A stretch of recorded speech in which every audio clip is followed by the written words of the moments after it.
transcending into a low-level rogue cultivator in the cultivation world, I awakened a simulator. During the first simulation, Lin Yi discovered that his master was actually not dead, but had survived in a remnant soul form, and had taken a junior brother with the surname Xiao, who would come to kill him 3 months later. The previous body was a traitor who killed his master, leaving behind a mess. Each simulation was plagued by the pursuit of the master and the junior brother. Chapter 1: Fellow Rogue Cultivators. The Yunmeng Secret Realm will open in 3 days. Those who wish to join can follow my Sihai Xianmeng. At the Meteorite Square, the rogue cultivators were abuzz with discussion. The Sihai Xianmeng is being generous this time, actually recruiting rogue cultivators to gather spiritual herbs. Sounds nice, but isn't it because the Yunmeng Secret Realm is fraught with danger, and Sihai Xianmeng needs cannon fodder to explore? Even if it's dangerous, we have to take a shot at it. Among the crowd, Lin Yi tightly clutched the invitation from the Sihai Xianmeng, his heart filled with mixed emotions. He knew that entering the Yunmeng Secret Realm meant a 9 out of 10 chance of death, but he had no choice. He had been stuck at the 3rd level of Qi refinement for a full 3 years. Returning to his humble wooden house, Lin Yi sat cross-legged and took a deep breath. Fortunately, I managed to grab a spot. Since crossing into this world, he had been trapped at the 3rd level of Qi refinement. No matter how hard he tried, he could not break through. In his previous life, he was a 996 corporate slave. Waking up early and working late, his biggest wish was to get a good night's sleep. Transcending into the cultivation world meant he no longer had to worry about his boss's face. Chapter 2: This is the cultivation world, where all sorts of incredible things can happen. Cultivators possess abilities and powers that ordinary people cannot imagine. A pill master surviving in a remnant soul state. It seems that this is not impossible. But this mess is now his to clean up. All of this was caused by the previous body's actions. Years ago, the previous body saved the severely injured pill master during an adventure. The pill master was grateful for his life-saving grace. Seeing that he possessed a spiritual root, albeit a low-grade one, he accepted him as a disciple as soon as he stepped into the 1st level of Qi refinement. Thus, he carefully taught the previous body the art of alchemy, nurturing him into an alchemist. As time passed, the previous body learned that the pill master possessed a cultivation manual called Yanling Ju. Although this manual was only of yellow grade, it could continuously advance by devouring spiritual fire. Cultivation methods are classified into 4 levels: heavenly, earthly, profound, and yellow. Yellow grade methods are mostly held by rogue cultivators. Profound grade methods are often owned by cultivation families or sections. As for earthly grade methods, only those sacred places of cultivation might possess them. Heavenly grade methods exist only in legends. By cultivating the Yanling Ju, one could step-by-step advance through the devouring of spiritual fire. Chapter 3.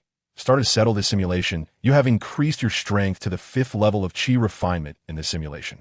You can choose one of the following rewards. 1. 5th level of Qi refinement. 2. Experience from this simulation. Remaining simulation attempts. 1. Damn. How could this happen? Lin Yi widened his eyes, filled with disbelief. He looked at the scene before him, as if trapped in an absurd nightmare. Wutan Town, a place he thought was absolutely safe. He unexpectedly encountered the Danzun again. Was this a twist of fate?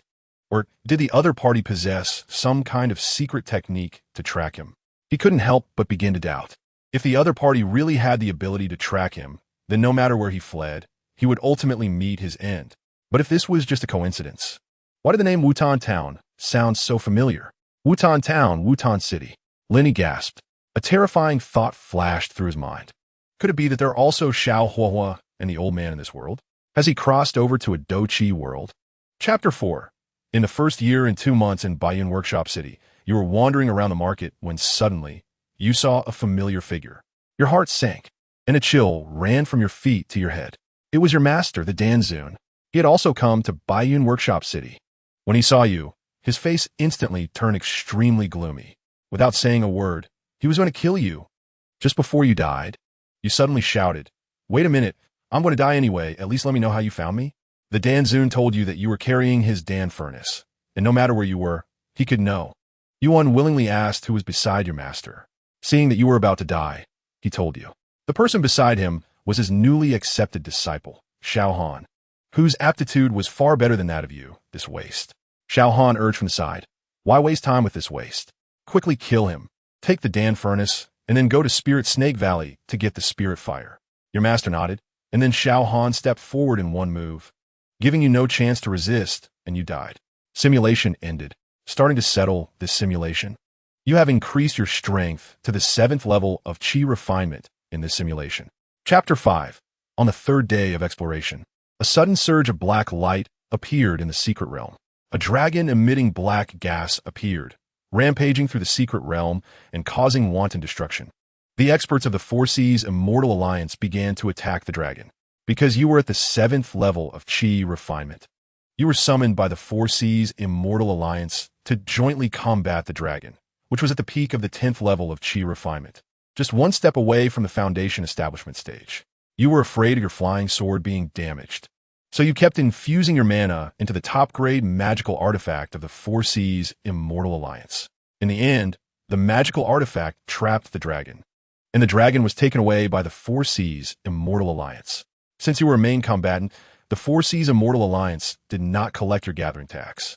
After returning to the market, you exchanged the gathered spiritual herbs for materials to create true Yuan pills. Since the materials for true Yuan pills were relatively expensive, you only exchanged for 9 portions this time. You began to refine pills.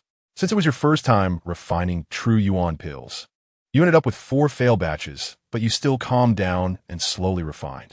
In the end, you succeeded in 2 batches, obtaining 20 true Yuan pills. You started to take the pills to cultivate, and pure spiritual energy flowed within your body. 70 days later, you broke through to the 8th level of Qi refinement, but you also consumed all the pills. Chapter 6. In the 26th year, a Foundation establishment stage demon discovered the entrance to a paradise, and the vigilant Lin Yi sensed an abnormal fluctuation of spiritual power and immediately sounded the alarm. You and Xia Xiaochan picked up the long-lost flying sword, preparing to face the enemy, but 20 years of pastoral life had caused your cultivation to stagnate, and your strength had long diminished. The demon sneered and summoned the 10,000 souls banner, and countless wronged souls and fierce ghosts surged out, overwhelming the scene. Lin Yi fought hard to resist, but was outnumbered. You tried your best to protect your wife and children, but were eroded by the sinister energy of the 10,000 souls banner, ultimately falling into a pool of blood. In your dying moments, you saw your son Lin Tian's eyes turn red as he hugged the demon and self-destructed. A moment of clarity flashed through your mind, but you can no longer speak. You died. This simulation ends. Starting to settle this simulation, you have increased your strength to the 8th level of Qi refinement in this simulation. You can choose one of the following rewards. 1. 8th level of Qi refinement. 2. Experience from this simulation. Remaining simulation attempts, 3 times. Lin, he slowly exhaled. The scenes in the simulator were still vivid in his mind. Chapter 7. In the 5th month, you were still searching for spirit fire and collecting snake venom. In the 6th month, during the search for spirit fire and collection of snake venom, your cultivation broke through to the 9th level of Qi refinement. In the 7th month, you finally collected enough snake venom to start refining the 10,000 poison pill. The 10,000 poison pill, as the name suggests, is made from the venom of 10,000 kinds of snakes or 10,000 kinds of poisonous insects.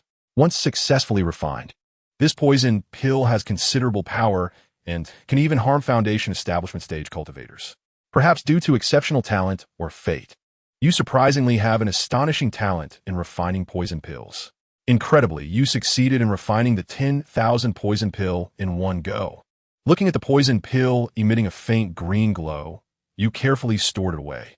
In the 8th month, you noticed that ordinary venomous snakes were becoming increasingly rare, replaced by higher-level spirit snakes. Some of these spirit snakes reached the 6th or 7th level of Qi refinement, while others even reached the 8th or 9th level. Although the quantity has decreased, the toxicity of the high-level spirit snakes has also intensified. Once bitten, the consequences would be unimaginable.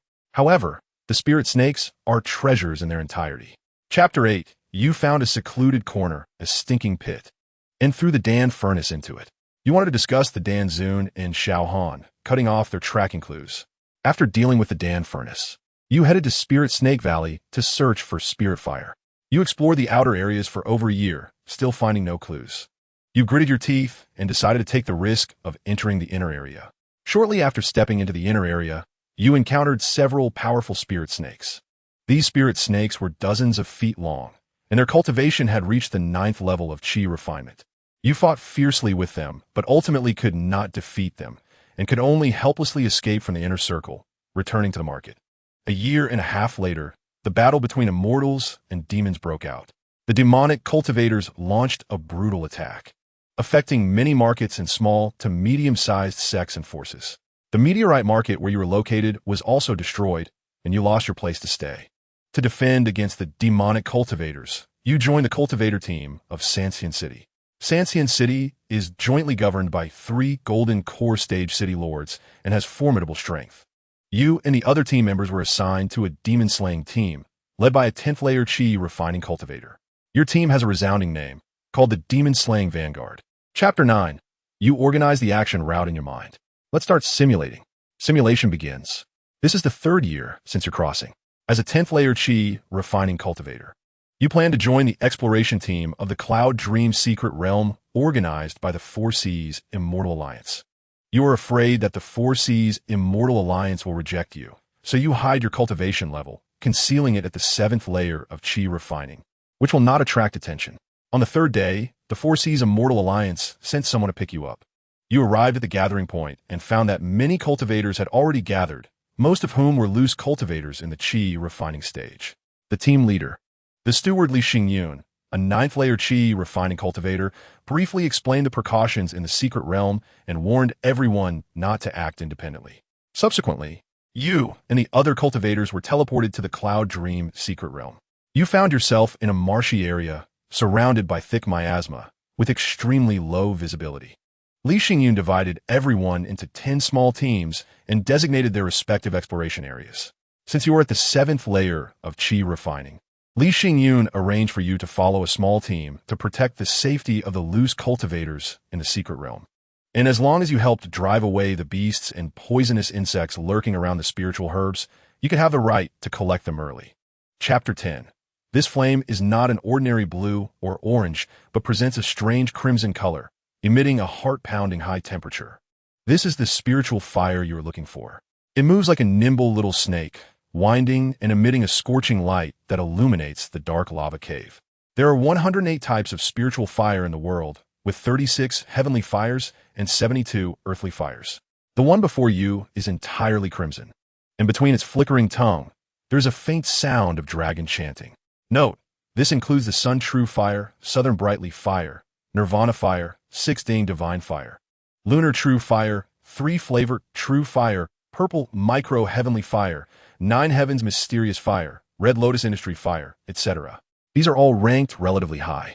The spiritual fire before you is Lava True Fire, belonging to earthly fire, usually hidden beneath the rocks, with a dark red flame. Although its temperature is not as high as heavenly fire, it should not be underestimated. The Lava True Fire before you has actually developed spiritual intelligence. It emits a powerful pressure of the foundation establishment stage, and you instantly realize that you are not its opponent. The Lava True Fire did not actively attack, but you have already felt the burning pain, and your body is about to be burned to ashes. You decisively exit the lava cave. After leaving the Spirit Snake Valley, you realize that you must improve your defensive capabilities to withstand the burning of a Lava True Fire. Chapter 11. The simulation ends. Calculating the rewards for this simulation. You have maintained your Qi refining strength at the 10th layer and slightly improved, reaching the peak of the 7th layer of body refining. You can choose one from the following rewards. 1. A slight improvement in your Qi refining strength to the 10th layer, and peak body refining strength at the 7th layer. 2.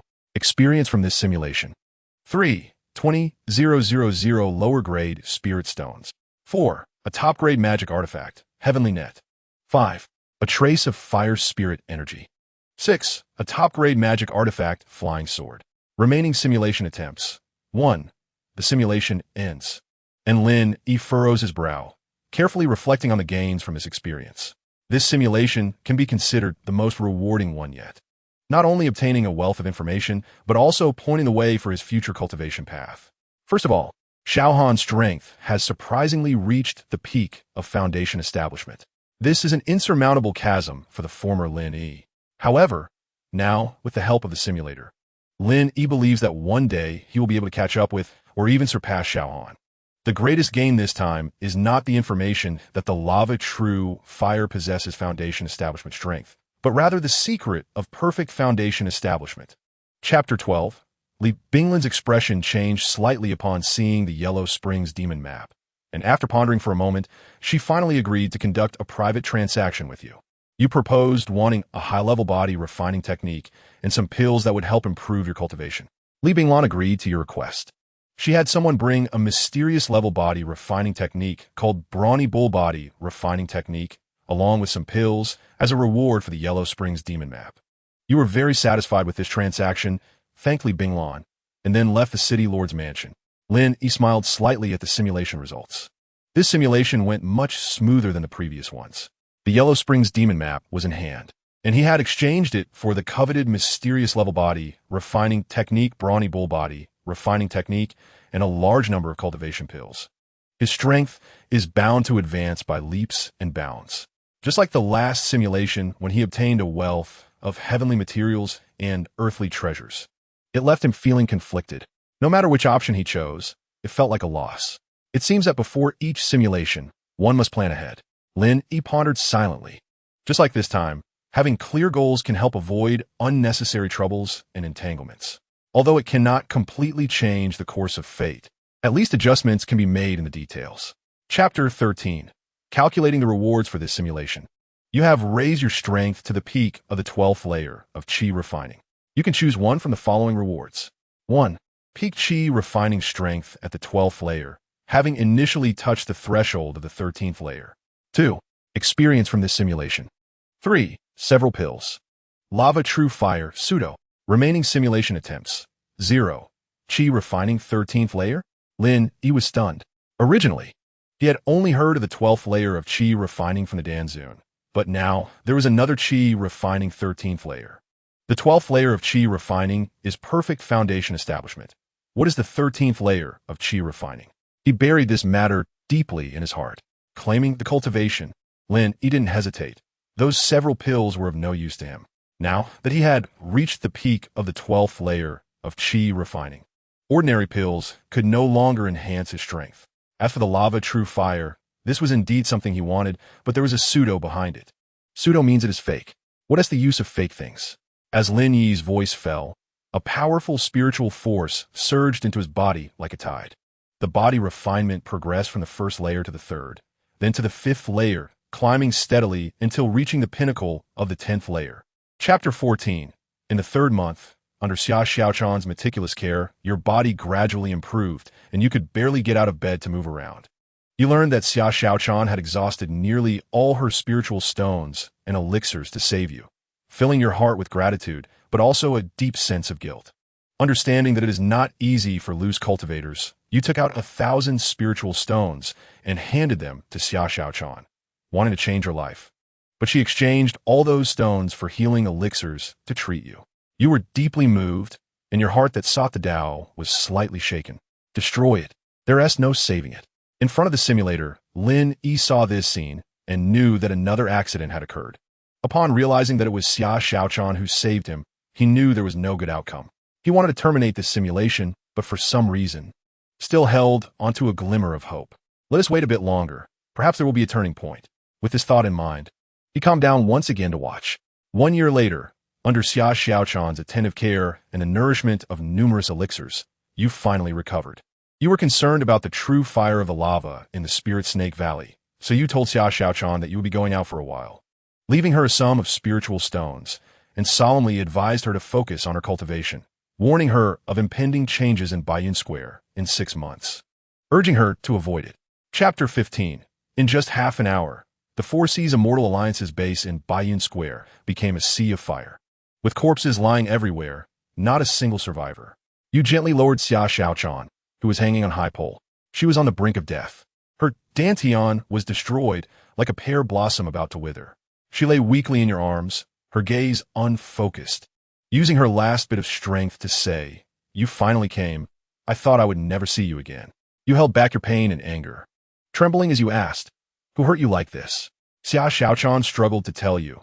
2 months after you left, a young man brought a phantom spirit, stole the alchemy furnace, crippled my cultivation, and finally handed me over to the Four Seas Immortal Alliance. Young man, phantom spirit, alchemy furnace? You realize that this combination must be the alchemy master and his disciple, Xiao Han. But you couldn't understand why the alchemy master would collude with the Four Seas Immortal Alliance. But at this moment, you understood that the urgent matter was to save Xia Xiaochan. You no longer hesitated. Taking her with you, you left that hellish place without looking back, rushing towards the direction of the Three Immortal City. In front of the simulator, Lin Yi frowned. Chapter 16. You were shocked, and after various inquiries, discovered that this Xiao Han was your long-lost junior brother. What puzzled you even more was why, with the alchemy master, an ancient nascent soul expert, teaching him, Xiao Han would choose to join the Ziyun sect. Since Xiao Han joined the Ziyun sect, you felt that staying at the foot of the Ziyun sect would no longer be safe.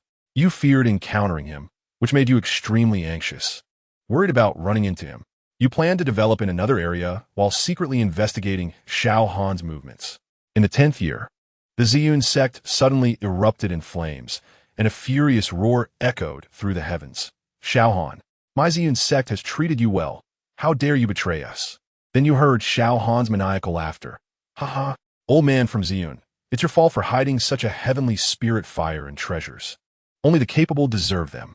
You heard someone in the Ziyun sect curse. You little brat. You're just at the golden core stage. Who gave you the courage to steal my Ziyun sect's treasures? Just a mere nascent soul. Master, help me. You heard Xiao Han's voice just as it fell, and his entire demeanor changed abruptly. He appeared older and more mature, with a mysterious fluctuation of spiritual power within him. Chapter 17. Thinking of Xia Xiaochan. Lin Yi couldn't help but furrow his brows. The simulator seemed determined to bind the two of them together. It seemed he would have to avoid her as much as possible in the future, especially at Falling Sunset Mountain. It was definitely a forbidden area. Damn it.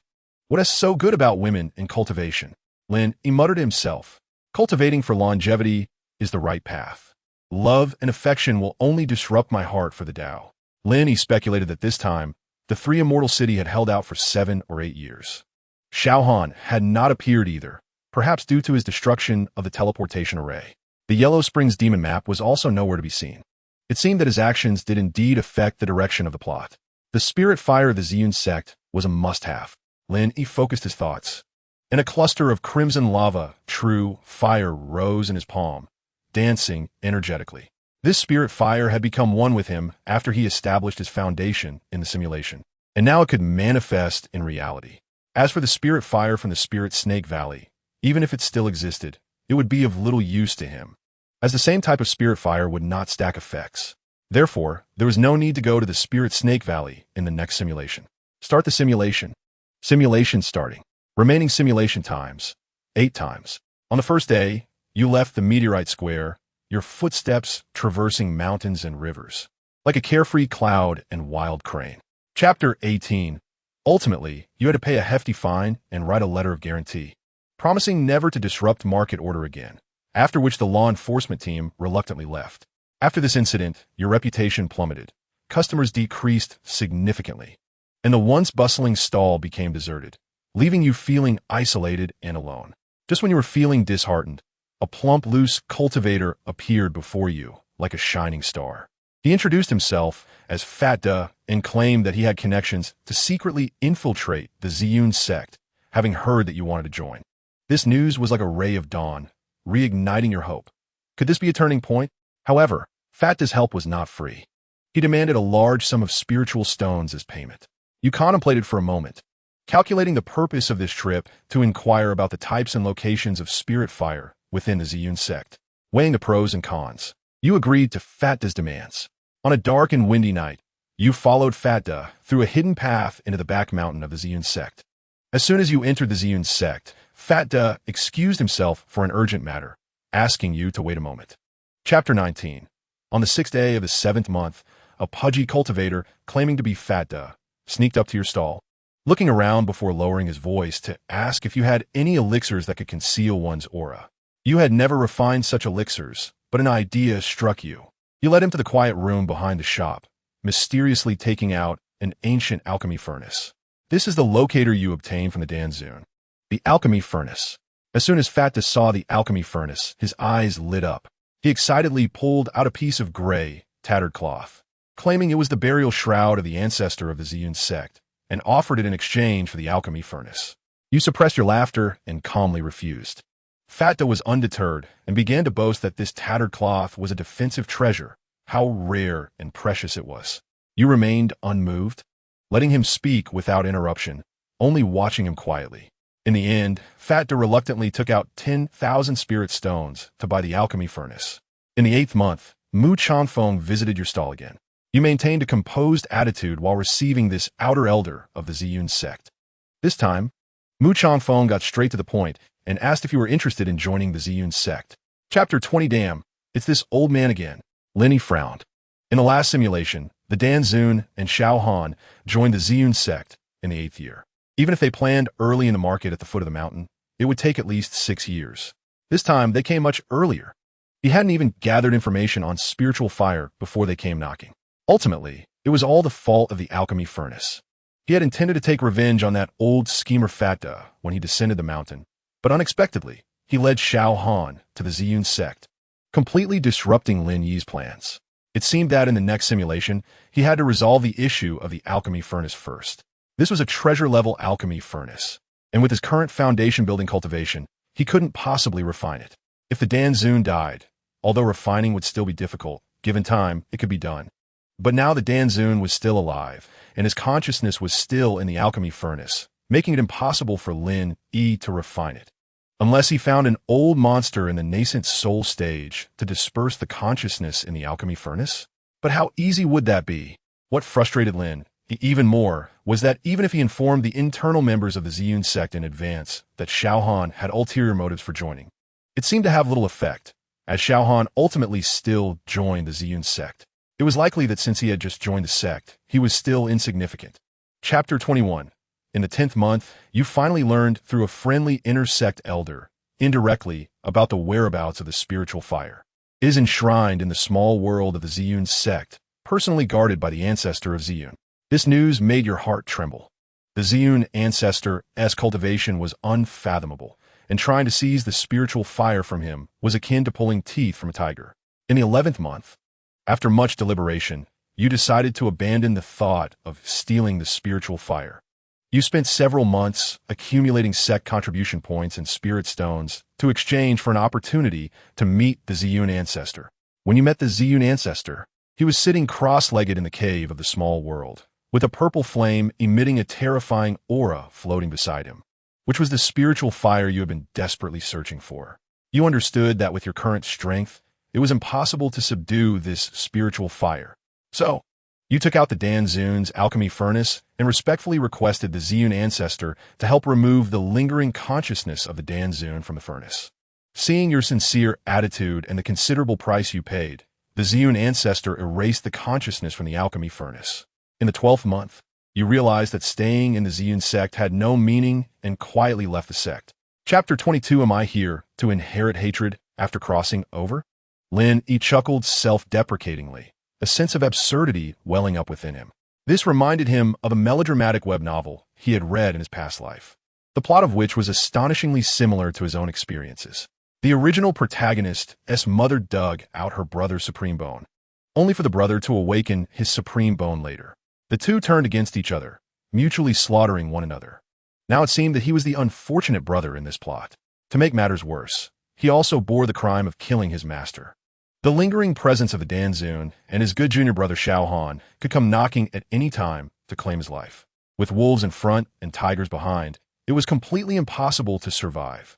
Lin Yi irritably ruffled his hair. Amidst his chaotic thoughts, Lin Yi began to contemplate other issues encountered in the simulation. The spiritual fire of the Ziyun sect was key to enhancing his spiritual root, but obtaining it was as difficult as ascending to the heavens. The Ziyun sect had an ancestor guarding the spiritual fire. As a mere foundation-building cultivator, trying to snatch it was tantamount to hitting a rock with an egg. He had to seek another method or find other opportunities in the next simulation. Perhaps he could consider starting with that Fatda who dug up the Ziyun sect's ancestor's grave. As for Lin Yi from the Wind Spirit sect, Lin Yi thought she was simply foolish. Chapter 23. Under your series of grand memory recovery techniques, Fatda finally admitted that he had a broken, forbidden pearl. capable of breaking some restrictions and formations. With this, he could infiltrate various sects to steal spiritual herbs and dig graves. He also told you that he had been to many forbidden areas of sects, such as the Dan Pavilion, and even the Ghost Spirit sect. He hadn't expected to be caught just after digging a grave in the Ziyun sect. You asked Fata if he could show you this broken forbidden pearl. He told you that the broken forbidden pearl was a rare treasure of heaven and earth, already fused with his life. Even if he were killed, the pearl would be destroyed. In front of the simulator, Lin Yi was simply stunned. He realized that one should not underestimate anyone in the world. Just like this Fata, despite being only at the foundation building stage, he could move freely among the major sections. He even dared to go to the Ghost Spirit sect. It should be noted that this Ghost Spirit sect dared to initiate an invasion of the immortal Tao with its own strength.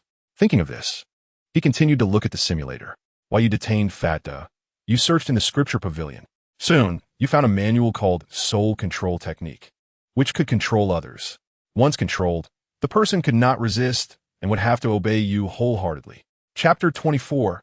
In the 11th year, you continued to cultivate next to the Ziyun Divine Fire and began to train in body cultivation. In the 12th year, a sneaky person was discovered in the market below the Ziyun sect. Through secret investigation, it was found that this person was none other than Xiao Han, who was rumored to have dug up the grave of the Ziyun sect's ancestor. The Ziyun ancestor personally made a move, but was unable to capture him. It is said that a great battle broke out between the two, and in the end, Xiao Han escaped.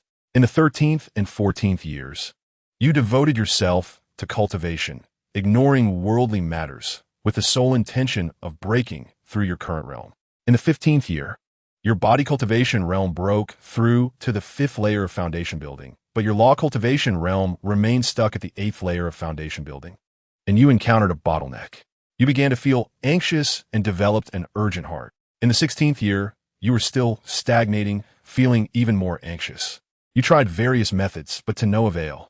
Year 17, you still haven't made a breakthrough, and you begin to doubt yourself. You start to think about what other paths you can take. Year 18, unable to contain your anxious feelings. You leave the Ziyun sect and go to Tsuaping Mountain to wait for an opportunity. 6 months later, the master of Fengling's sect, Lin Yi, is ambushed by demonic forces and is imprisoned on the mountain.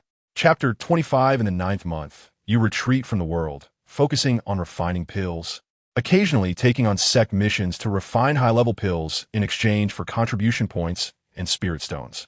In the 10th month, you find a secret manual in the scripture pavilion called Soul Control Technique, which can control others.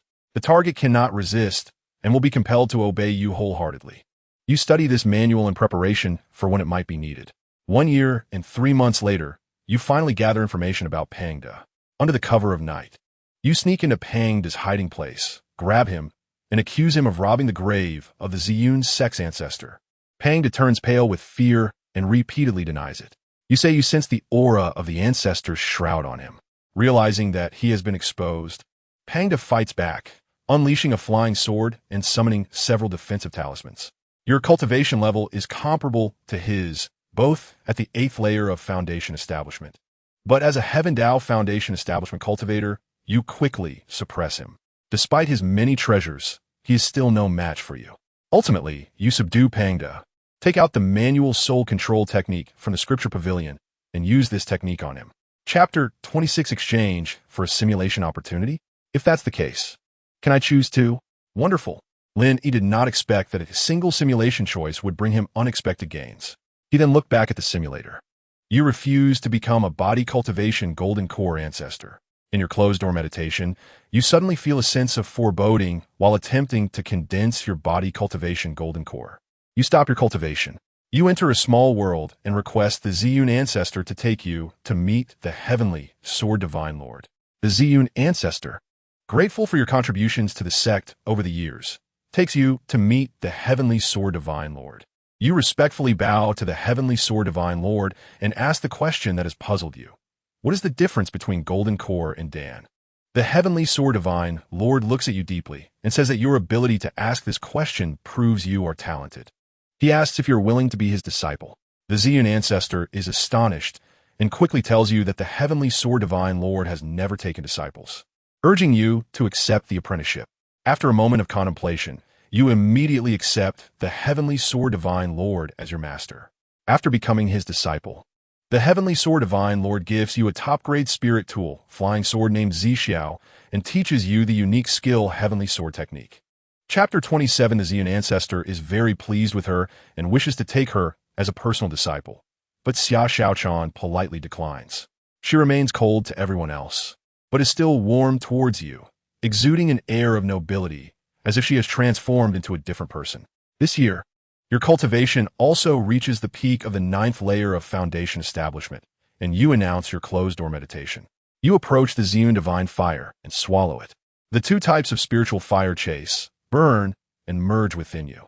In the 55th year, the two fires finally merge into one, and your fire spirit root is upgraded to the 4th grade. You smoothly condense your true Dan and enter the golden core realm. However, you're not satisfied and begin to cultivate the Danwen Heart Sutra, condensing Danwen. In the 56th year, you condense your first Danwen. In the 58th year, you condense your third Danwen.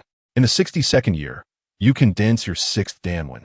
In the 70th year, you successfully condense your 8th Danwen. In the 71st year, a giant hand suddenly covers the Yun sect, and you have no means to resist, instantly perishing. Simulation ends.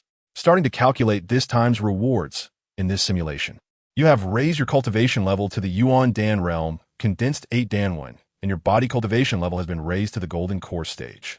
Chapter 28. Lin Yi was taken aback. He has always kept a low profile, well aware of the dangers of the cultivation world, so he has no friends. Logically, there shouldn't be anyone knocking on his door. With confusion, he gets up to open the door. Outside stands 2 disciples dressed in Sihai Immortal Alliance uniforms, who size Lin Yi up, and one of them speaks in an unfriendly tone. You are Lin Yi, right? Lin Yi frowns and asks, who are you? What's going on? The Cloud Dream Secret Realm collection task starts in 4 hours, and everyone else has already gathered. Why are you still in your room? We inquired for a long time before finding out you live here. Hurry up and gather. One of the disciples impatiently urges. Hearing the words Cloud Dream Secret Realm, Lin Yi suddenly realizes. It has been 3 days since he obtained the simulator. 3 days. Lin Yi self-mockingly smiles. Who would have thought that in just 3 days, he would leap from the 3rd layer of Qi refinement to the golden core stage? This kind of speed is simply unheard of. Others take hundreds of years to condense their golden core. Even those exceptionally talented cultivators need at least several decades or even 100 years to reach such a level. Chapter 29. 1 year and 5 months later, the demonic ghost spirit sect suddenly launches a large-scale invasion on the immortal Dao market and small to medium forces, causing many places to suffer catastrophic disasters.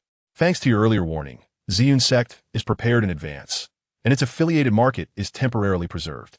To combat the ghost spirit sect, Ziyun sect sends a large number of disciples to the front lines, and many outer elders volunteer to join the fight against the demonic forces. You spread unfavorable information about Shao Han through Pangda while gathering intelligence on the Dan Tower. In half a year, you accumulate a large number of spirit stones, enough to support you in establishing a small force. You secretly give these spirit stones to Pangda, instructing him to gradually build his own intelligence network and force.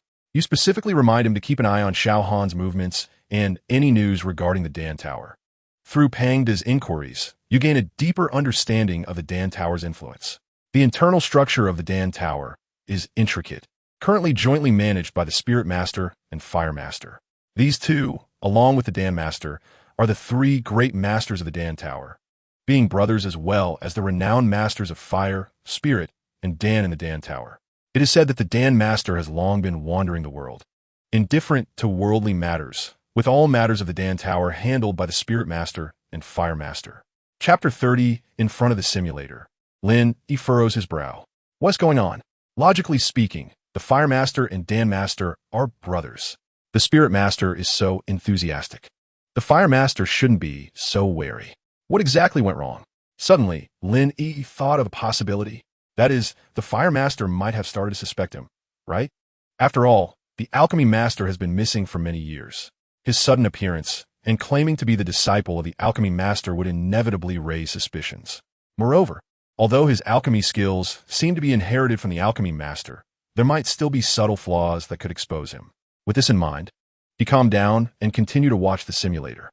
As the saying goes, What is a blessing is not a curse. What is a curse cannot be avoided. Since he was already here, he might as well accept it.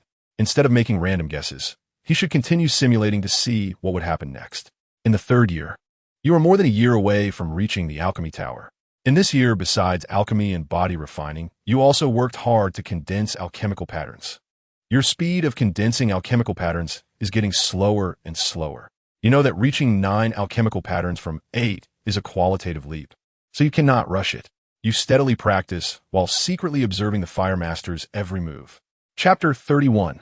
In the 9th year, you finally succeed in condensing the Golden Dan. The 9th alchemical pattern shines brightly above the Golden Dan, and you feel the surging power within you, filled with joy and confidence. In the 10th year, you hear about a great battle in the Ziyun sect, where the sect leader, Ziyun Old Ancestor, was injured, and the spiritual fire he protected was stolen, rumored to be the work of Xiaohan. This action drew out a powerful being from the Ziyun sect, the sword god of transformation, but Xiaohan still managed to escape.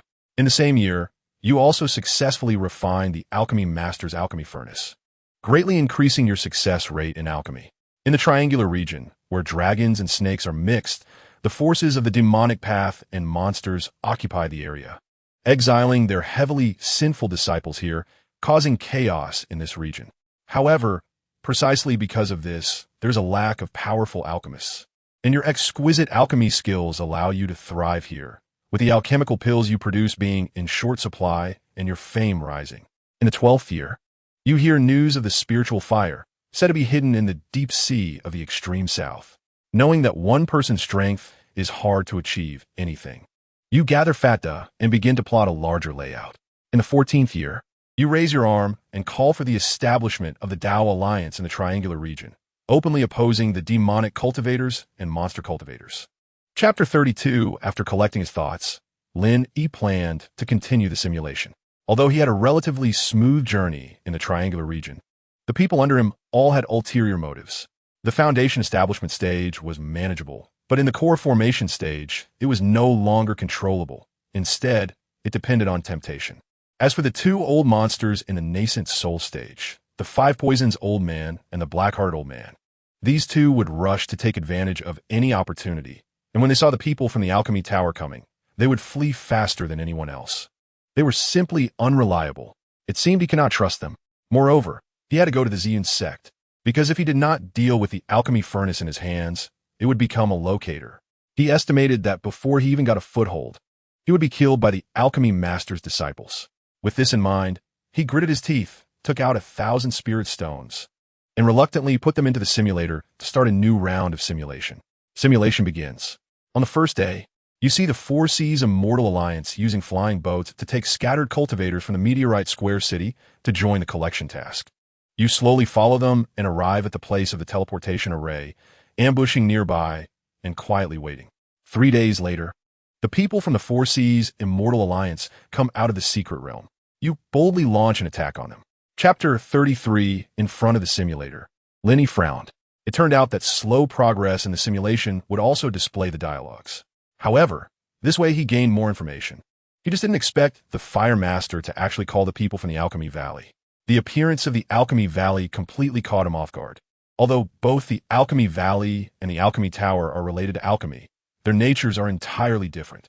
The Alchemy Tower is a sect force, while the Alchemy Valley is a loose alliance composed of countless alchemists, more free and much larger. According to Lin Yi's understanding, the history of the Alchemy Valley is much older than that of the Alchemy Tower, even tracing back to ancient times. The formulas and alchemical methods almost all originate from the Alchemy Valley.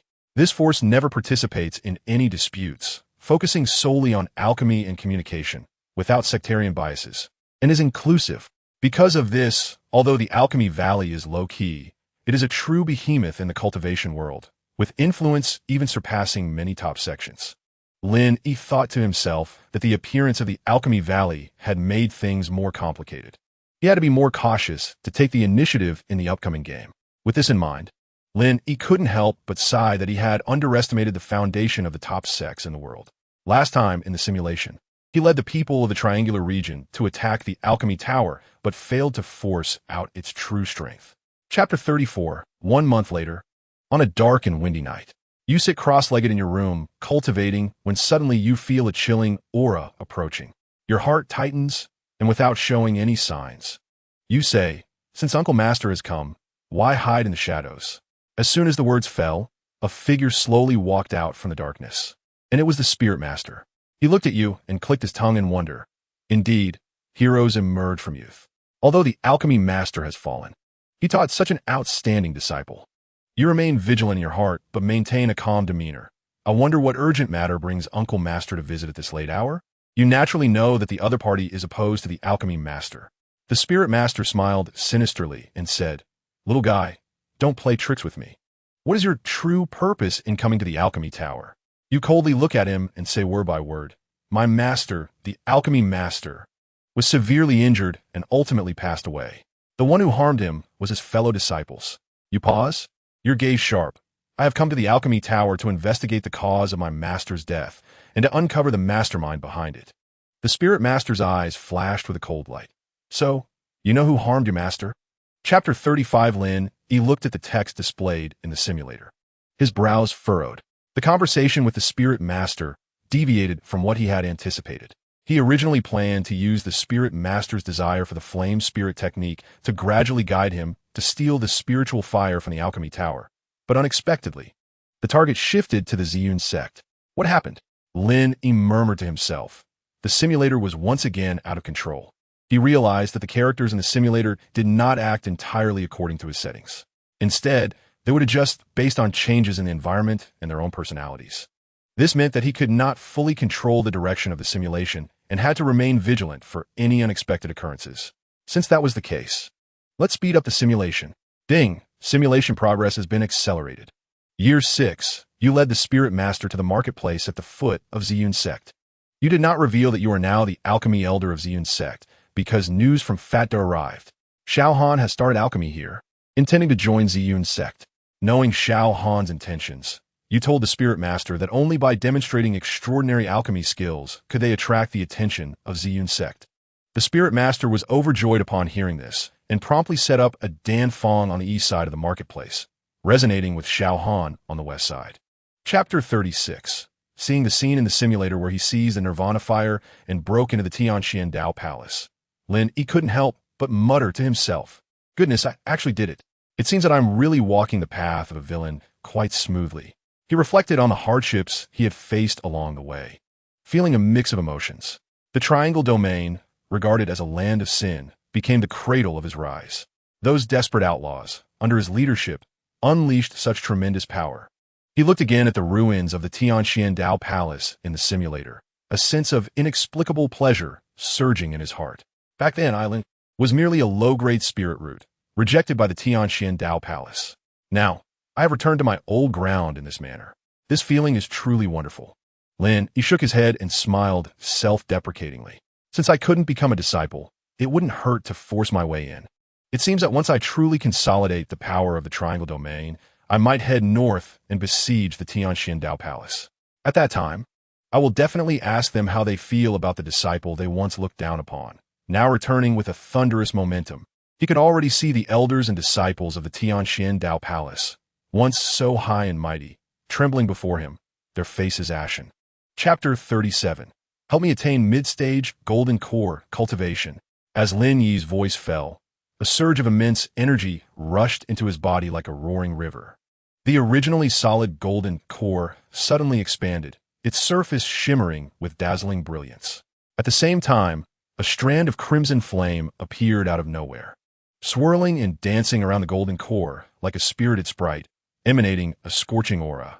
The three flames that once existed now transformed into four. A first-grade fire spirit root has been achieved. Lin Yi felt a significant deepening of the connection between himself and the spiritual energy of heaven and earth. A smile of joy inevitably appeared at the corner of his mouth. Compared to 100,000 low-grade spirit stones, this mid-stage golden core cultivation and first-grade fire spirit root are undoubtedly more precious. Although 100,000 spirit stones would allow him to indulge for a while, they could not fundamentally change his situation. In this simulation, the actions of the Spirit Master also surprised Lin Yi. This former enemy would actually fight alongside him until the last moment. He knew that the Spirit Master did not have a death pact with him. Their fates were simply tightly bound together.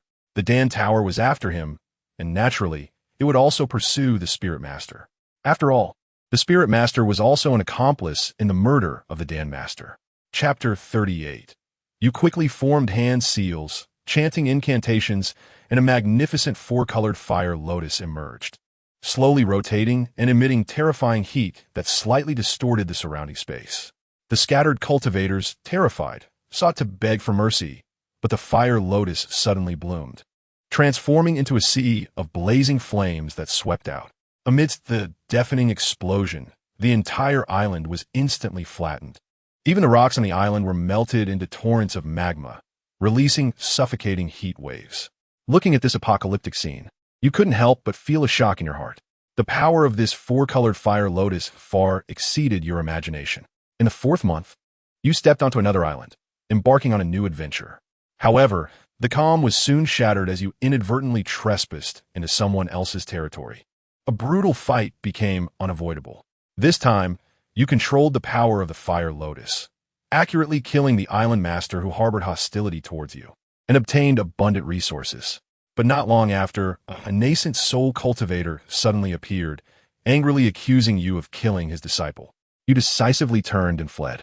The other party, in a fit of rage, launched a pursuit against you. Chapter 39.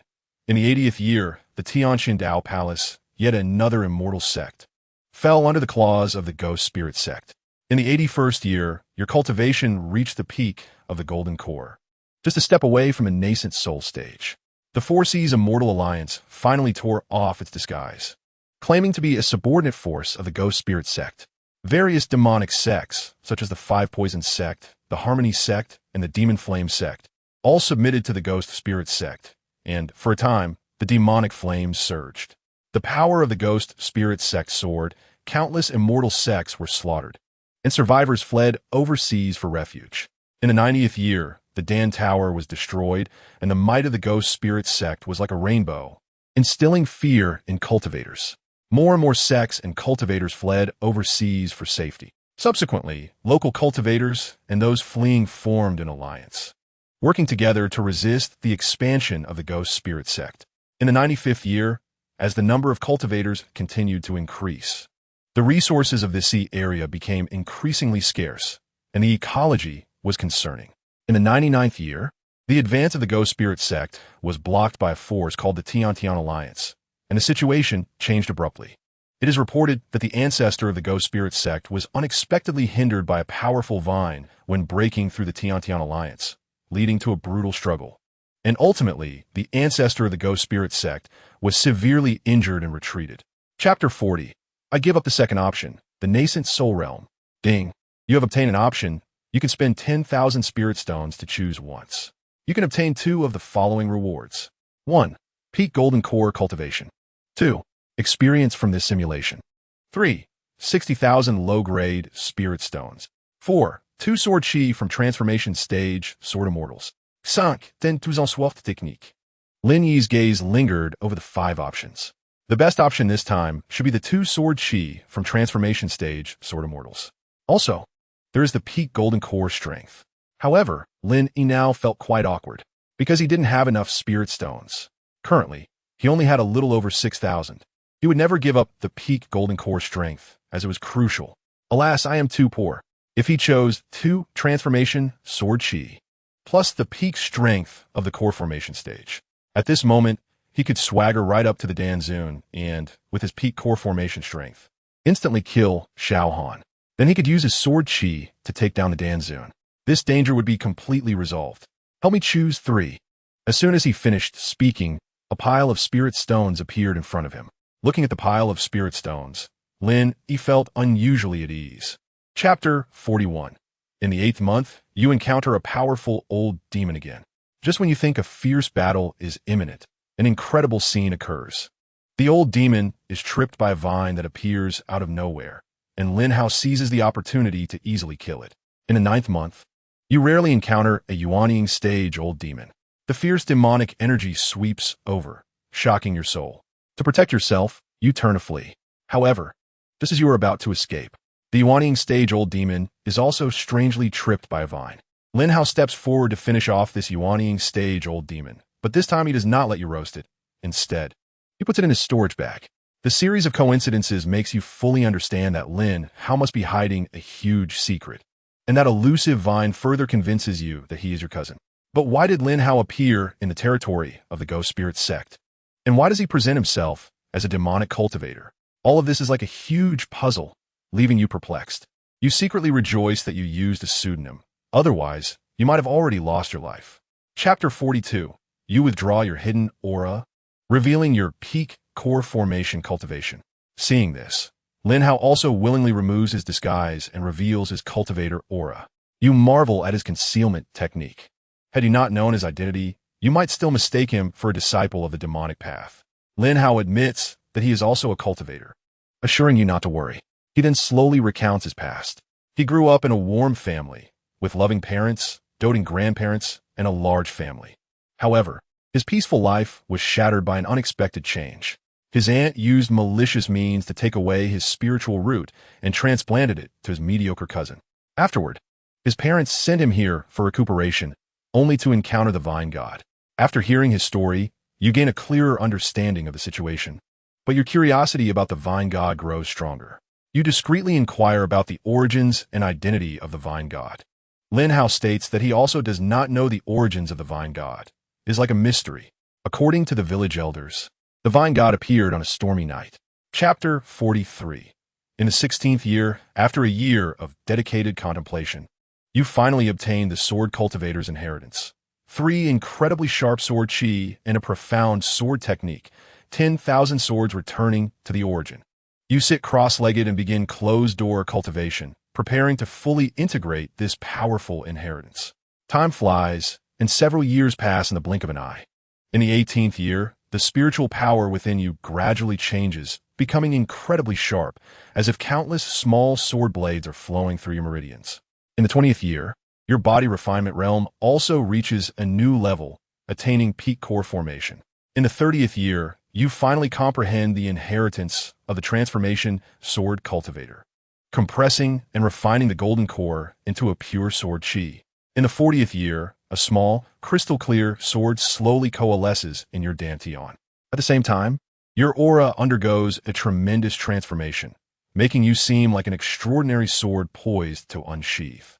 With a thought, you transform into a streak of light, soaring into the sky, leaving this hidden cave. In the 41st year, the demonic claws of the Ghost Spirit sect have reached overseas. Even though you are far from the influence of the sect, you still encounter attacks from their demonic cultivators. Chapter 44. You feel puzzled but remain composed, approaching him to chat as you used to.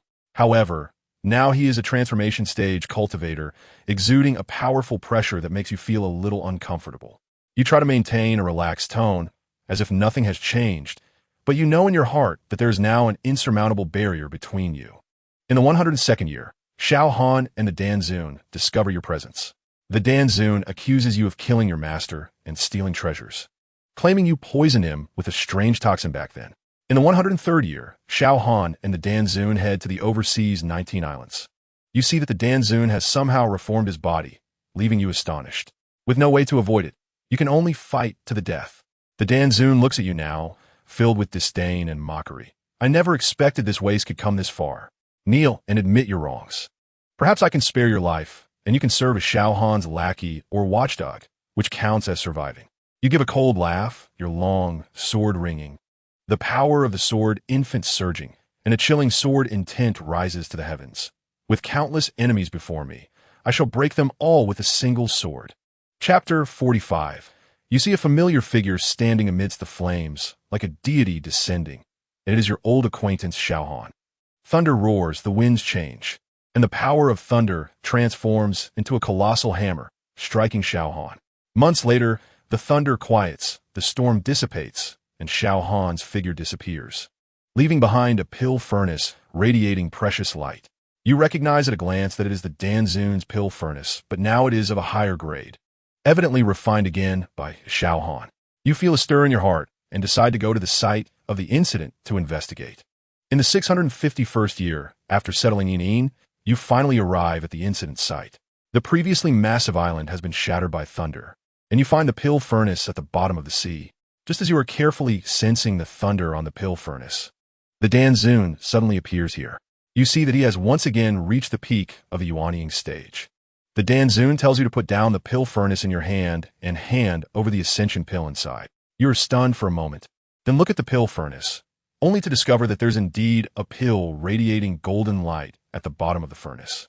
Since I've already obtained this pill, it is mine. Why should I give it to you? Chapter 46. This time, he was forced by the Danzun to swallow the ascension pill. He had no choice but to push himself to a dead end. He hadn't investigated the situation clearly, but it was precisely because of this that he understood the important role of the ascension pill. It could actually force a useless person at the nascent soul stage to ascend. Although it ultimately failed, it proved that it was indeed possible. However, this thing seemed to have no effect on him. At least, one could not ascend at the nascent soul stage. Thinking of this, he looked at the 3 streams of sword chi from the transformation god and revealed deep contemplation. Compared to others, this thing could at least save his life, right? Help me choose 5. The 3 streams of sword chi from the transformation god. Lin Yi decisively made his choice. Rather than choosing the currently useless ascension pill, it was better to choose the tangible enhancement of combat power from the sword chi. 3 brilliant streams of sword chi appeared out of thin air. They surrounded Lin Yi, exuding a chilling sharpness. They were like 3 swimming dragons, emitting clear and melodious sword cries, as if cheering, welcoming their new master. Lin Yi could feel the terrifying power contained within these 3 streams of sword chi. It was the essence of the transformation god's lifelong cultivation, enough to slash through the heavens and tear apart the earth. He took a deep breath and slowly absorbed the 3 streams of sword chi into his body. Chapter 47. Naturally, Lin Yi was unaware of what the Danzun was thinking at that moment. Currently, he was refining the Dan furnace. He had scattered the opponent's divine sense, and now that he was at the nascent soul level, the refining speed was very fast. In less than a day, he had refined 1/3 of it. If he were at the core formation stage, it would take at least 10 years to refine it. Even if he devoted himself entirely to the refinement, it would probably take several years. But now that he had reached the nascent soul stage, this time would be greatly shortened, because even the former owner of this Dan furnace was at the nascent soul level. It should be about time. Soon, Lin Yi stopped refining the Dan furnace, because there was one important thing he needed to do. But before leaving, he had to eliminate one person. As the saying goes, a gentleman takes revenge 10 years is not too late, while a petty person seeks revenge from morning till night. Although Lin Yi did not admit that he was a gentleman, he felt that at least he was a true petty person. He then tidied up. In fact, there wasn't much to pack. As a loose cultivator, he often carried his belongings with him, and the house in front of him required a spirit stone every month. So, rather than being a loose cultivator, he was more like a bottom-level worker in the cultivation world. Chapter 48. At the same time, within the entire Falling Star Square, all flying swords, whether magical tools or spiritual tools, whether of low quality or high quality or even top grade, at this moment, they were all trembling violently, emitting buzzing sounds, as if submitting to a supreme sword path ruler. Countless loose cultivators showed expressions of shock, looking at each other. What happened? Oh my God! Which sword path master is angry? At this moment, Zhao Debao and a group of disciples from the Four Seas Immortal Alliance stood frozen in place as if they had been hit by a paralyzing spell.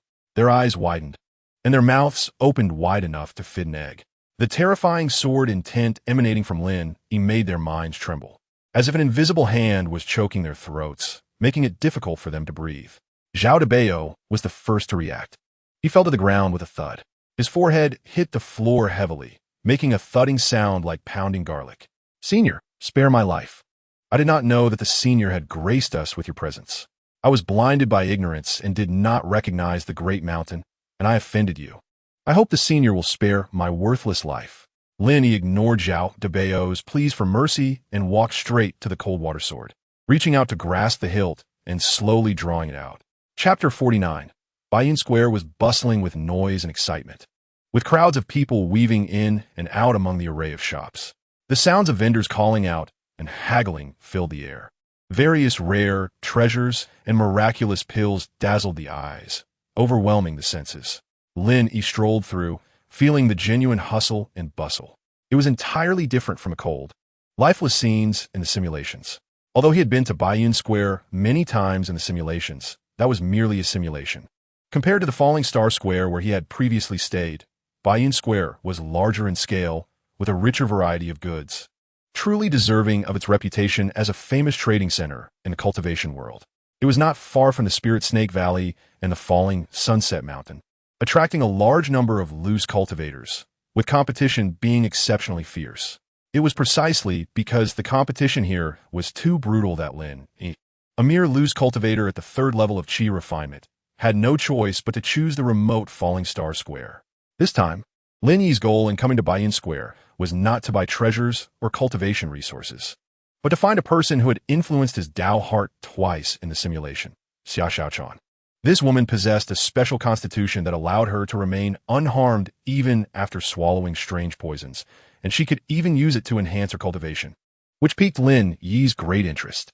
Chapter 50. For some reason, perhaps out of fear of the presence of powerful figures in Bayun Square, the demonic cultivators did not make a move against Bayun Square. For a time, countless loose cultivators in small to medium-sized sects surged into here, and the demand for caves in Bayun Square exceeded supply, thriving even more than before. In the first year and 6 months, as the demonic cultivators grew more rampant, the immortal sects finally reacted and began to form a coalition to resist the invasion. In the first year and 8 months, due to your presence in Bayun Square, no one dared to cause trouble. The cultivators lived in peace and even formed teams to start hunting demonic cultivators. In the second year, although you still had not emerged from seclusion, in the eyes of the cultivators in Bayun Square, you were like a stabilizing anchor, their spiritual support. In the third year, Bayun Square had already formed a force called the Sword Immortal Alliance. This force had 4 ancestors at the core formation stage, over 70 experts at the foundation establishment stage, and tens of thousands of cultivators at the Qi refinement stage. The Sword Immortal Alliance had already established a large territory and had reinforced the formation of the square several times. And you, although still in seclusion, were revered as the leader by the Sword Immortal Alliance, the spiritual faith of all. With you around, they would no longer fear and would charge forward bravely. Chapter 51. You detailed the threat posed by the Ghost Spirit sect to Elder Ziyun, as well as their ambitions for expansion, attempting to persuade the Ziyun sect to join forces with you to combat the demonic cultivators. However, the ancestor of Ziyun did not agree, believing that you exaggerated the threat of the Ghost Spirit sect, merely viewing them as targets for the trials of low-level disciples. You sighed in your heart, realizing that you could not persuade the Ziyun sect, and prepared to leave. Just as you were about to depart, the god of the heavenly sword, an ancestor of the Ziyun sect, suddenly appeared before you. He looked at you with a surprised gaze, as if seeing an old friend after a long time. You were slightly taken aback, bowed slightly, and intended to take your leave. However, the god of the heavenly sword stopped you and asked, "Friend, please stay. May I ask which sect you belong to? Have you heard of the master of 10,000 swords?" You were puzzled, not understanding why this ancestor would suddenly inquire about your sect, and even more so, who the master of 10,000 swords was. After a moment of thought, you answered half-truthfully, "The younger generation obtain a legacy in a secret realm and has no sect." The god of the heavenly sword asked again, "Then have you learned the 10,000 sword technique?" Your heart stirred. The 10,000 sword technique was indeed the main cultivation method you practiced, and you nodded in acknowledgement. Chapter 52. In a life-and-death situation, you knew you were not the opponent of the other party, so without hesitation, you unleashed a sword aura inherited from the master of 10,000 swords. In an instant, the heavens and earth changed color, and a rain of swords, like a waterfall, enveloped the entire secret realm. The Ghost Spirit sect's transformation stage old demon that was attacking you was instantly killed, and the god of the heavenly sword also displayed his might, slashing down another transformation stage opponent with one sword. The remaining 2 transformation stage old demons, knowing they were no match, fled in a panic. Although you killed a transformation stage old demon, you were also severely injured, and the god of the heavenly sword took you back to the Sword Immortal Alliance to heal. After this battle, the Ghost Spirit sect suffered heavy losses and was forced to switch from offense to defense. Once you healed, you seized the opportunity to rally the immortal sects of the world to form a coalition and launched a full counterattack against the Ghost Spirit sect. Countless immortal sects responded and joined the crusade against the Ghost Spirit sect. In the 25th year, the Ghost Spirit sect was pushed back step by step, retreating into their main sect and barely holding on with their mountain protection formation. You and the god of the heavenly sword discussed and decided to launch a strong attack on the Ghost Spirit sect's main sect to completely eradicate this malignant tumor in the cultivation world. In the 26th year, the Ghost Spirit sect finally revealed their hidden strength, an ancient demon that had survived for who knows how many years. When this demon appeared, the entire world was in an uproar, for it was supposed to have died 30,000 years ago, the Grand Elder of the Ghost Spirit sect. Chapter 53. In the 30th year, you felt your strength had reached a breakthrough stage and began secluding yourself to impact your realm. In the 45th year, after 15 years of hard cultivation and seclusion, you finally broke through to the mid-stage of the nascent soul. After exiting seclusion, while consolidating your realm, you also began to enhance the strength of your sect, refining various pills and magical treasures to distribute to your disciples. In the 46th year, the Ghost Spirit sect had remained silent since their last heavy blow, with their ancestors not showing themselves, which relieved you. Xia Xiaochan successfully broke through to the core formation stage and condensed a rare golden core, greatly increasing her strength and reputation. In the 48th year, you officially established the 10,000 Sword sect and recruited disciples widely. Your reputation spread far and wide, and countless cultivators came to seek you out, joining your sect. The 10,000 Sword sect quickly became a significant power in the cultivation world. In the 55th year, you discovered an exceptionally talented young man among your new disciples.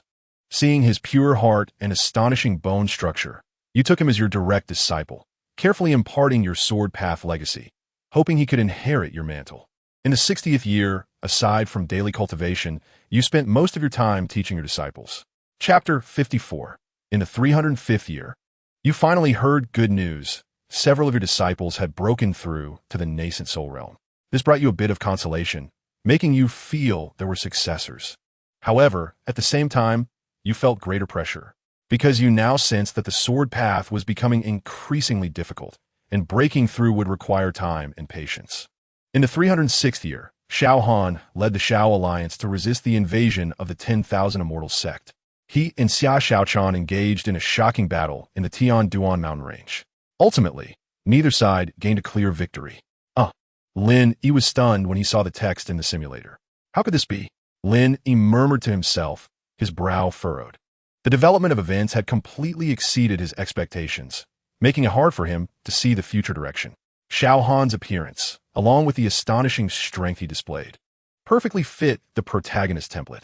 Battling beyond his level, gaining fortune, these were standard traits of a protagonist, vividly embodied in Xiao Han. In a short period, he had reached the transformation stage. Such a speed of cultivation, aside from having deep fortune, was hard to explain.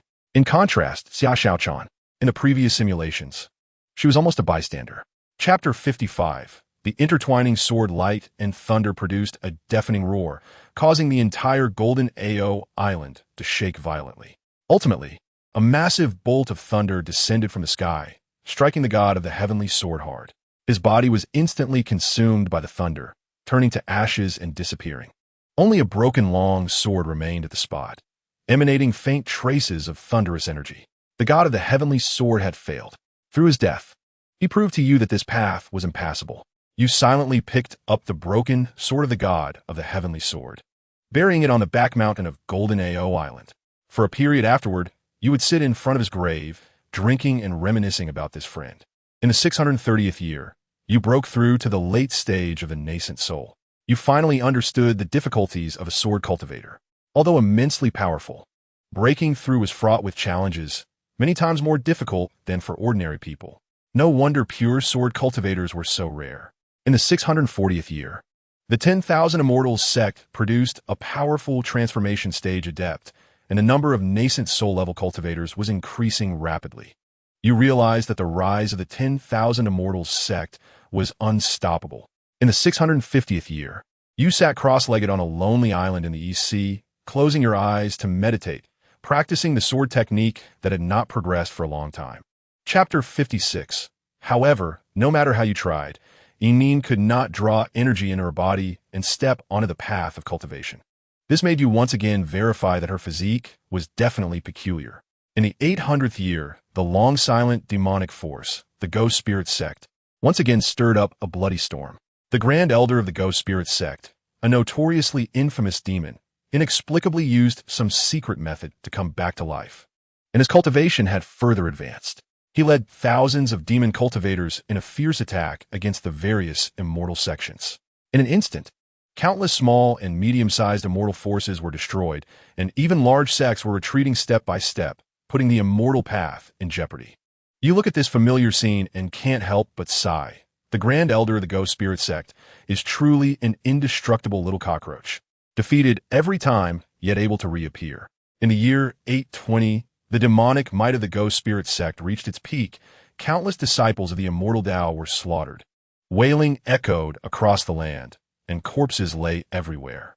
The entire cultivation world was shrouded in a terrifying shadow. In the year 865, the Grand Elder of the Ghost Spirit Sect finally extended his demonic claws toward the 10,000 Immortals sect. Several elders of the God transformation stage from the 10,000 Immortals sect joined forces to resist, yet they were still no match for him. Chapter 57. Next simulation. Lin Yi decided to find a way to eliminate either Xiao Han or Lin how to see what happens. If he could successfully kill them and nothing unexpected occurred, then he could act immediately in reality, completely resolving these two future troubles.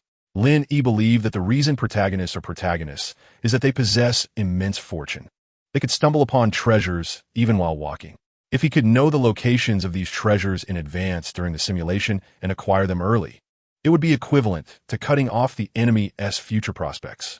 For example, if he obtained the Spirit Fire first, Xiao Han would not be able to get it. Without these key resources, the other party would find it extremely difficult to rise. As the situation changed, when the time was ripe, he could strike decisively and ensure success. With this in mind, Lin Yi looked at the simulation options: Ascension Pill and Alchemy Furnace. Each was a priceless treasure, especially the Ascension Pill. Once it appeared in the world, the entire realm would go crazy for it, particularly the Ghost Spirit Sect. If that Grand Elder of the Ghost Spirit Sect were to reemerge and hear news of such a miraculous pill, he would likely come rushing to snatch it, regardless of the consequences, although it was uncertain whether this pill could truly allow someone to ascend. Chapter 58. Lin Yi's face and eyes still appeared youthful, carrying a hint of the unique vigor of young people. Unlike some ancient monsters who looked young, but whose eyes carried the weight of the years, a mark of time that cannot be erased. Such a young golden core ancestor, and also an alchemist, made it impossible for him to be careless. He quickly arranged for Lin Yi to sit down. "Senior, your materials will be ready shortly," Wan Baoxing said, but then his expression turned anxious, wanting to say something but hesitating, his fingers nervously rubbing the hem of his clothes, his eyes flickering uncertainly, as if he were contemplating something. Lin Yi found this amusing. Once upon a time, he too looked at others with such eyes. That kind of awe and anxiety was all too familiar. Yet in just a few days, the tides had turned, and he had become a figure of respect in others' eyes. Observing the other's expression, it was clear he had something to ask, but didn't he dare to voice it. He then calmly said, "Feel free to speak. I don't like beating around the bush." Wan Baoxing wiped the sweat from his forehead and respectfully said, "It's like this, Senior, I know you're an alchemist. So I'm quite anxious. I wonder if you could sell some of the pills you've refined to our Wanbao Pavilion." Chapter 59. That would be wonderful. The woman's voice was filled with joy. Recently, the prices offered by the Four Seas Chamber of Commerce had been getting lower and lower. As she spoke, she gently placed the bag in her hand on the counter, carefully opening it to reveal it filled with spirit herbs. The attendant examined them carefully and smiled. "Your spirit herbs are of good quality. Our manager said that for every 10 spirit herbs sold to us, you'll receive an extra spirit stone as a reward. I see you've sold before, so with this batch, you should be close to 10. Please tell me your name, and I'll check the records." Upon hearing this, Lin Yi secretly admired Wanbao Pavilion for truly knowing how to do business.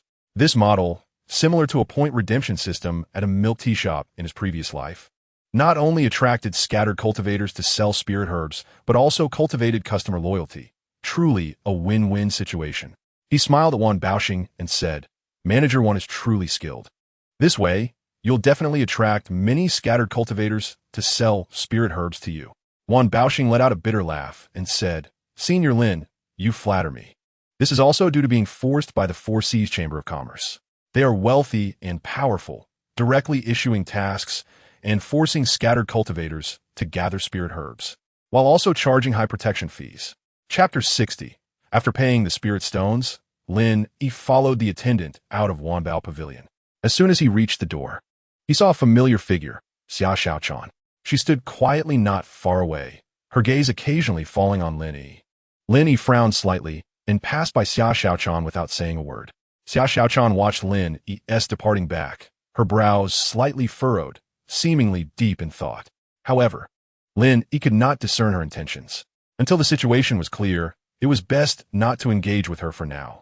Strolling along the bustling street, Lin Yi walked leisurely, with shops lining both sides, the sounds of vendors calling out echoing, and the air filled with the fragrances of various spirit herbs and pills. His gaze swept over the various magical artifacts and talismans displayed at the street stalls.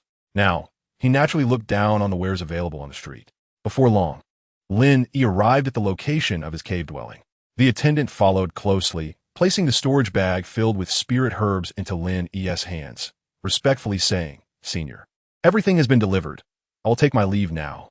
Lin Yi nodded and casually tossed him a spirit stone as a tip. The attendant's face instantly lit up with joy, thanking him profusely as he left.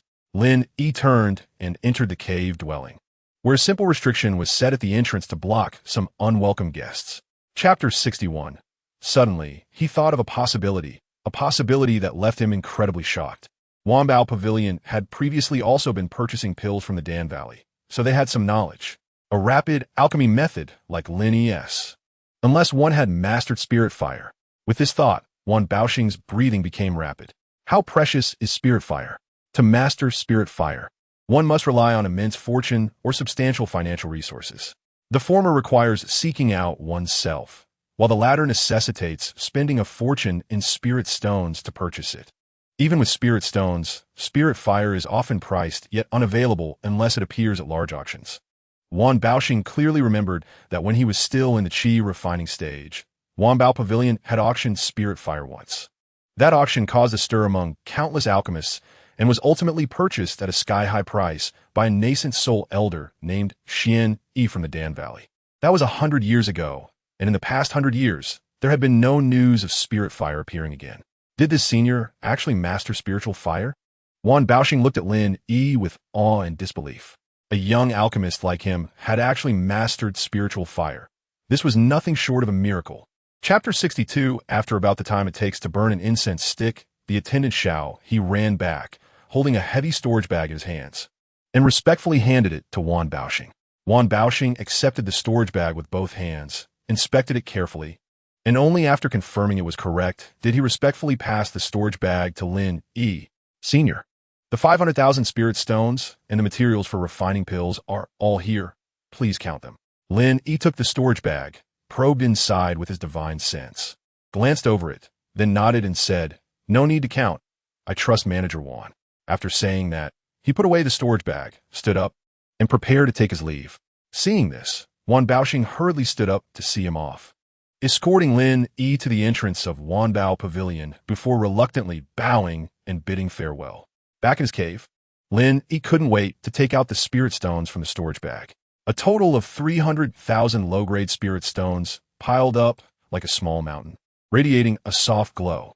He took a deep breath to calm his excited heart, then tossed all the spirit stones into the simulator and clicked the upgrade button. Ding! Simulator upgrading. This upgrade will take 3 days. 3 days passed in the blink of an eye. During these 3 days, Lin Yi was not idle. Chapter 63. The Danzun stood in front of Xiao Han, pleading, "Please spare them. Fellow Taoist Lin, now that you are in the nascent soul stage, we pose no threat to you. Please show mercy and let us go. You know well the danger of letting a tiger return to the mountain. If you let them go today, it will surely lead to endless troubles in the future. Therefore, you resolutely refuse the Danzun's request." Seeing that you are determined to kill them, a glint of desperation flashed in the Danzun's eyes, and he immediately possessed Xiao Han. Xiao Han's body instantly swelled, and a powerful aura erupted from him. It was the Danzun using a teleportation technique. However, you had already anticipated this and were prepared. Just as Xiao Han was about to escape, you formed a hand seal, and a dazzling sword light shot into the sky, transforming into a giant sword over 100 meters long, carrying a world-destroying might, and slashed down toward Xiaohan. As the giant sword fell, Xiaohan's body was instantly split in half, blood splattering and staining the ground. The Danzun's primordial spirit was also shattered, disappearing into the void. In his dying moments, Xiaohan's body, split in two, still struggled to raise his head, blood tears flowing from his eyes as he looked up at the sky, letting out a mournful howl. Chapter 64. After a long while, Lin Yi slowly raised his head, gasping for breath. His eyes were filled with terror and lingering fear, as if he had just walked through the gates of hell. He trembled as he raised his hand, looking at his unharmed body, feeling a surge of relief. Although it was only a simulated experience, the feeling of being on the brink of death left a deep mark on him. It seems that directly killing Xiaohan and his master is not feasible. Lin Yi muttered to himself, his tone tinged with helplessness and bitterness. He staggered to his feet and walked out of the cave step by step. At this moment, it was not the best time for simulation. Due to the memories of experiencing lightning strikes, his soul was still unstable. He needed to calm down before simulating again. Lin Yi wandered aimlessly through the market, trying to dilute the fear left in his mind by the thunder tribulation with the bustling crowds and the dazzling array of goods around him. The market was bustling with voices, the sounds of vendors calling out, and bargaining filling the air. He saw a ragged, old rogue cultivator trembling as he held a spiritual herb, trying to sell it to passers-by. The spiritual herb had long lost its luster, and its leaves were curled. The old man's voice was hoarse and weak, yet carried a hint of stubbornness. Chapter 65. On the other side, Fat had just exited an alley when he quickly pulled out a yellowed spirit talisman, trembling as he activated it. This talisman was his trump card, known as the Earth Escape Talisman, which could allow him to instantly burrow underground and escape dozens of miles away at a critical moment. However, before he could crush the talisman, a figure suddenly darkened his path like a ghost. Fat didn't even see how the other party appeared. He felt an invisible pressure firmly binding him, unable to move even a finger. He widened his eyes in terror, his chubby face shaking even more violently, like a sieve. "Senior, please spare me. Senior, please spare me." Fat cried with a mournful face, his flesh squished together, looking like a lamb awaiting slaughter. "I'm just a poor rogue cultivator trying to make a living. I'm really not a bad person." Lin Yi smiled slightly, his tone laced with mockery. "Keep making things up. You've often dug into others' ancestors' graves, haven't you? Just a moment ago, you were putting on a righteous act and wanted to engage me in a duel. Why are you begging for mercy now?" Fat's face changed, and he quickly said, "I fight against heaven and earth. How could I dare to fight against a senior? Please, show mercy and let me go." Chapter 66. In that case, let's start the next simulation. Lin Yi sat cross-legged, silently reciting in his heart. After finishing, he recharged 3,000 spirit stones and chose to begin. A light screen appeared before him, displaying the simulator interface. Simulation start. In the first month, you secluded yourself to stabilize your soul after the shock. Although you are fine now, you feel that you cannot be careless and need to rest for a while longer. Every day, you sit cross-legged in the cave, inhaling and exhaling the spiritual energy of heaven and earth, nurturing your soul. A faint fragrance of calming incense lingers in the cave, tranquil and serene. You occasionally browse some cultivation texts, but more often, you quietly feel the changes within yourself, ensuring the stability of your soul. In the second month, you feel completely healed and begin refining pills. In the alchemy furnace, the essence of the spiritual herbs slowly merges under your control, emitting bursts of refreshing medicinal fragrance. The types of pills you refine are numerous, ranging from ordinary qi replenishing pills to precious healing elixirs, everything you could think of. You are immersed in the joy of alchemy, feeling the flow of spiritual energy and the formation of pills filled with a sense of achievement. Fata also realizes you're an alchemist. And based on what the staff from Wanbao Pavilion said, while delivering spiritual herbs, you're actually an alchemist comparable to the 3 revered alchemists of the Dan Tower. Chapter 67. 1 year and 8 months later. Because of your presence, the Baiyun market has become like a stabilizing anchor, with no demonic cultivators daring to cause trouble. The cultivators in the market live and work in peace. Shop business is booming, and a scene of prosperity prevails. Although you live a reclusive life, your name is widely known in the marketplace, almost becoming a symbol of a guardian deity. The cultivators coexist peacefully, and have begun to form teams to hunt down demonic cultivators. They travel in groups, looking out for each other as they weave through the mountains and forests, searching for traces of the demons. Each time they successfully kill a demon, they bring back some spoils to exchange for spirit stones or other cultivation resources in the marketplace. In the second year, although you never took action, in the eyes of the cultivators in Bayou Marketplace, you are their source of confidence. Your mere existence is enough to intimidate the demonic path, making some demonic cultivators wary of acting rashly. The cultivators in the marketplace are filled with awe and gratitude towards you, knowing that it is because of your presence that they can have a stable place to reside. By the third year, Bayou Marketplace has formed an organization called the Bayou Alliance. This alliance has 4 golden core ancestors, over 70 foundational stage experts, and tens of thousands of qi refining cultivators. In the 9th year, you learned from Pangda that Xiaohan had joined the Tianxian Dao Palace. This news caught your attention, as you knew the Tianxian Dao Palace possessed a spirit fire. The news of Xiaohan joining the Tianxian Dao Palace left you feeling uneasy, and you secretly contacted the elders of the palace, promising benefits in hopes they would expel Xiaohan, but were met with rejection. You instructed Pangda to spread rumors that the Tianxian Dao Palace was colluding with the demonic path. Days later, rumors began to circulate in the cultivation world, claiming that the Tianxian Dao Palace was in cahoots with the demonic path. At first, it was just speculation, but soon, so-called evidence began to emerge, even showing images of Tianxian Dao Palace disciples secretly meeting with ghost spirit sect cultivators. In no time, the Tianxian Dao Palace found itself in a defenseless position, and its reputation plummeted. You watched this unfold with a cold eye, waiting for the right moment. In the 11th year, the situation for the Tianxian Dao Palace became even more dire. The tomb of the ancestors was robbed, and relics were lost, which undoubtedly added fuel to the fire.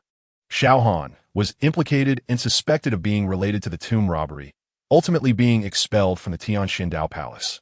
You secretly instructed Pangda to stop spreading rumors and quietly return the ancestral relics. You understood that going too far could backfire, and pushing the Tianxian Dao Palace too hard would be counterproductive. In the 35th year, after years of investigation, the Ghost Spirit sect finally discovered the biggest supporter behind the Celestial Path forces, the Dan Tower. It turned out that for many years, the Celestial Path was able to contend with the demonic path largely due to the continuous supply of elixirs from the Dan Tower. To completely dismantle the resistance of the Celestial Path, the Ghost Spirit sect turned its attention to the Dan Tower. Dark clouds gathered over the city as demonic cultivators surrounded the Dan Tower, the battle cries shaking the heavens. The protective formation of the Dan Tower flickered like a candle in the wind, on the verge of extinguishing at any moment. In the 36th year, the Grand Elder of the Ghost Spirit sect, that old demon who had come back to life, personally led an army to break through the protective formation of the Dan Tower. Dan Laoxian, the only nascent soul powerhouse of the Dan Tower, stepped forward to engage in a monumental battle with the Grand Elder of the Ghost Spirit sect. Dan Laoxian summoned the treasured 8-serpent divine light shield of the Dan Tower, and blazing flames transformed into 8 fire serpents, roaring towards the Grand Elder. The old demon remained unflustered, waving his sleeve, releasing a wave of black mist that instantly devoured the 8 fire serpents. The Grand Elder of the Ghost Spirit sect smiled slightly and contemptuously said, "Trivial skills, daring to show off here?" In the 68th year, to refine the Ascension Pill, you and the Dan Venerable began to forge a new alchemy furnace. This was a monumental project requiring countless rare materials and complex crafting techniques. You sent disciples across famous mountains and rivers in search of heavenly materials and treasures, tirelessly hammering and meticulously crafting, pouring your lifelong learning into this furnace. In the 72nd year, you received news from Pangda that Xiaohan had found a spirit fire named Bihai Yinzhong in the deep sea. And with the power of this spirit fire, he broke through to the Golden Core stage. He intended to consolidate the power of the entire triangular region. You knew you couldn't let Xiaohan develop in peace. So you immediately ordered Pangda to send undercover agents to use elixirs to draw various forces in the triangular region to confront Xiaohan. In the 75th year, after 3 years of effort, Pangda finally established a powerful force in the triangular region, standing against Xiaohan. By the 80th year, Lin Hao broke through to the peak of the nascent soul realm. He announced to the world that your mother had used despicable means to siphon off his heavenly spirit root, and that after enduring numerous hardships, he had finally recondensed his heavenly spirit root. This statement caused a huge uproar in the cultivation world, with countless cultivators casting doubtful glances at you. In the 300th year, your friendship with Dan Yangzi deepened. During a heart-to-heart talk, Dan Yangzi revealed a shocking secret to you. The reason why this world cannot ascend is that the ascension passage has been blocked by the upper realm. This news hit you like a thunderbolt, leaving you in shock. In the 372nd year, you heard that Shao Han had broken through to the nascent soul stage, and your feelings were mixed. Over the years, you had secretly obstructed and attacked Shao Han, making his path to cultivation arduous. In the 375th year, Shao Han's rapid growth made you feel threatened, fearing he would catch up to you. Thus, you made an important decision to abandon sword cultivation and focus on alchemy, striving for a rapid breakthrough in your current realm. In the 380 year, you transformed your sword infant and resumed your path in alchemy. You poured all your energy into cultivation, constantly studying and enhancing your own realm. In the 430th year, you finally broke through to the transformation stage. But you were merely an ordinary transformation cultivator, not a sword infant transformation cultivator. Your sword infant no longer existed. In the 560 year, Shao Han also broke through to the transformation realm, standing at the same height as you. In the 72nd chapter, you rushed to the place where Shao Han was undergoing tribulation, only to find it empty, with no remnants or traces indicating whether Shao Han had successfully ascended. You couldn't help but fall into deep thought. Did Shao Han really fail? In the 800 year, your cultivation stagnated at the early transformation stage. And no matter how hard you tried, you couldn't advance further. You began to doubt your choices. Perhaps Dan Yangzi was right, and this world had lost hope for ascension. In the 900 year, you finally realized that opening your sword infant was the biggest mistake of your cultivation journey. The way of sword cultivation lies in moving forward relentlessly, shining brightly. However, in pursuit of a quick breakthrough in alchemy, you abandoned the sharpness of the sword path, ultimately leading to a damaged foundation and stagnation in your cultivation. In the 1000th year, you still remained at the early transformation stage. Understanding that waiting any longer would bring no change, you decided to take a gamble and consume the ascension pill to ascend to the upper realm. In the 1001st year, you arrived at an isolated island overseas, sitting cross-legged and taking out the long-preserved ascension pill. You took a deep breath and swallowed the ascension pill. After swallowing the ascension pill, in a radius of 10,000 miles, lightning flashed and thunder rumbled, as if it were daytime. Chapter 73 Senior. Seeing Lin Yi suddenly emerge from seclusion, Pangda hurried over, his plump body shaking, and the ingratiating look on his face deepened. Although over 1,000 years had passed in the simulation, only one day had passed in reality. In just one day, Pangda had not fully accepted Lin Yi's identity as his master. The main reason for his fear of Lin Yi was still due to the control of the three corpses brain god pill. Lin Yi nodded slightly, his gaze landing on Pangda, unconsciously recalling the content from the simulator.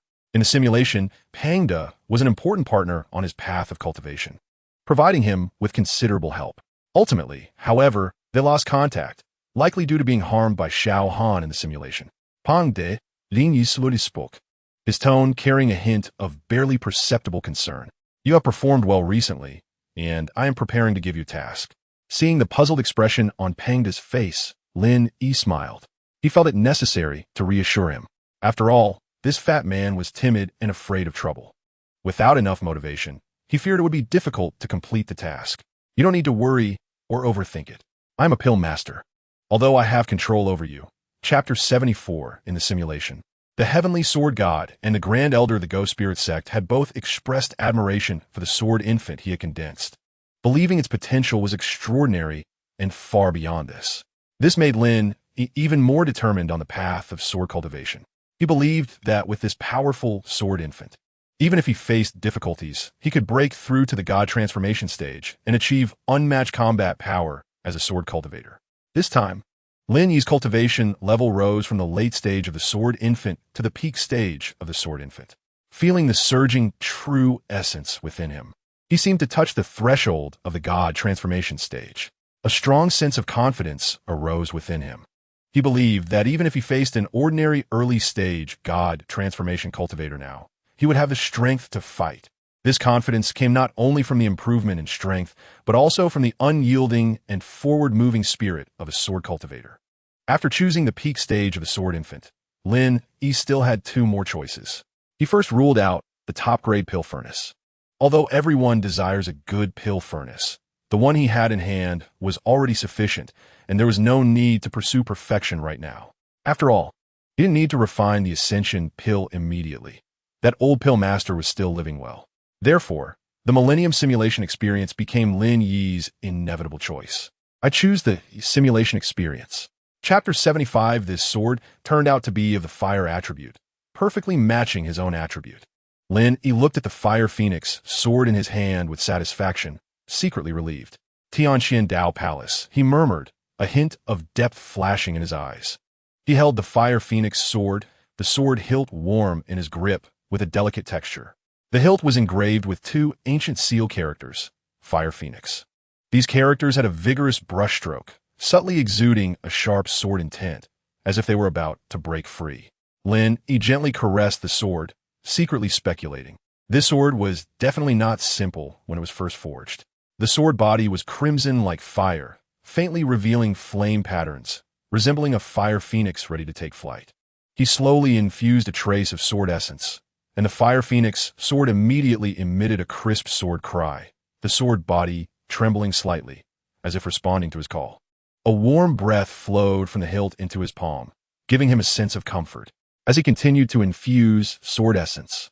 The sound of the Fire Phoenix sword cry grew louder, and the sword body began to vibrate violently. A powerful sword intent emanated from the sword body, filling the entire cave, causing Lin Yi to feel a pang of heart palpitations. Ultimately, it transformed into a crimson stream of light, swirling around him. Chapter 76. Get down here. A voice shouted from the crowd, filled with anger. Faced with the Tianxian Dao Palace disciples below, who were as small as ants, Lin Yi naturally ignored them. He surveyed the two Tianxian Dao Palace elders standing not far from him in midair. One was in the mid-stage of core formation, and the other in the late stage. If it were before, facing these two would have felt like looking up at a towering mountain. But now, in his eyes, they truly were nothing. The two furious Tianxian Dao Palace elders, upon seeing Lin Yi, also halted their anger. They realized they could not see through the person before them.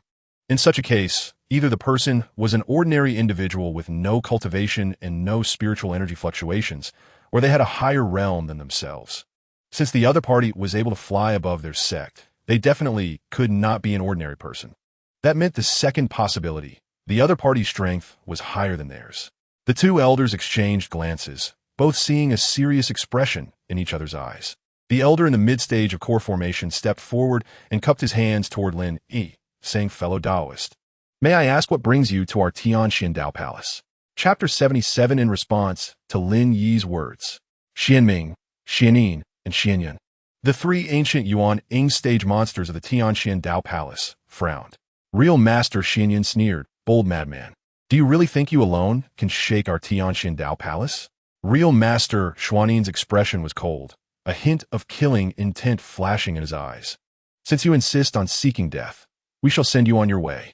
The aura of the three suddenly surged, and the sky seemed to tremble with their anger. The pressure of the Yuan-Ing stage enveloping the entire area. Lin Yi did not show weakness, surrounded by sword shadows, exuding an imposing aura. A smile appeared on Lin Yi's lips. "Good, let me see what skills my late friend's sect truly possesses." After saying that, the Fire Phoenix sword in his hand emitted a crisp phoenix cry, soaring into the sky, and after circling in the air, transformed into a giant flaming phoenix, carrying a devastating momentum diving down.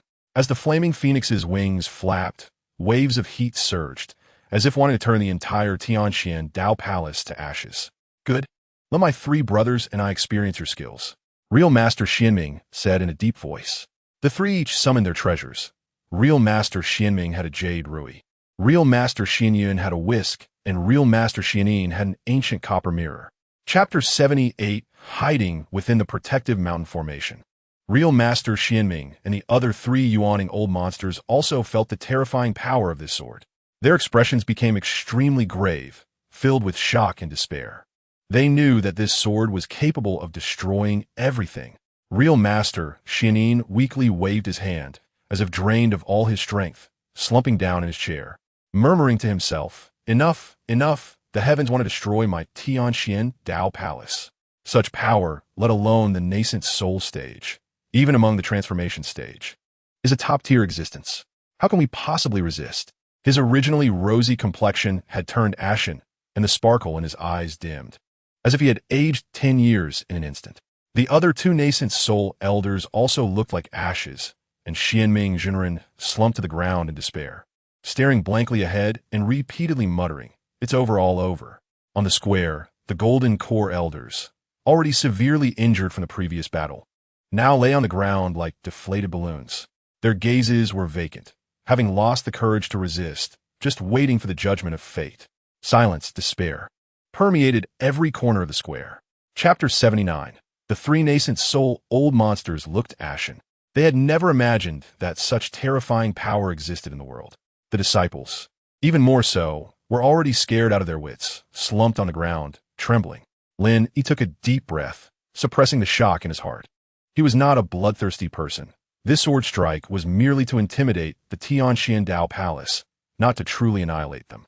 The disciples of Tianxian Dao Palace looked at this overwhelming heavenly might, each one silent as a cicada in winter.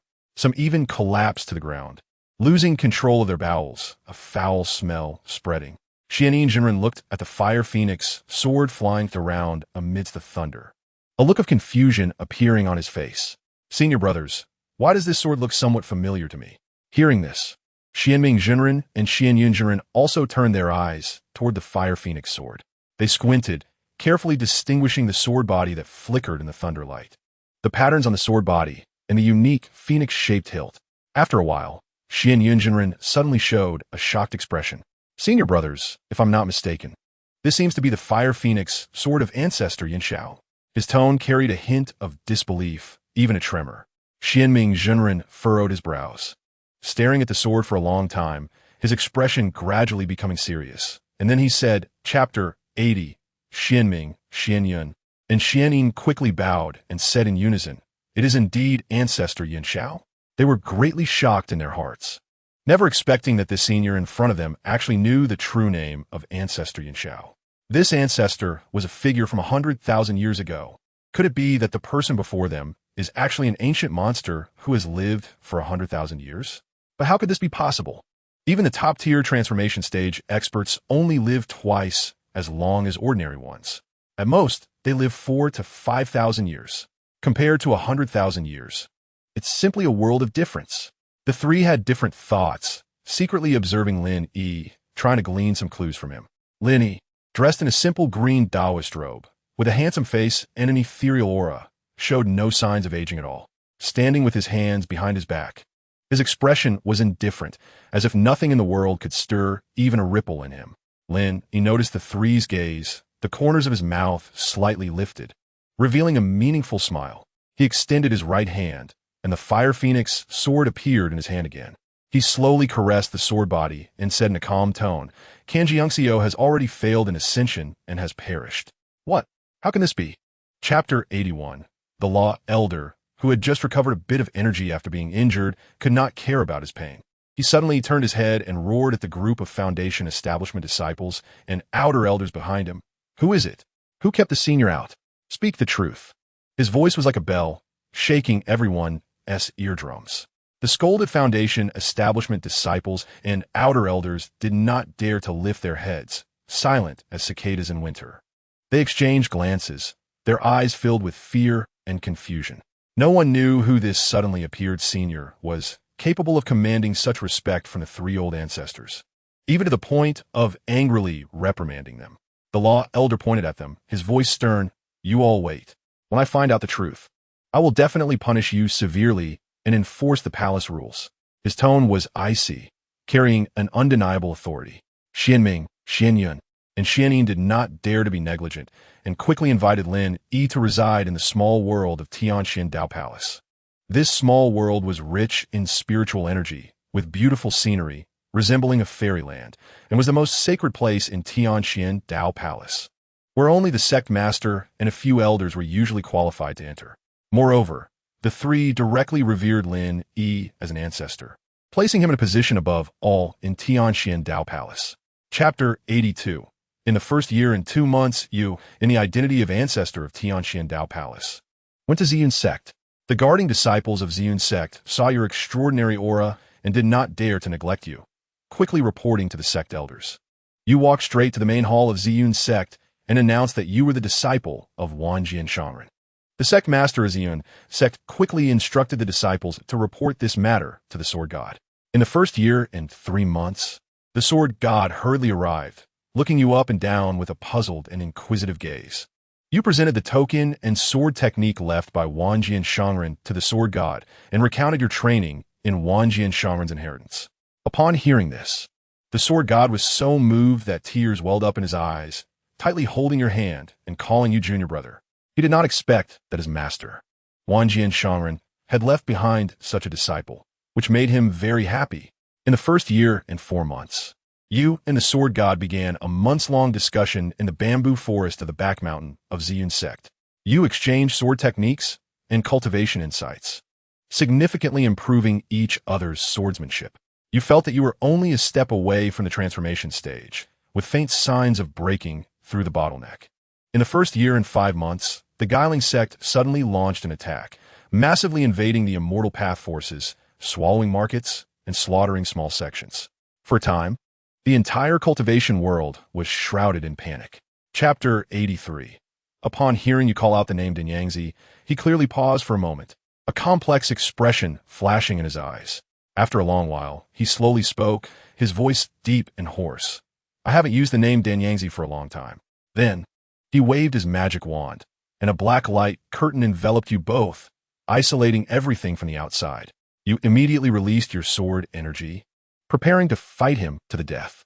However, just as you were about to unleash your sword energy, he suddenly spoke. You were supposed to be dead.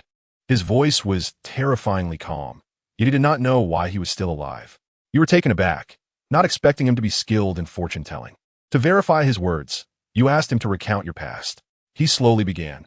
You were born in the Longdi Lin family, with father Lin Jinan and mother Xia Yuiyu. The more you listened, the more shocked you became. He actually knew your background so well.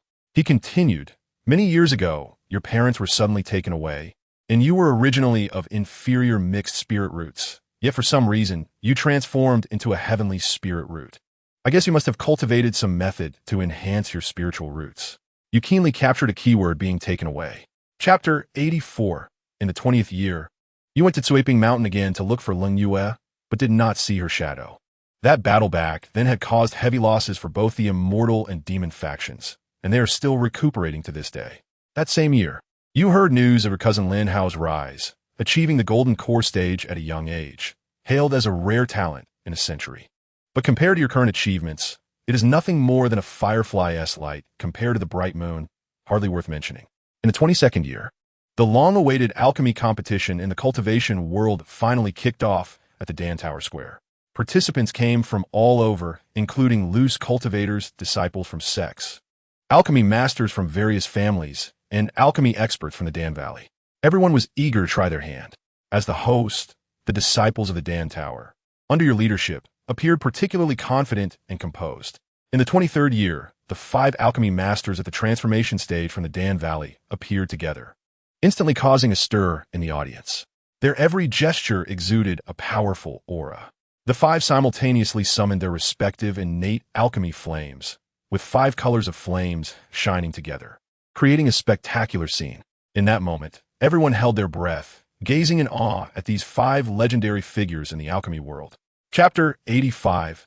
In the 65th year, Lin Hao publicly accused you in the entire cultivation world, revealing that your mother had used despicable means to take away his heavenly spiritual root. He endured numerous hardships and ultimately reformed his heavenly spiritual root again. Upon hearing this, the entire cultivation world was in an uproar. Various rumors spread, and many uninformed cultivators began to question your character and the reputation of the Dan Tower. At the same time, Xiaohan also jumped out in the Triangle Domain to accuse you, embellishing tales of how you suppressed him in the Tianxian Dao Palace. He woke up earlier than roosters and slept later than dogs every day, trying to incite more people against you.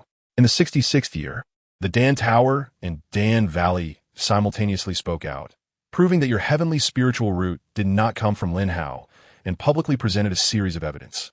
At the same time, many forces that had friendly relations with you, such as the Ziyun sect and Tianxian Dao Palace, also came forward to testify for you, affirming your innocence.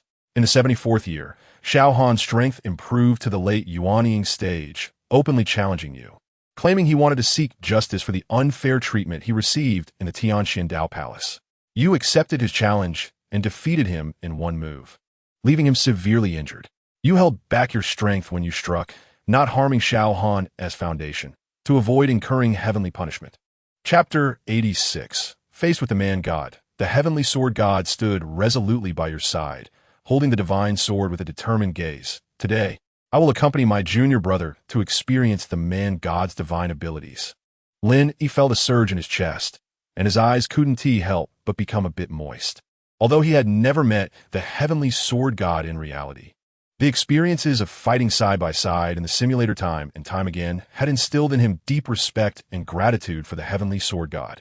He remembered how he had first sought guidance in the simulator and later fought alongside him. He recalled that in every simulation, no matter how powerful the enemy was, the heavenly sword god always stood unhesitatingly by his side. That gleaming divine sword, shining with cold light, was his most solid support. In the simulations, even when facing the joint attacks of Xiao Han and Lin Yi, the heavenly sword god remained steadfastly by his side.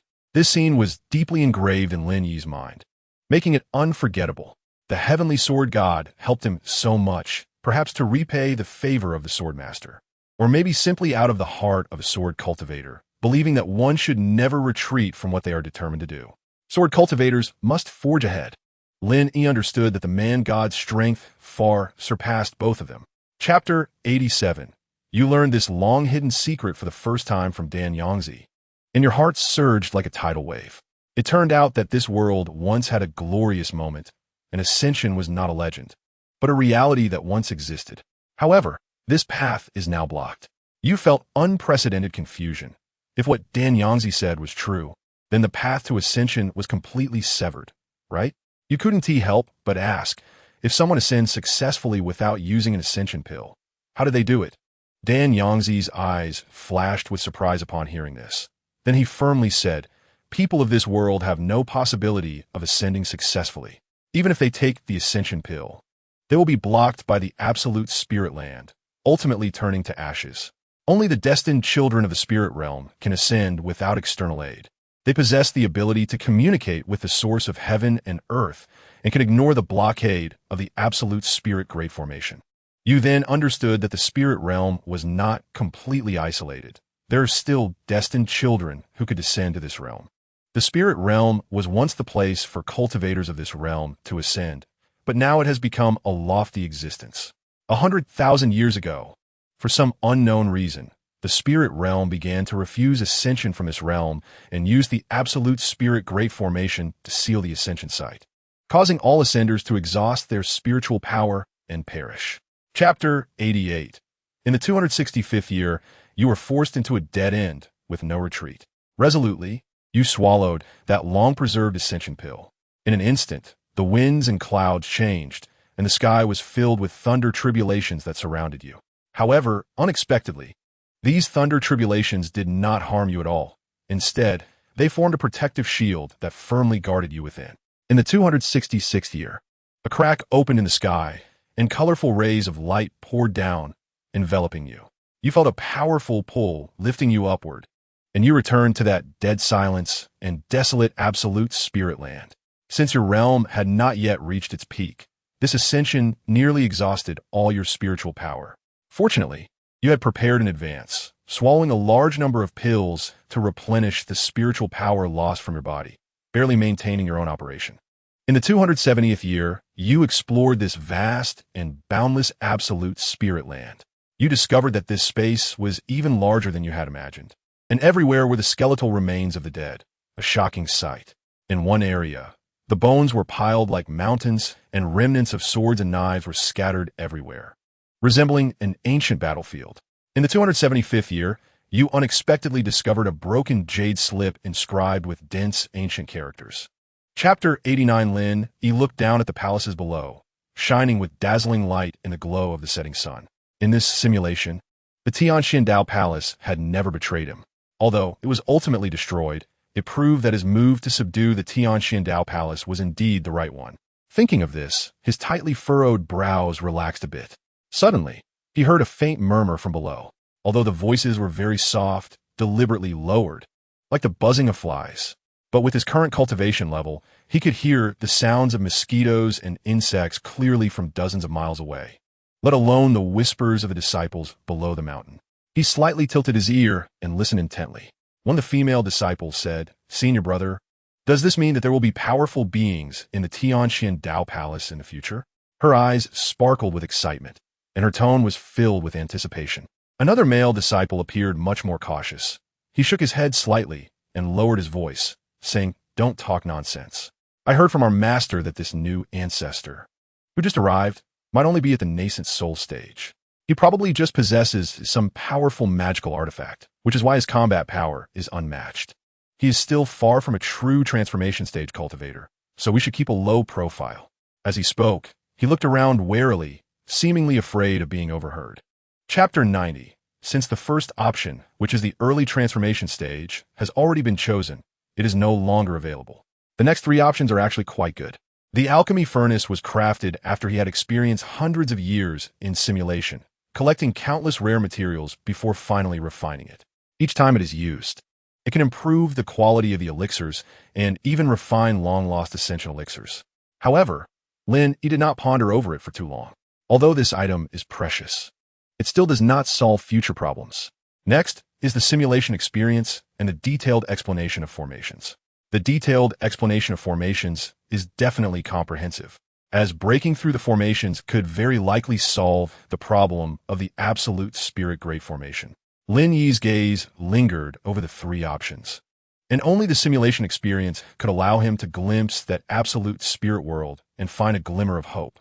With this in mind, he chose the simulation experience without hesitation. Ding! Selection successful, deducting 10,000 mid-grade spirit stones.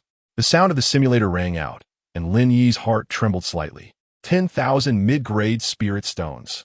Even though he was now quite wealthy, he still felt a pang of pain. However, in the next moment, the torrent of memories that surged forth made him understand the value of these spirit stones. Countless fragments of memories, dazzling like the stars, collided and merged in his mind.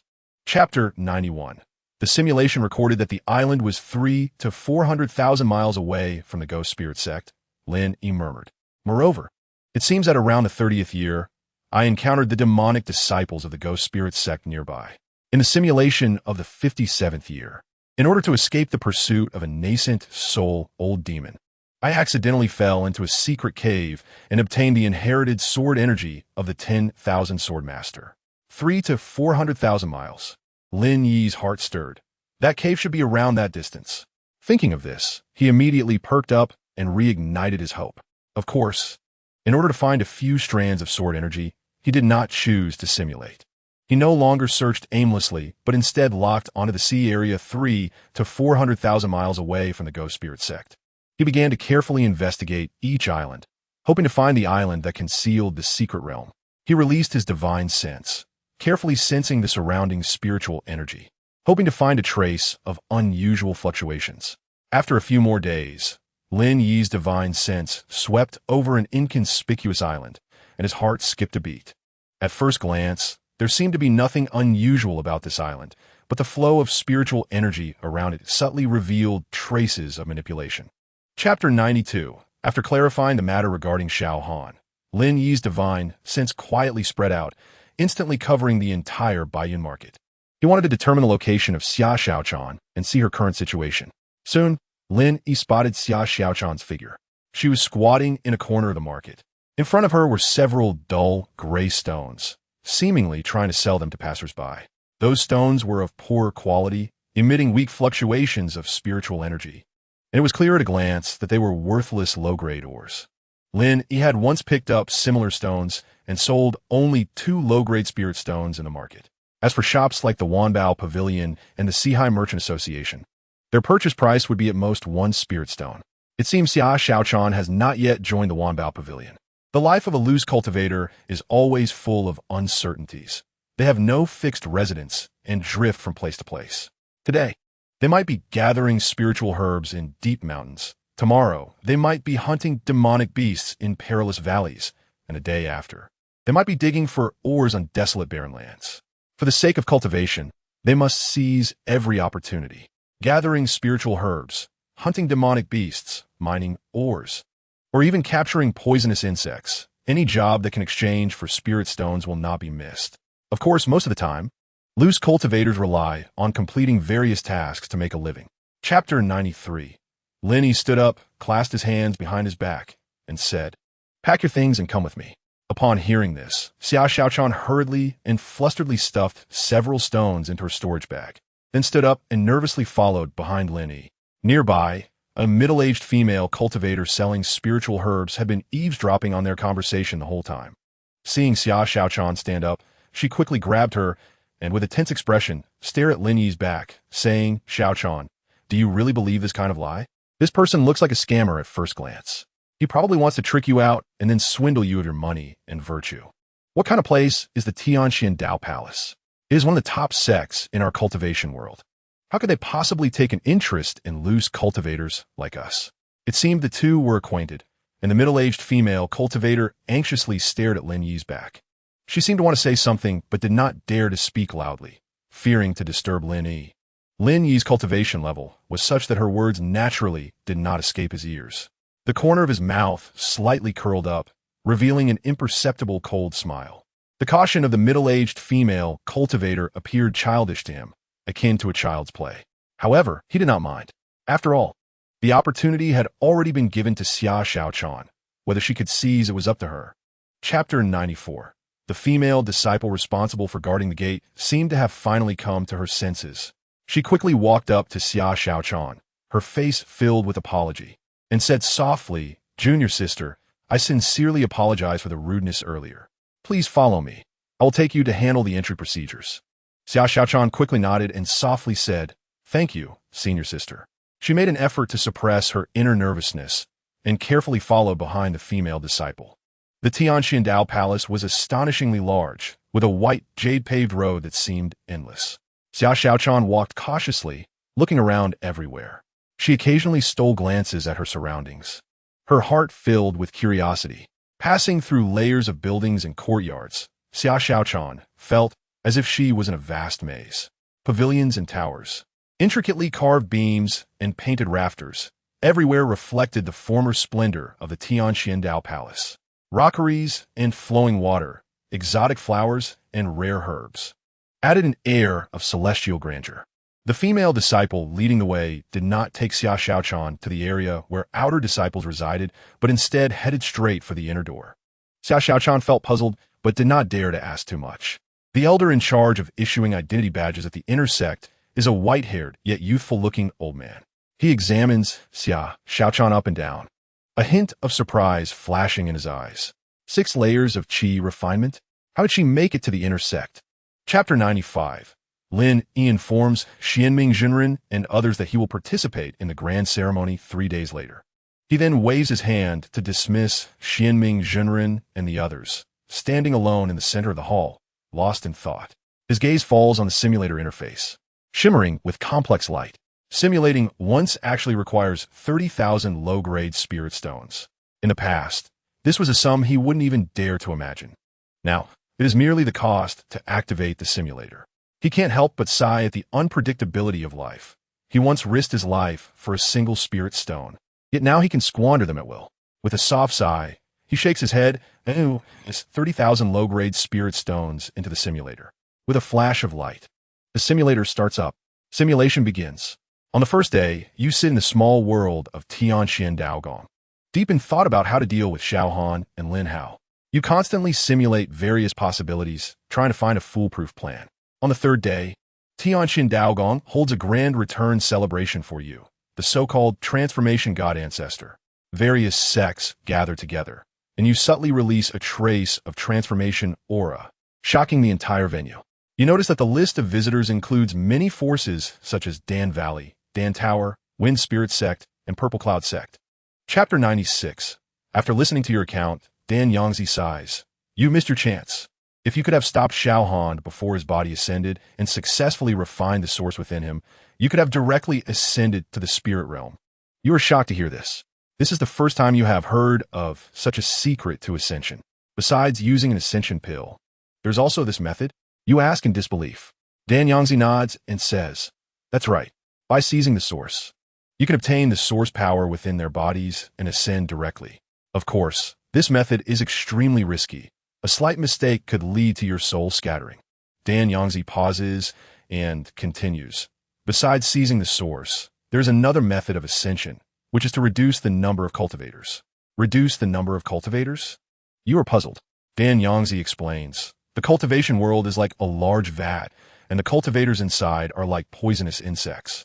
Only by reducing the number of poisonous insects can the strongest Goo King be born. And this Goo King is qualified to leave this vat and reach a broader world. Dan Yangzi's words leave you in deep thought. Chapter 97. In the 15th year, after diligently healing in the cave paradise, you finally recover your vitality. Although the injuries brought by the vine spirit were severe, they also allowed you to benefit from adversity, significantly improving your cultivation. You begin to pay attention to Xia Xiaochan's progress in cultivation. Learning that she has already made a name for herself in the outer sect and reached the 10th layer of qi refinement, you still feel it is too slow. You decide to take action personally to pave her way in cultivation. You bring Xia Xiaochan into your small world, refining poison pills for her daily using heavenly materials and earth treasures, and personally guiding her cultivation. In the 17th year, under your careful nurturing, Xia Xiaochan successfully establishes a perfect foundation at the 12th layer of qi refinement, shocking the entire sect. In the 20th year, Lin Hao's fortune begins to manifest, and the Repairing Heaven Alliance rapidly rises under his leadership, becoming a force that cannot be ignored. You understand that with your current strength alone, you are still insufficient to contend with the Vine Spirit. Thus, you devote more energy to cultivating Xia Xiaochan, hoping she could become a trump card in your hands. In the 50th year, Xia Xiaochan successfully condenses a golden pill and is awarded the title of Tianxian Saintess by Tianxian Daogong, renowned throughout the cultivation world. In the 52nd year, a large-scale conflict breaks out between the Repairing Heaven Alliance and Tianxian Daogong, with both sides experiencing victories and defeats, and the battle remains deadlocked. Chapter 98. In the 220th year, good news arrives frequently. The banner of the 10,000 Immortals sect has spread across 1/3 of the central continent. You stand at the highest point of the 10,000 Immortals sect's headquarters, gazing into the distance, filled with ambition. Below, newly initiated disciples are diligently cultivating, their faces beaming with confident smiles, which brings you immense comfort. In the 300th year, the expansion speed of the 10,000 Immortals sect shows no signs of slowing down. It now occupies half of the land in the central continent. More and more cultivation sects in the central continent, realizing the trend has shifted, choose to submit to ensure their own survival. The strength of the 10,000 Immortals sect reaches an unprecedented peak, with countless resources from overseas and the central continent converging like rivers into the sea, nourishing the rapidly increasing number of disciples within the sect. Every mountain peak and cave abode is filled with vibrant life. In the 305th year, an exhilarating piece of news arrives. Another batch of outstanding disciples from the 10,000 Immortals sect successfully breaks through to the nascent soul stage. You send these newly promoted nascent soul disciples out to continue battling in the central continent. Watching their eyes filled with unwavering trust in you, you feel a deep sense of satisfaction, and at the same time, your own realm also advances significantly. Chapter 99. In the 454th year, the Heavenly Sword God stands on Golden Turtle Island, burning incense and bathing, offering prayers to heaven and earth. After a moment, the Heavenly Sword God lets out a long howl, pointing his sword towards the sky. A dazzling beam of sword light shoots up into the heavens, piercing the sky. The sword light strikes through the clouds. Dark clouds roll, and thunder rumbles. The wind rises and the clouds surge. The heavens and earth change color. Thick bolts of lightning, as wide as water buckets, dance down like silver snakes, crashing down on the Heavenly Sword God. The Heavenly Sword God swings his sword, shattering the bolts of lightning. The sword light and the lightning intertwine, producing a deafening roar. Finally, a massive bolt of lightning, several times thicker than all previous ones, descends from the sky, striking the heavenly sword god fiercely. His body is instantly consumed by the lightning, turning to ashes and disappearing without a trace. Only a broken long sword remains at the spot, exuding faint traces of lightning energy. The heavenly sword god has failed. You stand dazedly at the spot, gazing at the empty sky, filled with sorrow. A great master of the sword path has ultimately been unable to escape the shackles of fate. You silently pick up the broken sword of the heavenly sword god and bury it in the back mountain of Golden Turtle Island. Chapter 100. You nod to indicate you understand, but say nothing more. After pondering for a moment, Dan Yangzi ultimately chooses to trust you. He knows that continuing the war between the immortals and demons will only increase casualties, and the method you propose to break the array might be the real solution. Therefore, he decisively terminates the current plan for the war between the immortals and demons and joins you in seeking a way to break the absolute spirit great array. In the 880th year, Dan Yangzi brings countless array classics, including detailed explanations of arrays and comprehensive array texts, piled up like mountains. You both began to immerse yourselves in the world of formations, researching day and night in hopes of finding the key to breaking the formation. Dan Yangzi told you that about 100,000 years ago, it seemed there was a great war in the spirit realm, and since then, it had become increasingly difficult for those in this realm to ascend. He was born 40,000 years ago, at that time full of vigor, growing step by step from a first-level 5th grade mixed spiritual root, encountering constant fortuity and ultimately awakening the nirvana body. He separated a strand of his consciousness for preservation. Each time he died, as long as this strand of consciousness did not perish, he could safely recover after a long process. He felt he was carrying the heavenly mandate, which was to successfully ascend. Chapter 101. In the year 1800, your once black hair had turned white, and the years had left deep marks on your face. Despite having researched for 300 years, you still had no clue about the formation before you. Hopes were repeatedly dashed, and you began to doubt whether the path you had chosen was correct. At that moment, you even felt that Dan Yangzi's method for the Goo King to ascend might be the right choice. Despair began to spread, and you felt an unprecedented sense of confusion and helplessness. In the year 2000, your face was lined with many more wrinkles, but you were completely unaware. According to the normal lifespan of a transformation stage cultivator, 2,000 years was almost their limit. However, you were a sword infant transformation, not an ordinary transformation stage cultivator. So your lifespan far exceeded that of ordinary people. You were immersed in the formation, lost in it, forgetting the passage of time and your own aging. You discovered that this formation bore a remarkable similarity to the Tai Chi you knew in your previous life. This formation grew stronger in the face of strength, yet contained the profound truth of the unity of yin and yang, the oneness of all things. It seemed to be a concrete embodiment of Tao giving birth to one giving birth to two giving birth to three, and three giving birth to all things, as well as a perfect interpretation of all things bearing yin and embracing yang, harmonizing to achieve unity. Chapter 102. Feeling the surging magical power within. Lin Yi couldn't help but burst into laughter. Great. Just wait, man god. I will definitely raise my strength to a level you can only look up to. At this moment, in his eyes, Xiao Han and the Danzun seemed like ants, not worthy of fear. If it weren't for the dread of that strange, heavenly punishment, he would have wanted to strike and completely erase them right now. However, directly killing them would be too easy. He wanted them to slowly suffer in fear and despair, ultimately dying in endless pain. After simulating his own death so many times, Lin Yi had somewhat gained insight into death. The initial terror, despair, and unwillingness were gradually replaced by numbness. Each simulated death felt like a very natural occurrence, and afterwards it seemed as if nothing had happened. But in reality, Lin Yi held grudges. The reason he endured was that his strength was inferior. Once his strength reached a level where he could look up to even the existence behind them, he would not hesitate to let them feel the might of thunder. In the first simulation, he hid in the market to cultivate, only to be easily crushed by the master and apprentice who came to find him, like squashing an ant. That sense of powerlessness still lingered in his memory. Chapter 103. He touched another fragment, and memories of ascension flooded into his mind. He felt the power of the heavenly tribulation during ascension, the distortion and tearing of space, and the baptism and sublimation that came with ascension.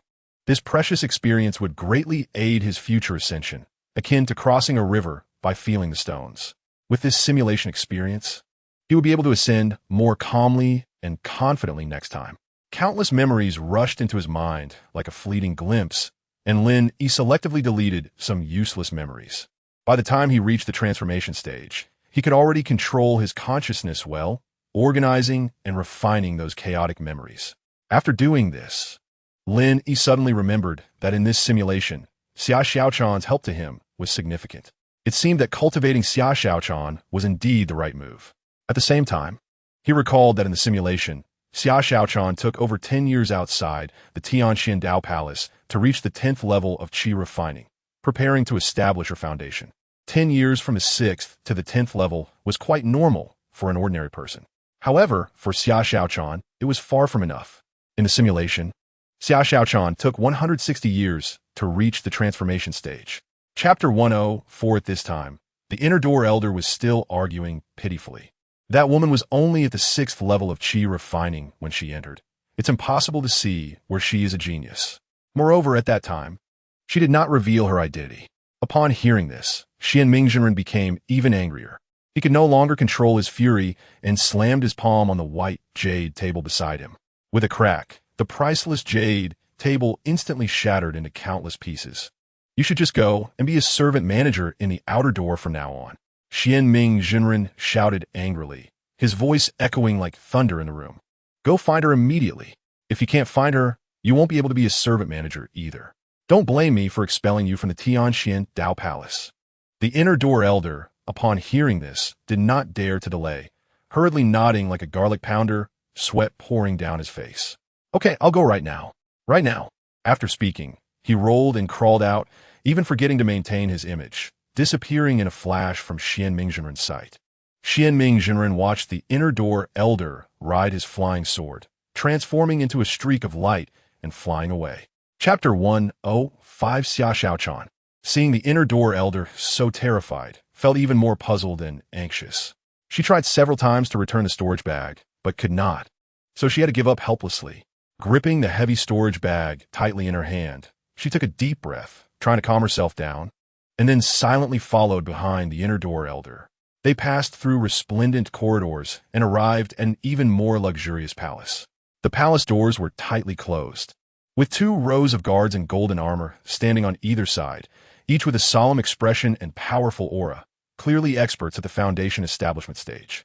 As for Lin Yi, he was not concerned about Xia Xiaochan's experiences in Tianxian. He would definitely utilize anything useful for himself. It was impossible for Xia Xiaochan to follow in his footsteps.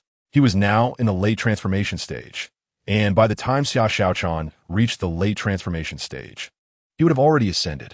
However, in the simulation, this was a significant boost. He suddenly remembered the Yinin he had encountered in the simulation. This time, the simulation did not bring Fat Da, which seemed to indicate that he had not found the other party. But it didn't matter. Everything relied on fate. If they met, they met. If not, it wasn't a big deal. Chapter 106. After listening, Lin Yi nodded. He cautiously took out a bottle of dark green poison from the storage ring, with black mist subtly swirling on the surface of the pill bottle. Then he tossed the jade bottle to Xia Xiaochan. Inside is a vial of highly toxic elixir. An ordinary person would die immediately upon ingestion, but to activate your physique, you must take it. Lin Yi spoke in a calm tone, as if discussing a trivial matter. After finishing, he looked at Xia Xiaochan's shocked expression and continued, of course, you won't die from the poison, but you will have to endure inhumane suffering. It's up to you whether to take it or not. Think it through before consuming. After that, he sent Xia Xiaochan away. After all, he had done what he needed to do, and it was now up to her choice. As the saying goes, a master leads you to the door, but the cultivation is up to the individual. Whether to choose to stand out or to settle for mediocrity is a decision Xia Xiaochan must make for herself. He couldn't do everything personally. In his view, Xia Xiaochan was only useful to him in the simulation and nothing more. Holding the poison Lin Yi had given her, Xia Xiaochan felt a mix of emotions. She had originally thought she could awaken her physique and was quite happy, but the prerequisite for awakening was to consume the poison elixir. What if she couldn't awaken? Wouldn't that mean she would be poisoned to death? Chapter 107. The Spirit Master and the Pill Master are both part of the Pill Tower lineage, knowing each other well. Although the Pill Master can temporarily borrow Xiao Han's body to unleash the strength of the nascent soul stage, it is not his own power and cannot be sustained. More importantly, many of his secret techniques cannot be used, otherwise it would damage Xiao Han's body. The two fought from the courtyard to outside the town, from the ground to the sky, and for a moment, sand flew and stones scattered, the sky darkened. The Spirit Master is, after all, a genuine nascent soul stage cultivator, experienced and powerful. After a fierce battle, the Pill Master gradually fell into a disadvantage and was eventually trapped by the Spirit Master using a secret technique. At that moment, a giant cat demon in the god-transcending stage passed by Wutan Town, seemingly attracted by the fluctuations of the battle between the two. Seeing this, you immediately released your pressure from the god-transcending stage. The cat demon sensed your powerful aura, trembled in fear, and fled with its tail between its legs. After dealing with this unexpected factor, you found the Spirit Master coldly smiling as he locked the Pill Master inside a specially made cage. He glanced at Xiao Han, who was collapsed on the ground, breathing weakly, his eyes flashing with a hint of disgust as he contemptuously said, Chapter 108. In the second year, you finally completely refined this source of energy. A powerful force surged into your body, and your cultivation advanced significantly. In the hazy distance, you felt a will from the heavens attracting you, urging you to ascend. You knew that as long as you wished, you could ascend at any time. In the third year, you found the entrance to the hidden small world of the Ghost Spirit sect. You split open the entrance hidden in the spatial rift.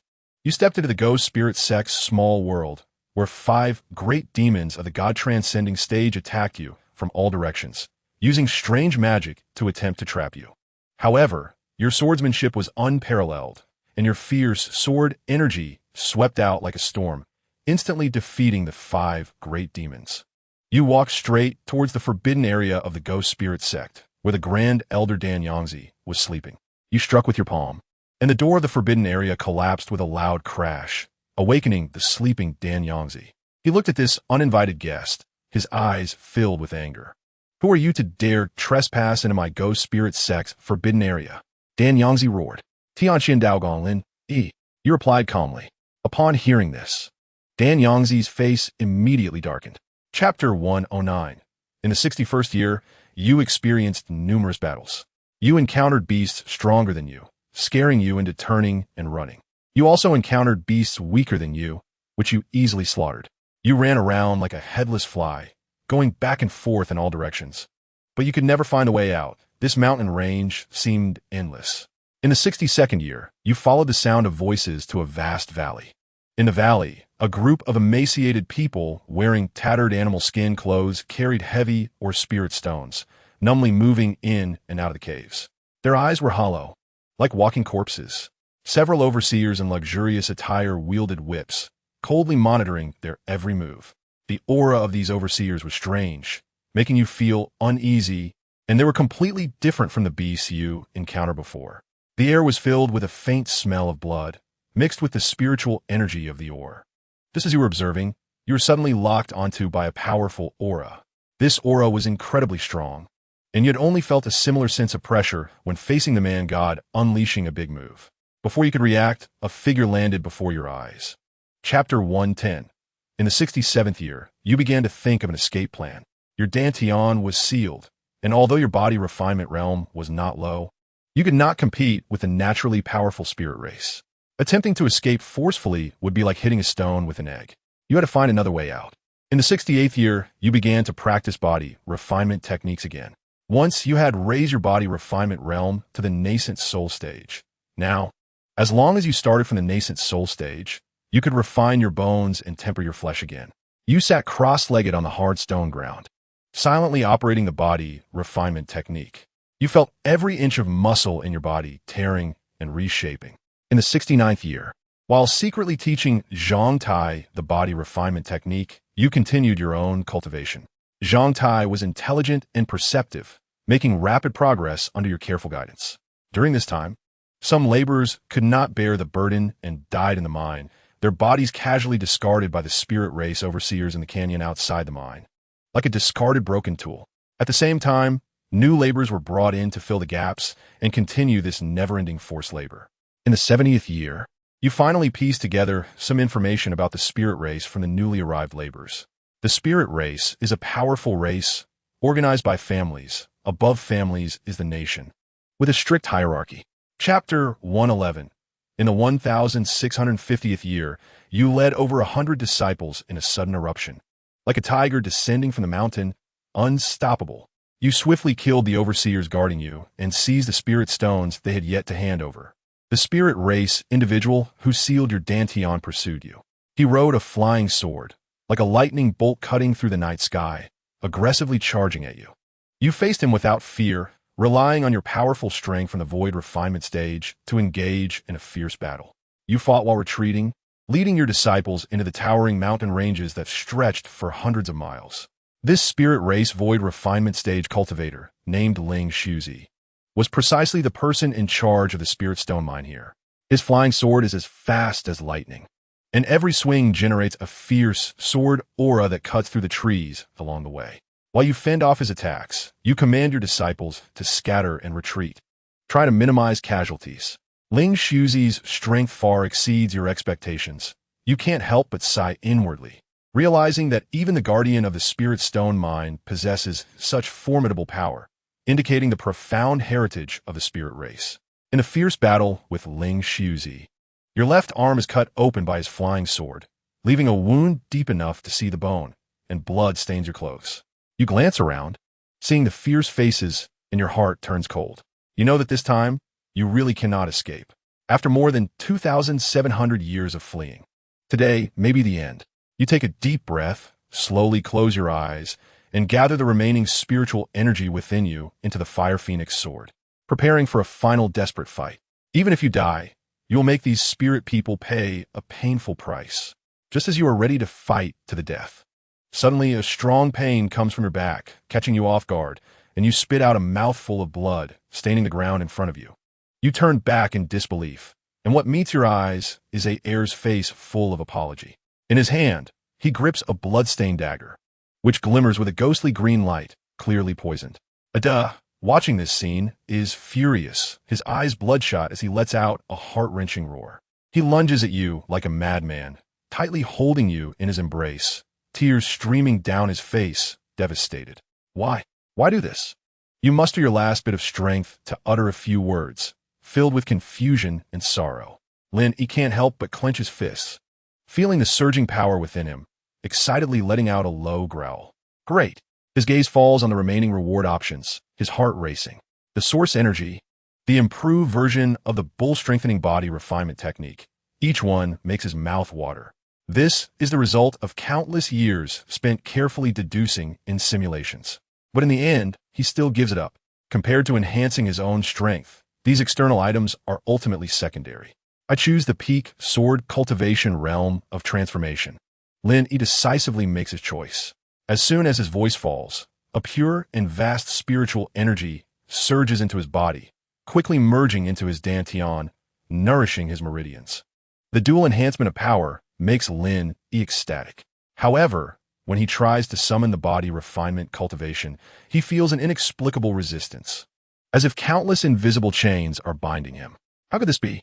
Lin Yi is shocked and tries again to activate the body refinement power, only to find that the force is being firmly suppressed.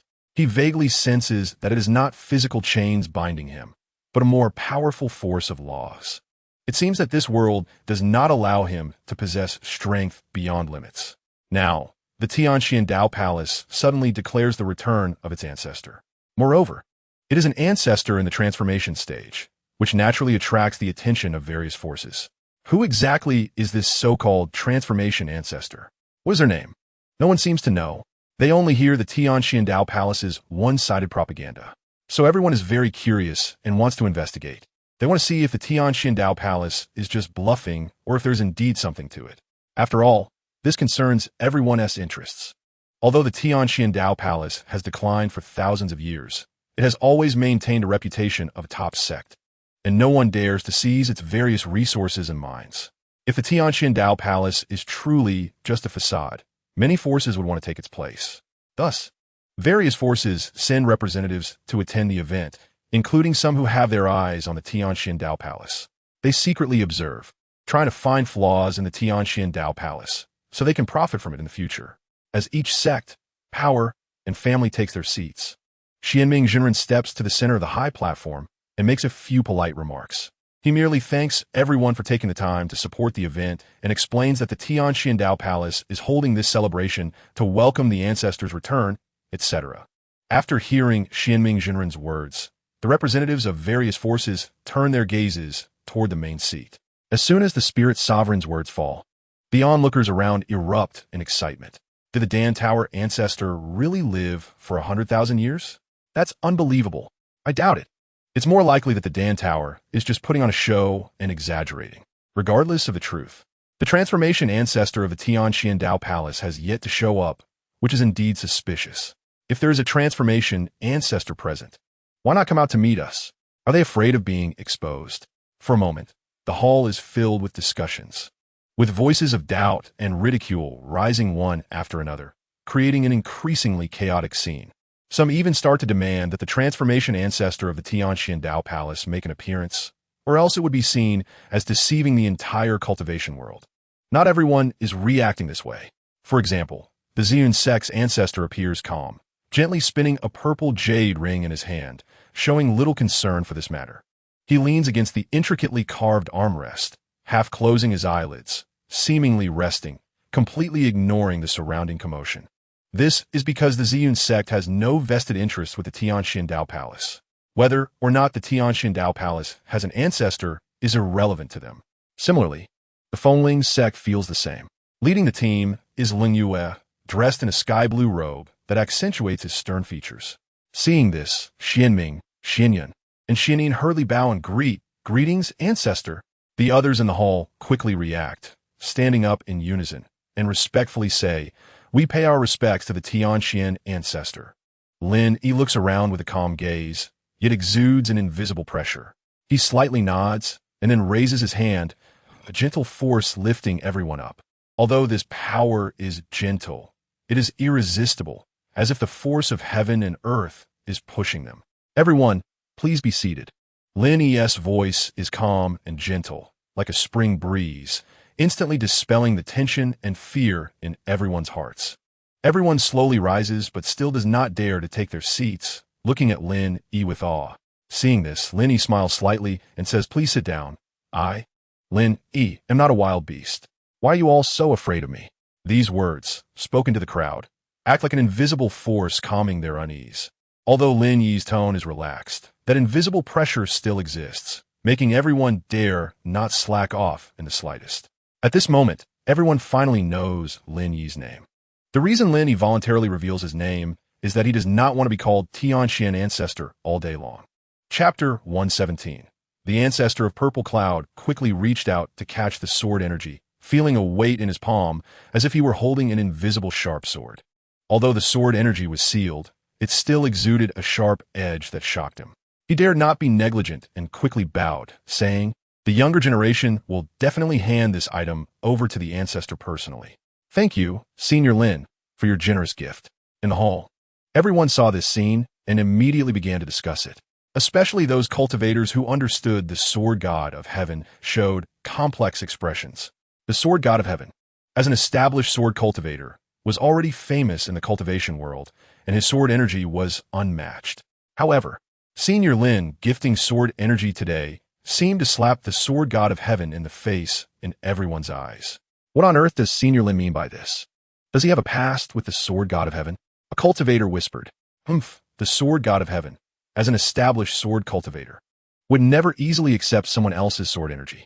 Senior Lin's actions are a bit presumptuous, another cultivator sneered. Not necessarily, since Senior Lin dared to do this. It must have deep meaning. Perhaps there is indeed an unknown connection between him and the sword god of heaven. Others held a different view. The Xianyin real person furrowed his brows slightly and whispered to the Xianming real person beside him. Chapter 118. After returning to the Tianxian Dao Palace, you immersed yourself in comprehending the laws of this world.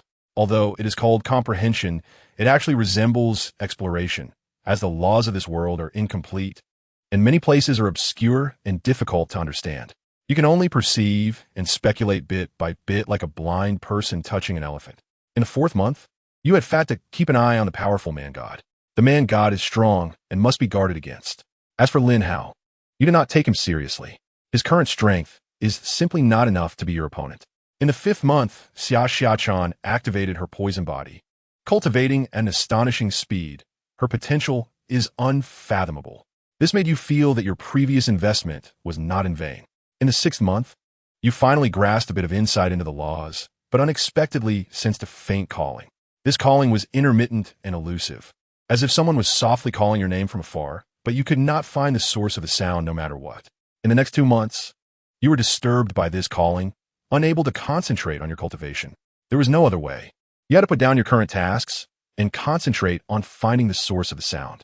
A whole year passed, and you had almost traversed every corner of this continent, finally roughly determining the direction of the sound. Chapter 119. The man-god stood proudly in the void, looking down at the three of you, a disdainful sneer curling at the corner of her mouth. Ants are still ants, even if they become a bit stronger. They remain ants. Upon hearing this, your gaze sharpened, and the fire phoenix sword let out a crisp cry, transforming into a dazzling streak of light. It shot towards the man-god. Seeing this, the man-god's expression changed slightly, no longer daring to underestimate you. She formed seals with her hands, and her spiritual power surged, creating an indestructible defensive barrier. The fire phoenix sword collided with the barrier, producing a deafening explosion, and the space violently shook as if it were about to shatter. The two sides exchanged blows fiercely for a month, but neither could determine a victor. A hint of madness flashed in the man-god's eyes as she let out a howl to the heavens, raising her power to the level of refining the void. A terrifying pressure swept across the heavens and earth, making Dan Yangzi and the sword god of heaven feel breathless. Ha ha!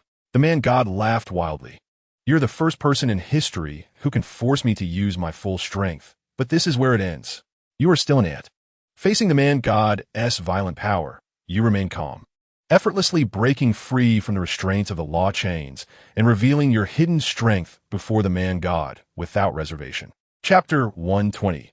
You gaze at the now calm sky, lost in thought. This heavenly thunder may really come from the spirit realm. The spirit realm sensed that you had seized the source energy and thus sent down heavenly punishment, intending to erase you. However, as you returned the source energy to this world, the heavenly punishment lost its target and naturally dissipated. In the 8th year, you returned to the Tianxian Dao Palace, where the majestic palace was bathed in golden sunlight, surrounded by auspicious clouds and the calls of celestial cranes, presenting a scene of peace. You summoned the sword god of heaven and Dan Yangzi to your side, and the atmosphere in the hall was solemn and grave. You slowly spoke of the existence of the spirit realm and the cruel enslavement of the human race by the spirit race. Upon hearing this, Dan Yangzi was enraged, his hair standing on end, and he slammed the table, causing the teacups to resonate. How outrageous! This spirit race is so rampant, treating our human race like pigs and sheep. The sword god of heaven tightly gripped his long sword, the sword body emitting a crisp humming in response to his anger. If this is true, I will definitely storm the spirit realm and battle them to the death. However, both knew that, with their current strength, ascending to the spirit realm was akin to a fool's errand. The fire in their eyes gradually extinguished, replaced by a deep sense of powerlessness. Chapter 121. In the 50th year, with the final piece of spirit stone shattering, the yin-yang heavenly covering great formation was finally completed. In an instant, a dazzling light shot up from the center of the formation, dispelling the dead silence that had enveloped this land. The originally lifeless earth began to tremble, a hint of green emerging from the cracked soil, withered plants regaining vitality, and all sorts of strange flowers blooming in competition, filling the air with rich spiritual energy. Even with a refining void body, you felt incredibly exhausted at this moment, as if your body had been hollowed out. You looked at this revived land and smiled with satisfaction. Opening a path for future ascenders in the absolute spirit land was your greatest wish at this moment. You built a few simple thatched houses using basic materials at the edge of the recovering spiritual energy as temporary residences. After resting for a while, you began exploring this brand new world. In the 51st year, you arrived at the edge of the Absolute Spirit Great Formation. Looking out, you saw that the originally gray Absolute Spirit land was now covered with vibrant green. The Inyang heavenly covering Great Formation was like a parasite, dwelling within the Absolute Spirit Great Formation and continuously absorbing vitality. Chapter 122. However, there was not a trace of fear on your face, not even a furrowed brow. The fire phoenix sword trembled slightly in your hand, letting out a clear cry, as if it could hardly wait. The next moment, you flicked your wrist, swung the sword, and in an instant, flames surged through the world. A fire phoenix, crying out to the 9 heavens, flew out from the sword, its entire body engulfed in golden red spiritual fire, roaring as it charged towards the group of demon clans. Boom! Where the fire phoenix passed, the demon clans fell like reeds, the intense flames consuming everything, not even allowing the sound of their screams to escape. The demon clan members at the core formation and nascent soul stages had not even had the chance to draw their swords before being cut in half, their bodies collapsing to the ground, leaving only the stench of burnt flesh in the air. Before long, in the vast open space, only a trembling nascent soul tiger demon remained, its legs shaking, nearly kneeling on the ground. It looked at you with wide eyes filled with fear, its lips quivering, but it couldn't say a word. You slowly walked up to it, your gaze like lightning, and coldly asked, "Speak. Why do you eat humans?" The tiger demon opened its mouth, seemingly wanting to make an excuse, but under your overwhelming aura, its will had already collapsed, and it finally stammered. Chapter 123. You furrowed your brows and coldly swept your gaze over them, your imposing presence exuding an invisible yet powerful pressure. Eat? Did I make you eat them? If they dare to eat you, why don't you dare to eat them? No one dared to refute your words, but the tribal members clearly hesitated, as if battling with their inner fears, until you impatiently kicked the corpse away and coldly shouted, "Listen, this is the food I grant you." As soon as the words fell, the fire phoenix sword in your hand was drawn, and a sword light sliced through, cutting the entire corpse into small pieces. You threw a piece of demon beast leg meat in front of the chieftain and coldly said, "Eat." The chieftain's face alternated between pale and green, trembling hands lifting the piece of meat, ultimately taking the first bite under your gaze. The juices burst on his tongue, the rich spiritual essence almost making him ecstatic, forgetting his fear and muttering, "Good stuff really is good stuff." Other tribesmen, seeing this, slowly followed suit, eventually beginning to eat, no longer resisting. After everything was arranged, you began to quietly observe the children in the tribe. These children, though malnourished and emaciated, still had a glimmer of innocent hope hidden deep in their eyes. Chapter 124. In the 240th year, the familiar yet jarring fluctuations of the restrictions once again came from the land of Absolute Spirit. This time, the frequency and intensity far surpassed before, and you sensed something unusual. Your intuition told you this was not an ordinary disturbance, but rather a sudden situation. You rushed to the land of Absolute Spirit, and the sight before you made your heart tremble slightly. Dan Yangzi lay beside the ascension altar, his upper body hunched like a dry branch, while his lower body had already been brutally severed. Blood stained the ground, the leaking spiritual energy faintly mixed with a decaying smell. He looked haggard, his breath weak, but his eyes still stubbornly opened slightly, as if waiting for you. Seeing this, your heart sank, and you quickly approached, feeding him several precious healing pills and stimulating his life force with spiritual energy, temporarily pulling him back from the brink of death. Dan Yangzi opened his murky eyes to look at you, his lips moving, his voice like shattered tiles scraping against rough ground. She has come. The man-god brought many helpers. Most sects have surrendered. Those who do not will die. Every word seemed to exhaust his strength. Hold on. Your voice was steady and powerful, but your eyes could not hide their seriousness. Chapter 125. In front of the simulator, Lin Yi was stunned, as if petrified. His hands trembled, his knuckles turning white, and beads of sweat formed on his forehead. He had considered countless possibilities, but he never imagined he would be the leader of the Shao clan in the spirit realm. Shao Han, this name, even if turned to ash, he would recognize. Like a nightmare, it haunted his countless simulations. He had almost concluded that Shao Han was the destined son of this world, while he himself was merely a villain destined to be trampled underfoot. However, hearing this name in this simulation, along with A.O. Biao's account of Xiao Han's incarnation being slain, stirred a storm in his heart. Although there were many people with the same name, combined with the fact that the other party's incarnation was killed by an ant in the trial ground, and in this simulation, he had used a scheme to exploit the Spirit Lord to slay Xiao Han and seize the source energy. These two matters linked together, and a bold guess arose in Lin Yi's heart. Could the Xiao Han of the Spirit Realm and the Xiao Han in Wutan Town now be the same person? The Great Ascension Tribulation, Xiao Han Trial Ground. Lin Yi repeatedly muttered these keywords. Chapter 126. In the 900th year, as the sun rose, the golden sunlight spilled over the Wutan Mountain, as if draping the peak in a layer of golden armor. Clouds and mist swirled around the mountain, spiritual energy swirling, and several figures could be faintly seen moving through the mist. They moved gracefully, their every gesture exuding a powerful pressure. These people were your disciples, and several had already advanced to the transformation realm, like guardian deities protecting humanity.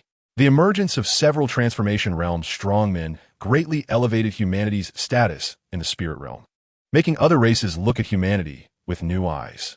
The heavenly sword divine lord sat cross-legged in the secret chamber of Wutan Mountain, his aura long and deep, as if merging with heaven and earth. Suddenly, he opened his eyes, a sharp light flashed, and a fierce aura erupted from his body, sweeping across the entire Wutan Mountain. At this moment, he finally broke through the shackles of the transformation realm and stepped into the void refinement realm. Above Wutan Mountain, the wind and clouds changed, spiritual energy converging into a massive vortex, enveloping the heavenly sword divine lord. Chapter 127.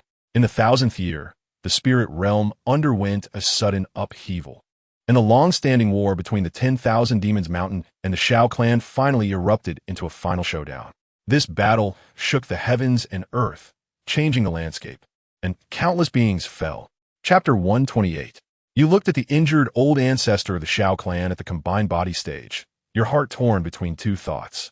The opponent's strength far surpassed yours, and if you fled now, there would still be a glimmer of hope to seek revenge after your cultivation improved later. However, the sight of the Shao clan's army slaughtering humanity made your heart ache like a knife. These mortals were strangers to you. Their lives and deaths originally had nothing to do with you, but as fellow humans, how could you watch them be slaughtered? Enough. As cultivators, how can we live in shame? You muttered to yourself, a trace of determination flashing in your eyes. The next moment, you resolutely turned and flew towards the direction of the Shao clan's combined body stage ancestor.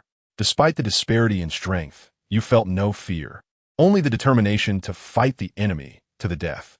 At this moment, you finally understood the choice of the heavenly sword divine lord and your disciples. That for the sake of protecting humanity, even if one dies, what of it? Your fearless actions even caused the Shao clan's combined body stage ancestor to feel a trace of panic. He seemed to see something terrifying in your eyes, a kind of madness that would burn everything. Ha ha ha. You let out a long laugh, your laughter filled with heroism and determination. Just as the Shao clan's combined body stage ancestor was in shock, your internal spiritual energy surged wildly, a destructive aura spreading out. Chapter 128. As he finished his selection, two strands of milky white light, as thick as arms, continuously twisted and appeared before him out of thin air. They exuded a rich life force, as if possessing their own consciousness. They wriggled slightly, resembling two living spiritual snakes. However, these two strands of primordial energy seemed to acknowledge him and did not flee. Instead, they affectionately circled around Lin Yi, dancing like two playful children. Lin Yi reached out his finger and gently touched one of the strands of primordial energy. A warm and smooth sensation came from his fingertip, as delicate and silky as a baby's skin. This breath of life made him feel incredibly comfortable, as if his soul had been cleansed. He couldn't help but gently rub this pulsating light with his fingertip, feeling the immense vitality contained within. After playing for a while, a hint of reluctance appeared on Lin Yi's face as he sighed softly. Go, merge into this world, and make it more prosperous. After saying this, he cradled the two strands of primordial energy in his hands and slowly sent them into the earth. As the two strands of primordial energy merged into the ground, a strong vibration came from deep beneath the earth and quickly spread outwards, Chapter 129, as his words fell, a Taiji Bagua formation appeared in his hands. The formation was ancient, with black and white energies slowly flowing within it, containing endless mysteries. It emitted an astonishing sword aura from its surface, causing one's primordial spirit to tremble at a glance. This formation did not require complicated arrangements. It could unleash its powerful might simply by being placed down and inserting spiritual stones. Indeed, Lin Yi examined the formation in his hands with joy in his heart. With this treasure, his strength would undoubtedly rise to a new level. In future battles, he would have another powerful means. When facing an overwhelming enemy, he would only need to set up the formation, insert the spiritual stones, and then dive into the formation to secure an invincible position. At that time, it would depend on whether the opponent had the ability to break the formation. After tidying up the gains from this time, Lin Yi planned to continue simulating. However, upon seeing the number of spiritual stones required for one simulation, he couldn't help but feel a headache. Now that he had reached the void refinement realm, the number of spiritual stones needed for one simulation had skyrocketed to a staggering 10,000 middle-grade spiritual stones. Converted to low-grade spiritual stones, that would be 1 million. Truly extravagant. Lin Yi couldn't help but sigh.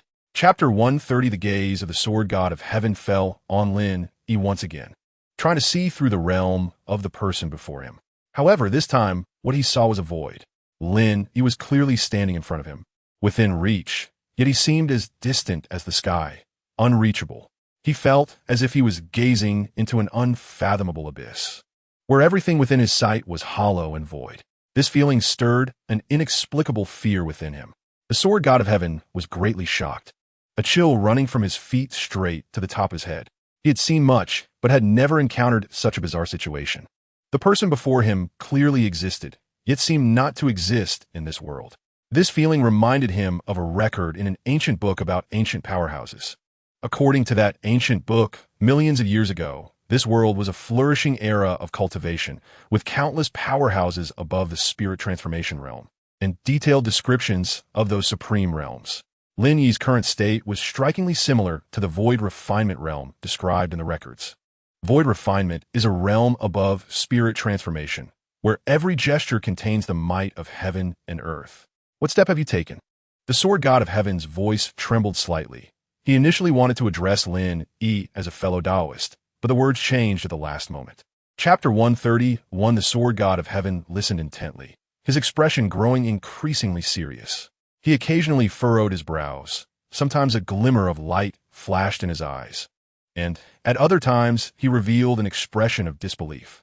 At this moment, he had no doubts left about Lin Yi's words, because from the fact that spirit transformation cultivators had been unable to ascend to the spiritual realm for nearly 100,000 years, and the frequent records of ascension during ancient times, he could deduce that everything Lin Yi said was true. The real person Xianming was also left dumbfounded, with his hair standing on end. He was learning the truth for the first time. He felt his understanding being overturned again and again, filled with shock and fear. At this moment, the sword god of heaven had lost his mood to question Lin Yi about how he could reach the void refinement realm, because he knew that someone who could know so many secrets of the spiritual realm must be extraordinary. With that thought, he slowly stood up, deeply bowed to Lin Yi, his tone sincere yet trembling. I implore you, senior, to save the cultivators of this realm. His voice was filled with hope and reverence. At this moment, he placed all his hopes on Lin Yi. Chapter 132. In the 4th month, you gained a deeper understanding of this cultivation method. You realized that the 8-9 celestial skills were not just simple transformation techniques, but a comprehensive cultivation method that integrated body techniques, illusion techniques, and even soul secret arts. You began to attempt to integrate these skills, such as incorporating body techniques, while transforming to make movements more flexible and natural, while transforming into others.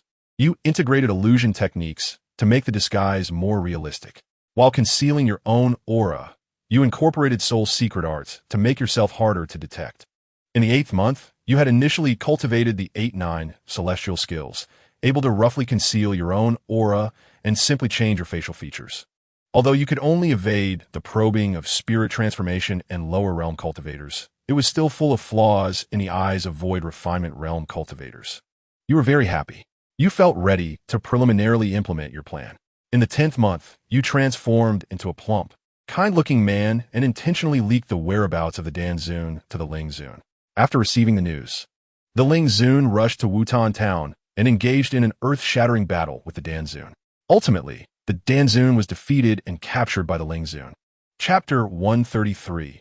In the 90th year, the influence of the ghost spirit sect spread like wildfire, swallowing countless sects, and the cultivation world fell into chaos. And the mastermind behind all this was you. You strategized, step by step, manipulating the entire cultivation world in the palm of your hand. Dan Yangzi had also been swayed by you, silently becoming your supporter. In the 98th year, Lin Hao had unified the Celestial Repair Alliance, and his power rapidly rose, becoming an undeniable force in the cultivation world.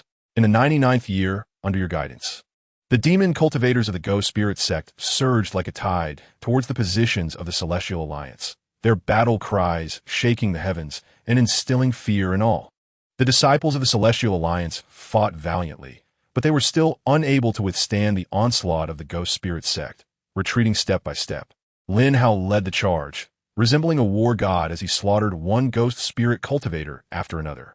However, with too many opponents, he ultimately fell under the siege of the ghost spirit sect's transformation stage experts, spitting out a mouthful of blood that stained his chest. At this critical moment, a dazzling white light pierced the sky, resembling the descent of a celestial being. As the white light dissipated, a graceful and stunning woman appeared before everyone. Chapter 134. Her tone shifted slightly, carrying a hint of regret. Later, after the Sword Master ascended to the celestial realm, the peace in the spirit realm was shattered. The human race lost such a powerful figure as the Sword Master, and even with several great ascension cultivators remaining, they struggled to bear the burden, ultimately being jointly defeated by the spirit and demon races. From then on, the human race began to decline. The voice of the divine deity grew even more somber. After the last great battle, only 1 in 10 human cultivators in the spirit realm survived. To prevent future troubles, the spirit realm cultivators set up a great spirit sealing formation at the ascension site, further blocking the cultivation path for cultivators from this realm. All who ascended from this realm perished under the spirit sealing formation. Gradually, the origin of this realm was continuously plundered, making ascension extremely difficult, and it was treated as a trial ground by the spirit realm. The human race in the spirit realm had already fallen to the lowest tier, hardly different from beasts. You furrowed your brow, with countless thoughts swirling in your mind. The history recounted by the divine deity unfolded in your mind like a grand yet brutally cruel tapestry. The collision of 2 worlds ultimately ended in the complete defeat of one side, leaving you feeling deeply powerless and sorrowful. When the divine deity mentioned the Sword Master, you noticed a fleeting hint of respect in her eyes. Chapter 135. On a desolate island, you found Lin Hao. At this moment, he had long lost his previous vigor, looking haggard and disheveled. "You can't kill me," Lin Hao exclaimed in horror upon seeing you. You remained silent, merely signaling the black-hearted elder to step forward. Lin Hao had his cultivation sealed by you, and a sharp sword light flashed. He didn't even have time to scream before he was slain by the substitute you had called. Finally, thunder rumbled from the sky, and the black-hearted elder was reduced to ashes. You extracted a ball of pale golden essence from Lin Hao's corpse and infused it into this realm. Another rumble of heaven and earth echoed, and you felt the concentration of spiritual energy in this realm rise once more abundant than before. Meanwhile, the voice in your mind that you had suppressed echoed once again. In the 110th year, you felt a surge of curiosity and decided to venture into the underground world once more. This time, you were not wandering aimlessly but heading straight for the source of that voice, the vast and unfathomable great formation shrouded in the will of the world. In the 111th year, you finally returned to the core area of the underground world. Chapter 136. Dan Yangzi and the Sword God looked on in shock, their eyes filled with astonishment. They had never seen such a powerful formation nor imagined such immense strength. "Lin Yi, what realm have you reached?" Dan Yangzi could not help but ask. You smiled slightly, but did not answer. In the 510th year, the 3 of you arrived at the tribe where you had initially discovered, starting the path of enlightening the masses and establishing the Enlightenment Mountain there. In the 520th year, you diligently practiced the 8-9 heavenly skill, becoming increasingly adept at transformation techniques and concealing your aura. Now, Even cultivators in the integration stage would find it difficult to see through your disguise without careful investigation. In the 550th year, you decided to travel. Before leaving, you set up a powerful defensive formation at the Enlightenment Mountain, capable of withstanding attacks from refining void cultivators, and even resisting a single strike from integration stage cultivators. In the 560th year, you left the Enlightenment Mountain, transforming into an old ape with a sword on its back, heading east to the mountain of 10,000 monsters. In the 561st year, you, as the old ape, encountered a towering bull demon with 2 horns in a hidden cave deep within the mountain of 10,000 monsters. Chapter 137. In the 800th year, a piece of news spread throughout the mountain of 10,000 monsters. The leader of the Shao family, Shao Han, had encountered a mishap during his retreat, and the situation was dire, causing panic among the Shao clan. Upon hearing this news, you understood that your previous schemes might have taken effect. However, you also knew that your means could only cause Shao Han to suffer some setbacks, buying you some time. Your methods could never truly kill a great ascension cultivator. In the 900th year, no wars had erupted between the mountain of 10,000 monsters and the Shao clan. You utilized your position in the mountain of 10,000 monsters to strictly restrain the demons under your command, prohibiting them from harming humans. This action initially met with resistance from many demons, but you acted decisively, killing many who defied your orders. By making an example of them, your subordinates no longer dared to overstep their bounds. Under your protection, the human race was able to recuperate and quietly grow stronger. The Sword God and Dan Yangzi also advanced to the refining void realm, becoming the backbone of the human race. In the 1000th year, on the human race's Enlightenment Mountain, as the sun rose, golden sunlight bathed the mountain peak, where dozens of nascent soul disciples sat cross-legged, cultivating spiritual energy. Mist swirled, and spiritual energy was abundant, resembling a fairyland. They wore flowing robes, their expression solemn, as if they were one with heaven and earth. Chapter 138. In the 2600th year, you keenly sensed something unusual. Several transformation stage cultivators you had placed in various parts of the spirit realm extinguished like candles in the wind, completely losing contact. They vanished without a trace, leaving no messages, not even a ripple of spiritual energy. This cast a shadow over your heart, making you sense that the spirit realm seemed to be brewing some significant upheaval. Fatda was still diligently seeking traces of the conspiracy between the demon and spirit races. But the human race held a low status in the spirit realm, struggling like ants, making it nearly impossible to obtain information from higher-ups. His abilities seemed somewhat inadequate in this survival of the fittest world of the spirit realm. In the 2700th year, Dan Yangzi reported to you with a grave expression. No one had ascended from the lower realm for a full 200 years. This news struck your mind like thunder. The severance of the ascension path meant that the connection between the lower realm and the spirit realm had been completely cut off. Realizing the severity of the situation, you decided to personally investigate the ascension altar. In order to avoid alarming the enemy, you transformed into the appearance of an elder of the spirit clan and quietly headed towards the ascension grounds. Chapter 139. Just as you were observing the other party, you also felt a sharp gaze piercing towards you like a sword. A chill ran from your feet to the top of your head, causing you to feel a bit flustered. But then you thought your appearance had completely changed, and you had practiced the breath-holding technique for 8 or 9 days. Even if the other party was a core formation cultivator, they might not be able to see through your true identity. With this in mind, you took a deep breath and tried to remain calm. Thousands of years of lurking and cultivation had already transformed you. You were no longer the same. You believed that even if the other party discovered you, you could still escape. Thus, you pretended to pass by, intending to distance yourself from the area. You slowed down your escape light, trying to appear as if you were casually passing by, while discreetly observing your surroundings to find a suitable escape route. However, just as you were about to fly out of the blood-colored mist, a deep voice suddenly sounded in your ear. The distant friend, why not reveal yourself? This voice was like thunder, causing your eardrums to buzz. Chapter 140. Lin Yi, upon hearing this, showed a fleeting glimmer of suspicion in his eyes, but did not pursue it further. He nodded slightly, his tone somewhat displeased. Forget it. The cause and effect are not yet resolved, and the heart's demons cannot be quelled. Today, I shall not press the matter. Just remember, The master's invitation is not extended to everyone. If you miss this opportunity, do not blame the master for not accepting you in the future. You felt a weight lift off your shoulders and quickly bowed in respect. I will remember the senior's teachings and will definitely handle my own matters diligently. Coming to seek forgiveness in the future. Lin Yi waved his hand, turned, and sat back down outside the formation, closing his eyes and saying nothing, as if entering a state of meditation. You did not linger any longer and flew away, only letting out a long breath after distancing yourself from the area. However, your heart sank. The origins of the Lin clan, that so-called great matter, everything hidden behind it. In front of the simulator, Lin Yi furrowed his brows deeply. It seemed that Lin Hao was similar to Xiao Han. Both sides used avatars to descend to the lower realm, stealing the source energy to cultivate until they ascended to the spirit realm after reaching the transformation stage. Then, the main body would devour the avatar. Finally, they would begin to cross tribulations starting from the Great Ascension stage, preparing for ascension.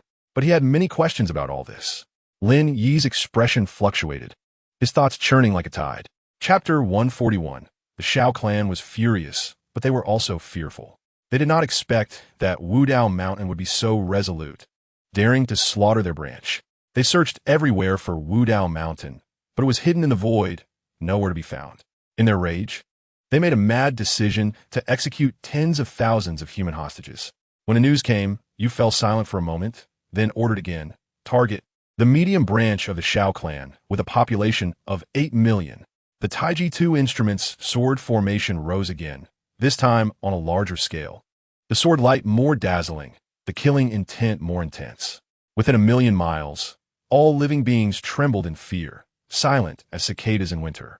The sword formation descended, and 8 million Shao clan members, including a newly advanced core formation expert, all perished. After this battle, the Shao clan was completely broken. Such a huge loss, even for a branch, made their main house feel the pain. They finally realized that Wutan Mountain was no longer a lamb to be slaughtered, but a fierce tiger that would choose its prey. Many Shao clan members who managed to escape back were tattered and covered in blood, stumbling into the conference hall of the Shao clan's main city, crying and shouting. They incoherently reported the tragic situation of the branch being slaughtered to the clan leader. Chapter 142. As the rewards for this simulation began to be calculated, you had raised your sword cultivation realm to the late refining void stage and your body cultivation realm to the peak of the refining void stage, allowing you to receive 1 reward. You ascended to another world and received 1 reward. You used a parasitic formation to prevent the outflow of source energy, gaining the recognition of this world's will and receiving 2 rewards. You can choose 4 out of the following rewards. 1. Late refining void cultivation. 2. Experience from this simulation. 3. Peak refining void body cultivation realm. 4. Improved Taiji 2 instruments sword formation. 5. 8 or 9 heavenly skills. 6. Parasitic isolation great formation. 7. 10 sources of origin energy. Remaining simulation attempts. 0. Looking at this series of rewards, Lin Yi did not choose immediately. He frowned slightly, deep in thought. In his mind, the towering giant's figure reappeared. That kind of dominance, that posture of overlooking everything, along with the pressure displayed in the simulated text. Even though Lin Yi was now at the refining void realm, he still felt an unprecedented pressure in the face of such a terrifying existence. Xiao Han. Lin Yi whispered this name, a cold light flickering in his eyes. Chapter 143. He wanted to carry the Taiji 2 instruments sword formation and slaughter the demon and spirit clans to avenge his kin. Not good. Suddenly, Lin Yi became alert.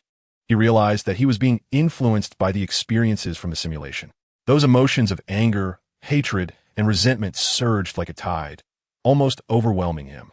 He quickly blocked out those experiences, took a deep breath, and tried to calm the turmoil in his heart.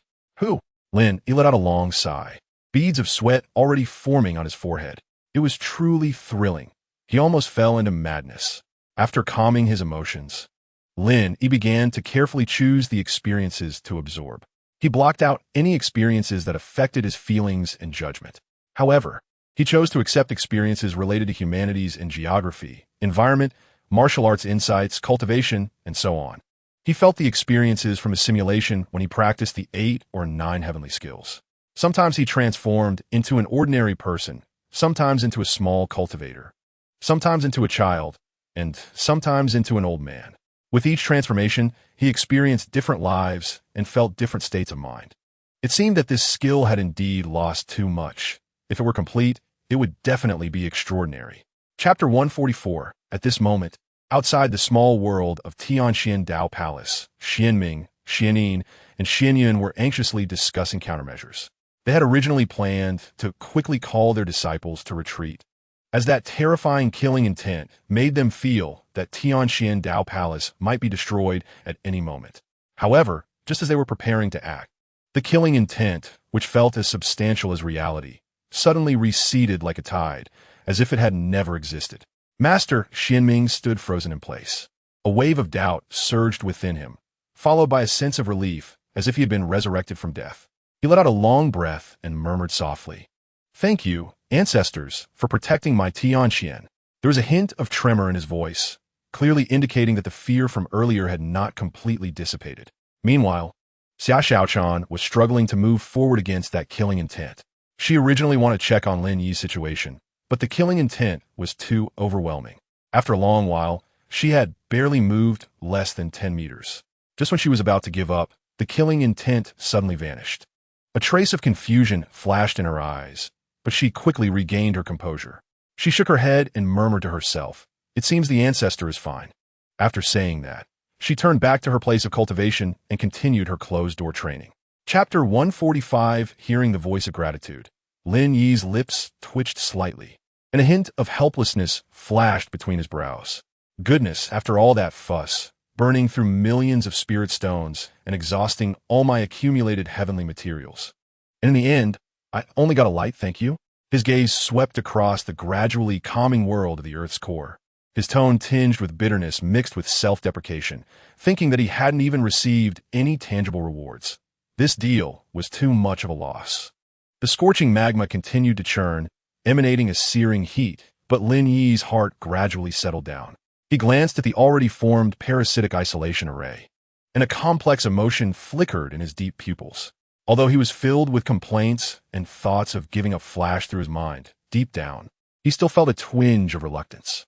After all, he sighed, forget it, save a person thoroughly, send the Buddha all the way to the west. Lin, he said softly, his tone carrying a hint of self-mockery. But more than that, there was an indescribable determination. Just treat it as an investment and gamble on whether there will be a return in the future. At this moment, his gaze fell on the chains of laws entwined around the celestial formation. Those chains trembled slightly, and the surrounding rune restrictions glowed faintly, as if responding to his recent efforts. Chapter 146. This world has changed so drastically that it might alarm the spirit realm. Now, I can only brace myself and move forward.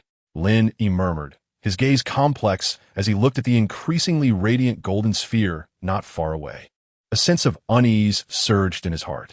He suddenly realized that although the investment of primordial energy had brought about earth-shattering changes in the world, it would also expose them to the spirit realm.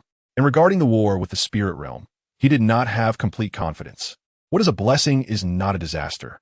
What is a disaster cannot be avoided. Lin Yi slowly stood up, circulating his internal spiritual power, feeling an unprecedented fullness and strength.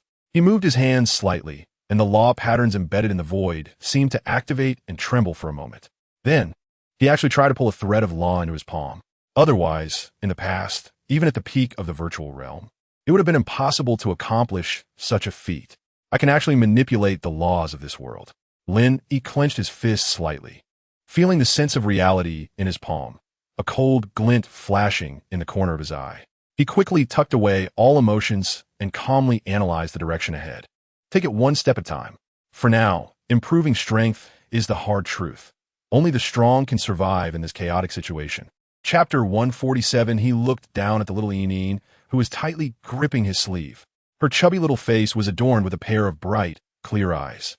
Her long eyelashes fluttered like two small fans. The little girl's hair was shiny and black, tied into two adorable pigtails. She wore a simple coarse cloth garment. Although plain, it was clean and tidy. Little Yining's small hand was soft as she clutched Lin Yi's sleeve tightly, as if afraid he would suddenly disappear.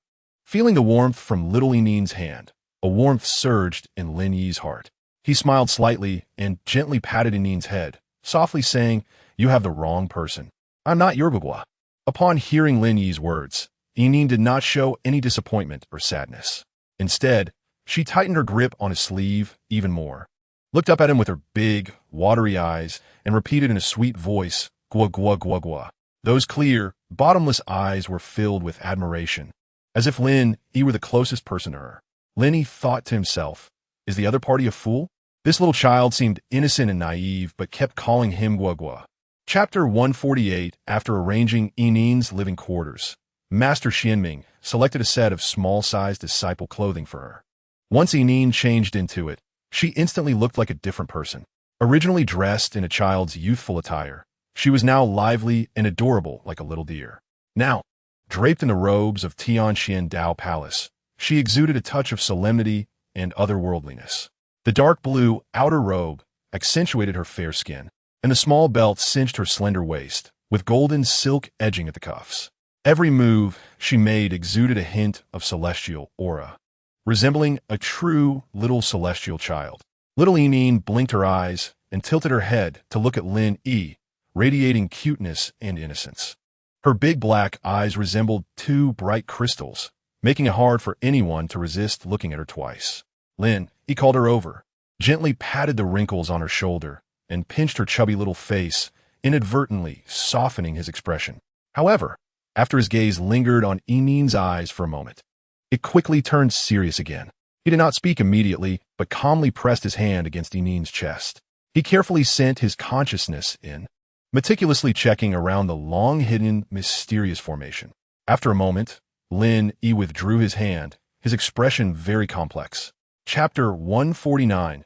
In the first year, while you stabilized your realm, Master Xianming brought many body-refining techniques from Tianxian Dao Palace. You studied them carefully and found that Tianxian Dao Palace truly lived up to its reputation as a major sect.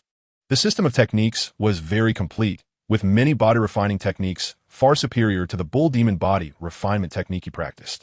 You ultimately chose a technique called Indestructible Golden Body and began your training. After 1 year and 4 months, while you were practicing Indestructible Golden Body, you deduced from the information that this world was called Kanglin Realm 1,000,000 years ago. After 1 year and 4 months, the Ghost Spirit sect began a war against the various sects of the Immortal Path, and in an instant, the flames of war spread. In the second year, you went to the small world of the Ghost Spirit sect and found the Grand Elder, Dan Yangzi. You demonstrated your powerful strength and reasoned with him, eventually reaching a cooperation with Dan Yangzi. In the 5th year, you finally stabilized your realm completely. You have formulated a new plan once again. This time, his goal is to prepare to infiltrate the Purple Cloud sects Dan Zun and Xiaohan.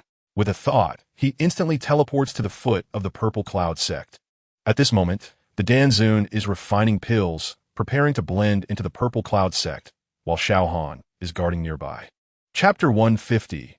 You did not kill the Vine God immediately. Instead, you looked at her with great interest, an inexplicable light flickering in your eyes. At that time, something happened in the Longdi Lin family. With a family head Lin Jinan and his wife Xia, you were inexplicably missing. Additionally, a prodigy named Lin Hao from the Lin family was rumored to have his heavenly spiritual root dug out by his aunt Xia Yu and transplanted to her son Lin Yi. How much do you know about this? You asked calmly, as if you were just chatting about daily life. Upon hearing this, the Vine God snorted coldly, disdainfully curling her lips. Why should I tell you anything you want to know? You're delusional. Her eyes flickered with a hint of panic, but she forced herself to maintain a composed and superior demeanor. You did not get angry. Instead, you smiled faintly, your tone carrying a hint of playfulness. There are many ways to die in this world, but some methods will leave people unable to seek life or death. Do you want to try? Your gaze fell on the Vine God, as if you could see through all her disguises. Hearing your words, the Vine God's delicate body trembled violently, her face instantly turning pale. She instinctively took a step back, a flash of fear crossing her eyes, as if she thought of something terrible. Chapter 151. The female cultivator introduced herself as Lin Yaoying. Though somewhat guarded, she was more grateful.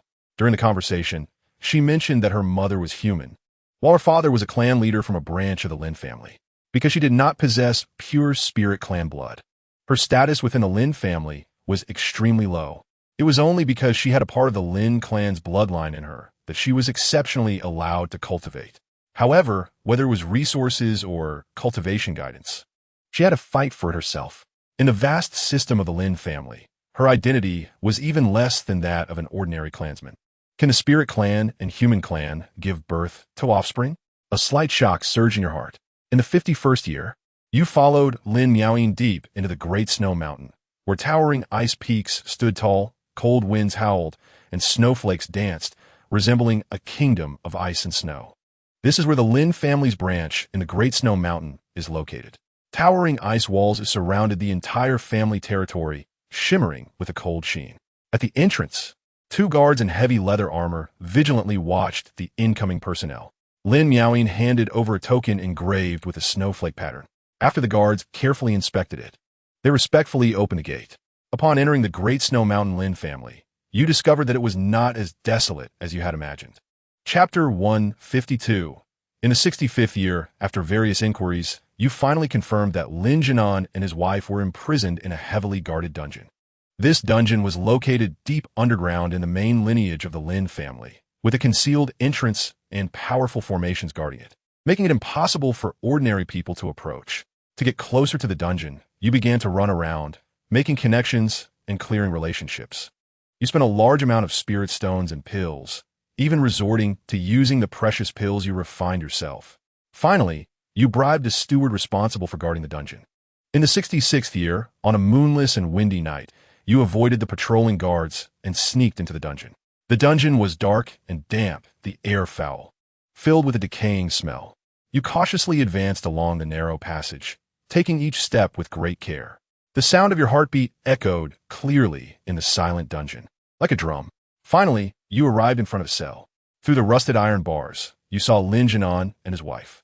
They were bound by heavy chains, looking emaciated and in ragged clothes, but their youthful appearances could still be vaguely seen.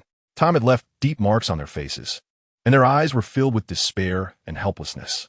Chapter 153. This rain is formed from pure sword energy, each drop containing sharp, killing intent.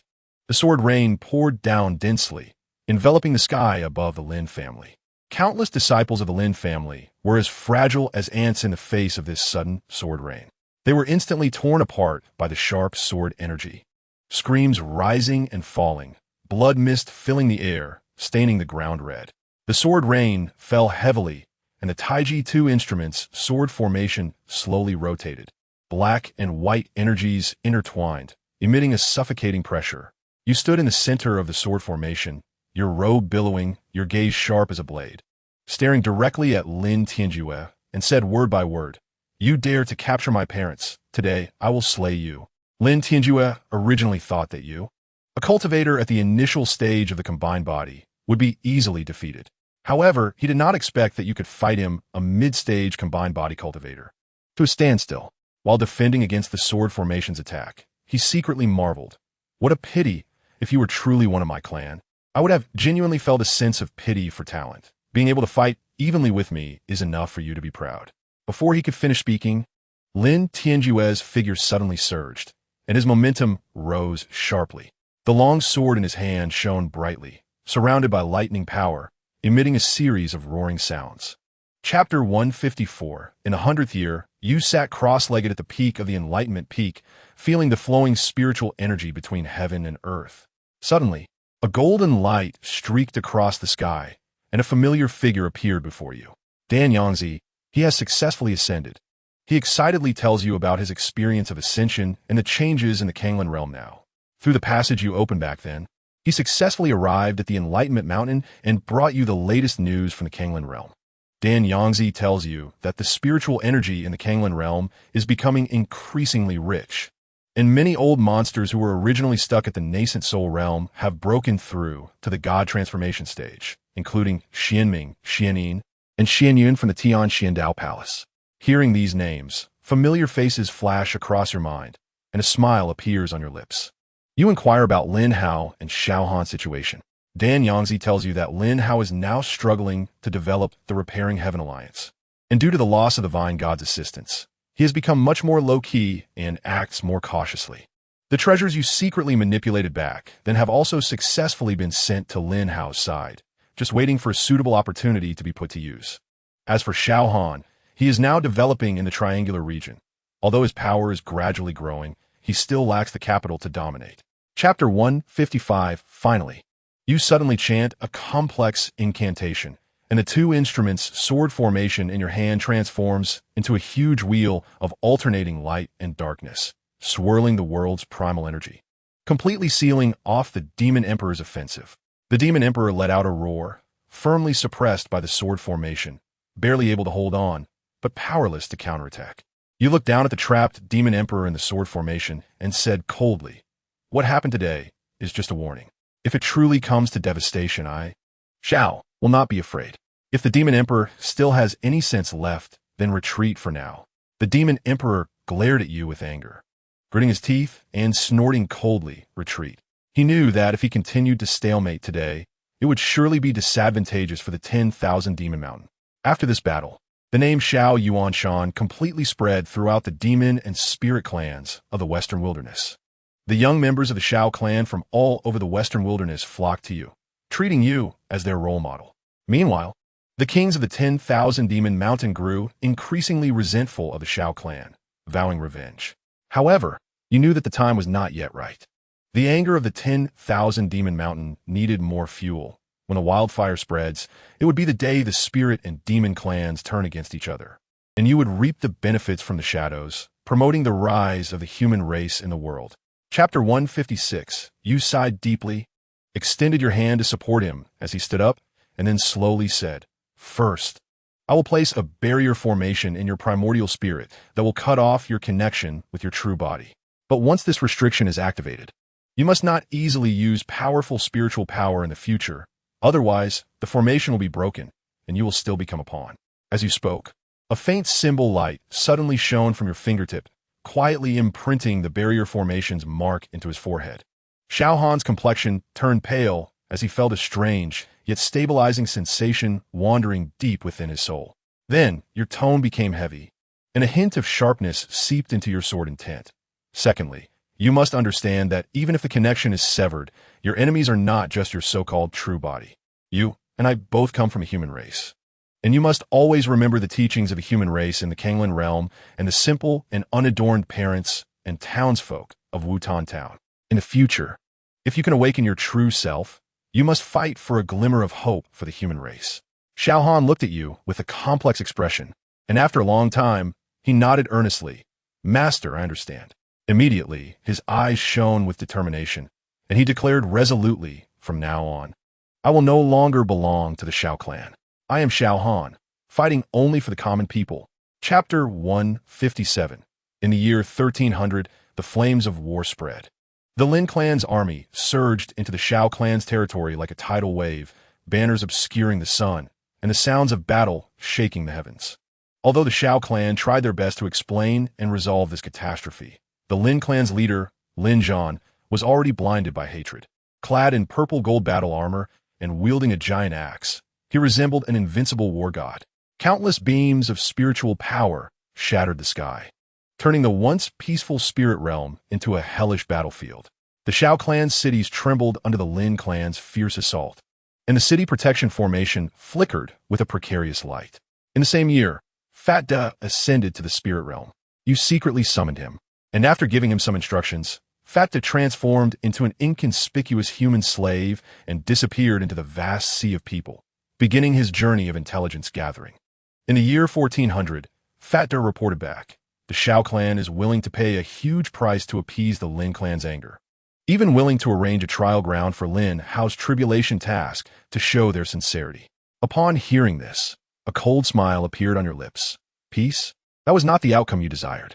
In the year 1500, you secretly instructed Fat Da to reveal the hiding place of the Xiao clan leader, Xiao Han's avatar, to the Lin clan. Chapter 158. In the year 2101, the teleportation passage opened, and you and Chun Xian stepped inside. After a dizzying turn, you arrived in the Kanglan realm. After more than 2,000 years, the Kanglan realm had undergone tremendous changes.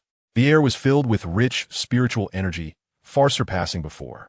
You probed your divine sense deep into the earth's veins and discovered some spirit stone veins, among which there were even top-grade spirit stones. The Kanglin realm was clearly reviving. The moment you descended into the Kanglin realm, a familiar and warm aura enveloped you. It was the call of the world's will. It sensed your return and was overjoyed. Soon, a vast amount of spiritual energy surged into your body like a tide, causing the sword essence in your dantian to grow wildly, shattering the barriers of your realm. And your sword cultivation level broke through from the peak of the void refinement stage to the early stage of the integration stage. At this point, both your sword cultivation and body cultivation reached the integration stage, becoming a dual integration powerhouse. In stark contrast, the moment Chun Xian stepped into the Kanglin realm, he was subjected to the strong suppression of the world's will. Countless chains of laws emerged from the void, binding him tightly. Chun Xian's face instantly turned pale. His formation cultivation corresponded to the peak of the integration stage. Chapter 159. Chun Xian was now completely enraged. His face turned ashen, and a layer of golden spiritual light enveloped him. He let out a low roar, his chest heaving violently, clearly suppressing the anger within. But there was no longer any of the previous disdain in his eyes, only a compelling, killing intent. He was unwilling to accept that he, a peak integration being of the spirit realm, could be forced into such a situation by a mere monkey. Moreover, this was just a native monkey used for trials by the spirit realm. His roar boomed like thunder. "Beast, if I don't destroy you today, how can I resolve the hatred in my heart?" As soon as his voice fell, his entire body surged with spiritual light, and the chains of laws within him began to break one after another. The overwhelming pressure of the void refinement realm surged towards him like a raging tide, as if the heavens and earth were trembling beneath his feet. The golden-haired monkey noticed the change in Chun Xian's aura, his pupils slightly constricting, revealing a look of shock. "So what if you enhance your strength? I still won't be afraid." Despite saying this, it was evident that the monkey's expression was no longer as relaxed as it had been at the beginning. However, before the monkey could react, Chun Xian had already dashed in front of him like a bolt of golden lightning, kicking him in the chest. The monkey flew hundreds of zhang away, crashing into a hill and turning it into powder. Chapter 160. Chun Xian waved his sleeve, and a faint light shot towards the empty ground in front of you. Watch closely. The path of formations cannot be explained in words. One must understand its form and, more importantly, its meaning. I will personally demonstrate to help you comprehend. You quickly cupped your hands in thanks, stepping back half a step and focused your gaze on the ground. You saw Chun Xian's palm glowing with spiritual light as he used his fingers as a pen, sketching dense spiritual patterns in midair. The silver light spiraled and intertwined in the air, eventually transforming into a delicate and complex small formation. This formation was divided into 3 layers from the inside out, with the first layer's spiritual patterns flowing like water. The second layer was robust and heavy, while the third layer was profound and mysterious, as if resonating with the heavens and earth. This was the 3-talent spiritual pattern formation, a foundational formation for analyzing celestial formations. Chun Xian stood with his hands behind his back, his gaze sharp as a sword. It seemed ordinary, but its essence lay in the distinct roles and mutual support of the 3 layers of spiritual patterns. You carefully contemplated the connections between each layer, gaining insights. You gazed at the formation, your divine sense slowly probing in.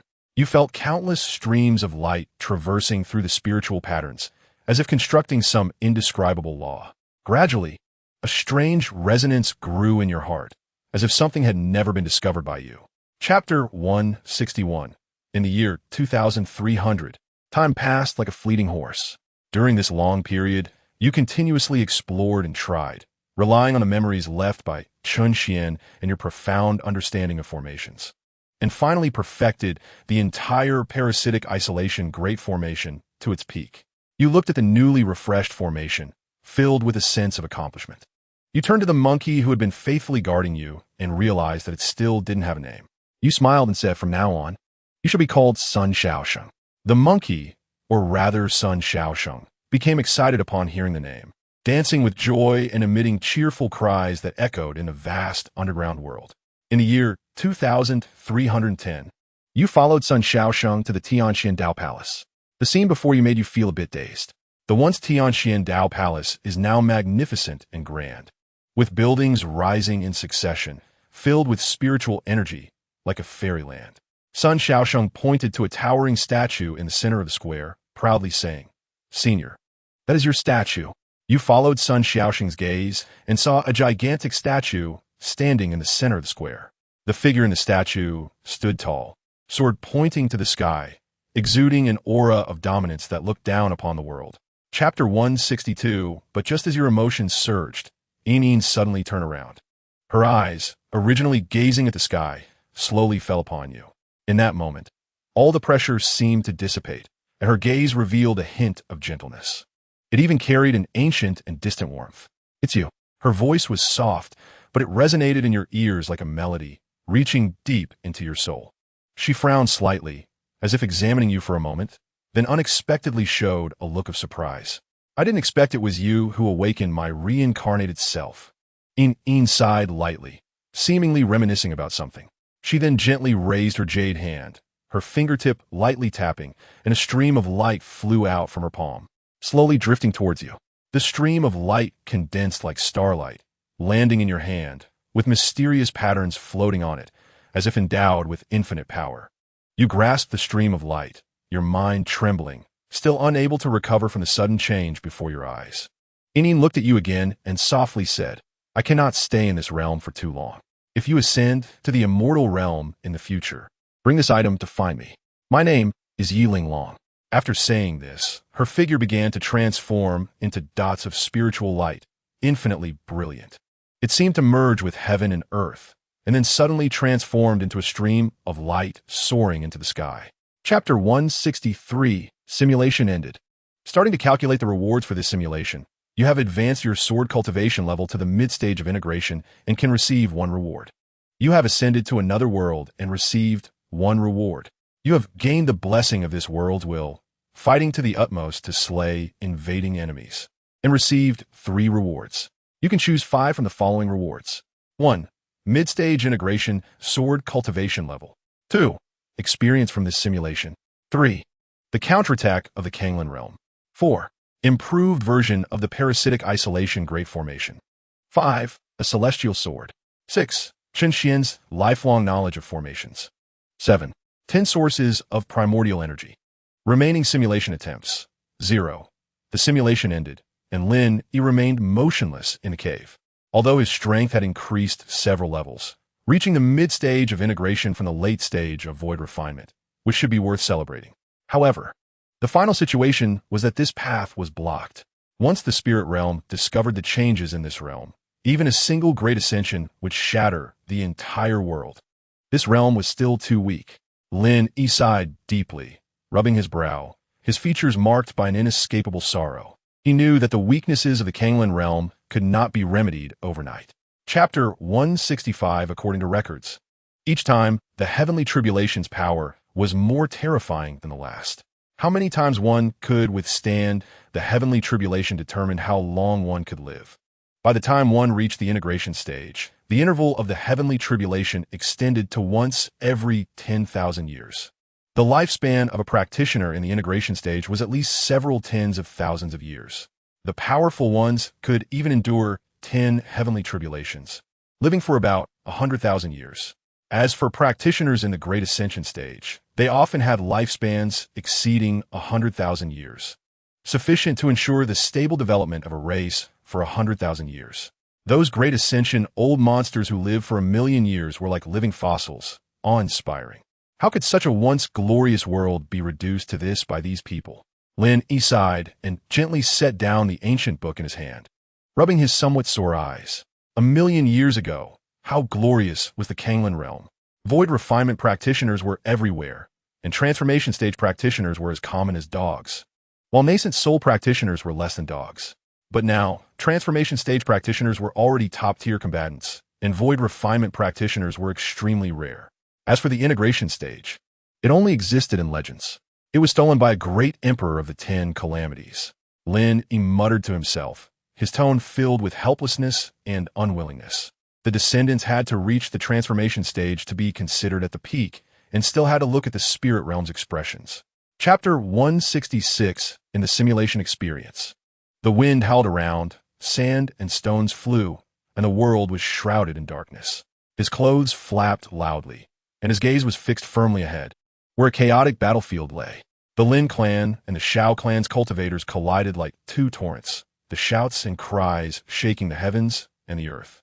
The brilliance of magical artifacts intertwined to form a massive web of light, illuminating the sky in a dazzling array of colors, yet carrying a hint of eerie beauty. Scanning the battlefield, countless cultivators soared through the air, dense as locusts crossing the land. They swung their magical artifacts, and the energy tides generated from the clash of techniques surged like waves, sweeping across the entire battlefield. The ground trembled and groaned, cracks spreading everywhere. Fiery magma erupted from deep within the earth, dyeing everything around it a fiery red. The air was thick with the strong smell of blood and char, making one feel nauseous. Lin Yi took a deep breath, suppressing the shock in his heart. He knew this was merely a scene in a simulator, not something that was actually happening. Yet he could still feel the overwhelming pressure washing over him. The scene shifted, and Lin Yi found himself in a tranquil valley.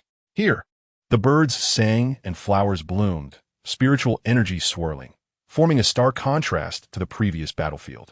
Chapter 167, the finale. Lin Yi's gaze fell upon 10 strands of primordial energy. He knew that primordial energy was key to elevating one's realm. These 10 strands of primordial energy were enough to allow him to break through a small realm in a short time, reaching a higher level. A higher realm meant stronger power and more opportunities for survival. As for Chen Xian's knowledge of formations, while precious, it was not what he needed most at the moment. He believed that with his comprehension and talent, he would eventually master more advanced formations. With this thought, Lin Yi chose the 10 strands of primordial energy without hesitation. As he made his selection, 10 brilliant lights appeared out of thin air, surrounding him like 10 shining stars. Lin Yi extended his hand, gently touching these lights. Feeling the immense energy contained within, his heart filled with anticipation. After selecting the 10 strands of primordial energy, Lin Yi decided to keep them by his side. Suddenly, he thought a key point. If he infused the 10 strands of primordial energy into this world now, it would certainly enhance his power, but once used, they would be gone. What if he kept these 10 strands of primordial energy and infused them into this world during each simulation? Wouldn't that allow for infinite nesting? Chapter 168. Lin Yi was stunned. He could feel the fire phoenix sword in his dantian stirring restlessly. It felt as if an invisible force was pulling it, wanting to break free and join the vast sword formation. If Lin Yi had not firmly suppressed it with his spiritual sense, the fire phoenix sword would have already transformed into a streak of red light, soaring into the sky. After a moment of hesitation, Lin Yi focused his thoughts and released the suppression on the fire phoenix sword. Clang! A clear sword cry echoed through the heavens and earth. The fire phoenix sword transformed into a phoenix reborn from flames, trailing a long tail flame and letting out a resounding phoenix cry, soaring into the clouds. However, it did not closely follow behind the Qingming sword like other flying swords. Instead, it respectfully hovered a short distance behind the Qingming sword. Like a loyal guardian, it surrounded the king, not daring to step over even half a step. At this moment, the Qingming sword was in front, and the fire phoenix sword was behind, with all the disciples and elders of the Tianxian Dao Palace following them.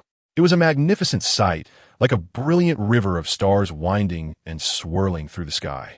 Meanwhile, the 3 ancestors of Xianming, Xianyun, and Xianyin also flew out from the small world of Tianxian Dao Palace.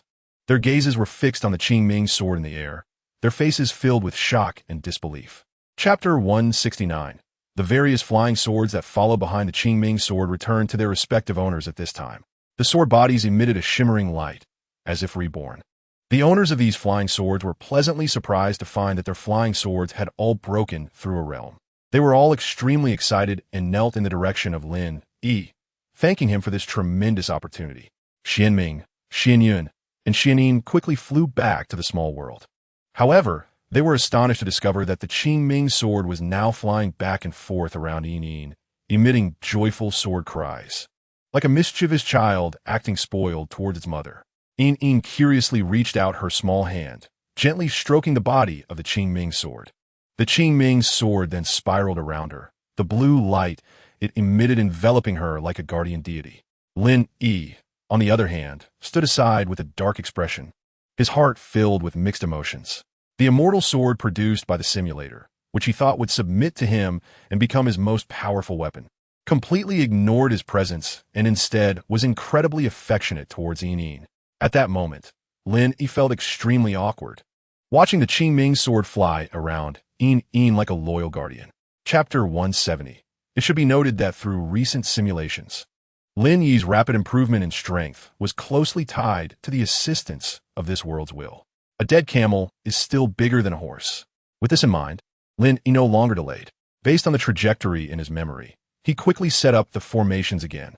In fact, he made some slight modifications in certain places to make the formations operate more smoothly. Lin Yi sat cross-legged, his hands dancing like butterflies through flowers, as mysterious runes flew from his fingertips, merging into the surrounding formations. These runes were not simple lines, but were composed of countless tiny runes, like miniature formations, containing the principles of heaven and earth. As the runes integrated, the originally obscure and difficult formations gradually became clear. It was as if a sleeping giant dragon was slowly awakening, emanating a powerful wave of energy. This wave fluctuated, sometimes gentle like a spring breeze, and sometimes violent like thunder, unpredictable. Lin Yi's expression was serious, and beads of sweat began to form on his forehead. Perfecting the formation was no easy task. It required a tremendous amount of energy and focus. Every arrangement and combination of the runes had to be precise. Any slight error could lead to failure and even trigger a backlash from the formation. But he knew in his heart that only by perfecting the formation could he validate his understanding of formations. Chapter 171. The spirit beasts looked at each other, not daring to make sound. Although they had gained spiritual intelligence, they were still just ordinary spirit beasts and had never seen such a spectacle. "Quickly bring the monkeys here," Xianming Zhenren said, his tone revealing a hint of impatience as no one responded. At this moment, the caretaker of the spirit beast garden stepped forward from the monkey group, trembling as he saluted Xianming Zhenren and said in a voice tinged with fear, "Reporting to the ancestor, we have more than 20 monkeys here. We do not know which one the ancestor is looking for." Upon hearing this, Xianming Zhenren frowned. Lin Yi's ancestor had only said to find a monkey, but did not specify which one. Left with no choice, he had to say, "Bring all the monkeys here." The manager of the spirit beast garden did not dare to disobey, and quickly called the monkey group, bringing more than 20 monkeys to Xianming Zhenren. These monkeys varied in size, gender, and temperament. Some were lively and active, while others were timid, making it difficult to distinguish between them. Xianming Zhenren carefully observed these monkeys, and after a thorough selection, he ultimately discovered a golden-haired monkey that stood out from the rest.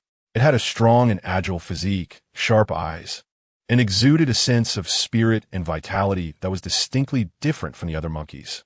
Chapter 172. The vine deity let out a shrill scream, her body trembling violently, her eyes filled with unwillingness and despair. She looked down at the blood hole in her chest, blood gushing out, staining her clothes red. Her body slowly fell, her breath gradually fading, and she ultimately lost all vitality. With the death of the vine deity, 10 strands of primordial energy slowly emerged from her body, drifting in the air like swimming fish. These strands of primordial energy emitted a faint golden light, containing pure spiritual energy from heaven and earth, which made one yearn for it. You were well prepared, forming hand seals, and golden runes flew out to firmly bind these 10 strands of primordial energy, ultimately collecting them into your possession. Along with the 10 strands of primordial energy obtained earlier, you now possessed a total of 20 strands. These primordial energies shone like brilliant stars in the night sky, illuminating your face. At this moment, you felt an unprecedented sense of satisfaction and security. With such a vast amount of primordial energy, your confidence was bolstered, and your future path seemed brighter. You took a deep breath, calming your inner excitement, and then slowly infused these 20 strands of primordial energy into this world. In an instant, the heavens and earth shook, and the winds and clouds changed. Chapter 173. A burly man with a full beard said in a deep voice, "In my opinion, this is a good thing. With abundant spiritual energy, the speed of cultivation can be accelerated, and breaking through bottlenecks becomes easier. Just the other day, I broke through to the mid-stage of the nascent soul. And now I feel my cultivation has improved significantly. Perhaps I will break through to the late stage of the nascent soul soon. Beside him, a small, thin old man retorted. I doubt it. Could there be hidden dangers with such a sudden surge of spiritual energy? I always feel something is off. A young cultivator asked in confusion. Master, isn't the increase in spiritual energy a good thing? Why are you and the seniors so worried? A middle-aged cultivator beside him sighed and explained. While a sudden increase in spiritual energy is beneficial for cultivation, the reason for this increase remains unknown. The crowd was abuzz with discussion, opinions varying widely. Some believe this was a sign of the Kanglan realm returning to an ancient prosperous era, while others thought it was merely a fleeting moment of brilliance, with some even worrying it was a precursor to disaster. At this moment, all eyes turned to an elder sitting in the center of the VIP seats. This elder had white hair, but a youthful face, exuding an aura that commanded respect. Chapter 174.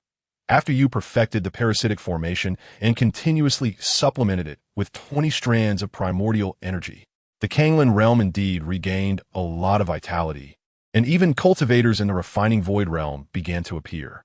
The old Taoist from the Pill Valley before you is clearly a beneficiary of this surge in spiritual energy.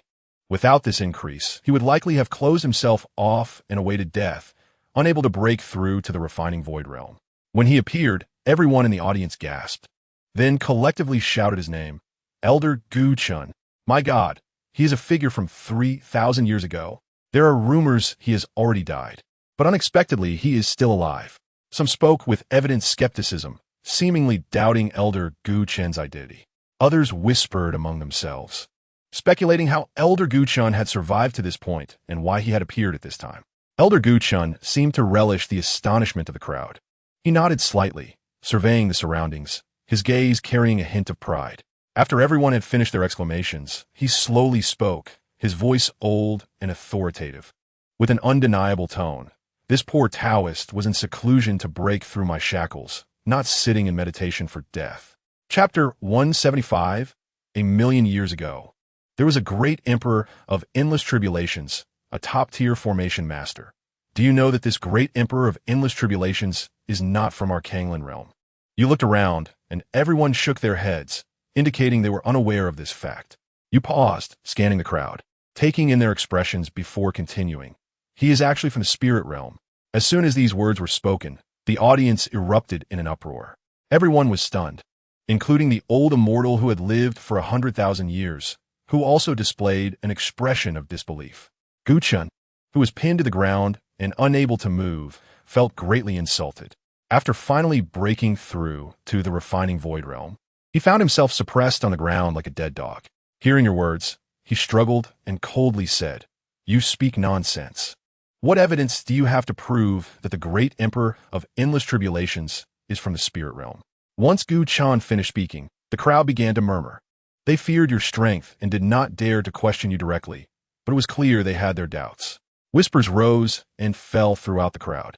You caught wind of their discussions, snorted coldly, and an invisible pressure spread out, causing the surrounding air to seem to solidify, with the sound of a pin dropping audible. Chapter 176. You have lived these 3,000 years in vain. You said coldly. Take a good look at this formation. I will give you time.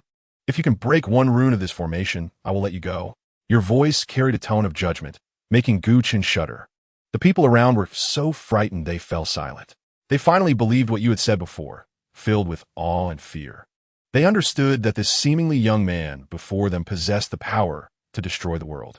The following year, many formation masters settled in the Earthstar world, eager to study even a trace of the rune's secrets from the massive luminous sphere. They built temporary shelters, neglecting sleep and food, and researched day and night. Some quietly recited ancient formation texts, attempting to find clue. Others used their fingers as pens, sketching runes in the air, trying to simulate and predict.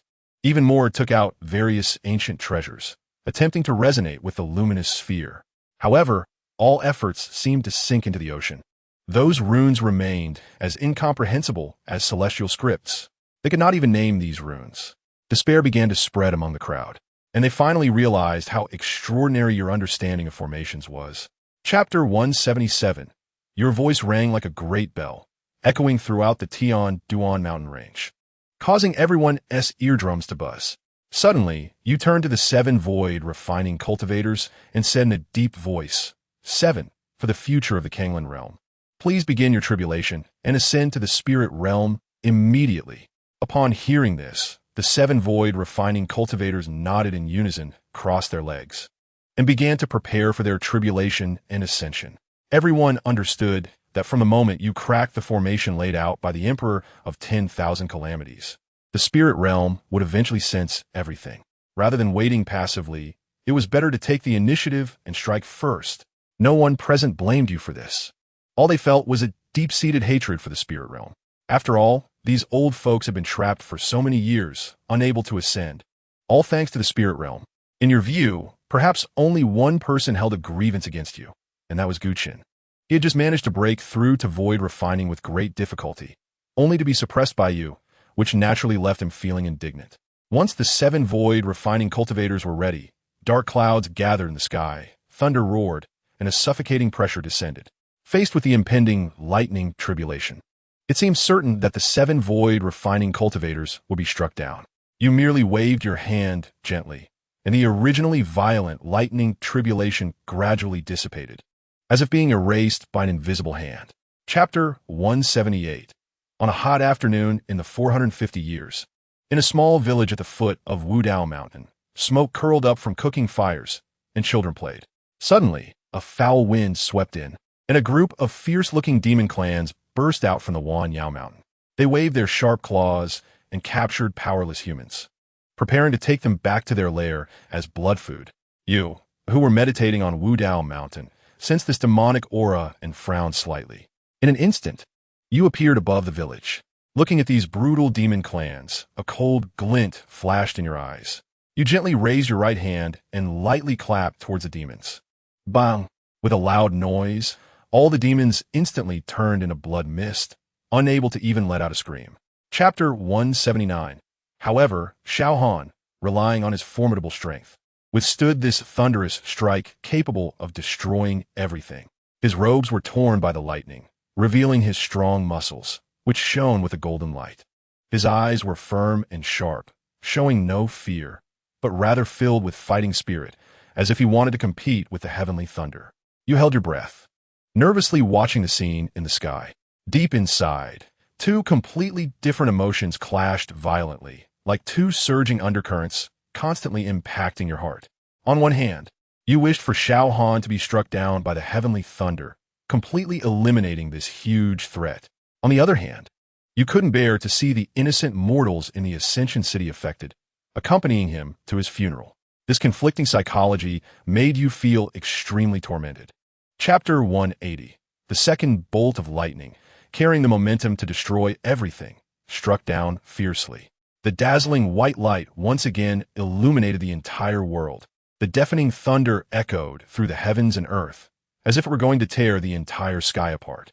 Xiao Han groaned, his figure swaying slightly, a trace of blood spilling from the corner of his mouth. Yet he remained standing, as unyielding as a rock. However, some of the scattered lightning power pierced through Xiao Han's defenses. Chapter 181. As the Flame Sparrow Demon Emperor, you summoned all the demon clans from Wutan Mountain and announced new rules. They were not to be enemies with the human race, nor were they allowed to treat humans as blood food. As soon as this order was issued, it stirred up a great uproar, and many demons expressed their dissatisfaction, even openly shouting for resistance. You coldly scanned the crowd of demons, your eyes filled with killing intent. Without hesitation, you struck, killing several of the ringleaders on the spot. Blood splattered, staining the ground, and the strong smell of blood spread, intimidating all the restless demons. This example made it clear, from then on, the demons of Wutan Mountain obeyed you and no longer dared to defy your orders. Chapter 182. In the year 1500, with the threat of Wutan Mountain gone, the human race gained unprecedented opportunities for development. The number of transformation stage cultivators increased to over 300, while nascent soul and core formation cultivators emerged like bamboo shoots after rain. The human race showed a thriving scene. However, a stone remained in your heart regarding Lin Yi of the Lin clan, who still had no news. What was he plotting? You could not know and could only continue to lie low, secretly accumulating strength to deal with potential future changes. The air was filled with the scent of rare spiritual fruits and fine wines, intoxicating to smell. Melodious celestial music resonated in the great hall, with a group of elegantly dressed fairies dancing gracefully, enchanting all. Among them were a few exceptionally powerful presences, deep and unfathomable, making your hair stand on end and cold sweat break out. Experiencing the pressure of these strong individuals up close gave you a more intuitive understanding of the foundation of the spirit realm. You sighed inwardly, realizing that the current Kanglan realm was like a small, which compared to the spirit realm, hardly worth mentioning. As a member of the Flame Sparrow clan, and with an impure bloodline, you had no qualification to stand in the front row and could only quietly observe from a corner. You were arranged in an inconspicuous corner, surrounded by those of similar strength. For you, this was actually better, as it drew less attention. After all, your current identity was derived from the transformation of the 8 or 9 heavens. If you were too ostentatious, it would be hard to avoid revealing flaws. The auspicious time had arrived, and the Princess Lin Yi was announced. The Zhuke Demon Emperor smiled broadly and called out to the attendant beside him. The attendant bowed and acknowledged the order before turning to leave. Soon, melodious celestial music came from outside the hall, and a giant phoenix slowly flew in. Suddenly, the Zhuke Demon Emperor laughed. This laughter was full of sarcasm and disdain, making you even more uneasy. Lin Yi, if you want to anger me, you don't need to find such a mixed blood. He simply does not match your status. The voice of the Zhuke Demon Emperor echoed in the great hall. Each word felt like a sharp knife, painfully stabbing at your pride. Upon hearing this, a hint of an awkward smile appeared on your face, but inside, you cursed the Zhuke Demon Emperor 800 times. You are the mixed blood. Your whole family is mixed blood. You roared in your heart, but on the surface, you dare not show any discontent. Princess Lin Yi, however, disregarding others' opinions, walked over and linked her arm with yours. Her arms were soft and warm, forming a sharp contrast with your currently cold and stiff body. She smiled at the crowd, her eyes filled with determination and confidence. He is the one I love. I have made up my mind about him. Her voice was crisp and loud, echoing in the hall persistently. At the same time, a voice echoed in your mind. You realized that someone was transmitting a message to you. Listening to the voice, it was the Princess Lin Yi in front of you. If you don't want to die, listen to me obediently. Otherwise, I will publicly expose the matter of you secretly releasing sword energy to kill the demon tribe. Chapter 183. Princess Lin Yi sneered and said, facing the Zhuke Demon Emperor and so many experts, you actually show no fear. I guess you must have some trump card. Her gaze seemed to penetrate your heart, making you feel like you had nowhere to hide. You thought to yourself that it was bad.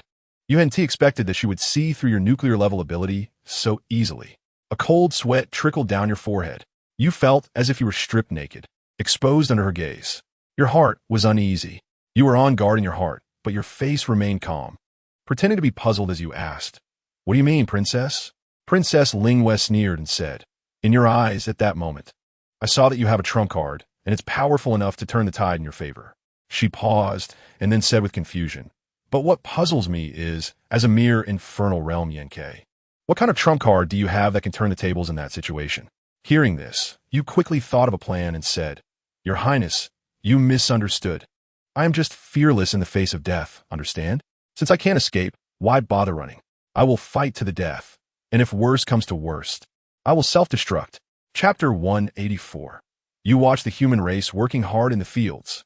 Children played and frolicked at the village entrance, with smoke curling up, creating a scene of tranquility and harmony. A gentle breeze swept by, bringing waves of floral fragrance that was refreshing. Over the years, you often sat here, watching the scene, feeling an immense sense of peace and satisfaction in your heart. You seemed to be in a paradise, far away from the hustle and bustle and conflict of the world, and your state of mind improved greatly. The setting sun dipped below the horizon, painting the sky a golden red. The evening glow reflected on your face and on the human village at the foot of the mountain, forming a beautiful picture. You sat quietly, savoring this rare tranquility and peace.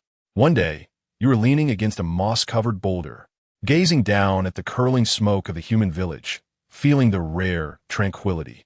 Suddenly, you keenly sensed a familiar aura. Turning your head, you saw the Princess Lin Yi, dressed in white like snow, quietly sitting under an ancient pine tree not far away. Also gazing at the human race below, your heart immediately sounded alarm bells, and you tensed up. You were afraid she would suddenly attack the humans. So you secretly gathered your strength, ready to act at any moment. Chapter 185. At this moment, not only was the Zhuge demon emperor shocked, but the surrounding demon army was also in an uproar.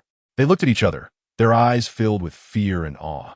The Phoenix bloodline, after all, is one of the most powerful bloodlines in legend, possessing the power to destroy heaven and earth. Princess Lin Yi had a blank expression, her eyes cold, and her tone carried a hint of sarcasm. Thanks to you, I have broken through the limitations of my bloodline. She slowly raised the golden spear in her hand, pointing the tip directly at the Zhuge demon emperor. A momentum of disdain for the world emerged. A glint of greed flashed in the Zhuge demon emperor's eyes, which was soon replaced by excitement. Good, very good. Lin Yi, as long as you marry me, I will immediately dismiss my harem and make you the main wife. From now on, I will only marry you. He seemed to have already envisioned himself marrying the Phoenix bloodline and giving birth to heirs, ruling over the world. Princess Lin Yi sneered, her eyes filled with disdain. You are unworthy. Her tone was firm, without a hint of hesitation. You, the Zhuge demon emperor, repeatedly rejected, turned red in the face, seething with anger. He lost his patience and gritted his teeth. You just awaken your bloodline and think you are invincible? You don't even put me in your eyes? Catching you and forcing you into marriage would be the same. Chapter 186. As soon as these words were spoken, Princess Lin Yi's delicate body trembled slightly, and she stopped in her tracks. She slowly turned her head, her gaze complex as she looked towards the Wanyao mountain. Then, she took a deep breath, suppressing the turmoil in her heart, and lightly flew down, landing in front of you. She forced a smile, trying to appear relaxed as she said, Silly bird, my parents have come, and they want to take me back. I may not be here anymore. Hearing this, a huge stone in your heart finally fell, and you let out a long sigh. Since this lady arrived, your days have been filled with anxiety, like walking on thin ice. Now that she was finally leaving, you could finally take off your disguise and return to your true self, no longer needing to accompany her in acting. Thinking of this, a relaxed smile appeared on your face as you gently said, All right, you have been away from home for many years. You should indeed go back and take a look. Please send my regards to your uncle and aunt. However, you keenly noticed that the smile on Princess Lin Yi's face instantly vanished. In its place was an indescribable sense of loneliness. She said nothing, merely waved her hand lightly, and a crystal-clear jade talisman flew into your hand. This is a protective jade talisman I personally refined. It can withstand 3 attacks from a Mahayana realm cultivator. Keep it for self-defense. Chapter 187. Chen Xian, upon hearing your story, showed a sympathetic expression and exclaimed, It's really not easy. Venturing out alone and being able to cultivate to such a level is truly admirable. However, he changed the subject and said, But since you are from the Qin clan, wouldn't it be a waste to not cultivate formations? Do you know that our Chen clan's emperor of 10,000 tribulations sealed the world will of the Kanglan realm relying on the power of formations, and continuously supplied the source energy of the Kanglan realm to the spirit realm, which is why the spirit realm has its current brilliance. As he spoke, pride and satisfaction appeared on his face. You naturally played along, pretending to admire him, and echoed, The achievements of the Emperor of 10,000 tribulations are indeed legendary and worthy of admiration. Subsequently, you and Chen Xian engaged in an in-depth discussion about the way of formations. You drew on various examples, effortlessly sharing your knowledge of formations, demonstrating a profound understanding of the way of formations, leaving Chen Xian astonished. He never expected that a cultivator who had been separated from the Chen clan since childhood and had spent his life focusing on the Tao would have such a deep mastery of the way of formations. Almost catching up to him. Your understanding of formations is truly astonishing. Chapter 188. As you and Chen Xian arrived, Gu Chen slowly opened his eyes. A hint of confusion flashed in his murky eyes, which soon turned into shock and doubt. He looked at you and Chen Xian and hoarsely asked, Who are you? Why is your aura so strange? Since you had transformed into a spirit race person using the 8-9 heavenly skill, Gu Chen did not recognize you. Hearing Gu Chen's words, Chen Xian frowned slightly, then said with confusion, "Logically speaking, the trial ground is sealed by the ancestors' formations. And a transformation into a divine state should be top-notch. The reality of the void refinement realm should not occur. This person seems to be an exception." Upon hearing this, Gu Chun seemed to understand instantly, and then laughed heartily towards the sky, his laughter filled with madness. "The spirit world has come. It has finally come," Gu Chun roared, his voice echoing in the vast underground space, carrying a hint of frenzied despair. The laughter abruptly stopped, as if Gu Chun suddenly remembered something. His face changed drastically, and he pleaded desperately, "Let me go. As long as you let me go, I am willing to serve you. I am willing to do anything." Chun Xian looked at Gu Chun, a hint of doubt flashing in his eyes, and then asked, Chapter 189, "Run, can you escape?" You wave your hand lightly, and the entire space was sealed by you. Then, without giving him any chance to speak, you struck and killed him. Above the formation, Gu Chun, bound by runes, saw Chun Xian die in an instant, his eyes nearly popping out. He made a hissing sound in his throat, but couldn't utter a word. His originally pale face was now even more devoid of color, his lips trembling, yet he couldn't say a thing. You looked at him coldly, your gaze sharp like a blade, as if it could pierce through his soul. "Gu Chun, these 2,000 years, I have allowed you to reflect on your past, not to harbor resentment." Your voice was icy, devoid of any emotion. Upon hearing this, Gu Chun's body trembled violently, and he struggled desperately to break free from the constraints of the runes, but it was all in vain. He quickly pleaded, "Ancestor Tian Xian, I truly know my wrongs. I was just desperate for survival. I still consider them enemies in my heart." He spoke incoherently, his eyes filled with fear and despair. "Shut up." You immediately interrupted him, coldly saying, "Just stay here." You paused, a glimmer of cold light flashing in your eyes. Chapter 190. You stood in the air, your robes fluttering, like a deity descending to the world. A powerful pressure swept out, instantly enveloping the entire wilderness.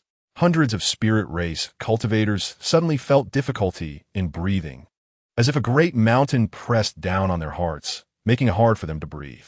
The 6 cultivators in the fusion stage changed their expressions dramatically.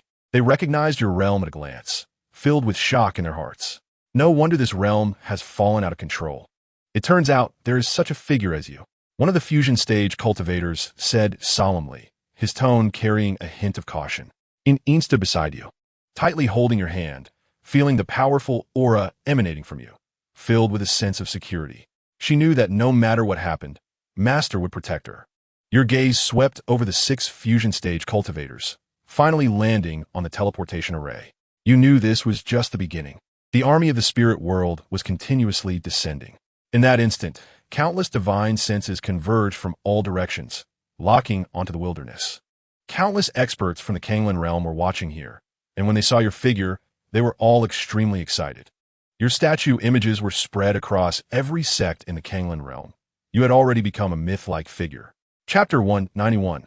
Shi Yan's eyes were fixed on the Qingming sword, greed evident on his face. It was as if he had already regarded this immortal sword as his own. He excitedly murmured, "Even in the spirit world, immortal artifacts are few and far between. I never expected this realm to have such a creation, an immortal artifact." Shi Yan's eyes were only on the Qingming sword, completely disregarding you, which made you feel extremely angry. Perhaps sensing your fury, Shi Yan smiled and said, "As for you, a small fish, I'll deal with you later." After saying that, he exuded a terrifying aura, and a gigantic hand reached for the Qingming sword. Sensing Shi Yan's malice, the Qingming sword let out a clear sword cry. As if insulted, with a clang, it transformed into a streak of blue light, instantly striking at Shi Yan. Faced with the Qingming sword's proactive attack, Shi Yan was taken aback for a moment, then laughed heartily. "So you have some intelligence, how wonderful." After saying that, Shi Yan waved his hand and struck towards the approaching Qingming sword. Bang! With a loud explosion, Shi Yan was knocked back a step. He looked at the Qingming sword, revealing a puzzled expression. Strange, a sword that can actively attack, and such powerful sword energy. Chapter 192. In an instant, you also lost the desire to trouble this sword. At this moment, it was like a dead object, allowing you to hit and scold with no resistance. You raise your head, looking at the already closed teleportation channel. The whirlpool that originally emitted dazzling light had now disappeared, leaving only a few stars, like the twinkling stars in the night sky. You knew that even destroying it would be useless. The spirit world has anchor points in this realm. People from a spirit world can teleport to any place in the Kanglan realm at any time. You sighed and stored the Qingming sword in your storage ring. Yi Linglong's appearance and departure felt like a dream. However, Shurian's disappearance truly reminded you that all of this had really happened. For 2,400 years, you sat cross-legged at the peak of Tianxin Mountain. The vast star river surrounded you, and the essence of the sun and moon poured down like a waterfall, converging upon you. In front of you, the Qingming sword floated in midair, humming and emitting a faint blue light. You formed seals with your hands, chanting incantations, as mysterious runes flew from your fingertips, merging into the Qingming sword. The sword's light became increasingly brilliant, as if it were a star about to explode. Finally, with the last rune merging in, the Qingming sword trembled violently, emitting a clear sword cry. Chapter 193. Humph. Do you really think I'm a soft persimmon? You snorted coldly, forming hand seals to communicate with the laws of heaven and earth in the Kanglan realm. A vast power surged into your body, enhancing the Qingming sword. The Qingming sword let out a crisp sword cry, and the blue light on its body surged. It transformed into a massive blue sword light, charging towards the 9 treasures Linglong pagoda that was pressing down. Boom! With a thunderous sound, the blue sword light collided with the 9 treasures Linglong pagoda, unleashing a terrifying wave of energy. Countless islands were instantly flattened, seawater evaporated, forming huge columns of water vapor that soared into the sky. The shockwave generated by the explosion swept through, distorting the surrounding space. You let out a muffled groan and were sent flying. Blood sprayed from your mouth, and your breath was weak. Lin Hao smirked, saying, "Even if you can harness the power of the Kanglan realm, what can you contain with your realm? What puzzles me is that your sword seems different. It can actually block my immortal tower." You wiped the blood from your mouth, took a deep breath, and circulated your energy to restore the chaotic spiritual power within you. Then you swung your sword again, and the Qingming sword transformed into a bolt of blue lightning, slicing through the sky. Chapter 194. Come forth, Kanglan Realm's counterattack. You hissed softly, your voice filled with tragic determination. Boom! A tremendous sound echoed, as if the heavens and earth were being split open, and the entire Kanglan realm trembled. A massive golden sun slowly rose from the overseas world, radiating brilliant light that illuminated the heavens, as if a star had descended to earth. At this moment, in the Kanglan realm, whether it was powerful cultivators, dignitaries, or commoners, everyone witnessed this shocking scene. In their eyes, they saw a great sun slowly rising, alongside another sun in the sky. The 2 suns cast a golden hue over the entire world. At this moment, the Kanglan realm gained another sun, a light of hope and a light of destruction. Everyone felt a wave of sorrow, as if something important had been lost. The world mourned together, the winds and clouds changed color, and the clear sky was suddenly filled with dark clouds, with thunder and lightning. Soon after, the sky began to rain blood, the droplets falling softly, as if they were the tears of the heavens, expressing endless sorrow. The blood rain fell upon people's faces, warm and slightly sweet, more like a tribute to a fallen hero. Chapter 195. In the 15th year of Tianyuan, you bid farewell to Lin Chuan's grave and embarked on a journey to find your relatives. Before his death, Lin Chuan had told you that when you were young, he had arranged a marriage for you. Your fiancée has a star-shaped mole on her back, and her family runs a tavern in Feiyun City. You firmly remembered this information and left your hometown, Woniyu Village, with hopes for the future and your wife. You headed towards Feiyun City. In March of the 15th year of Tianyuan, with the fine rain falling like threads, you arrived in Feiyun City, dressed in coarse linen clothes, with a simple bundle slung over your shoulder, weary from travel. The city gates loomed high, and the city walls were mottled, exuding an ancient atmosphere. You took a deep breath and stepped into this bustling city. Following Lin Chuan's description, you inquired about the location of the Zhuai Xian Tower and finally found it on a lively street in the eastern part of the city. The Zhuai Xian Tower was a 3-story wooden building, adorned with carved beams and painted rafters, with flying eaves and a quaint style. 2 large red lanterns hung in front, swaying gently in the light rain. A rich aroma of wine wafted from inside the building, making your mouth water. You steadied your mind and walked into the Zue Xian Tower. Inside, the place was bustling with voices extremely lively. Chapter 196. Thinking of this. You decided to act that night, sneaking a glance at Yin Shi after she fell asleep. In the middle of the night, you stealthily entered Yin Shi's room. The room was filled with a faint, pleasant fragrance, the incense Yin Shi usually used, mixed with the scent of a young girl. Moonlight filtered through the window, casting mottled shadows on the floor. With the dim light, you saw Yin Shi lying quietly on the bed, her breathing steady and long. Her long black hair was spread out on the pillow. You held your breath and slowly approached the bedside, like a thief, afraid of disturbing her dreams. You reached out, gently pulling back a corner of the blanket, revealing Yin Shi's smooth shoulder. You took another deep breath, gathering your courage, wanting to turn Yin Shi over. Just then, Yin Shi suddenly let out a terrified scream. This scream shattered the quiet night and startled you awake. You froze in place, the blanket slipping from your hands and covering Yin Shi's body.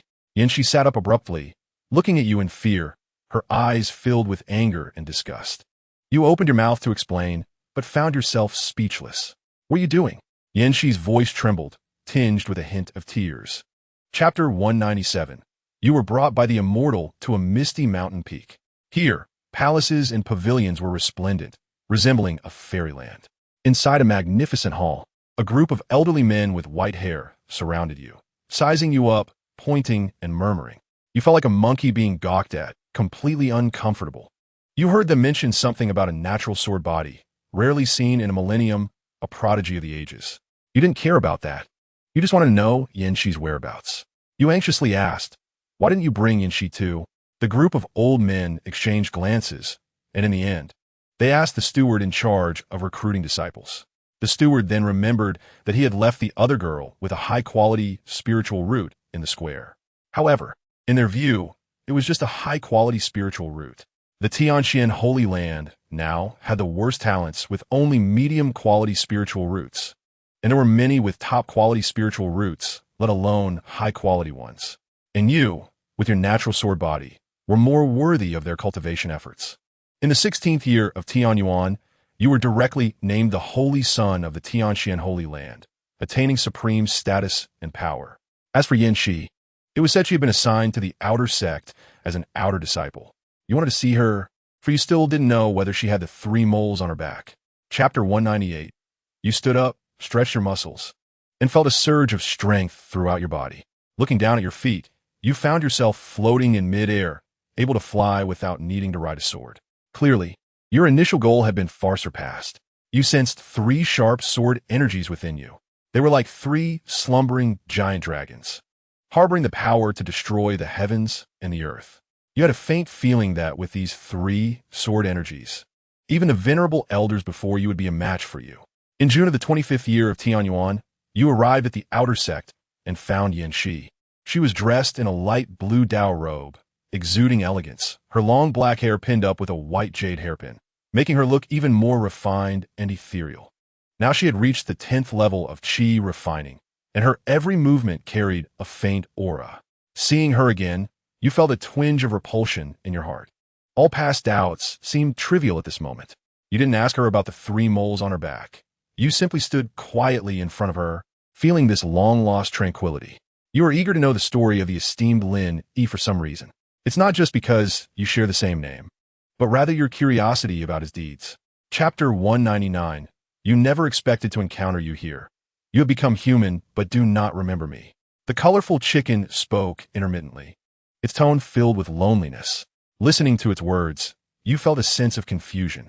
The vermilion bird demon emperor? The heavenly demon palace? These terms were so unfamiliar to you, as if they came from another world. Facing the colorful chicken's incessant chatter, you could only think one thought. This chicken must be a bit off. What vermilion bird demon emperor? What flame bird demon sovereign? What heavenly demon palace? All of this sounded like it's nonsense. Seeing your disbelief, the colorful chicken pointed at the jade pendant hanging around your neck and said, "This jade pendant. Don't you remember it? I carved it by hand and gave it to you as a gift. Then you must be my mother?" You thought this jade pendant was probably left to you by your mother. If the colorful chicken said it was a gift from it, then it should be your mother. You instinctively touched the smooth jade pendant, and its familiar texture gave you a fleeting sense of recognition, as if something deep in your mind flashed by. But you couldn't grasp it. This jade pendant had indeed always followed you. Ever since you were abandoned in the wilderness, it had quietly lain in your swaddling clothes. Chapter 200. Behind you, countless cultivators from the Kanglan realm looked at your back with tears in their eyes. Among them were some from your sect, some you did not recognize, and even some top experts from various major sections. But at this moment, they all shared the same feeling, the joy of surviving a catastrophe and boundless admiration for you. Our Kanglan realm is saved. An elderly man with white hair trembled as he raised his hands and exclaimed excitedly. He asked back. A middle-aged cultivator clenched his fists tightly, his eyes shining with hope. The esteemed one has returned, a young disciple murmured, his voice filled with disbelief and ecstasy. Congratulations on your return, esteemed one. In an instant, the cheers erupted like a tsunami, deafening the entire Tianyuan. Faced with this uniform shout, you felt a bit dazed. You looked around at the faces, your heart filled with mixed emotions. Your name is Lin Yi, but you do not remember when you became the esteemed one in everyone's hearts. Perhaps it was merely because you share the same name and surname with that legendary hero, and even bore some resemblance. You thought to yourself, yet deep down, you felt that things were not so simple. Chapter 201. After saying this, his figure expanded dramatically, transforming into a towering giant, golden light radiating in all directions, illuminating the heavens and earth. The powerful pressure was suffocating, as his strength far exceeded the limits of the Kanglan realm. The space around the giant cracked inch by inch, forming dense spatial rifts and raging spatial storms, an awe-inspiring sight. The giant merely opened his mouth to speak, and it sounded like thunder crashing, the sound waves rolling, shaking the universe. Countless cultivators from the Kanglan realm were struck by this terrifying sound wave, their organs trembling violently, spitting out blood, and involuntarily flying backward. Even so, they still gritted their teeth, holding on with their severely injured bodies, unwilling to retreat a single step. Their eyes sparkled with a resolute light that embraced death. Kill! A thunderous roar echoed through the skies, and millions of cultivators activated their treasures. Multicolored lights converged into a dazzling torrent, rushing toward the golden giant that obscured the sun. Swords and blades flashed, talismans flew, and various treasures streaked across the sky like a meteor shower, a spectacular scene. Facing this overwhelming attack, the great Ascension cultivator from the spirit realm merely scoffed disdainfully. He waved his sleeve lightly, and an invisible force surged out. Chapter 202. In an instant, you broke through the bottleneck. You reached the Great Ascension stage, standing on the same level as that Great Ascension cultivator from the spirit realm. You slowly stood up, your momentum soaring, eyes like lightning. You looked again at the battlefield. The colorful phoenix let out a mournful cry, its originally brilliant feathers now dull and lifeless. Sparks fell from its body as if it could extinguish at any moment. It exerted itself to spout a colorful flame, but it was jointly defeated by two Great Ascension cultivators from the spirit realm. The tremendous impact pushed the phoenix back hundreds of feet. It swayed in the air, nearly falling. Anyone with discerning eyes could see that this phoenix was holding on. It was clear that it had been injured earlier. You recalled its previous words and realized that it was the spirit princess of the spirit realm. Clearly, she had been injured in battle against the heavenly demon palace of the spirit realm. Moreover, she had not yet recovered and was now battling two Great Ascension foes again, already at the end of her strength. You flickered and instantly arrived on the battlefield between both sides. You turned to the spirit princess and said, "Thank you for your help. I'll take over the next battle." Upon hearing your words, the spirit princess's massive phoenix form trembled violently, and her once brilliant feathers dimmed.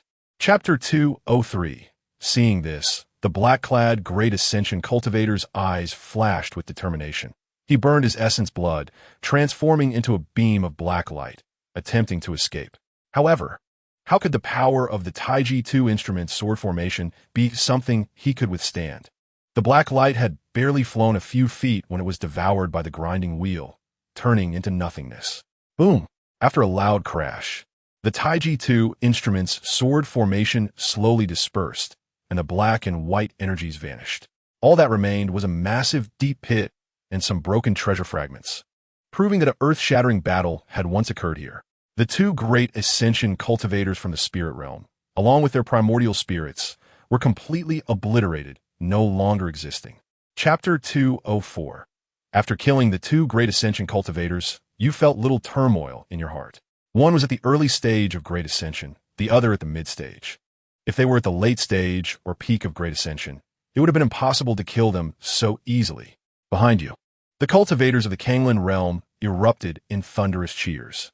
They had previously resigned themselves to death, but now, having survived, their joy erupted like a volcano, surging endlessly. You flew in front of the crowd, looking at the faces of those who had survived, and a warm current surged in your heart. Living again in this life? This feeling is indeed wonderful. You ignored Yin Shi and immediately went to Lin Yi's side to check her injuries. Fortunately, you arrived in time to stop Yin Shi's further plans, otherwise, Lin Yi would have died. You fed her a healing elixir and then gently laid her on the bed. Later, the law elder came to investigate the matter, and Yin Shi was taken away for judgment. You did not interfere much, only sighed, feeling mixed emotions. 240 years in Tianyuan, you tried various methods, but Lin Yi's injuries still did not improve. You felt helpless.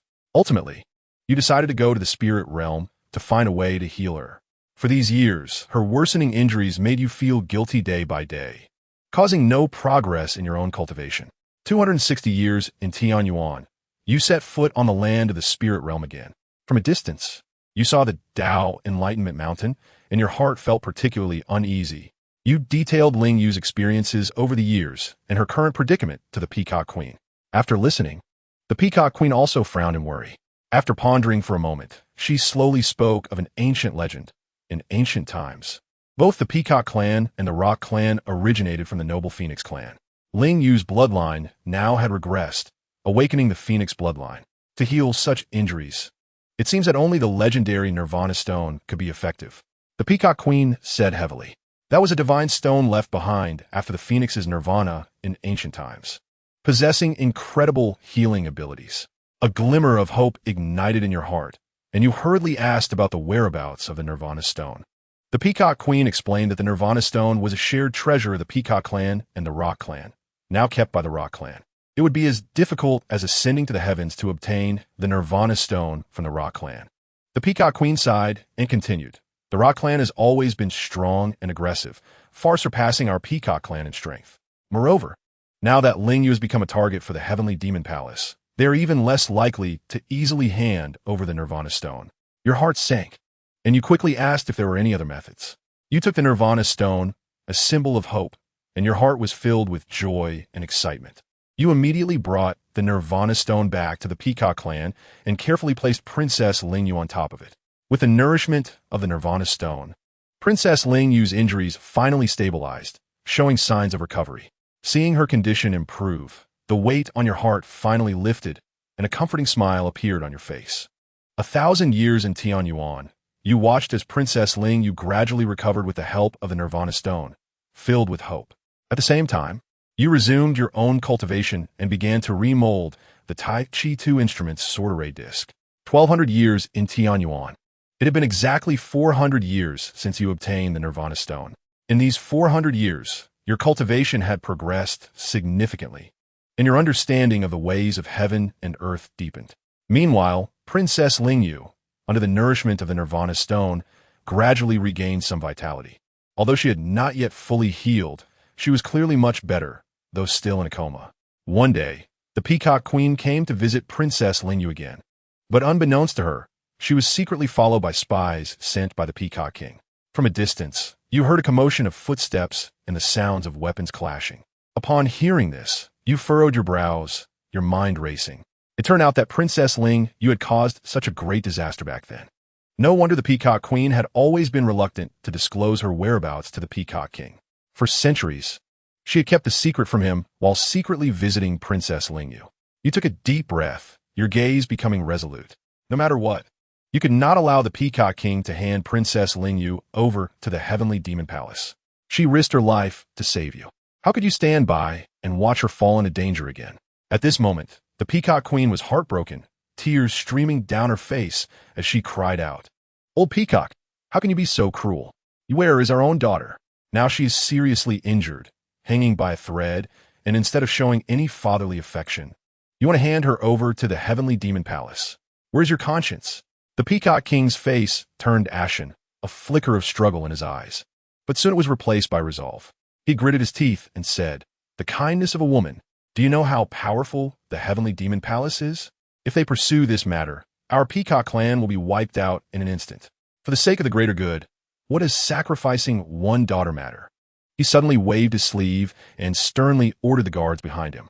At this moment, the Peacock Queen anxiously walked up to you, her eyes filled with worry and pleading. She trembled as she handed you a delicate storage bag, whispering, "Take you where and escape, the further the better, with your strength, as long as you find a hidden place. The heavenly demon palace will definitely not find you." She paused, her tone filled with helplessness and sorrow. "I know his character. He will definitely report your whereabouts to the heavenly demon palace to solidify his throne." Hearing this, you took the storage bag, smiled faintly, and said, "Don't blame the Peacock King. He has his difficulties." The Peacock Queen looked at you in surprise, then turned and left, her figure desolate, as if she had aged 10 years in an instant. You watched her retreating back, gently sighing. You could feel her pain and helplessness. You looked at the storage bag in your hand, filled to the brim with top-tier spiritual herbs and exuding strong spiritual energy. There were also many excellent spiritual stones, glimmering with brilliant light, quite a lot. You returned to the cave, where Lin Yi was recovering, only to see her lying quietly on the stone bed, pale and with weak breath. An old man stroked his beard, his expression serious as he said, "Friend, you may not know, 100,000 years ago, the masters of the 8 clans joined forces with the demon clan's heavenly demon palace to seal a peerless devil here. That devil was extremely vicious and bloodthirsty. If not for several ancestors who fought to seal it, the entire spirit realm would have been in ruins long ago. Now, the demonic energy within this burial ground is surging dangerously. Even a great ascension cultivator would not dare to easily step in." You were startled upon hearing this, secretly thinking how terrifying this burial ground was. 2,200 years in Tianyuan, you wandered around the outskirts of the burial ground for nearly 200 years. Yet there was still no news of Pangda. You were anxious, both worried for Pangda's safety and fearful that the heavenly demon palace would discover Princess Ling Yu's whereabouts. After much thought, you decided to leave the burial ground and seek another method. 2,210 years in Tianyuan. You received a shocking piece of news. Shortly after you left the burial ground, a tremendous upheaval occurred there. Countless cultivators guarding the perimeter of the burial ground, regardless of their cultivation level, all died. No one knows how they died or how many people perished, but there is not a single survivor. You feel an overwhelming sense of dread, cold sweat trickling down your back. Chapter 210. In the spirit world, cultivators at the peak of the Great Ascension must undergo the heavenly tribulation to ascend to the immortal realm. Those who fail the tribulation, if their nascent soul still exists, can choose the path of scattered immortals and become false immortals. These scattered immortals are the living fossils of various races, silently guarding the heritage and development of their tribes. The strength of scattered immortals varies, with minor tribulations occurring every 3,000 years and major tribulations every 9,000 years. Each time they survive a major tribulation, their power increases significantly. However, the tribulations faced by scattered immortals are extremely perilous. A slight misstep can lead to their souls scattering. After all, the existence of scattered immortals goes against the natural order, so they are subject to special scrutiny from the heavenly Tao. The weakest are the 1 tribulation scattered immortals, followed by 2 tribulation scattered immortals, and then 3 tribulation scattered immortals, and so on, with the strongest being the 9 tribulation scattered immortals. Yet, even the most powerful scattered immortal in the history of the spirit world has only survived 6 tribulations. Ling Yi solemnly tells you that scattered immortals are called living fossils not only because of their long lifespans, but also because they can perfectly harness the power of immortal artifacts. Scattered immortals contain turbid immortal spirit energy within them. Although it is not as pure as true immortal energy, it far surpasses spiritual energy. It is precisely for this reason that scattered immortals can exert the full power of immortal artifacts. Chapter 211. Once the Western Wilderness. Now the air is filled with the scent of blood, and demonic energy runs rampant. You extend your divine sense to search for surviving humans, hoping to relocate them from the western wilderness. Most of the surviving humans are hiding in concealed caves or dense valleys, looking emaciated and hollow-eyed, like walking corpses.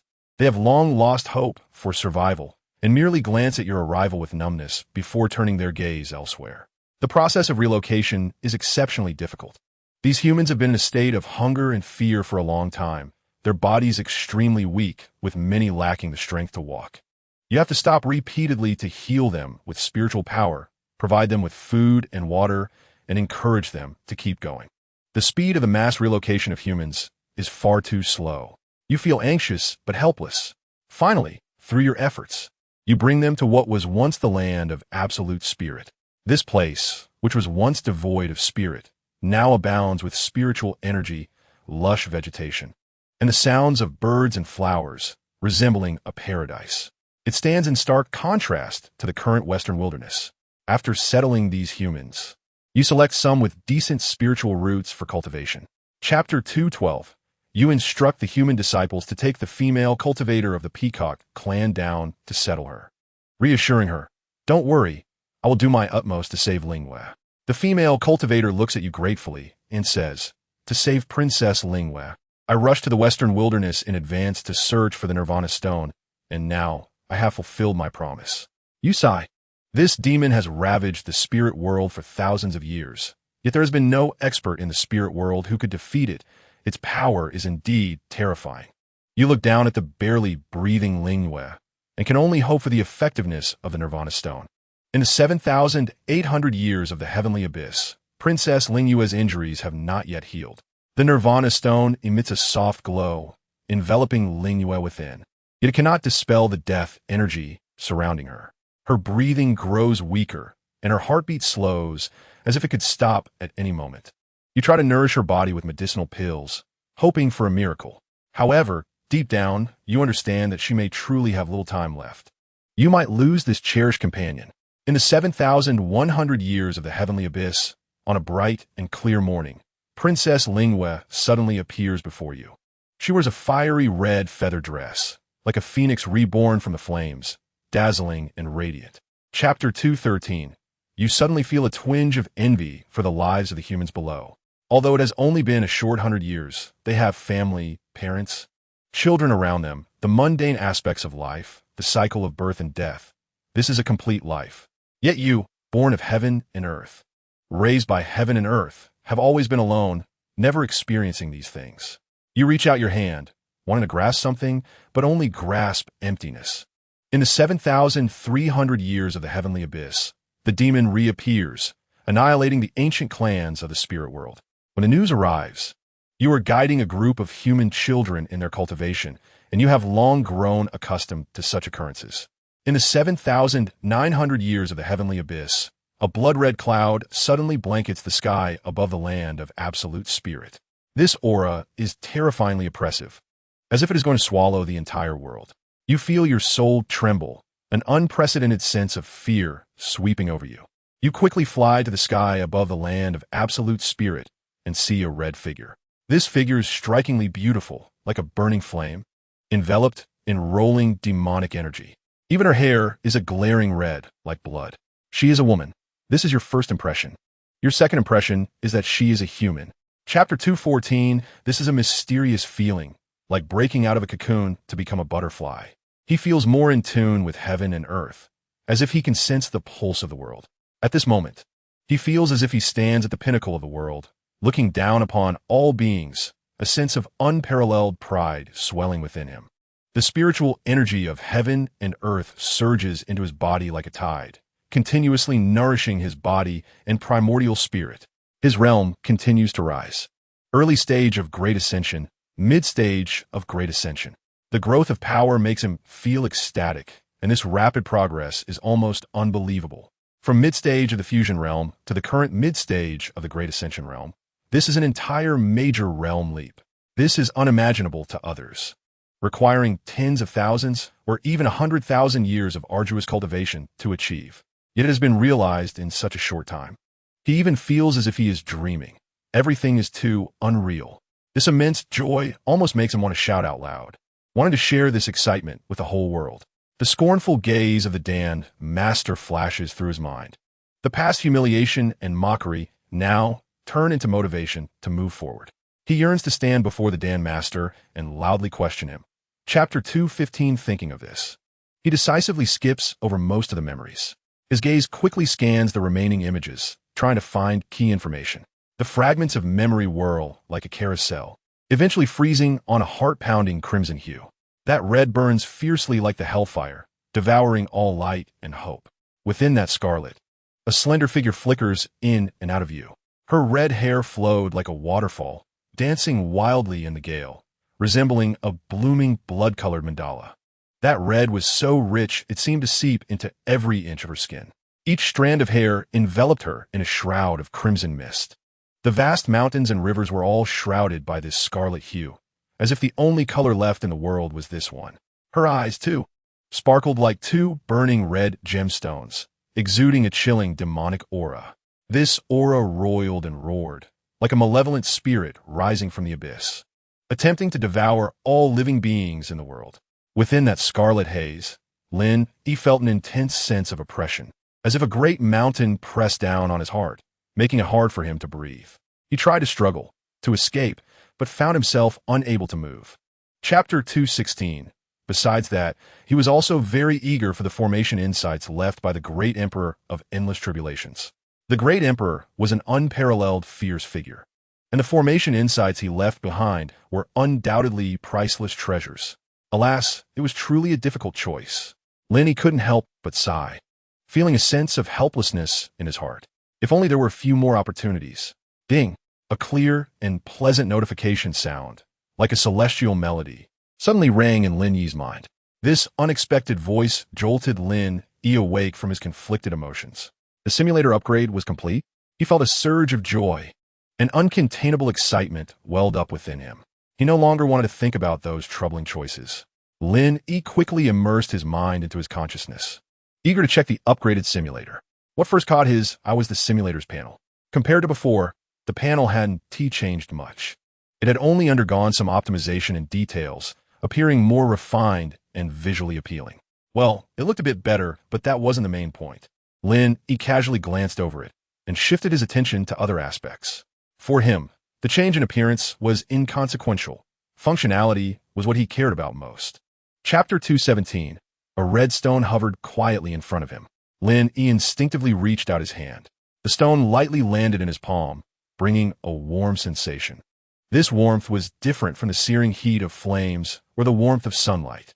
It was a gentle and comforting feeling, as if it contained the breath of life. Aside from this special temperature, the red stone itself was unremarkable. It did not emit dazzling light, nor did it have peculiar patterns. It looked like an ordinary stone, only with a more vivid red color, as if stained with blood. Lin Yi furrowed his brows, feeling even more puzzled. He tried to probe the stone with his spiritual power, slowly injecting a trace of it inside. However, the expected obstruction didn't appear. The spiritual power smoothly entered the stone's interior, but it was like a cow sinking into the sea, causing no ripples. This stone was like a bottomless pit, silently absorbing his spiritual power without any reaction. Lin Yi felt even more confused. This stone was clearly the one formed after Princess Ling Yu's death, which he hadn't chosen as a target at the time due to the lack of any introduction, rendering it valueless to him. Chapter 2:18. As she spoke, her tone still trembled slightly, but more than that, there was a sense of reverence towards her elder, showing no signs of abnormality. Lin Yi observed Xia Xiaochan's reaction closely. He was more certain of his judgment. If Xia Xiaochan had that world-destroying demon inside her, she would never be so humble towards him. Lin Yi keenly captured a fleeting panic in Xia Xiaochan's eyes. This made him more convinced that the girl before him was filled with unease. Indeed, for a young disciple who had just entered the sect and had not fully adapted to the new environment, facing a highly esteemed and unfathomably powerful elder would inevitably evoke feelings of anxiety and reverence. Especially for someone like Xia Xiaochan, who had long practiced alone and was used to solitude, she was not adept at interacting with others. In their eyes, a high and mighty elder was as unreachable as the stars in the sky. They were rarely seen, let alone suddenly visiting and inquiring about their well-being as today. Thus, When Xia Xiaochan saw Lin Yi appear at her cave entrance, she would naturally react with such panic and disarray.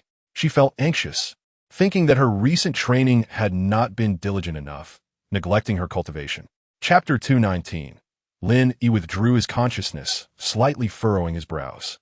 Upon careful inspection, he found that there was indeed nothing wrong with Xia Xiaochan's body. It seemed that the only way to clarify Xia Xiaochan's true situation was through another simulation probe. With this thought, Lin Yi sighed lightly and said to Xia Xiaochan, "Your body is fine, don't worry. Just focus on your cultivation and make sure to interact with others more in your spare time." "Yes, I will remember." Xia Xiaochan quickly nodded in agreement. Lin Yi nodded, then stood up and left Xia Xiaochan's cave. After leaving Xia Xiaochan's cave, Lin Yi returned to his own. As soon as he stepped into his cave, he immediately sensed something was off and couldn't help but frown slightly.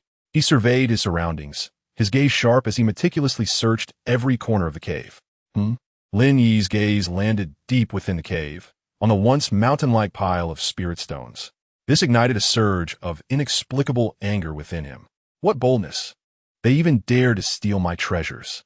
Lin Yi's fury surged, and he let out a low roar. A powerful pressure erupted from him in an instant, sweeping through the entire cave like a vast ocean. Even the small world outside the cave began to tremble violently. Chapter 220. However, as a watcher, her life was not as thrilling and exciting as she had imagined. Instead, it was quite dull and tedious. Not only was her cultivation delayed, but there was also little benefit to gain.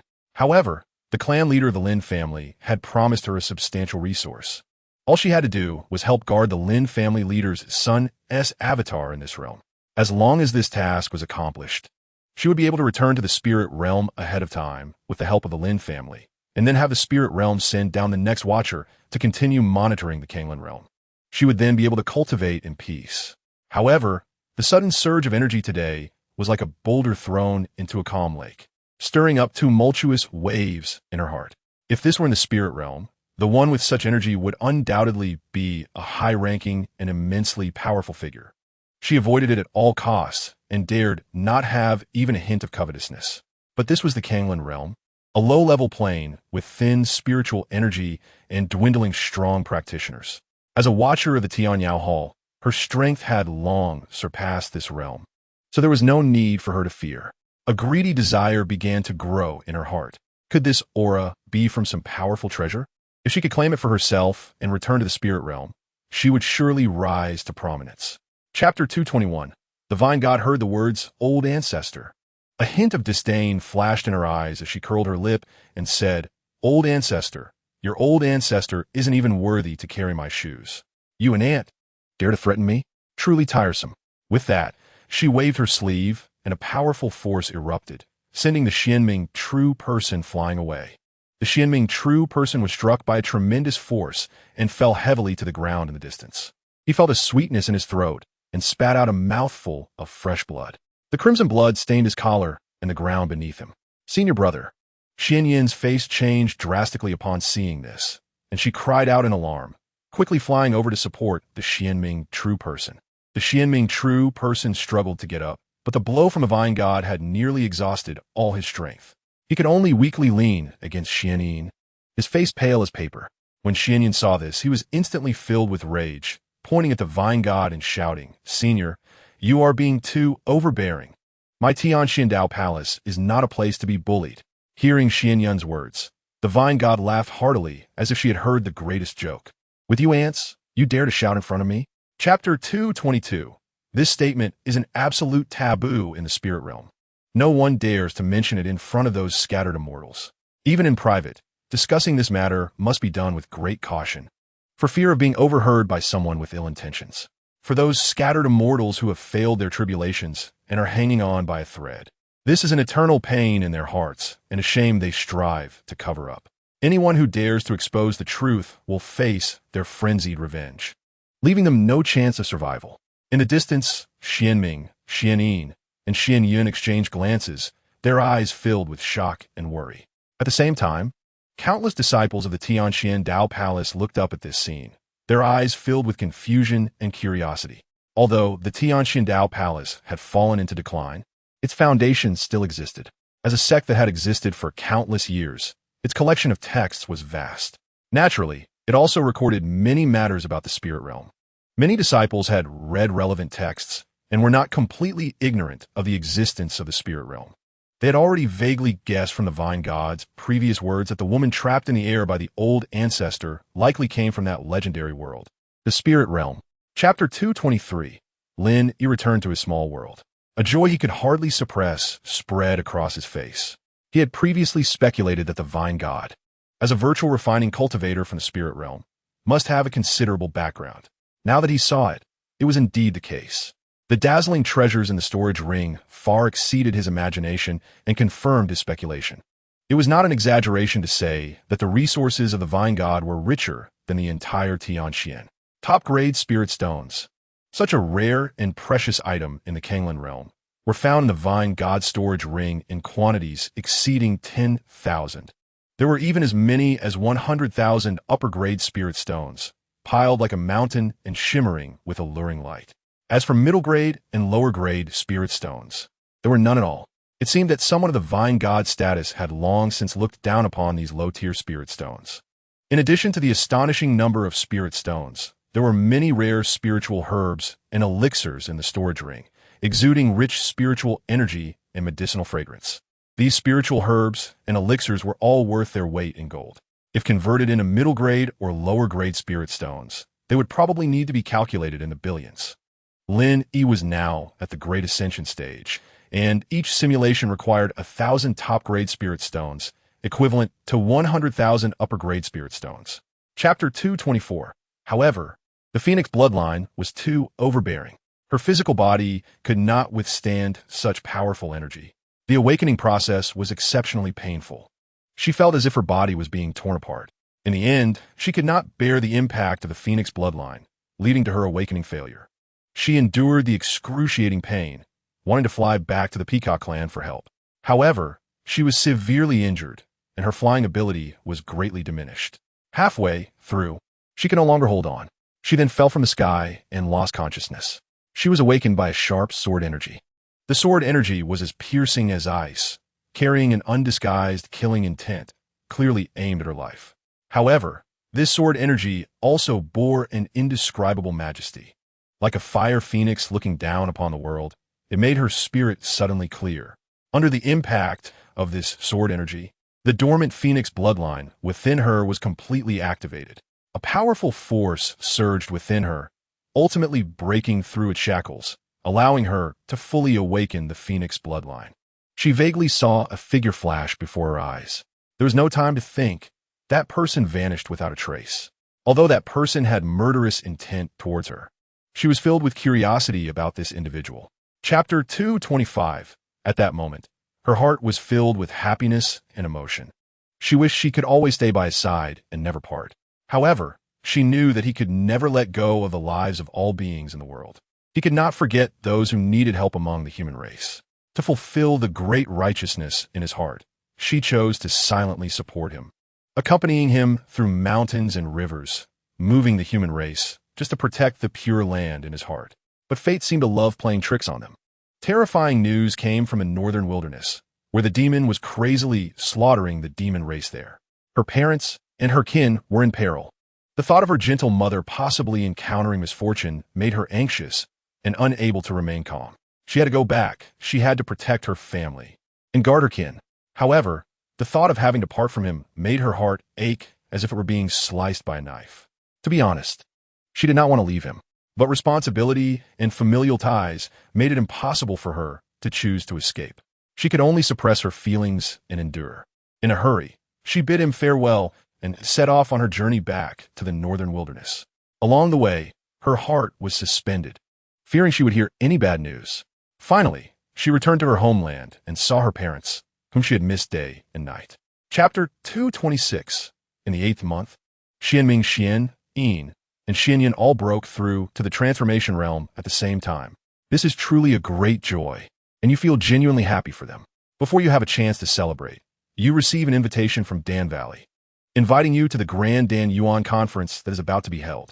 As the name suggests, the purpose of this conference is to promote communication and learning among various forces to enhance alchemy skills. This grand event has sent out invitations to representatives of all forces in the Kanglan realm. Naturally, the Tianxian Dao Palace, as a top-tier sect, is also on the list of invitees. You know that the conference is publicly declared as a platform for exchanging and learning alchemical experiences. However, in reality, various forces want to take this opportunity to discuss the recent abnormal increase in spiritual energy in the Kanglan realm. Recently, the concentration of spiritual energy in the Kanglan realm has been growing at an astonishing rate. Areas that were originally thin in spiritual energy have now become rich in it, akin to a paradise for cultivation. Moreover, the originally sacred cultivation lands have reached unprecedented levels of spiritual energy concentration, hinting at the trend of becoming a blessed land. Not only that, but even the spiritual herbs and medicines growing in various parts of the Kanglan realm have also been affected by the increase in spiritual energy. Chapter 227. Everyone's gaze turned towards Xia Xiaochan, filled with surprise and confusion. It should be noted that those present were either sect leaders, long-established Yuanying, or powerful transformation realm experts. Even the elders of the sects were high-level cultivators with great virtue and reputation. No one dared to make a fuss in such a solemn occasion. Yet Xia Xiaochan, a nameless rookie with only qi refining realm cultivation, actually dared to shout and make a scene in this setting, which was simply reckless. Instantly, countless eyes were fixed on her. The square was crowded with people, and the gazes focused on her like searchlights. This made her palms sweat. She took a deep breath, trying hard to ignore the scrutinizing, doubtful, and even slightly disdainful looks around her, slowly turning to look at you. Your gaze was calm and firm, like a deep pool containing boundless strength. It gave her immense encouragement and support. She read trust and expectation from your eyes, and the tension and unease in her heart dissipated significantly. Just then, a gentle voice broke the slightly tense atmosphere in the square. Chapter 228. You did not speak, just waved your hand lightly. An invisible force instantly flipped Dan Yangzi to the ground, making him fall hard. He struggled to get up but found himself unable to move, as if he were trapped. Next, a wailing sound came from a small world. Before long, Dan Yangzi, bruised and battered, crawled up from the ground. He trembled all over, no longer possessing his previous arrogance. You clapped your hands, turned, and left, leaving a sentence echoing in the air. If I see you invading the immortal Dao forces again, you will bear the consequences. In the 6th year, you took Xia Xiaochan to a beautiful island, enjoying the blue sea and sky, relishing the rare tranquility. Suddenly, you sensed a disturbance overseas, with a powerful wave of spiritual energy coming from afar. You looked up and saw a spatial rift slowly opening. A holy light emanated from a teleportation portal appearing between the sea and sky. A figure slowly walked out from the teleportation portal, landing on the island. She was dressed in a white long dress, exuding a noble and elegant aura, and her beauty was breathtaking. It was Princess Lin Yi. The cultivators of the Kanglan realm also noticed this phenomenon and flew to the island on their swords. Chapter 229. Do you know how hard it is for me to find you? She choked, her voice carrying a hint of tears. When that red light rushed in my body, I knew I had been reborn. I thought you were the flame sparrow demon emperor and went to find him with excitement. But when I found him, I realized he was not you at all. He was rough and barbaric, even eating people. This is completely different from you. And then I killed him. Her voice grew smaller, almost turning into silent sobs. Tears streamed down her cheeks, leaving glistening trails on her fair skin. Like pearls on a broken string, they fell one by one. Looking at the tearful Princess Lin Yi before you, your heart was filled with mixed feelings. Her unreserved honesty touched you deeply, stirring an impulse within you to recognize her. Ding, do you choose to recognize Princess Lin Yi? You can intervene in this process. Yes, no. In front of the simulator, Lin Yi instantly reacted. He realized that everything was indeed caused by that stone. After the stone disappeared, he originally planned to continue searching for its whereabouts in the simulation. Chapter 230. You understand that you cannot let Princess Lin Yi continue like this. Her existence not only affects Xia Xiaochan's cultivation, but also impacts your subsequent plans. Therefore, you found Princess Lin Yi and pretended to speak sternly to make her leave. Your Highness, I respect you as a phoenix and give you some leeway, but if you continue to pester Xia Xiaochan, don't blame me for being rude. Your tone was cold and devoid of any emotion. However, Princess Lin Yi seemed determined and was unfazed. She looked at you pitifully, her eyes filled with grievance and confusion. Lin Yi, I'm really doing this for your own good. Why won't you believe me? Her voice was weak, carrying a hint of tears, evoking sympathy. You really had no way to deal with her softness. If the other party wanted to fight you, with your current strength, you would naturally not fear her. However, Princess Lin Yi looked harmless, and you had no reason to strike her. After thinking it over, you ultimately decided to take Xia Xiaochan to the underworld world to avoid the situation. You quietly took Xia Xiaochan away from the cave and arrived at the entrance of the underworld world. Once in the underworld world, you used the laws to conceal your aura, ensuring that Princess Lin Yi would not discover you. Chapter 231. Endless thunder, guided by the formation, transformed into tiny currents. Following a mysterious trajectory, it slowly flowed into Yin Yin's body.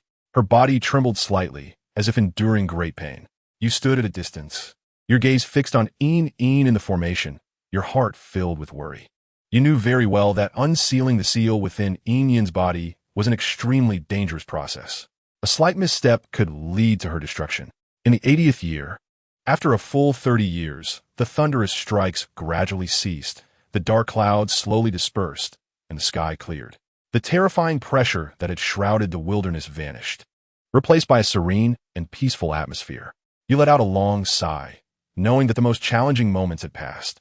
Looking up, you saw a massive light cocoon where Yin Yin had once sat, radiating colorful rays. The light cocoon was crystal clear, resembling a fine artwork that made one unable to resist the urge to touch it. Crack! A crisp sound rang out as a crack appeared on the light cocoon. Soon, more cracks emerged, ultimately covering the entire cocoon. Bang! Chapter 232.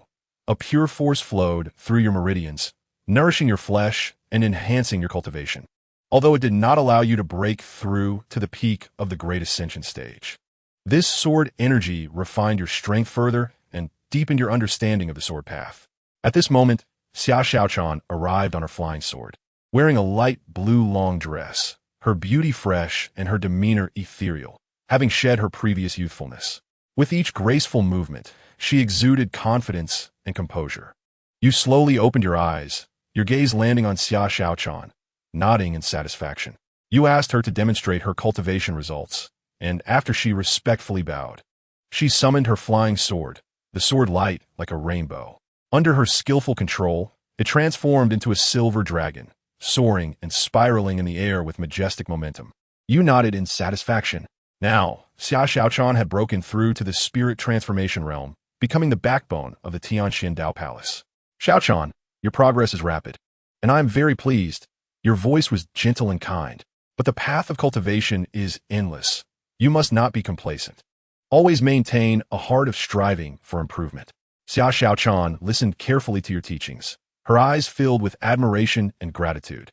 In the 160th year, you once again entered the world of the Earth's core. Chapter 233. However, to your surprise, Xia Xiaochan's figure did not appear. You speculated that perhaps it was because she did not possess the source energy within her body, which allowed her to avoid being rejected by the world's will and ascend to the spirit realm. In the 800th year, Xia Xiaochan arrived at your cave, dwelling in a daze, hesitant to speak. After much hesitation, you finally understood that there had been a voice continuously calling out to her. A voice that was intermittent, ethereal, and yet made her restless, unable to eat or sleep peacefully.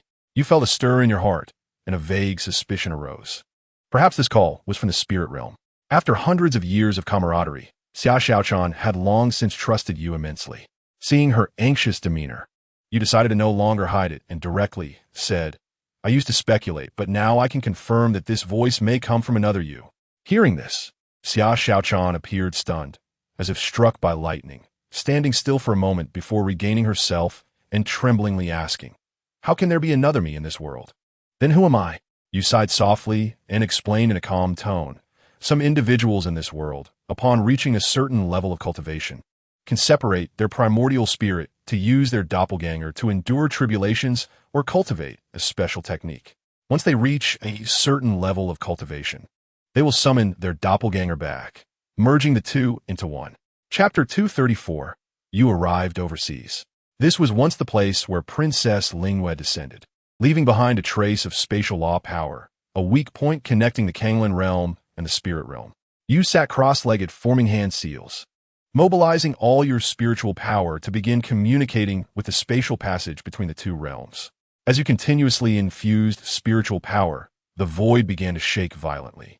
Tiny spatial cracks appeared around you, emitting hissing sounds. Your expression turned serious, not daring to show any slack, carefully controlling the output of spiritual power, fearing that a single mistake would lead to being swallowed by the chaotic currents of space. After an unknown amount of time, you finally sensed a trace of breath from the spirit realm. Your heart leapt with joy, knowing you had successfully sensed the existence of the spirit realm. You took a deep breath and suddenly pushed your hands forward. A dazzling golden light shot out from your palms. Instantly, it tore open the void ahead, forming a massive spatial vortex. Without hesitation, you leaped into the spatial vortex. After a dizzying spin, you arrived in a completely new world. To avoid unnecessary trouble, you used the 8-9 heavenly skill to transform into an inconspicuous snake demon. You traveled forward and discovered a cave dwelling of a spirit transformation rat demon. Chapter 235. You inquired with the rat demon about the situation of the celestial demon palace. You learned that it had a distant cousin's brother's uncle's nephew working in the celestial demon palace. Your heart stirred, and you immediately asked for a recommendation letter. Although the rat demon was somewhat puzzled, seeing the benefits you offered, it quickly presented the recommendation letter. After obtaining the recommendation letter, you immediately set off for the celestial demon palace. Along the way, you were well acquainted with the route. 3 days later, you finally arrived at the majestic and grand celestial demon palace. With the utterly useless recommendation letter from the rat demon, along with a hefty payment of spirit stones, you finally managed to infiltrate the celestial demon palace, securing a low-profile servant position. The day of the marriage between the vermilion bird demon emperor and Princess Lin Yi finally arrived. The celestial demon palace was festooned with lights and decorations, exuding a joyful atmosphere. As an inconspicuous servant, you were tasked with many responsibilities. You guided guests from various places to their respective accommodations. These guests held prominent statuses, including demon clan elders, spirit clan leaders, and even powerful reclusive cultivators. You observed each guest, paying attention to their words and actions, attempting to glean useful information. You discovered that these guests, besides coming to congratulate the vermilion bird demon emperor on his marriage, seemed to have ulterior motives. Chapter 236, if that were the case. Wouldn't you be the villain disrupting their romance? A trace of hesitation surged in your heart as you contemplated whether to leave. Just then, the cold laughter of the vermilion bird demon emperor echoed across the square. Leave? You, who killed my celestial demon palace elder, will leave your life here today. You come and go as you please, treating my celestial demon palace like what? Before his words fell, the vermilion bird demon emperor's figure swelled, transforming into a fire-red vermilion bird with a wingspan of hundreds of feet, blocking out the sun and soaring into the sky. Fiery flames erupted from his body, dyeing the surrounding clouds red, as if the entire sky had been ignited. At the same time, two powerful auras rose from deep within the celestial demon palace. Two other peak Great Ascension Demon Clan elders flew up to the sky, surrounding you in the center. One is a massive, sky-devouring python, covered in dark green scales, exuding a suffocating demonic aura. The other is a golden-furred nine-tailed celestial fox, with 9 enormous tails swaying gracefully in the air, its seductive eyes hiding a deadly intent. 3 powerful auras intertwine, forming an invisible pressure that locks onto you tightly. Chapter 237. She said softly, "Isn't that to take revenge on you? That's why I agreed to marry him." Her voice was weak with a hint of grievance, as if she had suffered a great injustice. You couldn't help but laugh and cry at her words. To get back at herself, she was joking with her entire lifetime of happiness? Besides, you felt you hadn't done anything wrong. Upon hearing this, the vermilion bird demon emperor could no longer suppress the anger in his heart, erupting instantly. He let out a roar, transforming once again into a gigantic vermilion bird, flames rolling over his body as if a blazing sun hung in the sky. He flapped his wings, and a fierce wind howled, causing sand and stones to fly, making the entire heavenly demon palace tremble. "You are doomed. I will kill you, 2 dog lovers." The vermilion bird demon emperor roared, his voice deafening, as if he intended to tear the sky apart. He spewed a stream of scorching flames, like a fire dragon, rushing toward you and Princess Lin Yi, as if he wanted to devour you both.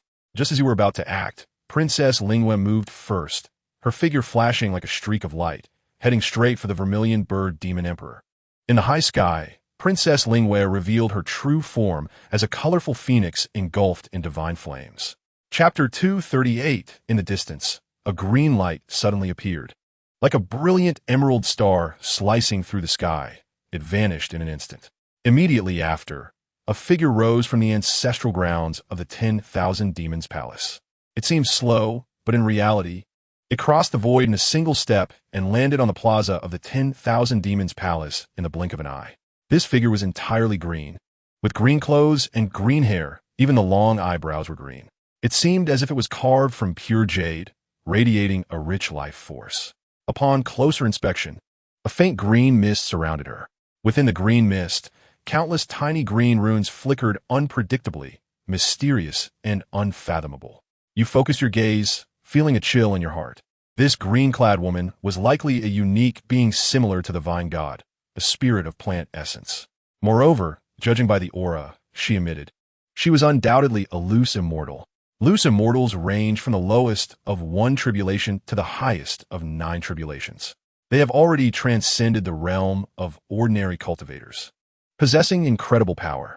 Sensing this powerful aura, the Qingming sword in your hand let out a clear sword cry. The sword's edge flickered, as if an ancient fierce beast was about to awaken. An indomitable, unyielding sword intent instantly spread throughout your body. Chapter 239. The weeds on the ground were now growing wildly, spreading like green poisonous snakes, wrapping around your feet, attempting to drag you into the soil. The rich life force became heavy and oppressive, trying to crush you into powder. You felt like a prey trapped in a spider's web. Everything around you was filled with malice, all trying to devour you. Buzz! A clear sword cry echoed throughout the entire domain, and the Qingming sword in your hand emitted dazzling clear light. Like a bright moon, it illuminated this strange forest. The sound of the sword cry was melodious and prolonged, carrying a purifying power that gradually calmed your originally tense mood. Hearing this sword cry, you felt as if you had entered a mysterious realm. Your sword heart became incomparably clear, like a mirror reflecting all things in the world. You felt as if you had merged with the Qingming sword. The sword was you, and you were the sword. Countless sword moves flashed in your mind, and you unleashed everything you had learned throughout your life at this moment without reservation. This move is called still water, you said, as the Qingming sword in your hand slowly danced, the moisture around the sword condensing into clusters of mist. The sword technique was steady, as soft as water, yet contained immense power. Chapter 240.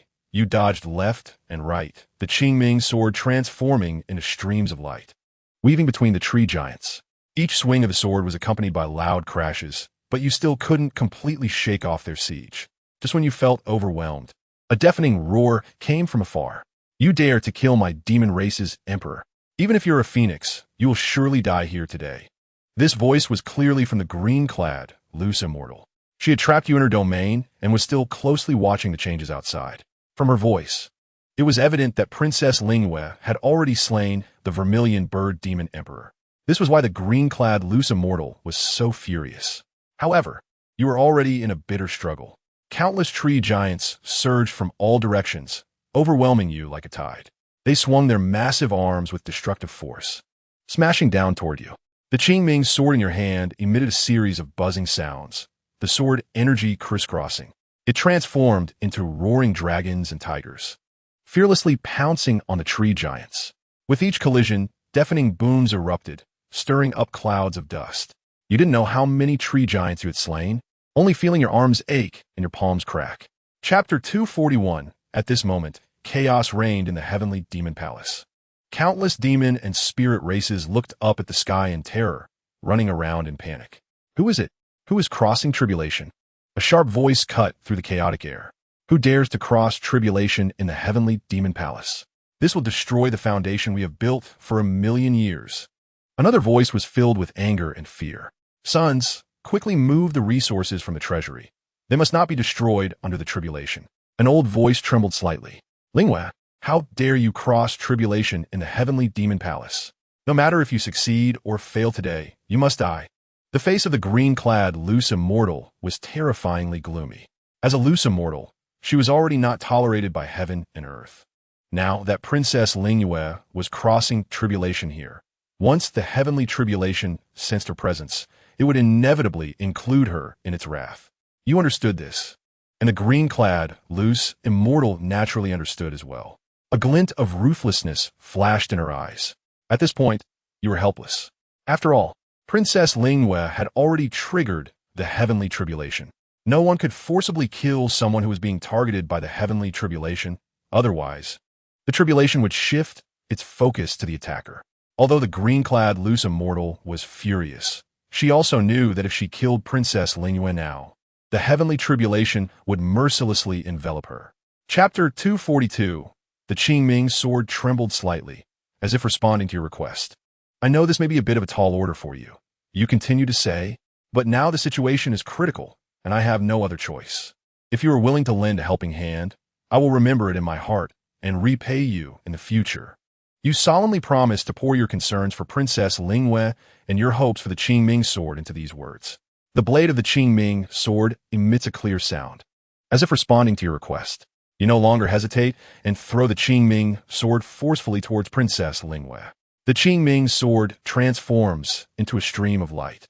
Cutting through the vast sky, like a flash of lightning, it crosses over the towering mountains, heading straight for Princess Lin Yi. It pierces through the rolling calamity clouds, moving so fast that the naked eye can hardly catch it. Thousands of miles away, Princess Lin Yi waits in despair for the arrival of fate. Suddenly, she sees a green light breaking through the air, landing in her hand. It is the Qingming sword you threw. She grips the hilt, and a powerful force surges into her body. She looks up in the direction you are, and even from thousands of miles away, she can feel your concerned gaze. A flicker of determination flashes in Princess Lin Yi's eyes as she tightly grips the Qingming sword, which emits a dragon's roar, and a clear light instantly envelopes her entire body. Chapter 243. His words resonate with the surrounding demon clan. Many demons are eager to move, their greedy gazes firmly fixated on the Qingming sword. This is a divine weapon that can withstand even heavenly tribulations. If they can obtain it, their strength will surely soar. Although both the spirit and demon clans covet the Qingming sword, clamoring to seize it, no one dares to act rashly. They all understand that whoever makes the first move will undoubtedly face your furious retaliation. They have witnessed you slaying the Great Ascension, and the terrifying sword intent still haunts them.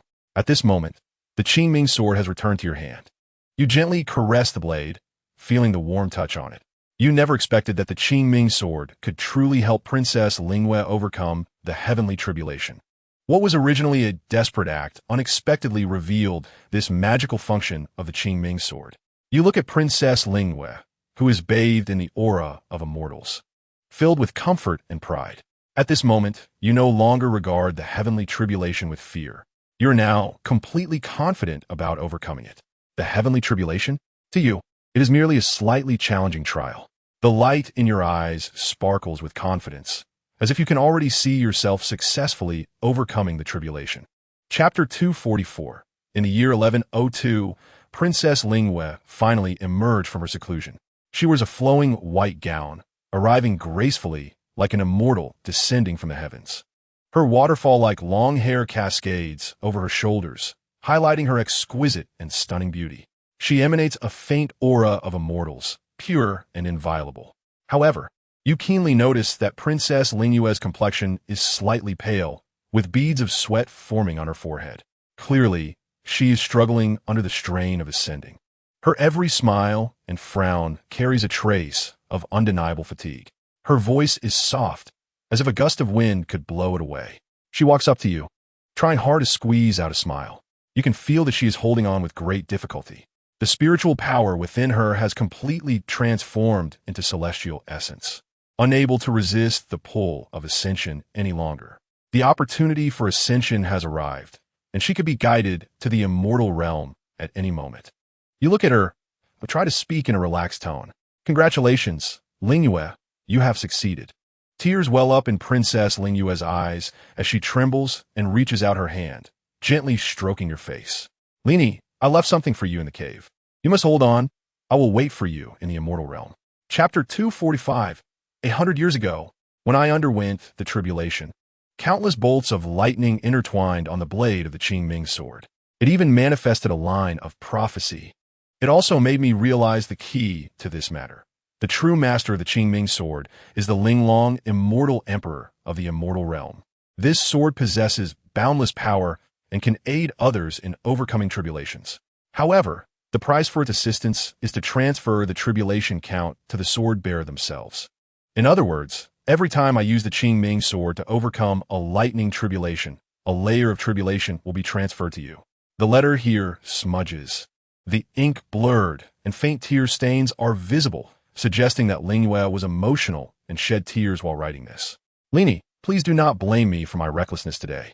Do you know that when I deduced your tribulation, I would die due to the transferred tribulation count? My heart ached to the point of suffocation.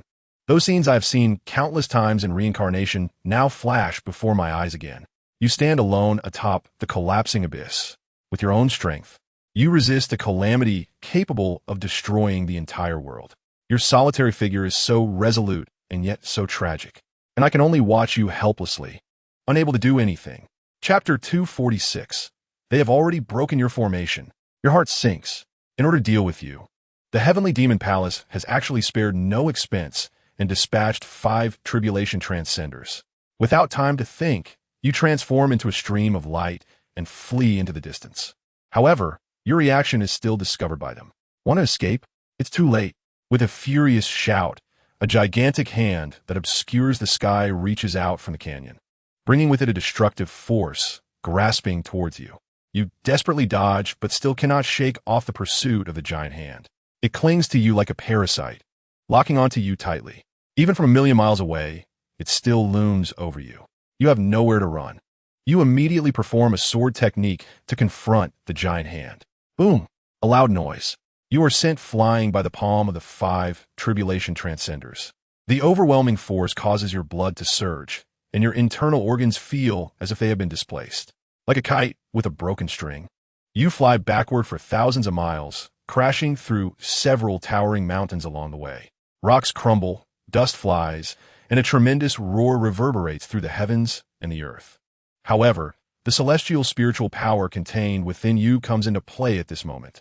Warm energy circulates throughout your body, rapidly healing your broken bones and swiftly repairing your damaged meridians. Chapter 247. You dare not linger in battle any longer and quickly use sword escape to tear through the void. You slip into space, trying to escape this place. The 5 tribulation transcenders see this and coldly snort, tearing through the void to relentlessly pursue you.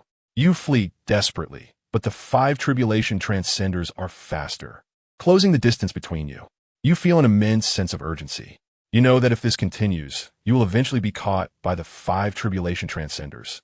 At that point, there will be no doubt of your death. In a moment of desperation, you discern the direction and flee into the forbidden ground of the immortals. The 5 tribulation transcenders reach the entrance of the forbidden ground of the immortals, stopping in their tracks, their expressions fluctuating between darkness and light. Consider yourself lucky. The 5 tribulations loose immortal snorted coldly, but ultimately did not enter the burial immortal forbidden land.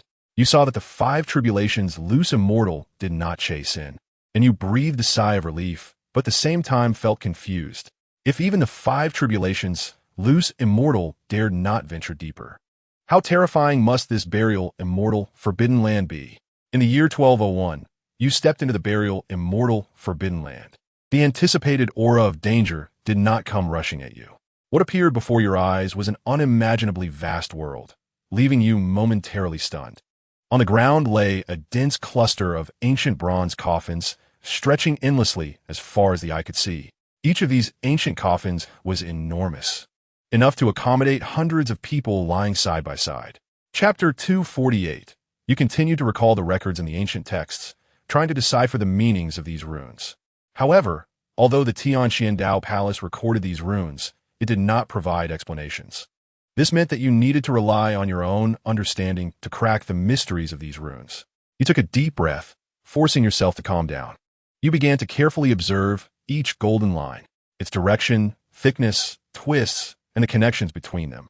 You repeatedly deduced and tried, attempting to find the patterns within.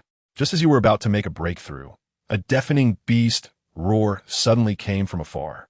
You were startled. The roar was filled with fury and ferocity, sending chills down your spine. You realized that this was definitely a powerful beast. In your current state, you were no match for it. You dared not delay any longer and quicken the pace of your deductions. You understood that time is life. You must quickly unravel the mysteries of these runes and find the ancient key of the great wilderness. At this moment, you began to doubt Fatda again. In this situation, how could Fatda find the suppressed demon and release it? The power of the broken forbidden pearl on him was evident. Chapter 249. You squinted your eyes, trying hard to see clearly the figure. You saw her entangled with a massive black bat. The bat's wings spread wide, at least 100 feet, exuding a suffocating evil aura. The red figure dodged nimbly under the bat's attacks.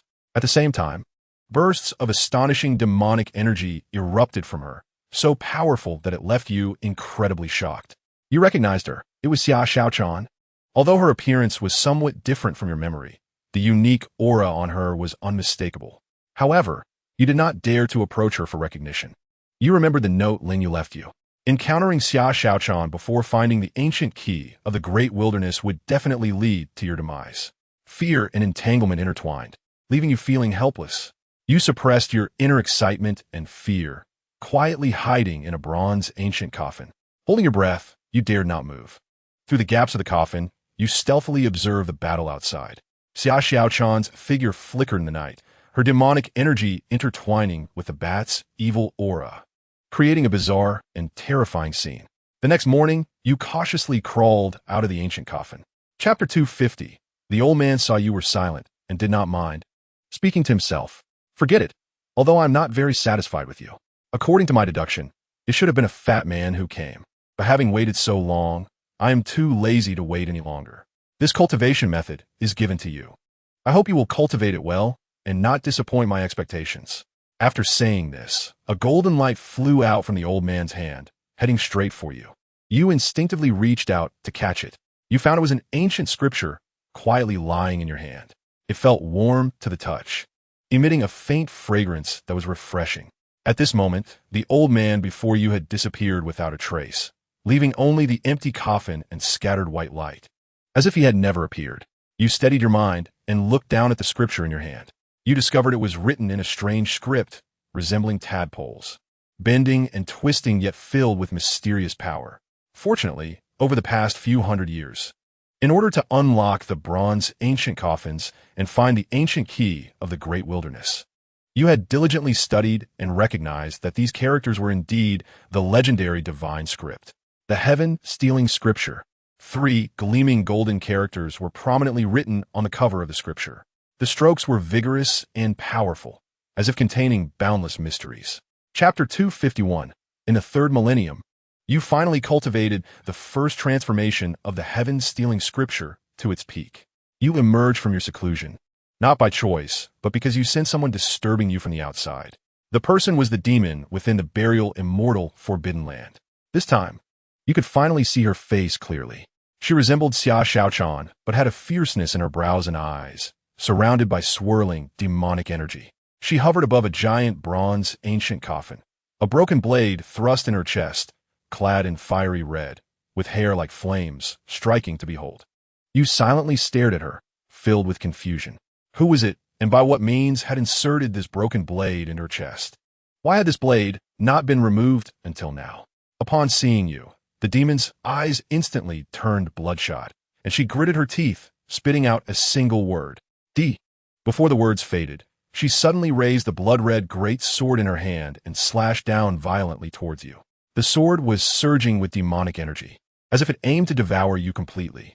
You felt the chilling intent to kill, and your heart contracted sharply. Tentatively, you asked, Xiaochan, is that you? Your voice echoed in the empty bronze ancient coffin, trembling slightly, carrying a hint of hope. The blood sword in the demon's hand paused in midair. Chapter 252. Upon hearing this, Xia Xiaochan seemed to have grasped a lifeline. She raised her head, looking at you with trusting eyes. You took her and swiftly traversed between countless bronze ancient coffins. After cultivating the heaven-stealing scripture, the once seemingly vast world of bronze ancient coffins now appeared to have changed in your eyes. The upside-down heavenly palace ruins in the sky and the bronze ancient coffins on the ground were interconnected, outlining a mysterious array diagram, where pulling one thread could move the whole body. Following the route recorded in the heaven-stealing scripture, you avoided the key nodes of the array. Eventually, you found a concealed portal. This portal shimmered with a faint golden light, contrasting sharply with the surrounding eerie environment, as if leading to another world. You took a deep breath and stepped through the portal with Xia Xiaochan. As the scene before you shifted, you found that you and Xia Xiaochan had exited the burial immortal forbidden land. At this moment, you stand under the sun, greedily breathing in the fresh air. You feel an indescribable sense of comfort throughout your body. You turn to look back at the burial immortal forbidden land behind you. The entrance is dark and cavernous, like a giant beast waiting to devour, exuding a chilling aura. Compared to the eerie and terrifying burial immortal forbidden land behind you, the outside world seems almost like paradise. Chapter 253. You suddenly want to slap yourself. You don't understand why your mindset has become so cold and heartless. Xia Xiaochan sees you as her only support and family. Yet, to hide the secret in your heart, you even considered silencing her. A strong sense of guilt surges up. You look apologetically at Xia Xiaochan, unable to meet her gaze. Then, you carefully recall the pure, demonic energy emanating from her, and a plan forms in your mind. So, you begin to change your aura in front of her once again. Gradually, the celestial power within you recedes like a tide, disappearing without a trace. In its place rises a domineering and powerful demonic energy. At the same time, 5 pitch-black halos slowly appear behind your head, like 5 deep black holes. They emit a heart-pounding demonic aura. This signifies that you now possess the level of 5 tribulations of scattered demons. Xia Xiaochan's eyes widen in disbelief upon seeing this. Her dark pupils are filled with shock and confusion. She cannot help but exclaim, "Ancestor, how have you turned into a scattered demon again? Are you a demonic cultivator like me?" Hearing this, you feign ease and smile, saying, "Not quite. This is a technique I recently developed that can mimic the cultivation aura of others." Chapter 254. The air is thick with a strong smell of blood and a nauseating burnt odor. It is the scent emanating from flesh and blood that has been scorched by sword energy. You let out a deep sigh. For now, the only way to save Xia Xiaochan is to investigate her background and origins so that you can find a right remedy. With her current strength of 8 tribulations of scattered demons, attempting to cross the 9th tribulation would undoubtedly lead to death. Whether it's the 9th tribulation of scattered immortals or scattered demons, it is essentially a situation of 10 deaths and no life. And Xia Xiaochan's current state clearly indicates that she cannot survive this tribulation. You see Xia Xiaochan, like the Grim Reaper, reaping the lives of the Spirit Clan cultivators who came to assist. Her figure weaves through the blood rain, taking multiple lives with each strike. Those Spirit Clan cultivators are as weak as ants before her, having no power to resist at all. After finishing off the assisting Spirit Clan cultivators, Xia Xiaochan suddenly changes direction, heading towards the territory of the Yi clan in the wilderness. It seems Xia Xiaochan has returned to her old path. In her previous life, after emerging from the burial immortal forbidden land, the first clan she targeted was also the Yi clan. Now, she is once again heading toward the Yi clan, as if possessed, intent on erasing the Yi clan completely from this world. Chapter 255. The Peacock King snorts coldly and speaks in a firm tone. "I admit that you are powerful enough to kill a great ascension in seconds. But the matters of our Peacock clan are internal affairs of the Demon clan and have nothing to do with your human race. You should leave." After hearing the Peacock King's words, you can't help but frown. You initially intended to help out of consideration for Princess Lin Yi and hoped to gather some clues about Xia Xiaochan's demonic transformation from them. However, the Peacock King's strong attitude displeases you. Just as you hesitate whether to give up, the Peacock Queen suddenly speaks up, pointing at the Peacock King and scolding. "You stubborn old man, now that the Peacock clan has been exterminated, instead of thinking about how to take revenge, you're still putting on airs." Her tone is filled with disappointment and frustration, and then she turns her gaze to you, saying, "Don't blame him. He just has this awful temper. Feel free to ask whatever you want. My husband and I will tell you everything we know." You nod, feeling a bit of comfort from the Peacock Queen's understanding. "So, You express your doubts. Your Peacock clan is considered an ancient race. You must know quite a bit. I want to ask, do you know the granddaughter of the swordmaster Wang Jian, Xia Xiaochan? Chapter 256. In the year 300, a shocking piece of news spread throughout the spirit realm. Xia Xiaochan wiped out the entire Yi clan. This news, like thunder, stirred up a huge uproar among both the spirit and demon races. The Yi clan, as one of the 8 major races in the spirit realm, has 3 scattered immortals guarding its main lineage, making it powerful. Yet despite this, they still fell victim to Xia Xiaochan's wrath. This is enough to prove that Xia Xiaochan's strength has reached an extremely terrifying level. In response to the threat posed by Xia Xiaochan, the 8 major lineages of the spirit and demon races urgently held a meeting to discuss countermeasures. They unanimously decided to awaken the sleeping scattered immortal ancestors to jointly resist Xia Xiaochan. As an important force of the demon race, the Heavenly Demon Palace also received this news and immediately convened an internal meeting. Currently, the Heavenly Demon Palace is led by a peak Great Ascension cultivator of the White Tiger clan as the Demon Emperor. During the meeting, the White Tiger Demon Emperor's expression is serious. He slams the table with force, speaking solemnly. Everyone, the strength of this demoness is extraordinary. The Yi clan's main lineage possesses 3 scattered immortals, yet they were still exterminated by her. This proves her terrifying nature. To avoid our Heavenly Demon Palace being affected by the war, I propose we awaken the sleeping 5 tribulation ancestors and have him bring celestial artifacts to eliminate this demoness in advance. Chapter 257. You look at the 5 tribulations scattered immortal of the Heavenly Demon Palace and nod, then give him a thumbs up. Not bad, not bad. You got the first question right. Please listen to the next question. The scattered immortal from the Heavenly Demon Palace shows a proud expression, as if he has already foreseen his victory. He focuses and prepares to welcome your next question. You clear your throat and speak again. Listen carefully. The next question is a riddle, not in the form of matching pairs. Once upon a time, there was a mountain called My True Mountain. On the mountain, there was a temple called My True Temple. In the temple, there was a sword. What is the name of this sword?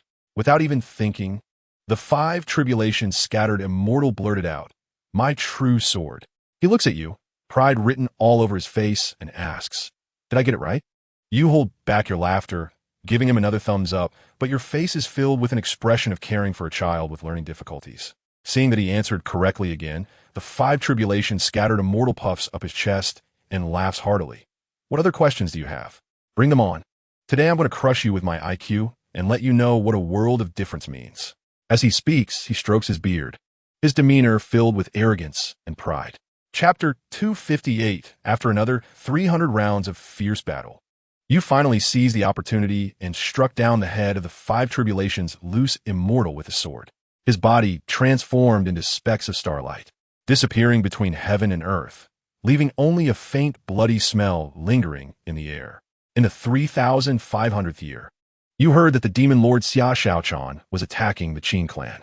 Your heart tightened, and you immediately transformed into a streak of flowing light and rushed over. However, you were still a step too late. When you arrived at the Qin clan, all you saw were broken walls and ruins, corpses lying everywhere, blood flowing like rivers. Xia Xiaochan had long since vanished without a trace. In the 4,000th year, you heard that Xia Xiaochan was besieged by the Heavenly Demon Palace and the fossil-level cultivators of the 8 clans in the Western Wilderness, and your heart sank. How could she, alone, withstand such a formidable enemy? With this thought, you immediately transformed into a streak of flowing light and sped towards the Western Wilderness. In the land of the Western Wilderness, yellow sands filled the sky and fierce winds howled. From afar, you could see the rolling demonic energy and spiritual power in the sky, like raging waves of the angry sea, with deafening roars echoing across heaven and earth. The ground cracked, mountains collapsed, and this once desolate land was now even more scarred, as if doomsday had arrived. You finally found Xia Xiaochan. She was covered in blood, her clothes tattered, yet she still stood proudly. Chapter 259. In the 4,500th year, you felt that the time was ripe, and it was time to implement your plan. So you no longer hid. The surging magic power within you erupted like a volcanic explosion, instantly transforming into the fierce power of a sword cultivator. You formed a sword seal with your hands, your eyes sparkling with brilliance, and shouted, "Break!" Before your voice fell, hundreds of array flags shot out from various corners of the Earth core world. Like fireflies, they emitted dazzling light. These array flags were stored secretly in various places by you over hundreds of years using the techniques of the heavenly stealing scripture. They responded to each other and connected with one another, forming a huge array network that surrounded the will of the spirit realm. Immediately, the protective array originally set around the will of the spirit realm shattered under the impact of the array flags, like fragile glass, breaking into starlight and dispersing into nothingness. The outer perimeter of the will of the spirit realm was no longer protected by arrays, completely exposed before you. At the same time, a sealing grand array, drawn with ancient divine scripts, began to form around the will of the spirit realm.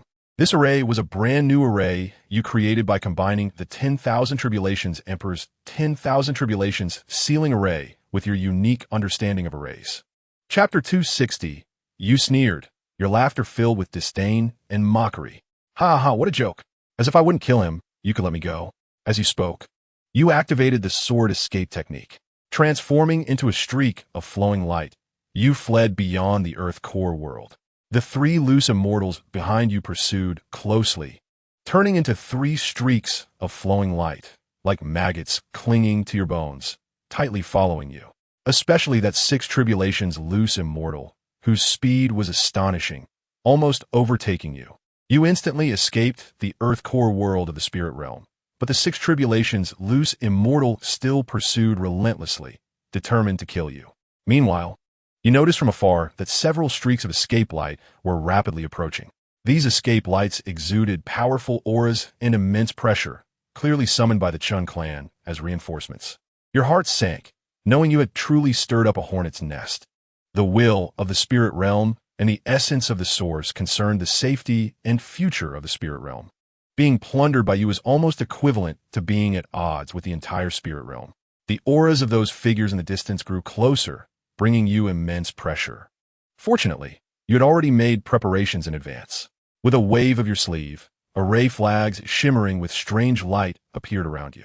Chapter 261. At this moment, the tectonic plates of the earth began to move wildly, colliding and producing deafening booms. Countless high mountains rose from the ground, piercing the clouds. The originally small islands continuously expanded, eventually merging into one, forming new land. Rushing rivers changed course, creating magnificent waterfalls and lakes. The entire world was undergoing earth-shaking changes at a visibly rapid pace. At the same time, streams of pure spiritual energy surged from deep within the earth veins, converging towards your body like a tide. You immerse yourself in this mysterious realm, feeling the changes of the Kanglan realm, your heart filled with joy. You knew that a brand new era was about to arrive. In the sky, thunderclouds rolled, lightning flashed, and thunder rumbled. The vast might of heaven enveloping the entire Kanglan realm. This was your heavenly tribulation, and also the heavenly tribulation of the Kanglan realm. You helped the Kanglan realm. So naturally, you did not seek rewards without reason. Now, as your heavenly tribulation arrived, you needed the Kanglan realm to withstand part of its power for you. Dark clouds rolled, blocking out the sun. The entire Kanglan realm was shrouded in gloom. The fierce winds howled. Sand and stones flew, the sea rose in towering waves, violently crashing against the coast, producing deafening booms. Chapter 262. You quit your job, taking all your money. Riding a bicycle with a tent, you began to ride aimlessly. You wanted to escape this city, escape this world that felt strange and oppressive to you, to search for the dreamlike Kanglan realm, to seek those once vibrant faces. Time passed swiftly, spring turned to autumn, cold came, and the summer went. You transformed from a spirited young man into a disheveled, ragged middle-aged man. You rode through countless cities. The willows swayed in spring, the cicadas chirped in summer, the leaves fell in autumn, and the snow blanketed in winter. All became the scenery along your journey. You tasted snacks from various places. The spicy and fragrant Sichuan cuisine, the light and refreshing Cantonese cuisine, the sweet and sour Jiangsu and Zhejiang cuisine, all left you with endless aftertaste. You made friends of all kinds. There were enthusiastic tour guides, simple villagers, and like-minded travelers. They all added color to your life. You experienced countless storms. The scorching sun, torrential rain, and biting cold winds all tempered your will. You gradually came to understand.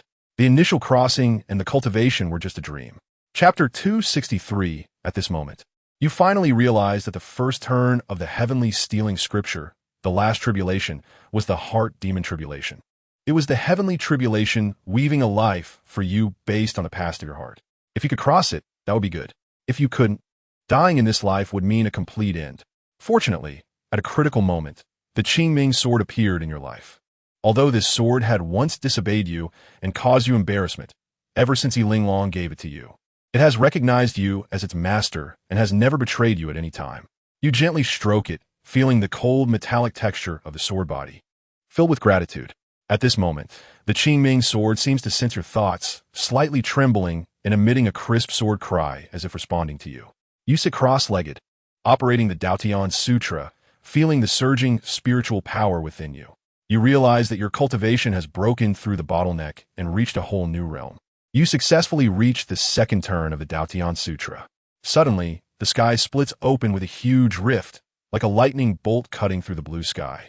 A powerful suction force emanates from the rift, locking you firmly in place. Chapter 264. Quickly send a message, kill this scoundrel.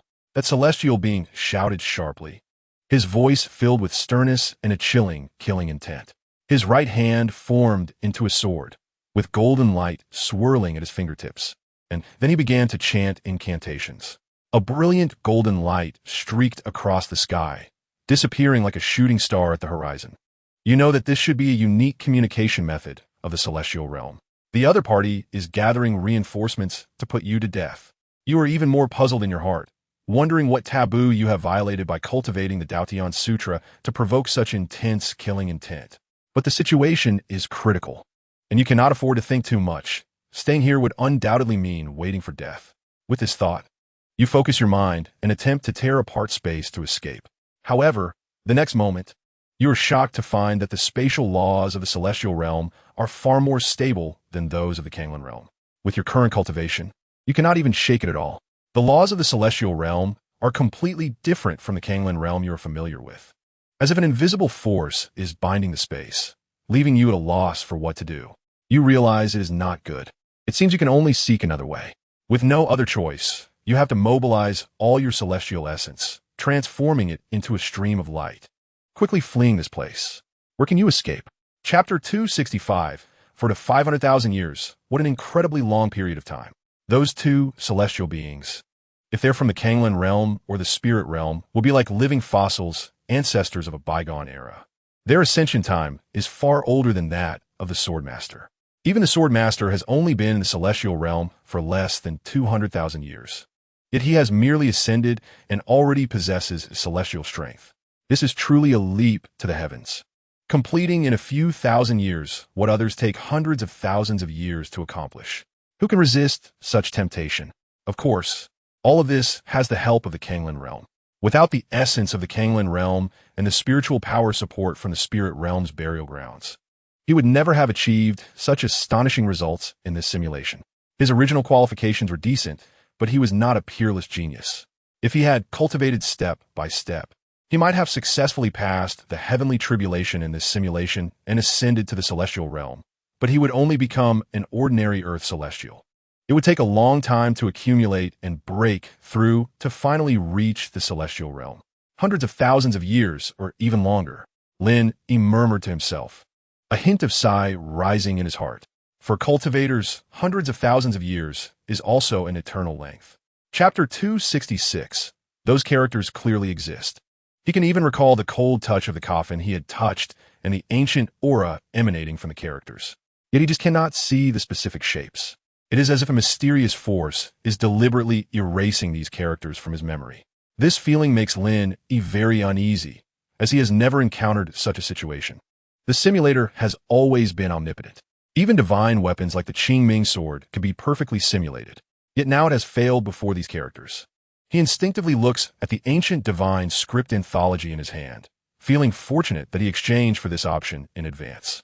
Soon, the figure of the old man who claims to be the ancient sinner appears in the image. However, what shocks Lin even more is that the old man's figure seems to be shrouded in a layer of mist, making it impossible to see his specific face. Even his form is blurred, as if he could dissipate into the air at any moment. Hiss! Lin Yi gasps. Even though Yi eventually becomes Yi Ling Long and becomes the Celestial Emperor, the simulator still managed to simulate her appearance. But now, it cannot capture the image of this ancient sinner. What is going on? Chapter 267. Time has left deep marks on the face of the Xianming real person. The wrinkles at the corners of his eyes are as clear as if carved by a knife.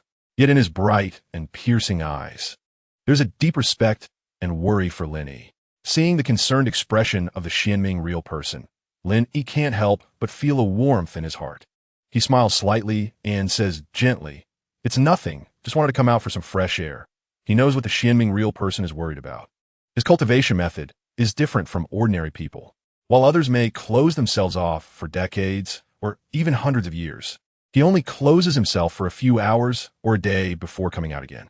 Such an unconventional cultivation method naturally raises the attention and concern of the Xianming real person. Although the Xianming real person's cultivation is not as good as Lin Yi's, the Tianxian Dao Palace has a long heritage and broad knowledge. He has naturally heard of some peculiar cultivation methods. However, Lin Yi's habit of closing himself off for just a few hours or a day is something he cannot comprehend. He thought he might be encountering some bottleneck or divergence in his cultivation. Little did he know that the ancestor standing before him has long surpassed his imagination. If he were to say it out loud, it would probably scare him to death. Looking at the Xianming real person before him, Lin Yi can't help but feel a sense of emotion. Chapter 268. Lin Yi begins to study word by word. As he delves deeper, he gradually immerses himself as if he is in a vast ocean of knowledge. Time seems to come to a standstill. He doesn't know how long it has been when he finally comes back to his senses from that mysterious state, letting out a long breath, his eyes sparkling with excitement. This scripture is truly profound and extensive, covering a breadth that is simply unheard of. He can't help but exclaim, his tone filled with shock and joy. The intricacies of the Daotian Sutra far exceed his imagination. The knowledge contained within is vast as the sea, benefiting him immensely. However, amidst the joy, Lin Yi also realized that after choosing the heavenly Tao scripture, along with his previous simulation experiences and the ancient divine text compendium, he had already used up 3 selection opportunities. Now, only 2 selection opportunities remained. The remaining options were 4. 1. Early stage of celestial immortal realm. 4. Secret record of spirit realm origin. 6. Sealing great array modified version. 7. 10 sources of qi. Lin Yi's gaze swept back and forth over the 4 options, weighing the pros and cons in his heart.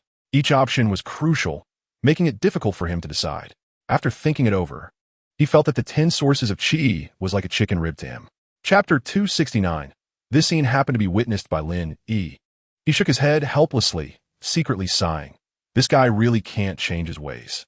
Although the Wind Spirit sect is a nascent soul-level force, it is ultimately just a small sect, and the treasures within the sect are limited. Unexpectedly, Fatta didn't even spare the ancestral grave of such a small sect. It seems that this guy's obsession with tomb raiding has seeped into his bones, and there's no saving him. Fatta was still immersed in the joy of obtaining the magic treasure, completely unaware of Lin Yi's arrival. Ahem. Lin Yi deliberately cleared his throat twice. Fatta was startled, shivering all over, nearly dropping the flying sword in his hand. He suddenly turned around. Upon seeing Lin Yi, he was first taken aback, and then smiled awkwardly. His eyes flickered, not daring to meet Lin Yi's gaze. "Master, what are you doing here?" He stammered, trying to hide his embarrassment. Fatta's eyes rolled, as if racking his brain for an excuse.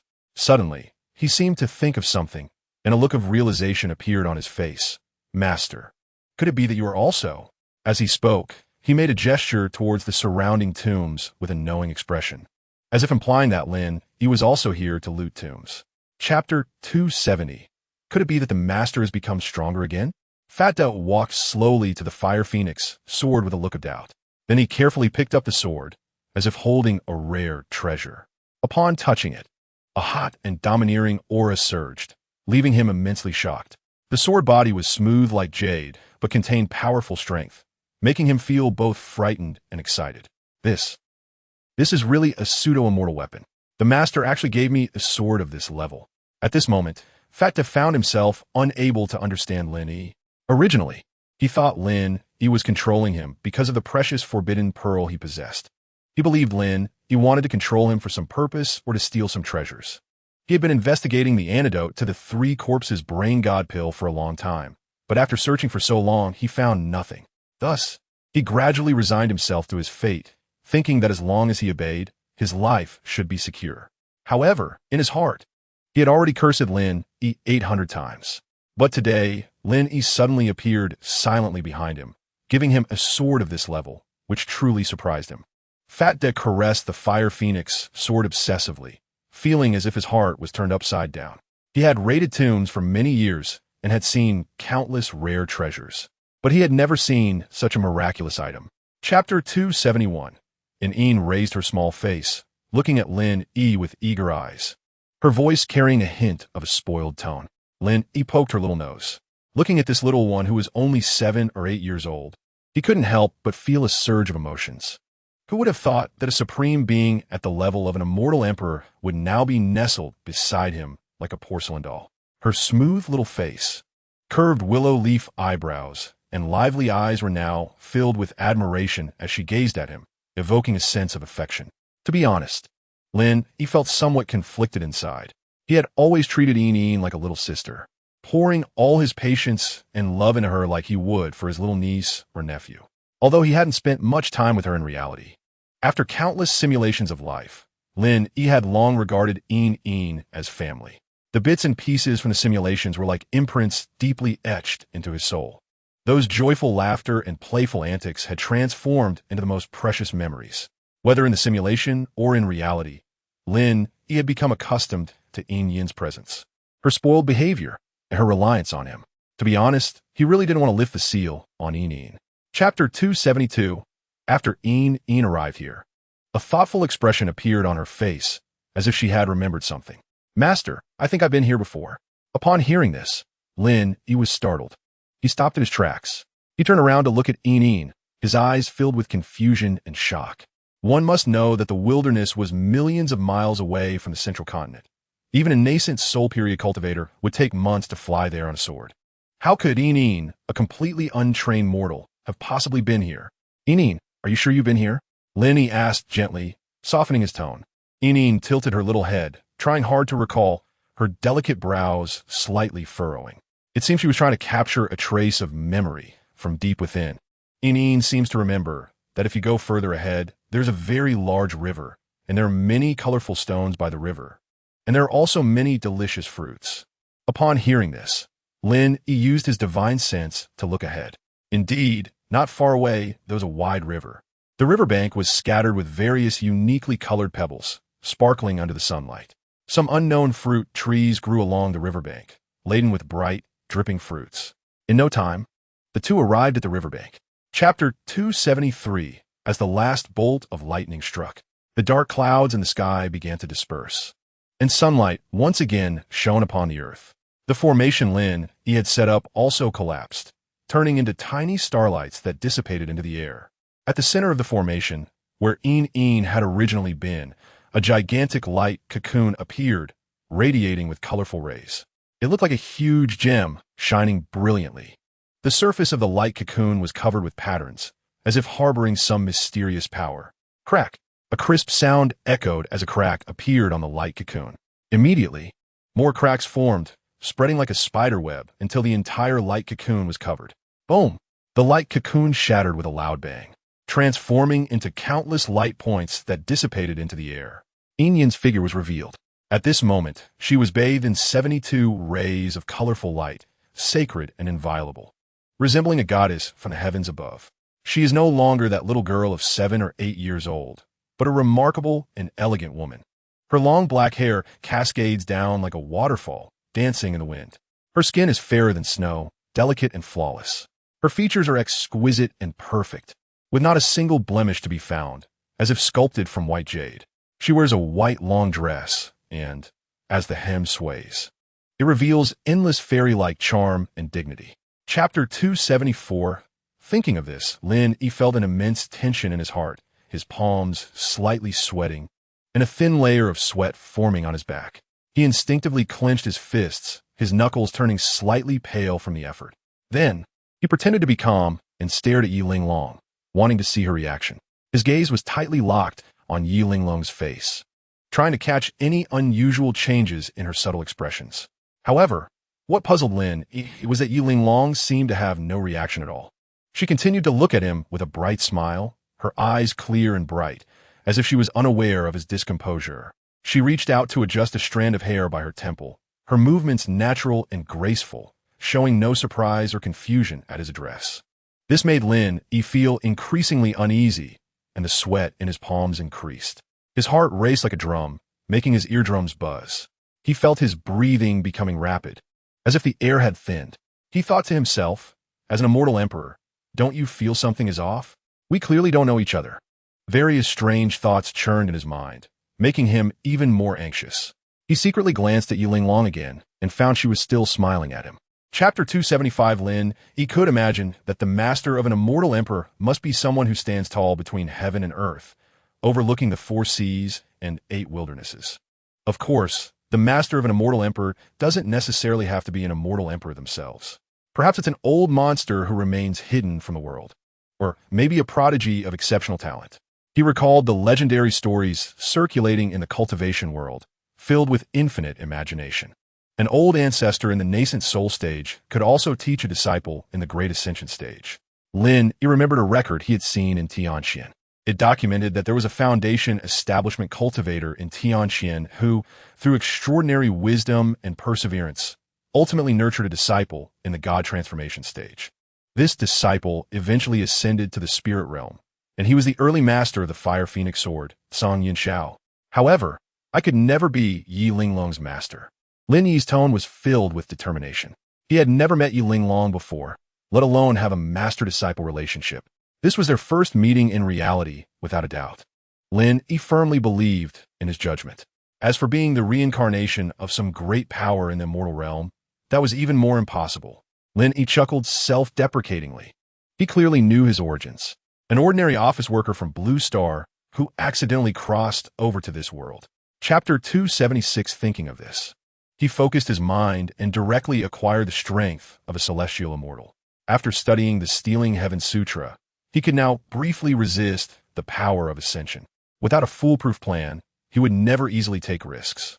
The spirit realm, where an 8 tribulation loose immortal presides, with Lin Yi's current cultivation at the mid-grade ascension stage. Rashly heading to the spirit realm would be like hitting a stone with an egg, seeking death. He clearly remembered that even when he practiced the Stealing Heaven Sutra and reached the first transformation stage, possessing strength comparable to a 5 tribulation loose immortal, he was still chased by the spirit realm, fleeing in embarrassment. Now, his cultivation was only at the mid-grade ascension stage. In a place like the spirit realm, where powerful beings abound, he could barely contend with some mid-grade ascension cultivators. If he encountered a tribulation phase expert or a loose immortal, he probably wouldn't even have a chance to escape, only to await his doom. After much thought, Lin Yi ultimately decided to first accept the celestial immortal strength granted by the simulator. Then, using the stealth techniques from the Stealing Heaven Sutra to conceal his true cultivation, to facilitate his actions. With this in mind, Lin Yi unhesitatingly selected the celestial immortal strength option from the simulator. In an instant, a vast and powerful celestial energy surged forth from nowhere, like a rushing river, endlessly flowing. Chapter 277. Dan Yangzi suddenly opened his eyes, his gaze sparkling with brilliance. He quickly got up, rushed out of the cave, and looked up at the sky. There, he saw a massive crack spanning the horizon, emitting dazzling light. At first, Dan Yangzi thought it was the opening of a spirit realm passage. However, upon closer observation, his eyes filled with shock and disbelief. No, that's not the spirit realm. That's the passage to the immortal realm. We can ascend to the immortal realm now. Dan Yangzi's voice trembled with excitement, his face filled with wild joy. Once, Dan Yangzi had undergone the trials of tribulation and experienced the pain of rebirth. He understood better than anyone the rarity of ascension.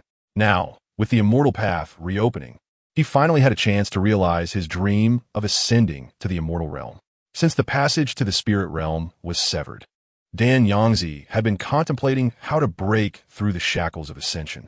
He pondered day and night and ultimately came up with an astonishing idea: to reduce the number of cultivators in the Kanglan realm.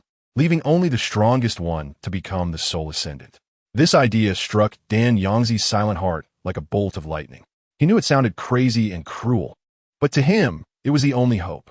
Chapter 278. To be honest, the Dan Master sometimes also reflected. If he had taught the flame spirit technique to Lin Yi and treated him sincerely, perhaps none of this would have happened. However, he never admitted his mistake. He attributed everything to Lin Yi's greed. He believed that whatever cultivation technique a disciple practiced should be decided by the master. Lin Yi should not covet the flame spirit technique. Now, he had found a new disciple, a disciple with better qualifications than Lin Yi, more worthy of his cultivation. Xiao Han. He wanted to cultivate Xiao Han into a powerful cultivator, then bring him before Lin Yi, to show Lin Yi that it wasn't his master who was wrong.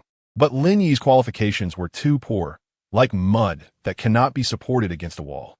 He, the Dan Master, had a discerning eye and could see at a glance who was truly talented. He wanted Lin Yi to regret his past actions. Not, you are different from him. You are two people from different worlds. The Dan Master looked at Xiao Han, his eyes filled with affection. Your future lies in cultivating and ascending to the spirit realm, then becoming an immortal and achieving the Tao. At this point, a hint of disdain appeared at the corner of the Dan Master's mouth. He, your senior brother Lin Yi, will probably just linger in the chi refining stage for his entire life. There's no need to compare yourself to him. It would only devalue yourself. Chapter 279. A faint smile appeared at the corner of Lin Yi's mouth. This smile carried a hint of relief, a touch of ease, and a barely perceptible sense of emotion. The simulated experiences flashed through his mind. He had not chosen to accept the simulated emotional experiences with Princess Lingwei. Therefore, his feelings for Princess Lingwei were quite complex. It couldn't be said to be a deep affection of mutual support, but neither could it be said to harbor any malice. He decided to leave a letter in the Kanglin realm, quietly waiting for Princess Lingwei to ascend to the immortal realm. If she truly succeeded in ascending, he wouldn't mind extending a helping hand to assist her in establishing herself in the immortal realm. After all, they had fought side by side in the simulations and experienced much together. Lost in thought, his gaze turned to the Lin clan. His eyes penetrated layers of space and saw Lin Hao of the Lin clan. He also saw Lin Jinnan and Xiaoyu, the couple imprisoned deep in the dungeon. Although they had no relation to him anymore, he felt a sense of responsibility in his heart. He knew he couldn't sit idly by. After all, he occupied the body of their son, and he had to bear this karmic debt. With this thought, he seemed to be talking to himself, or perhaps confiding in someone in the void. Chapter 280. The corner of Lin Yi's mouth lifted, revealing a hint of disdainful cold laughter. He flicked his fingers, and two sharp winds shot out, swift as lightning, arriving before the two fleeing lights. In an instant, they caught up to the two fleeing figures. Poof, poof. After two muffled sounds, the two Chun clan third tribulation loose immortals didn't even have time to let out a scream before being reduced to ashes under the wind, completely perishing. After dealing with these three oblivious fools, Lin Yi reinforced the formation, sealing the spirit realm. He firmly believed that this formation was as solid as a fortress now. Unless one possessed celestial-level strength, it would be impossible to break it. Even celestial-level experts would need to be proficient in ancient divine scripts and formations to glimpse its mysteries. Such figures were rare in the world, and it was likely that even the spirit realm would find it difficult to seek them out. With this thought, He felt a sense of certainty in his heart. Given the current strength of the spirit realm, it was simply incapable of shaking this formation. In the future, unless there were unforeseen events, the spirit realm would be forever imprisoned by this formation, generation after generation. After reinforcing the seal, Lin Yi's figure flickered and left the inner world, returning to the surface of the spirit realm. Meanwhile, in the ancestral land of the Shao clan in the spirit realm, a scene of peace unfolded. Xiao Han, the clan leader, was in closed-door cultivation, striving to reach a higher realm, sitting cross-legged. Chapter 281. This pulling force was so strong that Lin Yi's body began to tremble slightly. This was because his earlier actions had already exceeded the limits of this realm. The power he displayed in exterminating two major clans far surpassed the limits that the spirit realm could bear. This drew the attention of the immortal realm. Thus, the immortal realm responded, descending a passage for ascension to bring this cultivator who had already transcended the limits to the immortal realm. However, this time, the ascension passage was within the spirit realm. Compared to the Kanglan realm, spirit realm cultivators seemed unperturbed by ascension. After all, every few hundred or thousand years, someone would ascend to the immortal realm.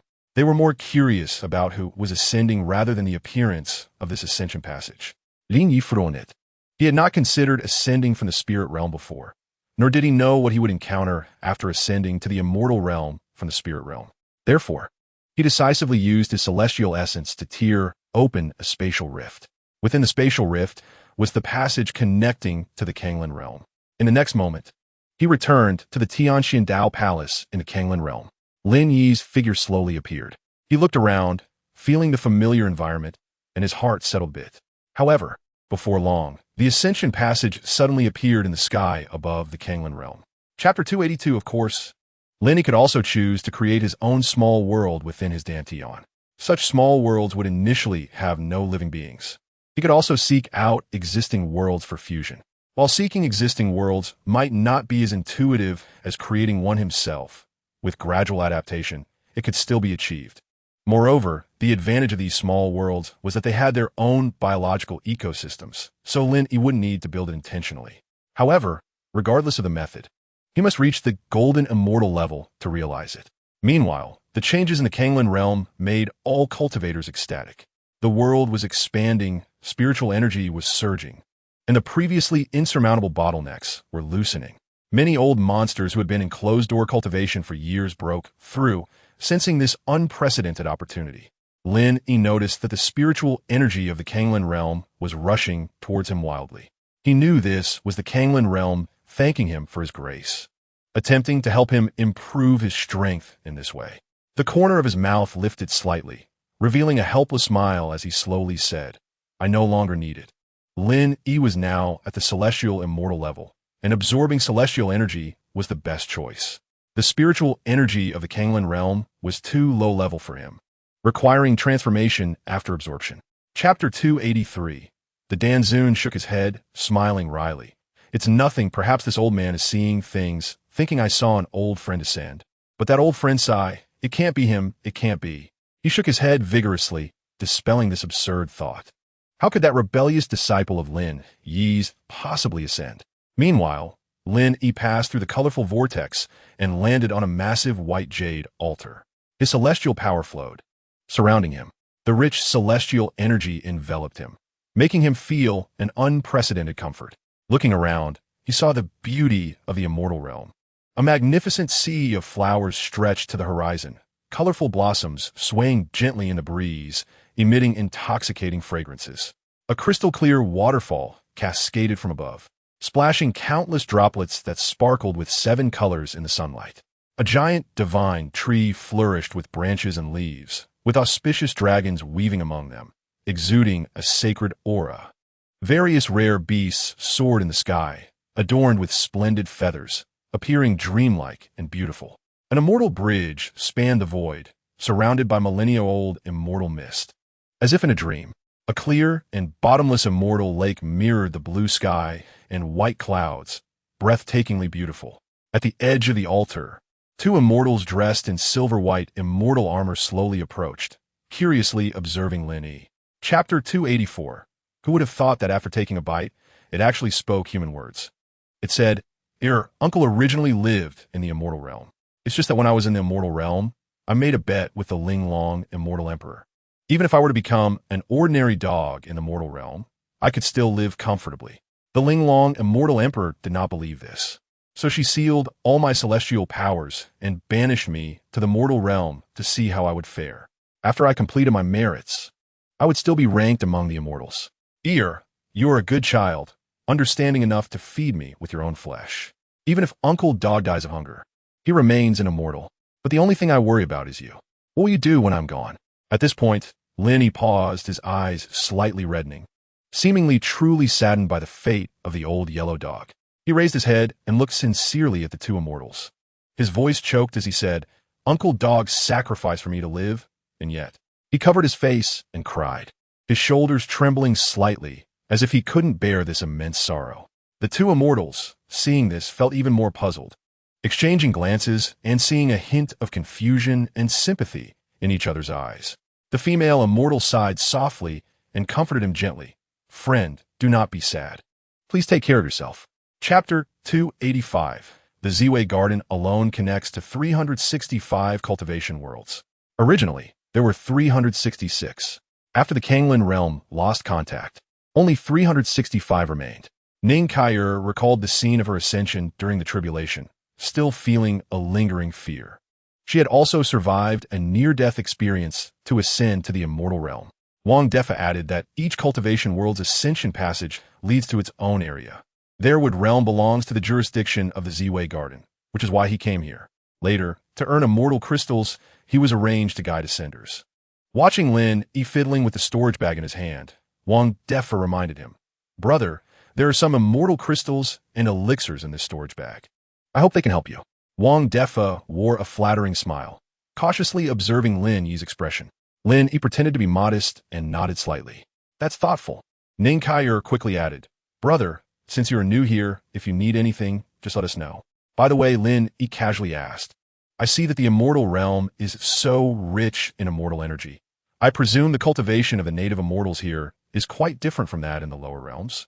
Wang Defa quickly explained, Of course, the natives of the immortal realm can absorb immortal energy from birth.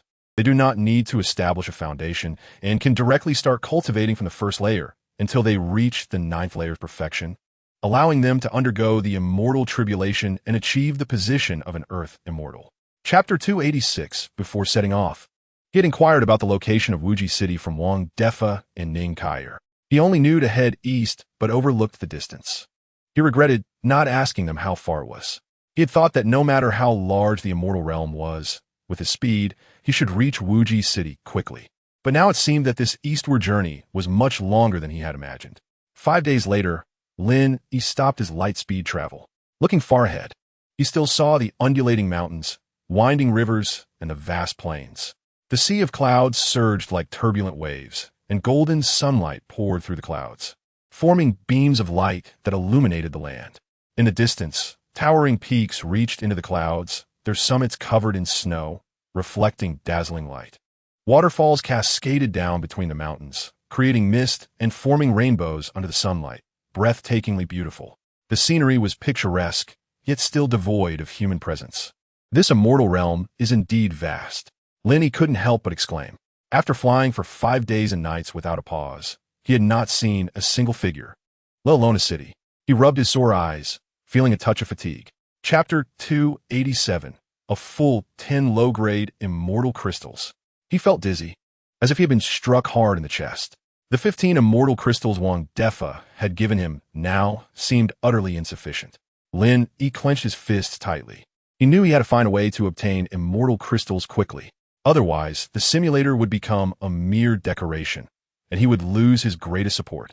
It seemed that even in the immortal realm, life for low-level immortals was not easy. He bitterly smiled and shook his head, filled with helplessness and bitterness. Despite the pain in his heart, Lin Yi gritted his teeth and took out 10 immortal crystals from his storage bag, recharging them into the simulator. The simulation began. In the first month, you cautiously explored the million-mile radius around the cave. Your immortal sense spread out like mercury, carefully examining every inch of land and every trace of energy. However, apart from the undulating mountains, dense forests, and rushing rivers, you found no trace of any cultivators. This vast world seemed to hold only you, and a strange sense of loneliness arose, until your immortal sense detected traces of a group of immortal beasts in a valley to the north. Chapter 288. You began to suspect whether Wang Defa had intentionally guided you to such a distant place. But then you remembered that you had initially asked for the direction to the nearest city, not how far it was. In that case, it seemed unfair to blame Wang Defa. Moreover, Wuji City was indeed the closest immortal city to this place. You asked the ancient rock immortal why the immortal city was so far away. The ancient rock immortal explained that most immortals prefer solitude and rarely gather together. Gathering them in one city is inherently difficult. Unless for trading, immortals seldom go to cities. Besides the immortal city for trading, immortals usually exchange resources in small towns and markets. The ancient rock immortal told you that the nearest market to this place is only a 2-day journey, about 2 million miles. Furthermore, he himself plans to go to the market for resource exchange in 5 days. Hearing this news, you couldn't help but feel a stir in your heart. To avoid losing your way, you requested the ancient rock immortal to allow you to stay on the immortal island for a few days until he goes to the market together. The ancient rock immortal gladly agreed to your request, and so you stayed on the immortal island, waiting to go to the market with the ancient rock immortal. Chapter 289. You turned your attention to other stalls. You noticed that the prices of immortal medicines and refining materials were relatively cheaper, while some common cultivation methods were more affordable. Prices varied, and perhaps you could find something suitable for yourself among them. You thought that maybe you could buy a recipe and then refine the elixirs for sale. This way, not only can the problem of cultivation resources be solved, but some celestial crystals can also be earned. Thinking of this, you immediately inquired about the prices of the pill formulas from the nearby vendors. However, the answers you received left you greatly disappointed. Even the cheapest and least useful pill formula requires thousands of low-grade celestial crystals, and it may not even be available for sale. This is because it belongs to personal livelihoods or inherited skills, aside from masters passing them down to disciples. Very few people are willing to part with their pill formulas. While lingering in front of various stalls and pretending to select goods, you discreetly gathered information about the news of immortal Emperor Yi Linglong. You tentatively asked an elderly man selling talismans, "Old man, have any significant figures returned to the immortal realm recently?" The old man stroked his beard and shook his head. "I haven't heard of any major figures coming back. I've been in this market for hundreds of years and am quite well informed. If there were any significant figures, I would definitely be the first to know." Chapter 290. He originally thought that for your first attempt at refining an immortal pill, being able to succeed in making 1 or 2 would be commendable. Unexpectedly, you exceeded his expectations, which made him look at you in a new light. Generally speaking, if an alchemist can refine 1 pill from 5 types of medicinal materials, that is already considered a remarkable talent. You smiled humbly and said, "It's just good luck." Although the Tianxin pill was successfully refined, selling it became a problem. You set up a stall in the Xingshu Haisher market to sell the Tianxin pill. However, over a month had passed, and no one showed any interest. You then realized that the demand for the Tianxin pill was indeed quite low. Sighing inwardly, it seemed that if you wanted to earn celestial crystals, you would have to find another way. You knew that obtaining popular pill formulas from Zhu Qingfeng would likely not be an easy task. You may not easily sell such a precious formula to you. So, you decided to continue refining low-level pills to earn celestial crystals while waiting for an opportunity to find other ways to obtain pill formulas. In the Xingshu Haisher market, you inquired around, hoping to find some clues about pill formulas. You also occasionally asked other immortals about Yi Linglong's news. After all, she was an immortal emperor, and her return to the immortal realm would surely cause a stir. Chapter 291. The young man anxiously explained, "Immortal, you may not know, but that kind-hearted person from last time has already been refined into a human pill by them. If you get involved in this matter, I'm afraid your life will be in danger." Human pill. You were taken aback, a chill running from your feet to the top of your head. You realized that the situation was far more complicated than you had imagined. The predicament of these siblings was evidently more dangerous than you had anticipated. You immediately released your divine sense to carefully probe the surroundings. Sure enough, not far from the cave, you sensed a faint fluctuation of divine sense, vaguely monitoring this place. Taking a deep breath, you tried to remain calm. It seemed that these siblings had offended some formidable power. You took out 1,000 celestial crystals from your storage bag, placed them in front of the young man, and pretended to shout, "If you don't want to sell, then don't." "Why shout at me? Is it just a pill formula? Are these celestial crystals enough?" The young man's tense nerves relaxed slightly due to your sudden action. He looked at you in surprise, his eyes filled with confusion.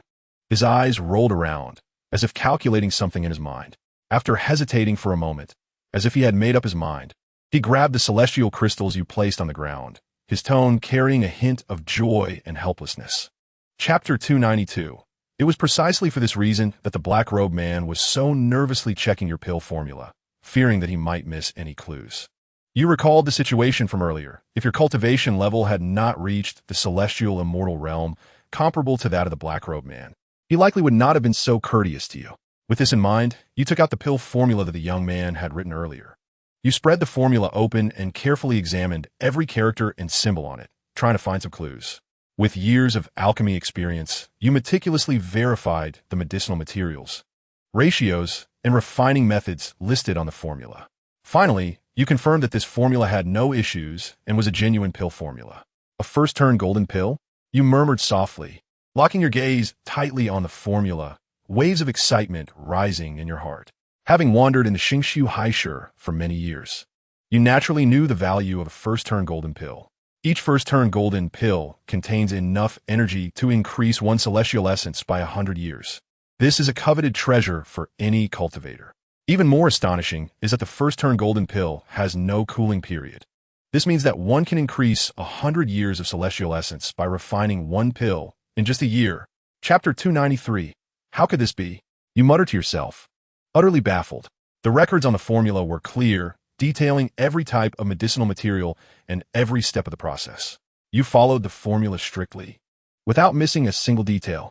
The refining process was also exceptionally smooth, with the Nine Heavens Thunderfire being perfectly controlled and nothing unexpected happened. But why was the final product an essence pill instead of first-turn golden pill? You picked up the formula again, studying it word by word, trying to find any mistakes. The formula's records regarding the medicinal materials were very detailed, specifying exactly when to use which material, even noting the origin and year of the materials. However, all of these materials were clearly suitable for refining a first-turn golden pill. Why then? Did the final product turn out to be an essence pill? A thought flashed through your mind like lightning.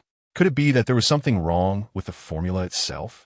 Could it be that the mysterious black-robed young man intentionally gave you a fake formula? At this thought, a surge of anger welled up in your heart. If that was the case, then you would have been tricked. 1,000 celestial crystals. Although they were given by the black-robed young man, they were still tangible celestial crystals. Chapter 294. You suddenly recalled the scene when the black-robed man was checking the formula. He meticulously flipped through the formula, his gaze sharp, as if trying to see through the secrets behind the paper. At that time, you thought he wanted to confirm the authenticity of the formula, but now it seemed that his true purpose was not that. He was searching for clues about the Tai Su 9 transformations. He suspected that Gu Xingyun had hidden the Tai Su 9 transformations within the formula and was attempting to have you hand over both the formula and the Tai Su 9 transformations. So that was it. You suddenly realized that the black-robed man was not interested in the formula itself. Rather, he wanted to obtain the Tai Su 9 transformations hidden within it. He did not value the formula because he knew that without the Tai Su 9 transformations, the formula was merely an ordinary one. Thinking of this, a trace of fear unconsciously rises in your heart. Fortunately, you didn't act impulsively back then. Otherwise, you might have already been caught up in this dispute. You raise your head and gaze deeply at Gu Xingyun, thinking to yourself, this Tai Su Jiu Zhuanju seems to be a hot potato. You let out a gentle sigh and ponder how to handle this matter. You slowly ask, so what you're giving me is actually just an ordinary immortal Yuan Dan recipe. Chapter 295. A month later, you keep Gu Xingyun by your side. You have him handle chores while familiarizing himself with medicinal herbs. Officially an apprentice, but in reality, an observer. Time flies, and in the blink of an eye, several months have passed. During this time, Gu Xingyun has shown an astonishing ability to learn. For almost everything, you only need to explain it once, and he can grasp it thoroughly and apply it to other situations. Whether dealing with the daily chores of the immortal mansion or identifying various medicinal herbs, he manages everything in an orderly manner, relieving you of much worry. At the same time, you secretly monitor the movements of the Qishao Hall and find that the spies watching you have not made any unusual moves. It seems they are merely conducting routine surveillance of your every action. They show great interest in the elixirs you refine. Every time you set up your stall to sell elixirs, they rush over to buy them first. This further convinces you that they're secretly investigating whether you have mastered the Tai Su Jiu Zhuanju. One day, you ask Gu Xingyun, Xingyun, have you found a suitable elixir to suppress your sister Xingling's cold poison? Gu Xingyun shows a troubled expression and replies, reporting to the senior. I have searched the Xingshu Sea Market, and only the Liang Dan can temporarily suppress my sister's cold poison. Chapter 296. It is said that this formation is sufficient to withstand the divine sense probing of true immortals. It is the most advanced formation in the market, enough to allow you to cultivate in peace without worrying about secrets being leaked. After purchasing that top-tier concealment formation, you did not stop there. You know very well that in the cultivation world, caution is always the most important quality. To further enhance the formation's concealment, you begin to study ancient divine scripts, attempting to integrate these ancient characters into the formation. Day after day, you immerse yourself in the world of divine scripts, studying their mysteries tirelessly. You keep trying and improving, and eventually, you successfully incorporate the ancient divine scripts into the formation. These divine scripts flow like they have a life of their own along the patterns of the formation, emitting a mysterious glow. You believe that the formation you've improved will definitely enhance its protective probing capabilities, allowing you to cultivate in peace without worrying about secrets being leaked. The third millennium. On this day, you end your long seclusion and step out of the cave again. This time, your exit is not due to a breakthrough in cultivation, but because Gu Xingyun's cultivation has reached the 9th layer, equivalent to the Great Ascension realm of the Kanglan realm. Chapter 297, Qian Ming, although his cultivation is considerable, is far less smooth in dealing with people than Zhu Qingfeng. This has caused the reputation of the Danding Pavilion to plummet. Once bustling with visitors, the Danding Pavilion has now become desolate and its business is poor.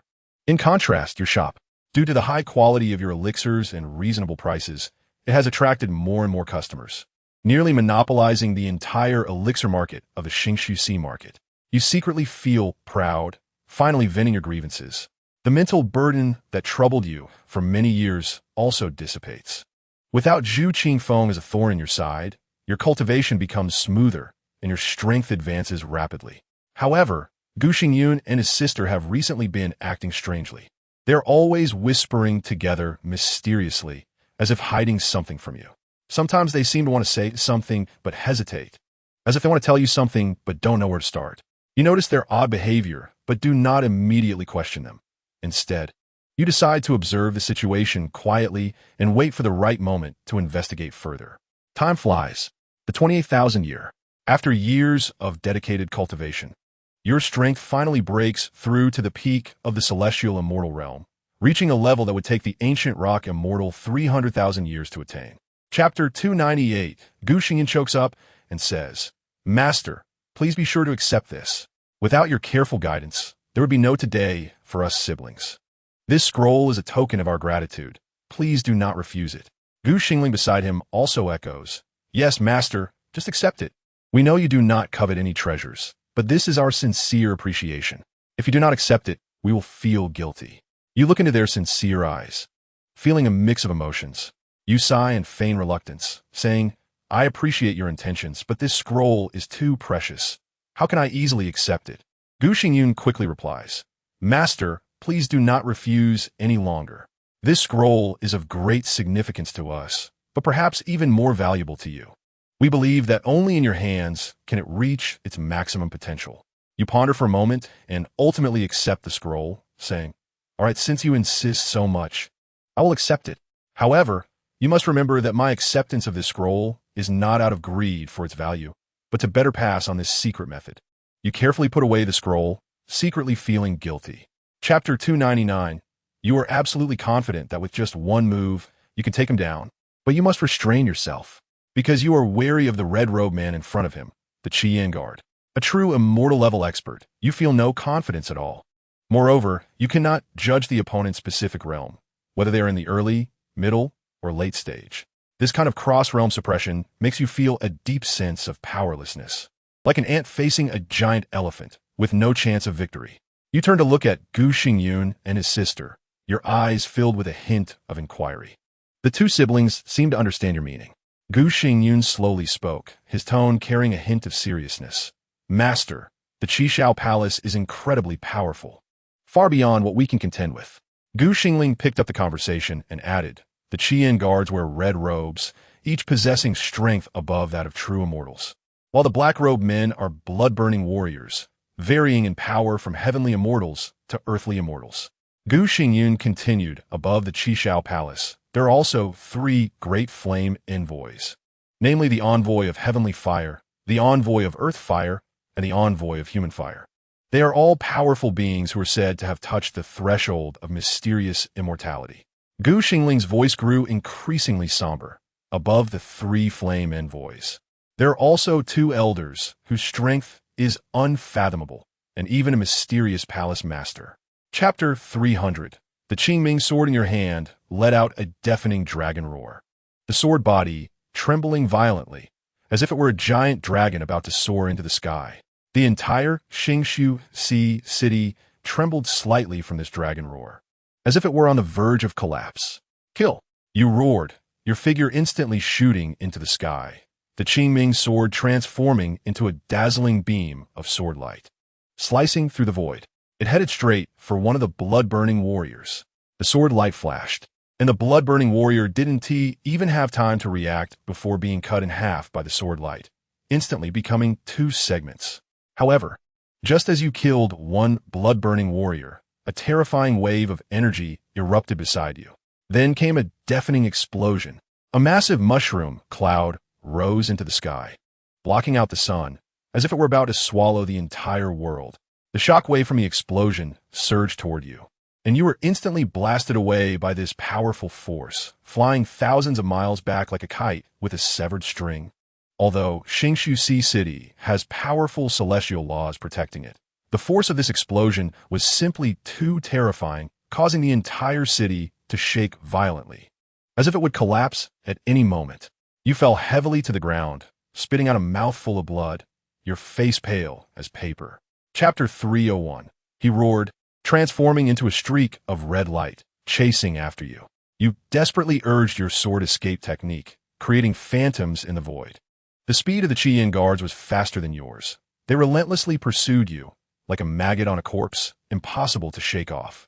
1,000 years, 2,000 years, 3,000 years. Time flew by in your escape. You constantly changed directions, dodging the attacks of the Qian guards. Each attack left you terrified, and a slight misstep could mean death. You were still on the run. The scars on your body increased. In the 30,000th year, you finally couldn't hold on any longer and were struck by the Qian guard, nearly having half your body shattered. The intense pain nearly made you faint, but the instinct to survive made you grit your teeth and persist, continuing to flee. After paying the price of half your body, you finally used an ancient teleportation array to escape the pursuit of the Qian guards. You arrived at an unfamiliar place. Severely injured and greatly weakened, you had to find a hidden spot to heal. Time flew by like a white horse passing a crevice, and in the blink of an eye, it was the 45,000th year. Your injuries finally healed, but your strength was far from what it once was. You arrived at a place called Wutan City. Chapter 302. You were now covered in wounds, blood staining your clothes. Facing the incredibly fast Qian guards, you were clearly at a disadvantage. Every collision caused you unbearable pain. You struggled to fend off their attacks, but felt powerless, as if you would collapse at any moment. In the distance, another Qian guard seemed to notice something unusual about you and shouted, "Don't waste time with him. Quickly kill him. He's breaking through." This voice was like thunder, making your heart tremble. You realized you had to end this battle quickly. Otherwise, if they went all out, you would have no chance of victory. After sustaining another heavy blow, you staggered back, feeling your consciousness blur. But at the same time, a mysterious feeling surged in your heart, as if you had entered a state of ethereality. At the brink of life and death, your potential was completely unleashed. Instinctively, you took out tens of thousands of immortal crystals and crushed them without hesitation.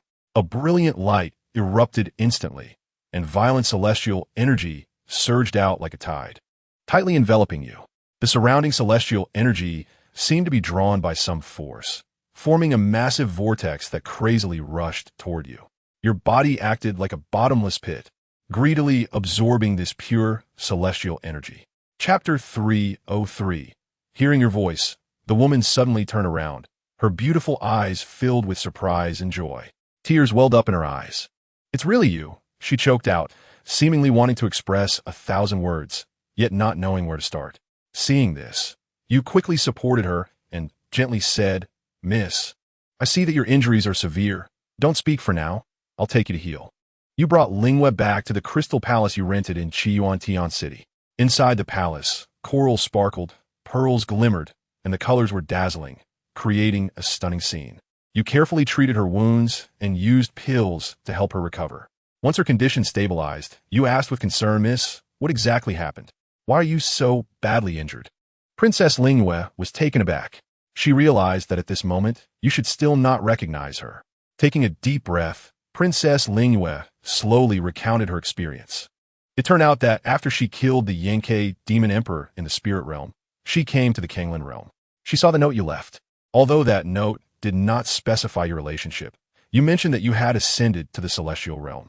Immediately after, Princess Lin Yi ascended from the Kanglan realm to the ZY Garden. Chapter 304. You were filled with a sense of powerlessness. Although the Qishao Palace had actively provoked you, you had no choice but to resist. However, this conflict undoubtedly pushed you to the forefront, placing you in immense danger. Princess Lin Yi's words echoed in your ears.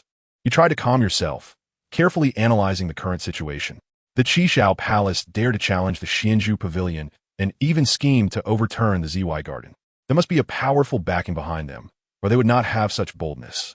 Thinking of this, a chill rose in your heart. What kind of conspiracy was hidden behind this? You took a deep breath. Now was not the time to think about these things. The urgent task was to find a safe place to evade the pursuit of the Qishao Palace. The matter of Gu Xingyun and his sister could only be temporarily set aside. Preserving the lives of yourself and Lin Yi was the most important. Princess Lin Yi mentioned Fengwang Mountain. From her tone, you could sense the extraordinary nature of Fengwang Mountain. Perhaps that was your only hope. Lin Yi. Now we can only seek a glimmer of hope by heading to Phoenix Mountain. Princess Lin Yi's voice echoed again, with a hint of determination in her tone. You nodded silently. And through Princess Lin Yi's explanation, you learned that Phoenix Mountain was a powerful force. Chapter 305. Lin Yi's explanation deepened your understanding of the situation in the immortal realm. And you also understood the reason behind the appearance of the demon creatures. But at this moment, you couldn't afford to think too much. The demon creature was already roaring and charging towards you, the foul demonic aura hitting you like a wave, making you feel nauseous. It was a towering figure, with bulging muscles and a terrifying face. Its pair of blood-red eyes fixed on you, as if wanting to swallow you whole. You dared not be careless. The Qingming sword in your hand flashed with light, transforming into a green rainbow, aiming straight for the demon creature's throat.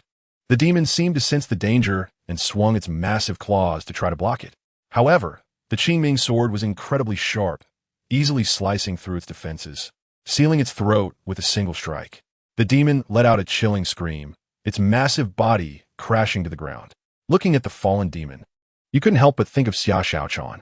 She was currently undergoing the 9th scattering demon tribulation. You wondered if she would succeed.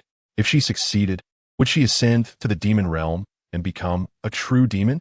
Lin Yi had previously explained the hierarchy of the demon clan, which roughly corresponded to that of the immortal realm. The initially ascended demons were called earth demons, corresponding to earth immortals in the immortal realm. Next were the sky demons, corresponding to sky immortals. Above that were the true demons, corresponding to true immortals. Chapter 306. You endured the intense pain and quickly activated the theft of Heaven Sutra, frantically absorbing the surrounding turbulent time and space currents, trying to restore your severed arm and replenish your depleted immortal energy. Under the operation of the theft of Heaven Sutra, your body emitted a faint golden light. The severed arm began to grow slowly. However, the spatial turbulence was far more violent than you had imagined. Rifts in space appeared around you like maggots and bones, slicing through your body and devouring your immortal energy. Even though you possessed true immortal strength, you felt utterly powerless and insignificant under this chaotic law. Damn it, you gritted your teeth, but there was nothing you could do.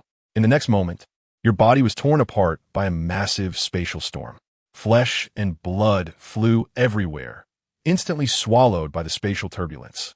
Your immortal infant, filled with a trace of unwillingness, was lost in this endless storm of time and space. Time lost its meaning in the turbulent currents. 50,000 years. Relying on the incredible function of the theft of Heaven Sutra, you crazily absorbed the surrounding energy, trying to reshape your body. However, just as your body was about to coalesce into shape, it was torn apart by sudden spatial storms, vanishing without a trace. 70,000 years you were still trying, still failing. Chapter 307. Could it be that Yi Linglong encountered danger in the future world? Of course. It's possible that Yi Linglong encountered an urgent matter and summoned the Qingming sword away. A hint of tension rose in Lin Yi's heart. If even an immortal emperor could encounter danger, one could imagine how strong the opponent was. Suddenly, a realization slowly emerged in Lin Yi's heart, as if the clouds were parting to reveal the blue sky. He felt as though he was touching the edge of the truth. The fact that immortal Emperor Yi Linglong had not returned for tens of thousands of years was certainly not a trivial matter. He murmured to himself, his tone filled with certainty. Perhaps it was not that she intentionally did not return, but that she was entangled in certain matters and unable to extricate herself. Lin Yi's brows furrowed tightly as the figure of Yi Linglong, the unfathomable immortal emperor, appeared in his mind. What kind of difficulties would she encounter? Moreover, this matter was definitely not insignificant. He clenched his fist tightly, an inexplicable worry rising in his heart. What could possibly keep an immortal emperor from returning for such a long time? Lin Yi's thoughts raced. Could it be that something had gone wrong with the 7 demon seals? He recalled the 7 stone tablets, and his heart sank. If there was a problem with the 7 demon seals, it was highly likely that the demon realm would go to war with the immortal realm. Chapter 308 Strength is the hard truth. Lin Yi silently repeated this phrase in his heart. He cast his gaze at the options before him and began to contemplate his next course of action. What should he do next? Lin Yi pondered for a moment and suddenly remembered something. Right, I have cultivated until now, but I haven't truly seen what a demon looks like. The figure of Xia Xiaochan appeared in his mind. Although Xia Xiaochan's true form could also be considered a demon, Lin Yi murmured, but that was only in simulation. In reality, I had never truly seen a demon. Demon creatures are treasures in themselves. This is a well-known fact in the cultivation world. Their fur can be used to refine defensive magic treasures, their bones can be used to forge weapons, and their blood can be used to concoct pills. Even the demonic aura they possess can be refined using some special techniques. Lin Yi naturally understood this. He was calculating in his heart that perhaps he could try to refine this demon corpse into a turbid immortal powder. Turbid immortal powder, an extremely toxic pill, is made with demonic aura as the main ingredient and immortal energy as a supplement. For immortals, demonic aura is like deadly poison. Once contaminated, one risks losing their cultivation or, worse, falling into the demonic path and being unable to reincarnate forever. Chapter 309 No Need for Simulators. Let him cultivate like other cultivators. Struggling bitterly? That was simply unimaginable. He closed his eyes, recalling the exhilarating feeling of rapidly increasing his strength in the simulated world, and the miraculous experience of spending just 20 days in the real world while going through 200,000 years in the simulated world. That feeling was simply addictive. 200,000 years. Just thinking about it felt incredible. Lin Yi opened his eyes, a hint of astonishment flashing in them. 200,000 years is enough for a mortal to cultivate into an immortal, or even become a giant in the immortal realm. And in the real world, only 20 days had passed. He began to carefully analyze the gains and losses of this simulation. Although he did not directly obtain the first transformation of the Golden Pill Sutra and the Tai Su 9 Transformation Sutra, the 200,000 years of simulated experience was not without rewards. At the very least, I gained a deeper understanding of the immortal realm and a clearer insight into various cultivation methods and divine abilities. Lin Yi comforted himself. He recalled the more than 100,000 years lost in the eternal night ruins, that time drifting in the turbulent space. Although it was full of torment, it also tempered his will and made him more resilient. Struggling for over 100,000 years in the turbulent space, that feeling was simply worse than death. Chapter 3:10 It seems I need to find a way to earn some immortal crystals. Lin Yi was calculating in his heart. He had modified quite a few low-level alchemy recipes in the simulation. Nowadays, it is just right for refining low-grade elixirs, and then heading to the market to sell them in exchange for the necessary immortal crystals. Stepping out of the cave, Lin Yi expanded his consciousness, enveloping the surrounding mountains and forests. The once noisy group of immortal beasts was now exceptionally quiet, as if sensing the powerful aura emanating from him. They all went into hiding. It seemed that the pressure from a true immortal-level sword cultivator made these immortal beasts dare not act recklessly. Lin Yi's lips curled slightly as he selected a direction and flew towards the Star Ruins Sea Market from memory. Now that he had reached true immortal cultivation, his flying speed far exceeded that of the past, and even though the journey to the Star Ruins Sea Market was distant, it was merely a few days' travel for him. 5 days later, a massive immortal island appeared in Lin Yi's sight. The island was surrounded by swirling clouds and mist, filled with immortal energy. Lin Yi accelerated and soon reached the outskirts of the immortal island. He raised his hand to touch a layer of invisible restrictions, which was a protective formation. Anyone wishing to enter the immortal island must pass through this formation. Once triggered, a flash of white light appeared, and an old immortal with white hair and beard appeared before Lin Yi.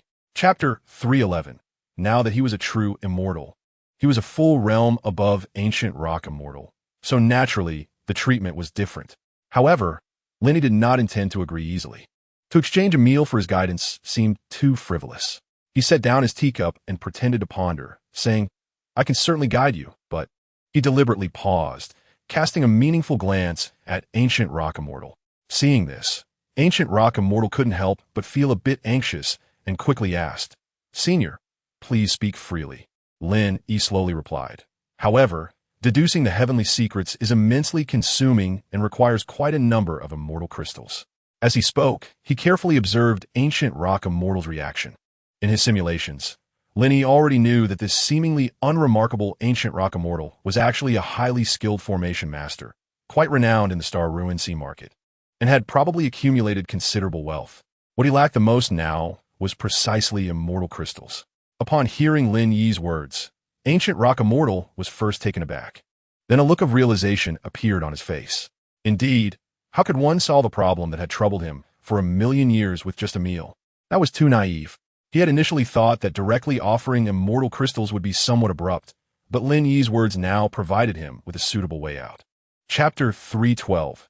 You gently picked up the teacup in front of you, took a small sip, put it down, and slowly said, "Cultivation is like rowing upstream. Not to advance is to drop back." Your voice was deep and magnetic, echoing in the cave. You paused for a moment, gazing deeply at Ancient Rock Immortal, and then continued. "You have been at peace for too long, too stable for too long, and have long been dulled in your drive to progress by prolonged peace and stability." Your tone carried a hint of regret, as if lamenting Ancient Rock Immortal's current state. At this point, you changed the subject and asked, "What is the meaning of our cultivation?" You cast your gaze upon Ancient Rock Immortal, waiting for his answer. Without a moment's thought, Ancient Rock Immortal replied, "Naturally, it is for longevity." His tone was firm, showing no signs of contemplation. Upon hearing this, you slowly shook your head and sighed.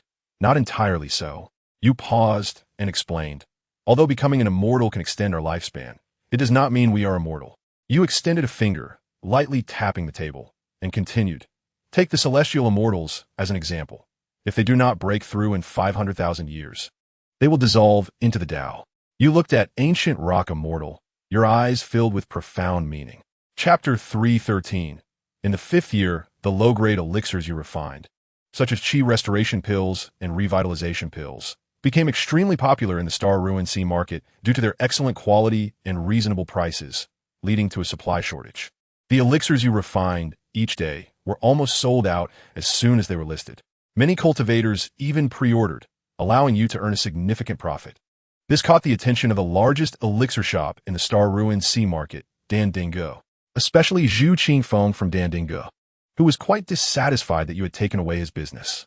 He first sent people to investigate your background, and, upon learning that you were merely a newcomer alchemist, felt contempt and believed you were just lucky for a moment.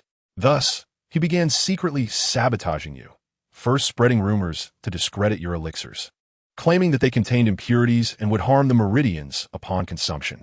However, the rumors were quickly debunked, as cultivators who had taken your elixirs felt the effects were excellent and experienced no side effects at all. Seeing this tactic fail, Zhu Qingfeng sent several groups of people to your shop to cause trouble, attempting to forcibly smash your sign. But you were well prepared and repelled these troublemakers one by one, forcing them to retreat in disgrace. Chapter 314. In the 10th year, you finally discovered the target being monitored by the spies of Qishao Palace. Chapter 315. You had no intention of changing anyone's fate. After all, the heavenly secrets are hard to measure, and forcibly intervening could lead to unpredictable consequences. However, 2 elixir formulas were enough for you to take this risk. Weighing the pros and cons, you decided to accept Gu Qiubai as your disciple. You nodded slightly, your tone calm, yet carrying an undeniable authority. "Good," Starting tomorrow, you will follow me to learn alchemy. Upon hearing your agreement, Gu Qiubai was first stunned, then overjoyed. She excitedly knelt down and deeply bowed to you. Thank you, senior. I will certainly do my utmost not to disappoint your high expectations. You gently raised your hand, and an invisible force helped her up. From then on, you began to meticulously guide Gu Qiubai in learning about immortal medicines. From the most basic identification of medicinal materials to complex alchemical techniques, you imparted everything to her. To your surprise, Gu Qiubai's learning speed exceeded your imagination. She grasped concepts quickly, demonstrating an astonishing talent for alchemy. Her aptitude was not at all inferior to that of her children, Gu Xingyun and his sister. This left you immensely astonished. It was already remarkable that your children had exceptional talent. You did not expect that as their mother. She would also possess such a powerful gift, truly making one feel a myriad of emotions. Chapter 3:16. While continuing to search for more powerful elixir formulas, you also persisted in taking the first turn golden elixirs. Although their effects had greatly diminished, they were still better than nothing. At the same time, you did not give up on researching that peculiar elixir formula. You tried to refine according to the ratios of the immortal medicines listed in the formula, but each time ended in failure. You began to doubt whether this formula was indeed fake. However, Gu Qiubai would never deceive you, and this formula was passed down from her ancestors. This left you even more confused. Could it be that this formula truly had some hidden secrets? Your current strength is still not enough to comprehend the mysteries within. In this third millennium, Gu Qiubai's cultivation has made remarkable progress, successfully breaking through to the 9th level, reaching the Great Ascension stage. You can't help but marvel at Gu Qiubai's strong talent, which indeed rivals that of her children. Having stayed in the immortal realm for so long, you understand that it usually takes ordinary cultivators tens of thousands of years to reach this point. Yet, Gu Qiubai has only taken a few thousand years to traverse the path that would take others tens of thousands of years. This is enough to illustrate just how strong her talent is and makes you even more excited about her future. Chapter 3:16. They are willing to seal off the Kanglan realm to expand their own power. Plundering resources and harming the innocent is truly a heinous crime. Your hatred for the spirit race has long since seeped into your bones. Since the Five Elements Hall is a force established by the spirit race, it is destined to be your enemy, and the enemy of your enemy is naturally your friend. The Kanglan Holy Land stands against the Five Elements Hall, and regardless of their purpose, it deserves your attention and support. You take a deep breath, trying to calm your excited heart, and once again ask the ancient rock immortal, what is the current battle situation of the Kanglan Holy Land? Why are they recruiting alchemists at this time? Is it because the war is going poorly and they urgently need pills to replenish their forces? You see the ancient rock immortal slowly lift the teacup in front of him, his movements elegant and unhurried. He gently takes a sip and the fragrant tea wafts up, spreading a faint satisfaction across his face. You have to wait a while for him to respond. He puts down the teacup and finally speaks, his tone carrying a barely perceptible sigh. Alas, the Kanglan Holy Land is truly not what it used to be. He slightly shakes his head, seemingly lamenting the current state of the Kanglan Holy Land. They are not just recruiting alchemists, they are welcoming anyone who comes. Chapter 3:17. This is because the battles between the Kanglan Holy Land and the Spirit Race's Five Elements Hall have been ongoing in the Eternal Night Ruins for years. Both sides engage in constant conflicts and friction due to retaliation and resource disputes, with the flames of war never extinguished. You follow the ancient rock immortal to the registration area of the Outer Immortal Gate. At the registration area, you need to truthfully fill out your name, cultivation level, origin, and other detailed information. You will also undergo the Kanglan Holy Land's strict scrutiny. The Kanglan Holy Land will verify your true identity and background based on authoritative texts, such as the Ascension record compiled by the 3000 Tao Alliance and the Heavenly Register of the 108 domains of the Immortal Realm. They must ensure that you're not a spy sent by the spirit race. If your information does not match the records or there are any suspicious aspects, the Kanglan Holy Land will unhesitatingly reject your application. They must remain vigilant at all times to prevent enemy spies from infiltrating their ranks and threatening the safety of the Holy Land. In front of the cold stone table at the registration area, you face the form that needs to be filled out with countless thoughts racing through your mind. You frown, your gaze lingering indecisively on the origin section, unable to put pen to paper. What should you do? You murmur to yourself, your fingers lightly tapping the table, producing a rhythmic thumping sound. Chapter 318. His lifebound treasure is a Xuannong Wuxiang robe. Once worn, it can transform into a gust of wind, vanishing into the void. Even powerful beings at the golden immortal level find it difficult to track his whereabouts.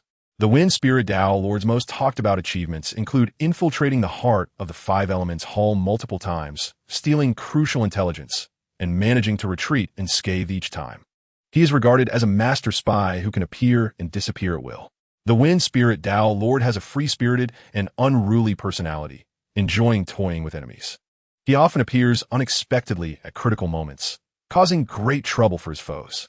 However, he is extremely reliable when it matters, never faltering, making him an indispensable figure in the Kanglan Holy Land.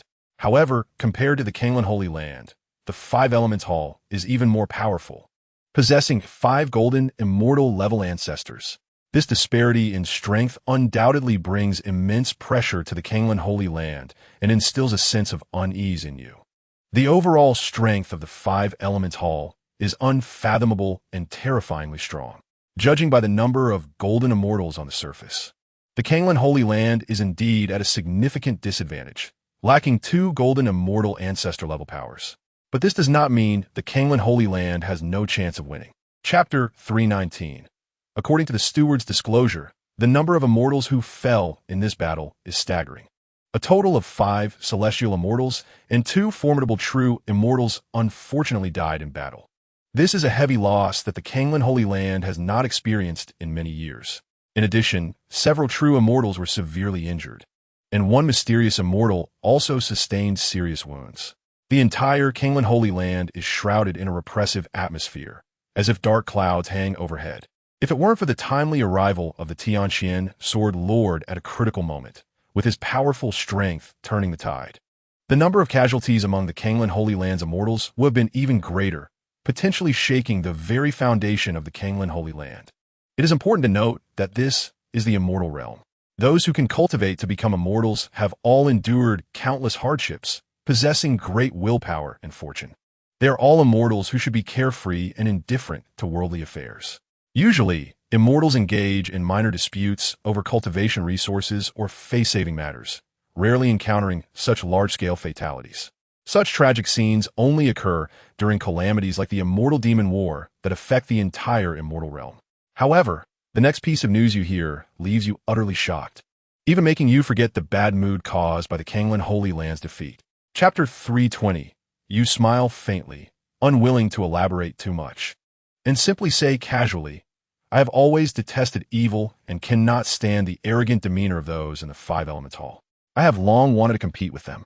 Now that the Holy Land is in trouble, I shall step forward and do my part. You pause, your tone carrying a hint of nonchalance. Besides, in the battlefield, life and death are fated. Who knows, I might even pick up a few treasures from the Five Elements Hall, which would count as an extra income, haha. After hearing your explanation, Qing Xianjinren shows a gratified smile on his face, stroking his beard, and says, Fellow Taoist is indeed a person of character, detesting evil and valuing justice, quite rare indeed. Since you have such determination, I naturally will not obstruct you. With a wave of his dust brush, a flash of immortal light passes, and your original identity mark instantly changes. The emblem representing the identity of an alchemist disappears, replaced by a sharp, gleaming, immortal sword, symbolizing that you are about to become a combatant. This is your new identity badge. Fellow Taoist, be sure to keep it safe. Meanwhile, the Holy Land has also prepared a set of battle armor and a celestial sword for you, hoping to assist you in your endeavors. Chapter 321. It is said that Jingguang Sanren is extremely fond of adventure. He is filled with curiosity about the unknown and enjoys challenging various dangerous situations. It is precisely because of this adventurous spirit that his footprints can be found in every corner of the immortal realm, accumulating rich experiences and insights. Not only that, but Jingguang Sanren is also interested in various new things and enjoys trying out all kinds of novel items. Whether it is alchemy, artifact forging, formations, or talismans, he has dabbled in all of these and has achieved considerable mastery. As early as 100,000 years ago, Jingguang Sanren joined the Kanglan Holy Land and engaged in intense confrontations with the Five Elements Hall. Throughout this long period, he participated in countless battles, achieving remarkable military exploits and thus earning the trust and importance from the higher-ups of the Holy Land. Therefore, this mission to the Eternal Night Ruins is led by him as the captain, guiding everyone to proceed together. You understand in your heart that although you are also at the true immortal level, you have only just joined the Kanglan Holy Land and have a shallow background, and you are not familiar with the situation in the Eternal Night Ruins. Thus, Qing Xianzhen arranged for you to be the vice captain, assisting Jin Guang Sanren in completing the mission. After hearing about Jin Guang Sanren's various deeds, you can't help but feel a sense of admiration. Chapter 322. Your divine sense can easily cover everything here in all directions. Any movement cannot escape your perception. The other team members have also been assigned to their respective posts. Some guard meteors, while others patrol the void, distributed across various important resource points. Jin Guang Sanren chose to station himself on a relatively large meteor, which is said to produce a special refining material. The 8 of you are stationed separately, which not only expands the defensive range, but also allows for mutual support. Moreover, you can communicate with each other through communication jade talismans to share information at any time. It must be said that Jin Guang Sanren's arrangement is quite reasonable, taking into account everyone's strengths while maintaining the overall defense. Soon, you withdrew your thoughts and redirected your gaze to the floating continent you are stationed on, beginning to observe it carefully.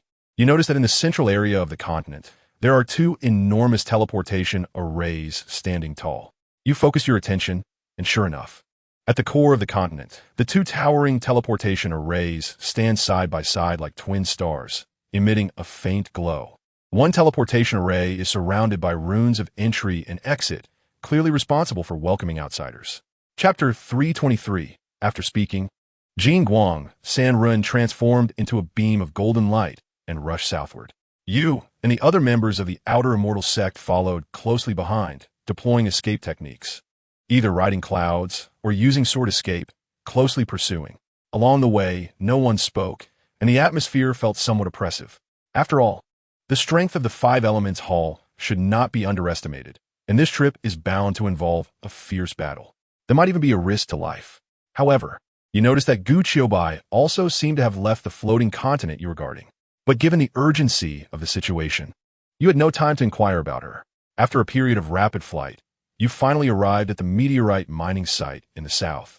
In the center of the mining site, 8 immortals dressed in 5 elements robes were standing ready. Their auras were powerful, and their eyes were filled with arrogance. The 2 leaders had particularly strong auras, clearly existing at the true immortal level. You carefully examined the opposing lineup and found that among them were 2 true immortals, 4 celestial immortals, and 2 earth immortals. The 2 true immortals were both at the early true immortal stage, comparable in strength to Jin Guang Sanren on your side. Naturally, they were also comparable to you. Looking at your side, aside from Jin Guang Sanren, who is an early true immortal expert, there are also 3 celestial immortals and 3 earth immortals. Chapter 324. Seeing you so decisive and bold, Jin Guang Sanren was momentarily taken aback, but he quickly followed suit, his figure like lightning, closely trailing you as you charged towards the immortals of the 5 Elements Hall. In an instant, the battle between both sides erupted like a volcanic explosion, with various spells intertwining, creating a deafening roar. Just as Jin Guang Sanren was about to intervene and block a true immortal early expert from the 5 Elements Hall, he was surprised to find that you had actually turned your sword light and directly enveloped the 2 true immortals from the 5 Elements Hall within your attack range. You actually chose to take on 2 opponents at once.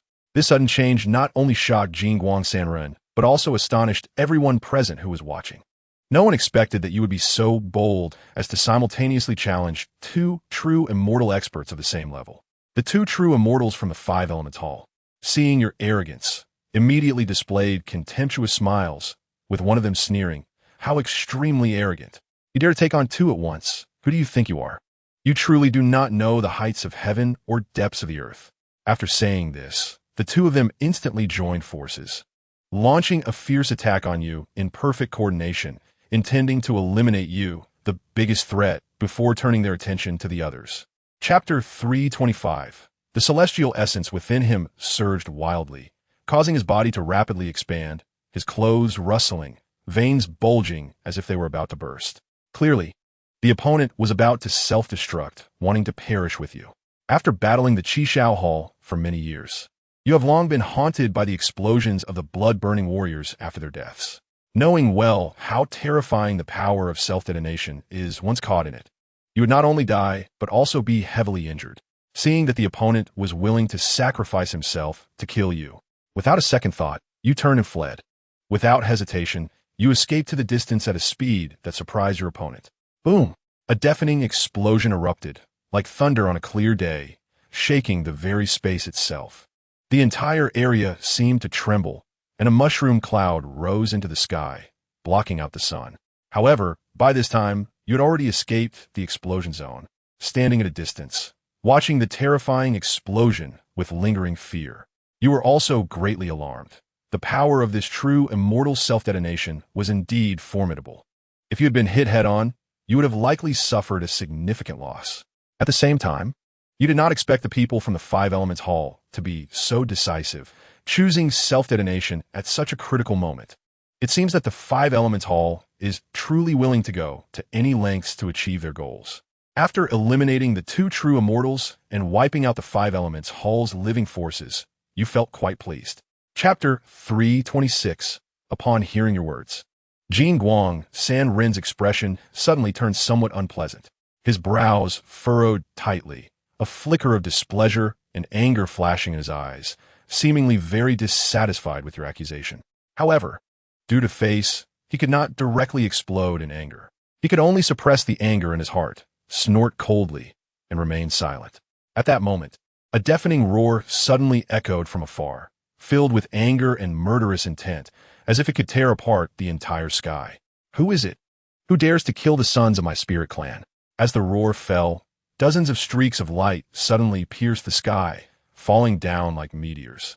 With a powerful momentum, they instantly surrounded you.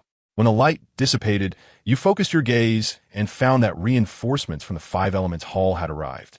They were all aggressive and exuding killing intent, clearly not friendly.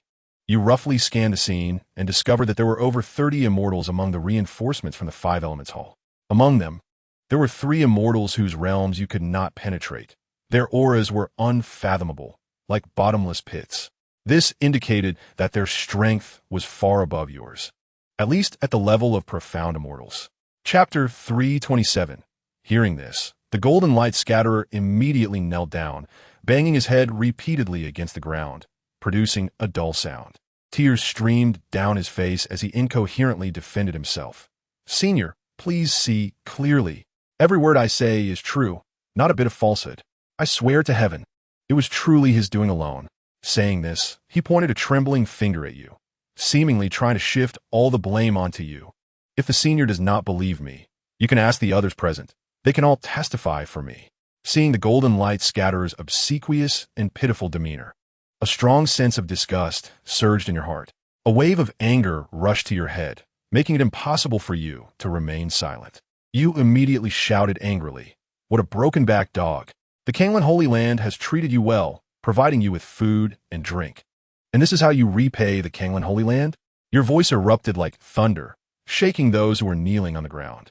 Even a dog raised would know to wag its tail and bark a few times, yet here you are, kneeling and begging for mercy from the enemy, wishing to offer your very heart and soul to them. Chapter 328. Wanjian Shangren. You, who are facing death, still have the heart to think about drinking? How ridiculous! The speaker was the leader of the Five Elements Hall, a man in a golden robe. His face was filled with ferocity and rage, as if he wanted to swallow Wanjian whole. Hearing the words of the man in the golden robe, you felt a surge of joy in your heart, thinking, indeed, he is Wanjian Shangren.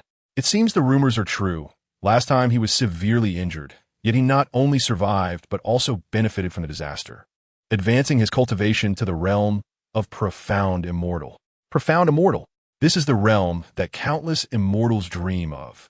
Wanjian Shangren has only spent at most 200,000 years ascending to the immortal realm, and he has achieved such accomplishments. Breaking through to Profound Immortal in 200,000 years is a talent that is astonishing and extraordinary. Compared to him, the so-called genius of the Golden Light Scatterer who took millions of years to barely break through to true immortal, is nothing but trash, not worth mentioning. As her thoughts surged, Wanjian Shangren beside you disdainfully curled his lips, his eyes filled with contempt and disdain. Dealing with you bunch of rabble, mere fish, is enough for me alone. There's no need for others' help. Chapter 329. However, his sword domain was more solid and vast than yours, resembling a real world of swordsmanship, exuding a chilling sense of oppression. This undoubtedly proved that Wanjian Shangren's understanding of the sword far surpassed yours. His comprehension of the sword and control over the sword domain had reached a height that you could hardly aspire to. Looking at that vast and real sword domain, a hint of envy rose in your heart, a respect for the strong and a yearning for a higher realm. However, soon after, your heart was once again filled with towering ambition. You were not one to belittle yourself, nor would you become discouraged because of this. You understood that you had just stepped into the threshold of the sword domain, while Wanjian Shangren had surely immersed himself in this realm for many years, if not longer. It was natural to have a gap between you. As long as you persevered, practiced diligently, and continually improved your swordsmanship, one day, you too could reach or even surpass Wanjian Shangren's height. Then, you quickly adjusted your mindset, casting aside all distractions, calming your mind, and fully concentrating on the battle against the 5 true immortals from the 5 Elements Hall. Your sword became sharper and more decisive. Chapter 330. You cannot take this risk. You sighed inwardly, thinking that if you had not cultivated the Heavenly Theft Sutra at this moment, you would undoubtedly recognize Wanjian Shangren without hesitation, expressing your respect and gratitude. But reality is cruel. You must hide your true identity, for the sake of the Kanglan realm and for yourself. Thinking of this, you took a deep breath, trying to calm your emotions, forced a natural smile on your face, and slowly said, "Senior is joking. I am just a loose cultivator, with no sect or school. Years ago, by chance, I found a fragmented sword technique in a ruined cave. Since then, I have been exploring and practicing by myself. I have never received guidance from Master, nor have I inherited any sect sword techniques.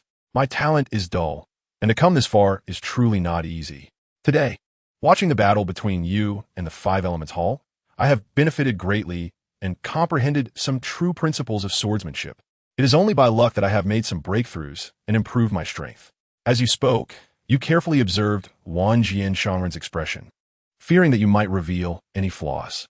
After hearing your explanation, a meaningful glint flashed in Wanjian Shangren's eyes. Chapter 331. Upon thinking of this, Wanjian Shangren couldn't help but look at you with greater appreciation. He felt that your future was limitless. Then, you took the initiative to introduce your disciple, Gu Qiubai, to Wanjian Shangren. You told him that Gu Qiubai was your most prized student, whom you had personally cultivated. Wanjian Shangren was very pleased to hear this, smiling at Gu Qiubai, seemingly admiring the young woman. To show his recognition and encouragement for Gu Qiubai, Wanjian Shangren specially took out a storage bag and handed it to her, saying it was a gift for their first meeting. As for what was inside the storage bag, you did not look closely. After all, this was a gesture from an elder to a junior, and it was not appropriate for you to inquire. Immediately after, Wanjian Shangren took out a communication jade talisman and sent a message to the Kanglan Holy Land, instructing them to send someone as soon as possible to take over this area. After all this, the master of 10,000 swords let out a long sigh. Then he turned his head and said to you with a complex expression, "To be honest, brother, you could have completely stayed out of this matter. After all, there is no need for you to risk offending the 5 Elements Hall for the sake of the Kanglan Sacred Land, and it makes me feel quite guilty." Chapter 332. From then on, this great war lasted for millions of years. Countless star domains were turned into ruins, and countless civilizations were destroyed as a result. However, the fighting between both sides never ceased. The voice of the master of 10,000 swords became solemn. Only the spirit realm had a continuous influx of fresh blood, with countless spirit realm cultivators ascending to the immortal realm and joining the 5 Elements Hall, making the strength of the spirit clan increasingly powerful. On the other hand, our Kanglan realm was locked out from ascending due to the spirit realm, and thus we no longer had fresh ascenders to replenish our ranks. This led to a turning point in this protracted war, with the spirit realm growing stronger while our Kanglan realm grew weaker, ultimately falling into a passive situation of being beaten. Upon hearing this, you slowly said, your voice carrying a hint of doubt.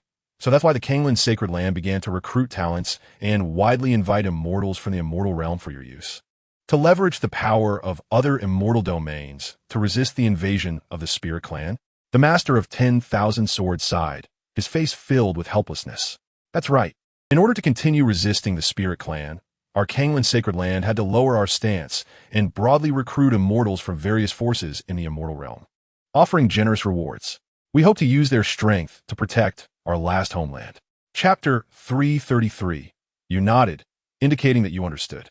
Low-level teleportation arrays can generally only be used to transport some resources or cultivators with lower cultivation levels. High-level teleportation arrays, however, are held by major forces, used to transport important immortals. The cost of activating a high-level teleportation array requires an astronomical number of immortal crystals. You couldn't help but smile bitterly. You saw the Master of 10,000 Swords take out a storage bag, retrieve a pile of gleaming immortal crystals, and place them into the slot of the teleportation array. As the immortal crystals were injected, the teleportation array slowly activated, emitting powerful energy fluctuations. This time, it took 10,000 immortal crystals. Adding to the immortal crystals spent when they came to support you earlier, the Master of 10,000 Swords had spent a total of 20,000 immortal crystals for you.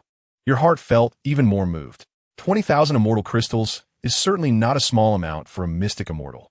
The Master of 10,000 Swords spent such a huge amount of immortal crystals without hesitation to save your small team. This kindness is truly hard to repay. This matter shows that the Kanglin's Sacred Land is genuinely generous in providing for external aid. You felt a sense of emotion. Even if those external aids were just there to bide their time, the Kanglin's Sacred Land never treated them poorly. Chapter 334. So now, the remaining 400 or so immortals are the last hope of the Kanglin's Sacred Land and the hope of the Kanglin realm. Thinking of this, a wave of desolation surged in your heart. The fate of the Kanglin realm now rests on these 400 or so immortals. You felt an immense weight on your shoulders, a sense of responsibility arising. However, on the surface, you showed no expression. The Master of 10,000 Swords stepped forward, his voice booming like a bell, breaking the silence in the square. His voice clearly reached the ears of every immortal present, carrying an undeniable firmness. Slightly turning to you, who stood beside him, he spoke with pride and admiration. Esteemed ancestors, elders, and brothers, allow me to introduce you to this friend, Fatta. He is also the external aide who fought alongside me, the Master of 10,000 Swords, successfully slaying 30 to 40 immortals from the Spirit Clan's 5 Elements Hall. With the introduction of the Master of 10,000 Swords, it was as if a giant stone had been thrown into a calm lake, instantly stirring up waves. All the immortals' gazes, filled with scrutiny, curiosity, and inquiry, converged on you like a tide. Chapter 335. The old mystic immortal continued. He is quite a formidable alchemist and has refined many precious elixirs for our Kanglin's Sacred Land, alleviating our shortage of elixirs. Later, he voluntarily applied to join the combat team, wanted to contribute to our Kanglin's Sacred Land. At that time, I had also advised him that the strength of the 5 Element Hall was formidable and that he should not take risks lightly. But he resolutely insisted on contributing to our Kanglin's Sacred Land. His tone was calm, but filled with admiration for you. You took a closer look and realized that this elder speaking for you was none other than the kind elder who had given you the purple gold pill formula outside the Kanglin's Sacred Land and had approved your joining the combat team. You didn't expect him to be here and actively speak for you, which filled your heart with warmth and gratitude. When the true monarch of purple clouds heard this, he immediately became interested, looking at the Qingxian real person with great interest and asking with a smile, "Oh, there's such a thing?" It seems this young friend is indeed extraordinary, being an alchemist in an external immortal sect and even voluntarily asking to join a combat team. Truly rare. Chapter 336. The weathered face of the true monarch of purple clouds furrowed into a frown, and a hint of worry flickered in his deep-set eyes. He slowly spoke, his voice not loud, but resonating like a heavy evening drum, striking at everyone's hearts. This matter must not be taken lightly. Fatta and the Heavenly Sword have indeed made great contributions, killing so many celestial and true immortals from the 5 Elements Hall, severely dampening their spirit. But at the same time, it's like poking a hornet's nest. The 5 Elements Hall will surely take revenge and will not let it go easily. And they will come back to retaliate at all costs. His gaze swept over everyone in the hall, his tone carrying a hint of helplessness and determination. It seems it's time for us three old fellows to move our old bones and show those younger generations that our Kanglin's sacred land is not a soft persimmon to be squeezed.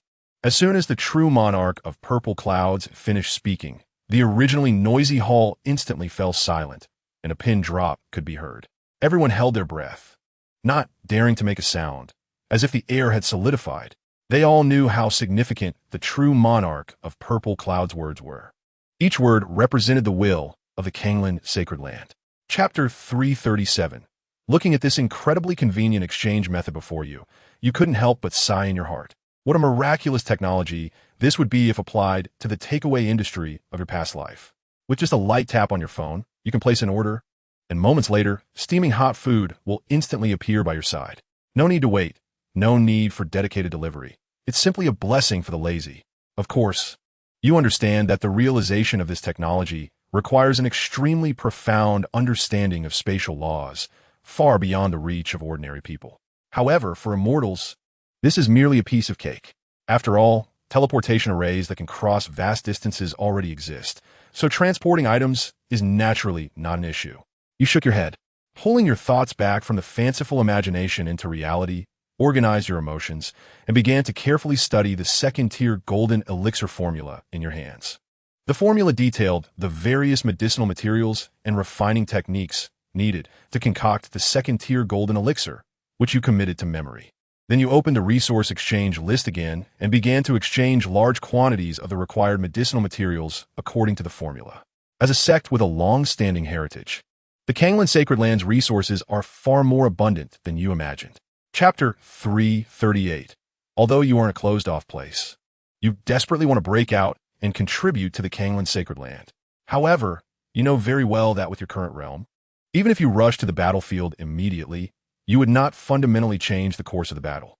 Recklessly breaking out might only worsen the Kanglin Sacred Land's predicament and put yourself in danger. Therefore, you can only choose to continue staying in the closed-off area, intensifying your training every moment in an effort to enhance your strength, hoping for a breakthrough that could truly influence the battle. In the 26,000th year, you finally succeeded in breaking through to the mid-stage true immortal. Feeling the surging power within you, you couldn't help but sigh as your realm increases. The difficulty of cultivation grows exponentially. To advance further, the effort and resources required are even more immense. During this period of seclusion, you have almost devoted all your time to cultivation. Apart from refining various elixirs, you have been consuming elixirs to enhance your cultivation, hardly allowing yourself any slack. However, the situation outside has not improved because of your efforts. The Kanglin Sacred Land has consecutively lost several important resource points in its struggle against the Five Elements Hall. Chapter 339.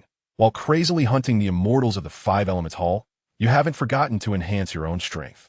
You wander through the Eternal Night ruins, searching for members of the Five Elements Hall while silently absorbing demonic energy. Additionally, you utilize secret methods to refine the corpse of the demon you once obtained, transforming it into a turbid immortal powder. However, since you got closer to the Eternal Night ruins again, the Qingming sword in your hand has started to become restless. It seems to sense a familiar aura, continuously emitting a buzzing sound. The sword body also begins to tremble violently, as if trying to break free from your control and fly away. You attempt to calm the Qingming sword's emotions with your own spiritual power, hoping to settle it down so it won't affect your actions. But the Qingming sword seems enchanted, completely ignoring your commands and becoming increasingly uncontrollable. It feels as though something is attracting it, making it eager to break free from its restraints. Sensing the Qingming sword's abnormal behavior, you begin to feel uneasy. You realize that this sword has a special connection with Yi Linglong. Perhaps she is in some danger, which is causing such a strong reaction from the Qingming sword. Chapter 340. Without a reliable magical artifact, your combat power will undoubtedly drop by half. This makes you feel a bit worried and forces you to reevaluate your situation. You had originally thought of using the power of the Qingming sword to hunt some immortals from the Five Elements Hall and contribute to the Kanglin Sacred Land. But now it seems that this plan will have to be put on hold for the time being, now that you have lost the Qingming sword. Encountering a powerful enemy could very likely result in you being counterkilled. After all, your current cultivation isn't strong enough, and relying solely on the Chioshui sword provided by the Kanglin Sacred Land, which is only a low-grade immortal weapon, is limited in power. At most, it can barely be used and cannot unleash your full strength. To truly exert your power, you need at least a mid-grade immortal weapon. Of course, if you could obtain a high-grade immortal weapon, that would be even better. With that, your combat power would see a significant increase, allowing you to compete with some powerful immortals. You have countless thoughts swirling in your mind, but you suppress your disappointment. You decide to return to the Kanglin Sacred Land and plan for the long term. Upon returning to the Kanglin Sacred Land, the once vibrant scene is now nowhere to be seen. Instead, it is replaced by a suffocating atmosphere. Chapter 341. The Master of 10,000 Swords waved his hand, signaling you not to be nervous, and then smiled as he said, "We're all brothers here. Why say such formal things? If you really brought something out, I would be angry instead. This sword forging manual has been studied by most of the elders of the Kanglin Sacred Land, and even 3 ancestors who have been in seclusion for many years have come out to study it. But unfortunately, none have fully comprehended it. If you want to study it, you can naturally have it. There's no need to talk about being formal, as long as you can gain something from it.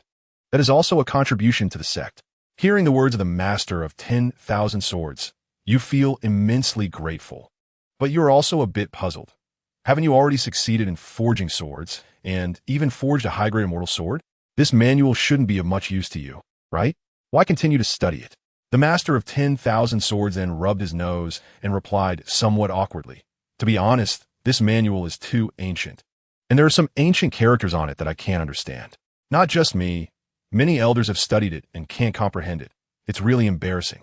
The sword I forged was based on the parts one could understand, combined with some of my own experiences and insights, and was barely completed." Chapter 342. However, even if I cannot fully understand it, the parts one can comprehend are enough to forge a fairly good immortal sword. At least it can reach the level of a high-grade immortal weapon. After speaking, he slightly raised his hand, and a gentle spiritual power surged. A thick, ancient black manual slowly flew out from his storage ring at his waist. It emitted a faint black glow, giving off a profound and oppressive feeling. The Tianxian sword master gently pushed the manual, and it floated towards you. He calmly said, "Take it for reference. I hope it can help you." Seeing this, a strong feeling of gratitude surged in your heart, and you quickly received the manual with both hands, respectfully saying, "Thank you, ancestor." The moment you took the manual, you felt a heavy sensation. You carefully opened the manual and saw not only some exciting text, but also there are some annotations, written in the commonly used language of today, detailing the various materials needed for sword forging and a series of complex and mysterious refining techniques. These techniques are exquisite and filled with creativity and imagination, leaving you in awe.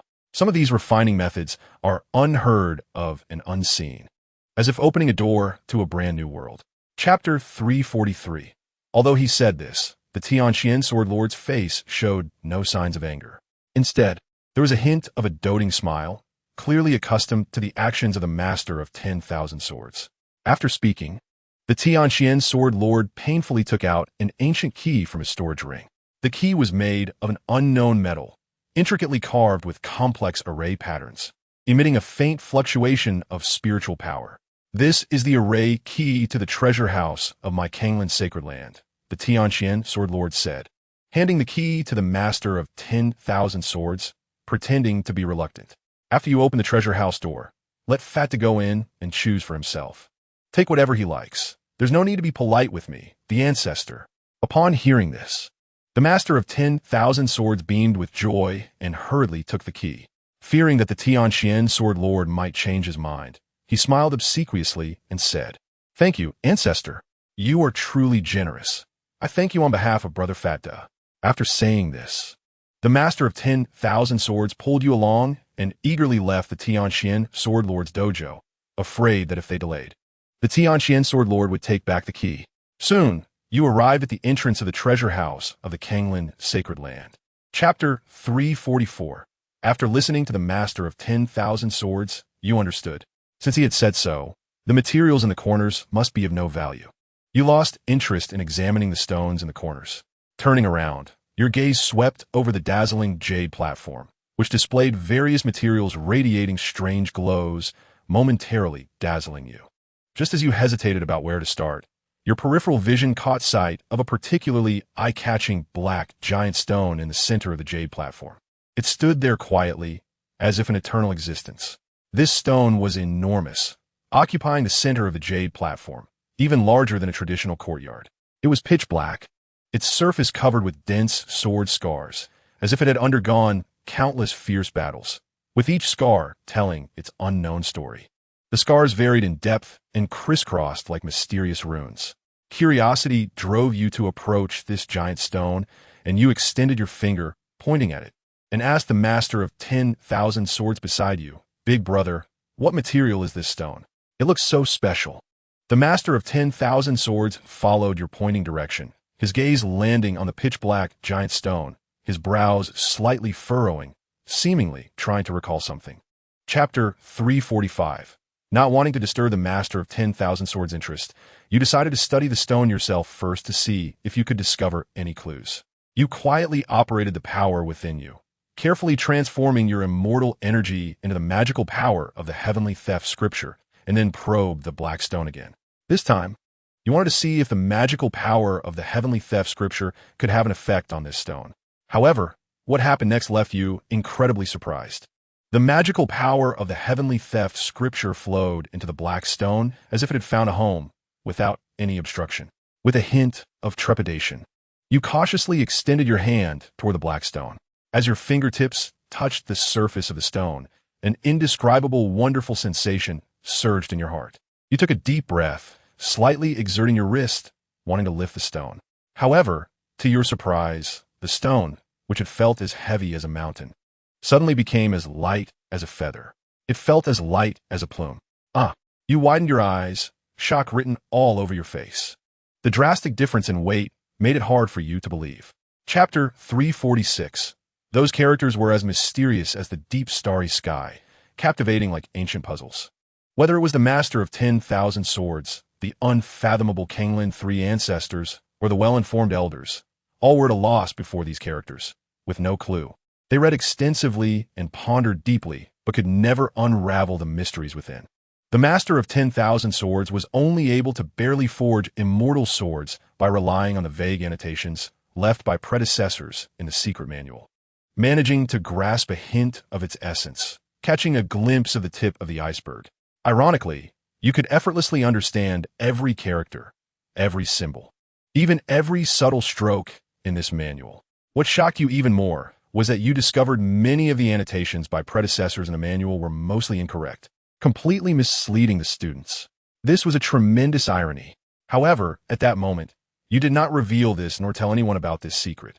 It was not out of selfishness or a desire to monopolize this opportunity. Rather, you understood that if word got out that you could read these ancient divine texts, it would likely bring great disaster, even catastrophic consequences, to the entire Kanglin sacred land. Chapter 347. You took a deep breath, striving to calm your excited heart. You aimed to reach a state of ethereal tranquility. Then, slowly raising both hands, you began to carve the runes written in the ancient divine texts around the black giant stone. These runes were very complex and extremely ancient. Each stroke was filled with traces of time, as if containing the secrets of the universe's genesis. The magnitude of this undertaking far exceeded your imagination. Each rune required a massive amount of immortal energy and divine consciousness to complete. Even with your powerful strength at the late true immortal stage, you dared not be careless, because you knew that any mistake could lead to the failure of the entire refining process. If it failed, the black giant stone, imbued with mysterious power, might become completely unusable. This would be an irreparable loss for you.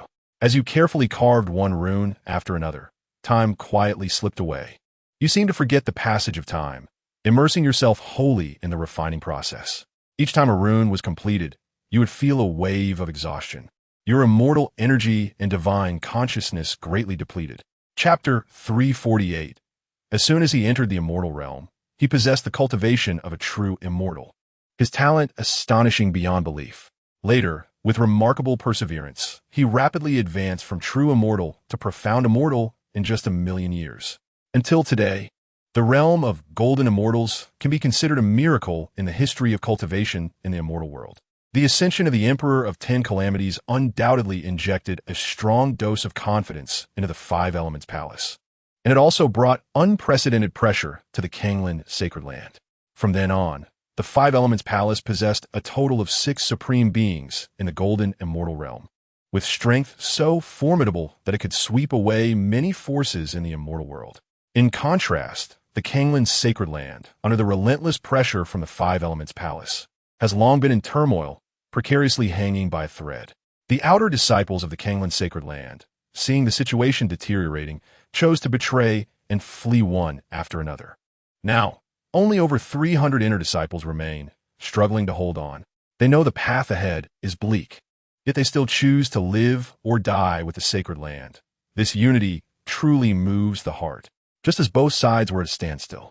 A Five Elements Palace immortal clad in golden battle armor, exuding an imposing aura, slowly stepped out of the camp.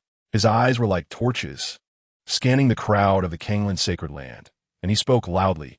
Chapter 349. It should have been like this long ago. Let them taste the feeling of being suppressed. Another disciple echoed, his tone carrying a hint of excitement. At this moment, the Sword Lord of Tianxian and True Lord of Yun in the sky were also in high spirits, wearing smiles that had been absent for a long time. True Lord Yun stroked his somewhat graying beard, looking at Lin Yi's pale face, and couldn't help but laugh loudly. I've truly waited 1,000,000 years for this. A whole 1,000,000 years. Zun, thought I would never see the day when the spirit world suffers a setback in my lifetime. Ha ha ha. He laughed uncontrollably. As he laughed, tears welled up in the corners of his eyes. Those were tears of excitement and relief. After 1,000,000 years, our Kanglen realm has finally produced such an extraordinary talent. Lin Yi, you have today. This is called using one's own method to repay them in kind. It's refreshing, truly refreshing. True Lord Ziyun wiped the tears from the corners of his eyes and continued. What you in the spirit world have done over the years has already angered both gods and men. How many heroes and talented individuals in our Kanglen realm have fallen due to your suppression over the past 1,000,000 years? All thanks to you. At this moment, the usually calm Sword Lord of Tianxian could not hide his joy. Stepping forward and looking at Lin Yi, he laughed heartily. Chapter 350. However, unexpectedly, there was no trace of worry or fear on his face. Instead, he bore a hint of calm confidence.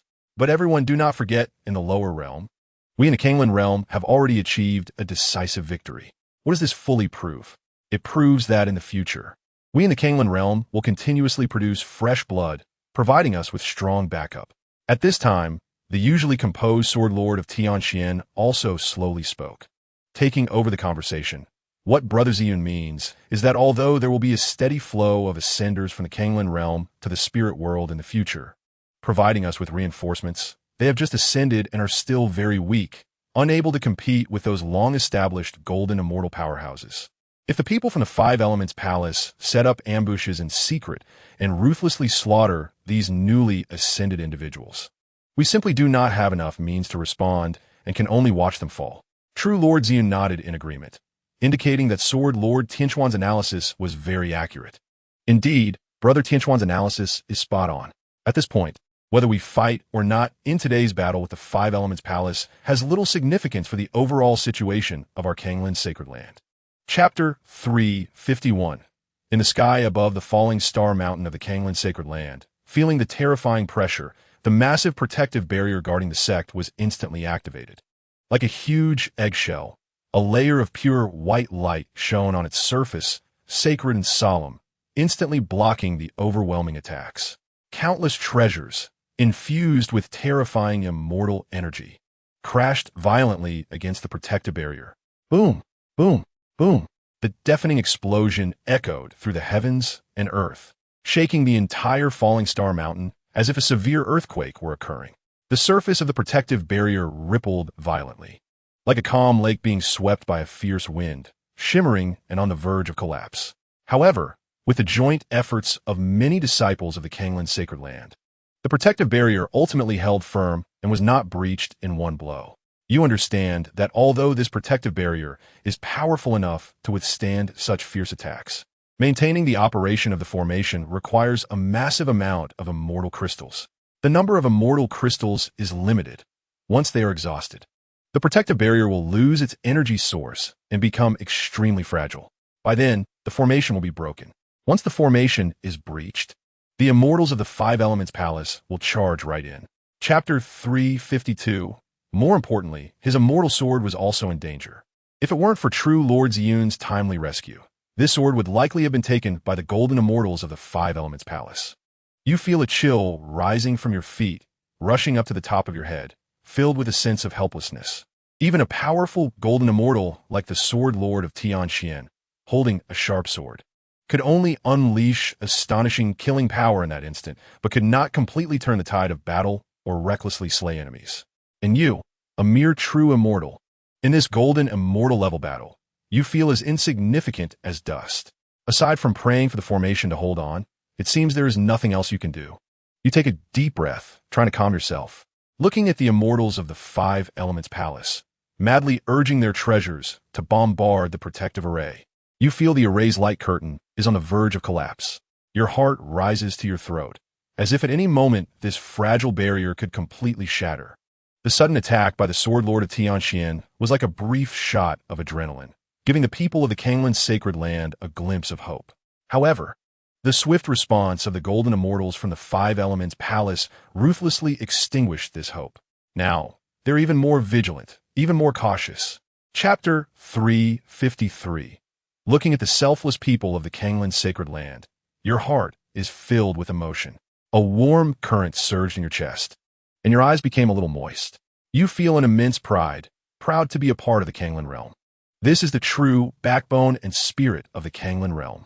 At the critical moment of life and death, they did not choose to retreat, did not choose to live in hiding, but resolutely stood up. They defend the dignity of the Kanglin realm with their lives. When disaster strikes, no one fears death. This is the cultivators of the Kanglin realm. However, although moved by their courage, you still maintain a calm mind. You know that now is not the time for impulsiveness. You must find a way to solve the problem. Thus, you slowly say, "Fellow ancestors, elders, brothers, everyone, do not be deceived." Your voice, though not loud, clearly reached everyone's ears. The Five Elements Hall randomly grabs someone to make everyone compromise. May I ask what evidence they have to prove that the captured person is from the Kanglin realm? Your words were like a wake-up call, instantly bringing everyone back to their senses. As soon as this was said, everyone looked at each other in shock. They finally realized that they had been blinded by anger and had forgotten the most important point. Chapter 354. Upon hearing your provocative words, the originally calm expression of the 10,000 Calamities Emperor twisted in an instant. He was taken aback, his eyes filled with disbelief, seemingly not expecting you to be so bold. "How dare you call me that?" The voice of the 10,000 Calamities Emperor trembled, clearly furious with you. You shrugged nonchalantly, wearing a cynical smile, and casually said, "My son, 10,000 Calamities, is there a problem? Do you think this title does not match your identity?" "You good. The 10,000 Calamities Emperor trembled with rage, pointing at you with a trembling finger as if about to explode at any moment. "Fine, since you are so stubborn. Don't blame me for being rude." The 10,000 Calamities Emperor gritted his teeth and said, "Today, in front of all of you, I will kill this ascendant from the Kanglin realm, so you can understand the consequences of offending the Five Elements Hall." Furthermore, a hint of viciousness flashed in the 10,000 Calamities Emperor's eyes. "You seem to be the one who killed dozens of heavenly immortals and true immortals from my Five Elements Hall, right?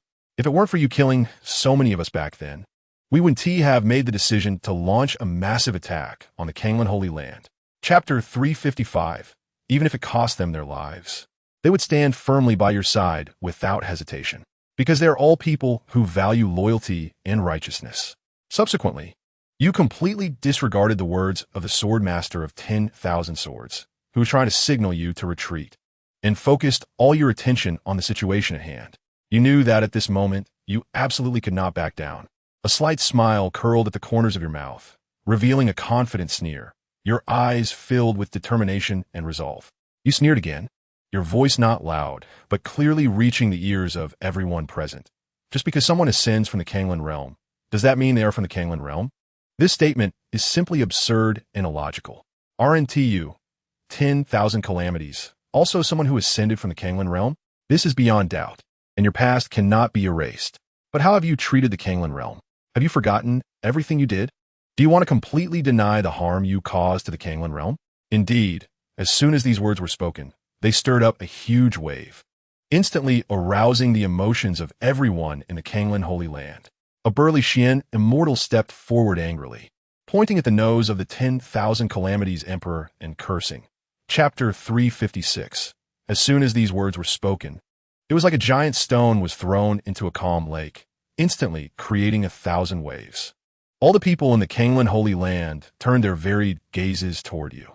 There was shock, doubt, inquiry, and even a hint of disbelief. The deep-set eyes of the sword monarch of Tianxian were also filled with surprise at this moment. He stared at you intently, as if trying to see through you and confirm whether you were truly the legendary figure. You are Lin Yi? His voice trembled slightly, seemingly unable to believe his ears and the reality before him. The relaxed expression on the face of the sword master of 10,000 swords had long since disappeared, replaced by deep disbelief. He widened his eyes, as if he had seen something incredibly unbelievable. He circled around you twice, scrutinizing you from head to toe, as if trying to see through you entirely. Then, he excitedly patted your shoulder, his voice somewhat altered. Brother, are you really Lin Yi? This is really unexpected. You felt the countless gazes around you. You knew that at this point, continuing to hide was meaningless.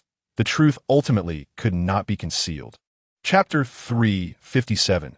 The Five Elements Hall was frantically attacking the formation, the dazzling light ruthlessly crashing against the defenses of the Kanglen Holy Land like a storm. The light curtain made of countless runes and spiritual energy rippled under the impact of the Five Elements' power. At the same time, the people who had been immersed in joy and excitement were pulled back to reality by this sudden change. The crowd, who had initially prepared to ask you about the situation in the Kanglen realm, could only temporarily suppress their curiosity. They turned their gazes toward the outside of the formation, anxiously watching the flickering lights. The sword monarch of Tianxian glanced outside the formation, furrowing his brow, and said solemnly, "It's not too late to ask later. The urgent task is to resolve the current crisis first." Then, the sword monarch of Tianxian suddenly turned to you, asking gravely, "Lin Yi, what do you think? Now that we are trapped in a siege, facing such a strong enemy, how should we resolve the current crisis?" This sudden inquiry left you momentarily speechless. You opened your mouth, but found you didn't know what to say at all. In the face of being surrounded by enemies several times stronger than yourself, it was almost an unsolvable deadlock. Chapter 358. On the other hand, they not only had to endure the attacks of the defensive formation, but also had to divide their energy to guard against our counterattack. Under this back-and-forth situation, the balance of victory would naturally tip in our favor. So this plan is completely feasible and worth trying. The true monarch of Ziyun said excitedly, praising your plan. As he spoke, the true monarch of Ziyun glanced around, his gaze sweeping over everyone, and solemnly announced, "There's no time to lose. To seize a glimmer of hope, we must unite and fight against the strong enemy together. Everyone must act in unison and follow commands." With Lin Yi in full command, you took a deep breath, feeling the surge of spiritual power within you, knowing that the moment had come to act decisively. Any hesitation would only waste time, so you resolutely abandoned all concerns. With the formidable enemy pressing in, the attacks from the Five Elements Hall came wave after wave. To seek a glimmer of hope in this desperate situation, the only path was to repel the Five Elements Hall. As time passed, all the immortal treasures of the Kanglen Holy Land began to emit increasingly powerful auras, ready to unleash their strength. The entire Meteor Mountain was filled with a murderous aura, like the calm before storm, creating an oppressive atmosphere that made it hard to breathe. Chapter 359. Everyone in the Kanglen Holy Land was extremely excited. The huge damage caused by that last strike made them feel invigorated and relieved. They unleashed all the previous repression and frustration in one go.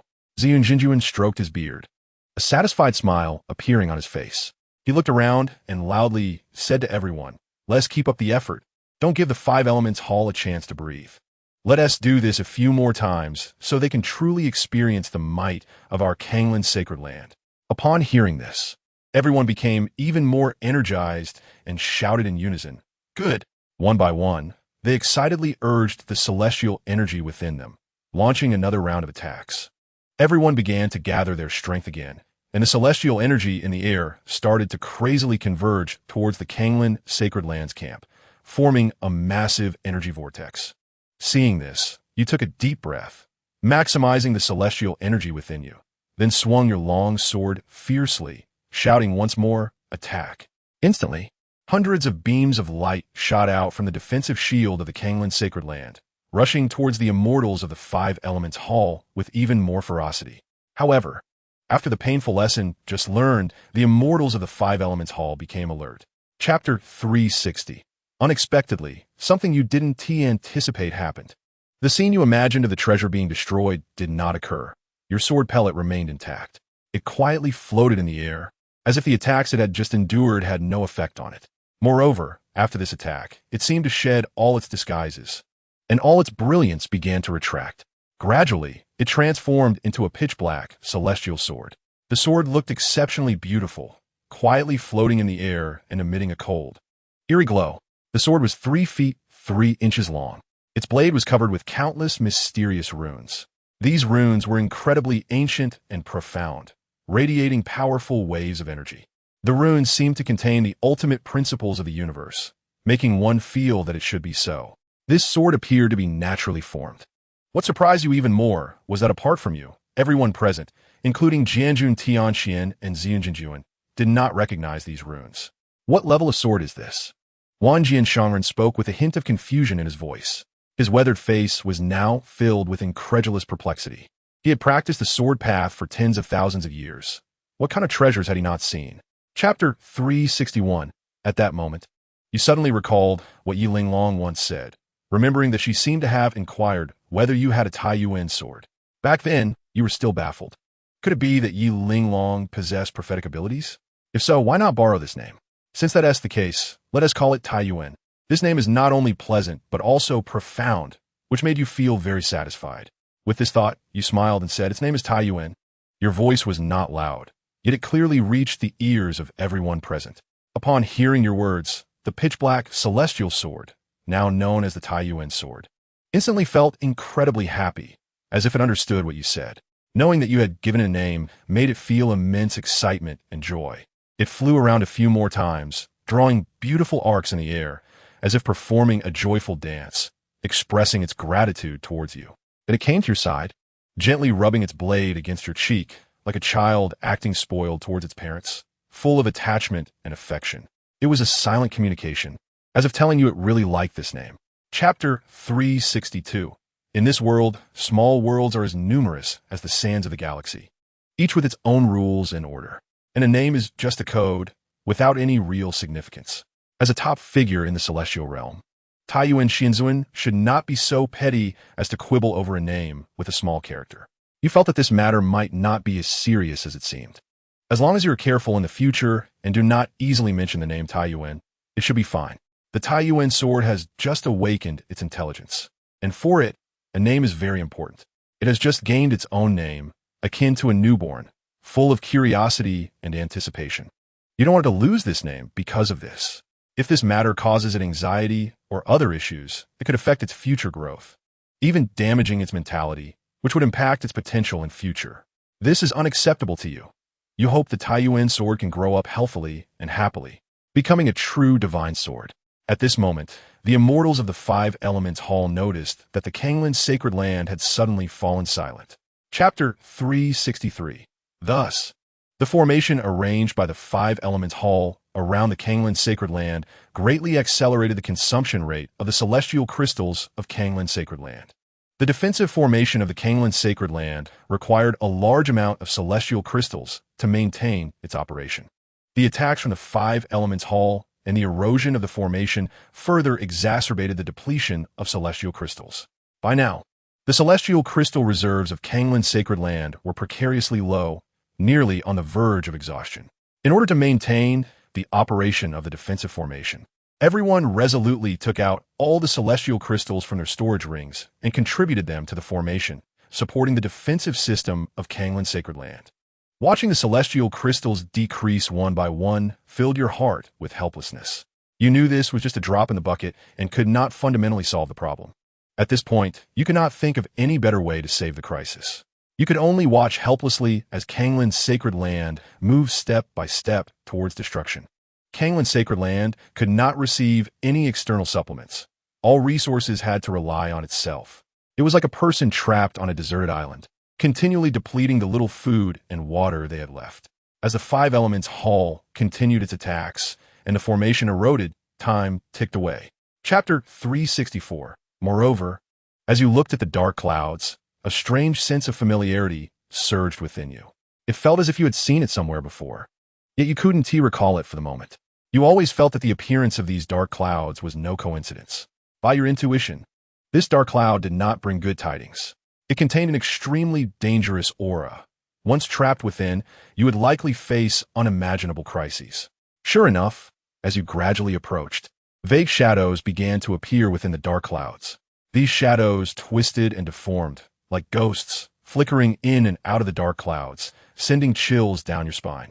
Gradually, these shadows became clearer, their outlines emerging. Eventually, they transformed into mysterious figures dressed in black robes, their faces hidden in shadows.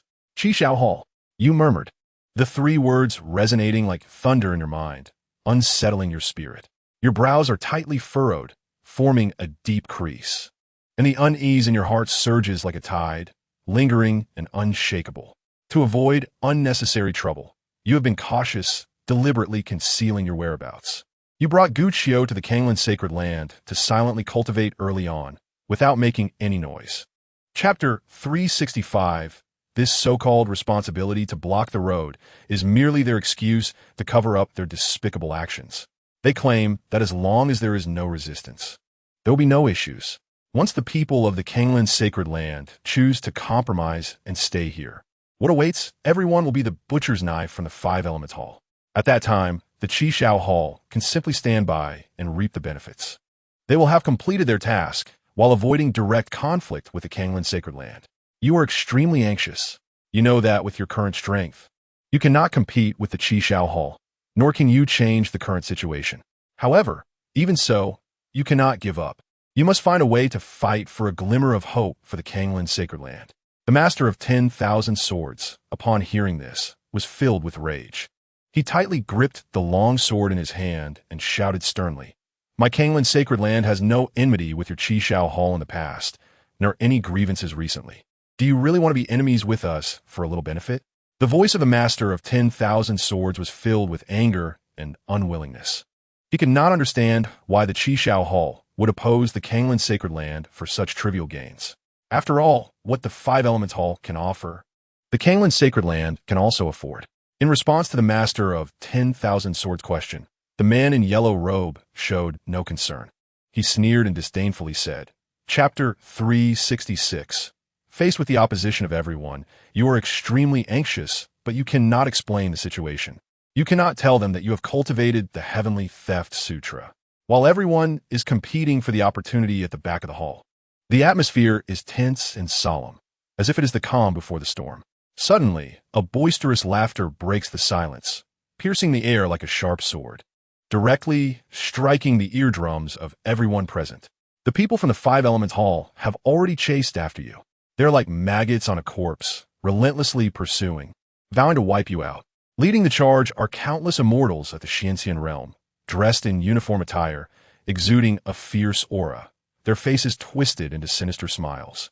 As if victory is already in their grasp, laughing heartily, the Qishao Hall truly keeps its promises.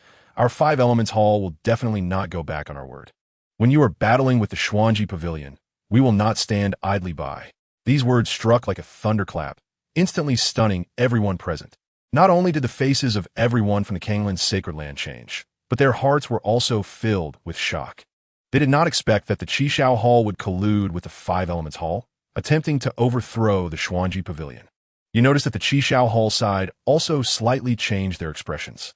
They clearly did not anticipate that the Five Elements Hall would so openly expose their conspiracy, catching them off guard.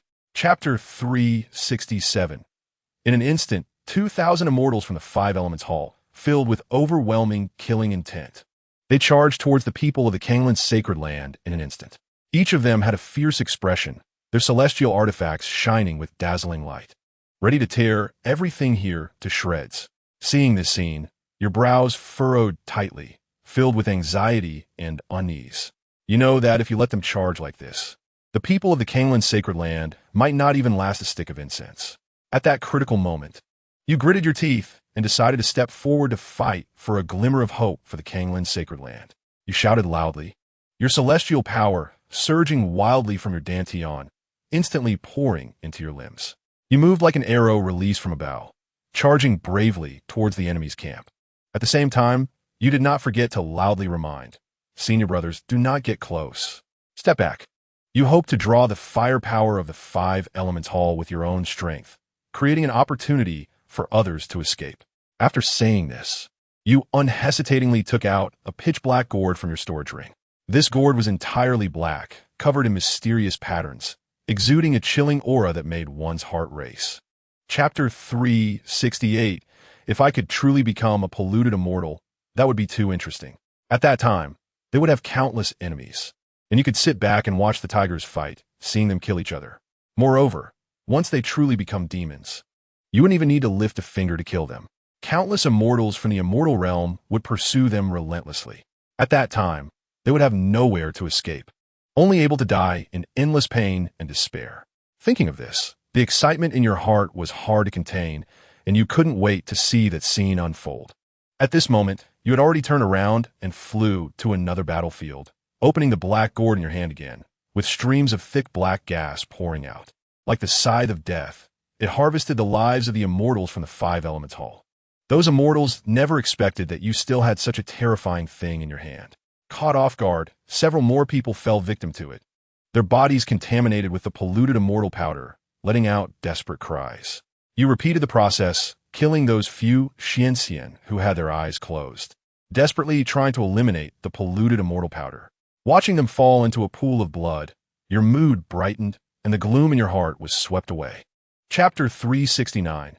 Seeing that the polluted immortal powder, which you considered your trump card, was completely ineffective, a storm surged in your heart. Facing powerful beings at the golden immortal level, you deeply realized that no matter how you struggle, it was as if you were facing an insurmountable chasm. This was not just a gap in cultivation, but a fundamental difference in the level of life. Golden immortals have transcended the mundane, possessing an almost immortal life, while you are merely a true immortal. This represents a terrifying gap that spans 2 major realms. Above the Xianxian is the golden immortal, and every elevation in realm signifies a dramatic increase in strength. Thinking of this, your mind raced, trying to find a glimmer of hope. Perhaps you could use the contradictions between them to buy the Kanglin's sacred land a moment of respite. You suppressed the shock and despair in your heart, pretending to be calm, and asked, if I agree to join the Qi Shao Hall, will you let the others from the Kanglin's sacred land go? They have no grievances with you, and you should not be involved in this dispute. The Fire Master, upon hearing this, had the smile on his face suddenly freeze. He glanced at you with disdain, as if looking at a fool, and coldly replied, no, the Kanglin's sacred land opposing the 5 Elements Hall will only lead to their destruction. If you are wise, you will obediently join us. Chapter 370. The speaker was a short and stout middle-aged man with a face full of flesh. He pointed at Princess Lin Yi, cursing loudly, his tone extremely arrogant, as if he did not regard Princess Lin Yi at all. However, before he could finish his words, he was interrupted by an old man beside him, dressed in a gray robe with white hair and beard. The old man, though appearing aged, was spirited and had bright, piercing eyes.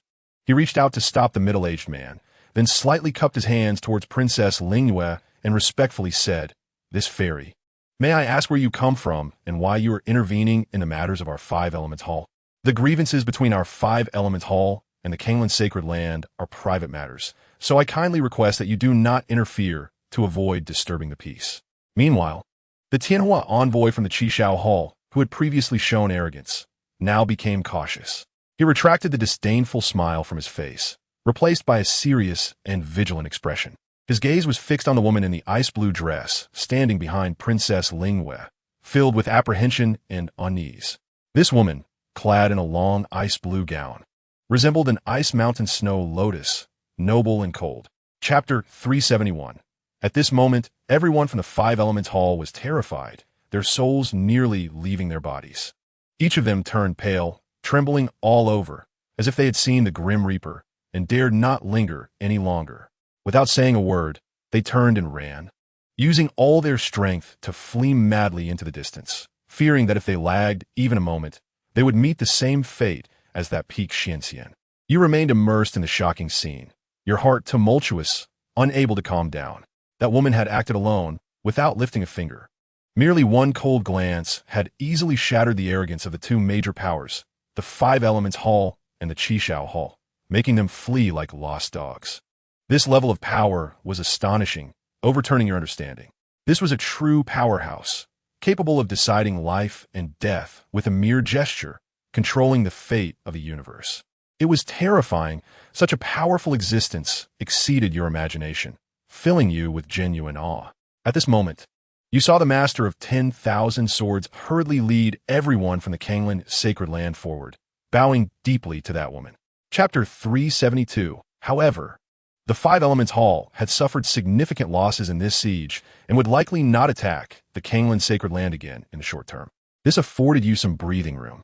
Although the Kanglan sacred land had also suffered heavy losses during this catastrophe, as long as the foundation could be preserved, there would still be a chance to rise again in the future. After considering all this, you took a deep breath and said to Princess Lingwe, "Miss Lingwe, let's return to Meteor Mountain first." Princess Lingwe nodded in agreement. Thus, you took Princess Lingyi and followed the remaining disciples of the Kanglan sacred land back on the road to Meteor Mountain. However, when you returned to Meteor Mountain, the sight before you shocked and pained everyone. The once majestic and magnificent mountains had now become fragmented and scarred. You must know that Meteor Mountain is a genuine ancient star, with materials far harder than ordinary mountains. Yet, under the self-detonation of a golden, immortal powerhouse, it had become so fragile. Everywhere were broken walls and ruins, and the originally lush vegetation had been almost entirely destroyed, leaving behind desolation and bleakness. Chapter 373. As you ventured deeper, the pressure intensified. You felt as if your body was about to be crushed, and you had to exert all your strength to barely hold on. The master of 10,000 swords was also not in a good condition. His face was pale, and his forehead was covered with beads of sweat. Yet he still gritted his teeth and persisted without making a sound.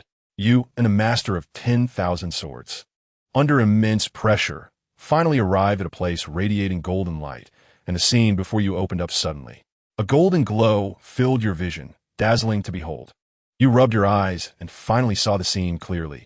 You were completely shocked. Before you was an unimaginably vast, small world. This small world resembled a brilliant pearl, emitting dazzling light.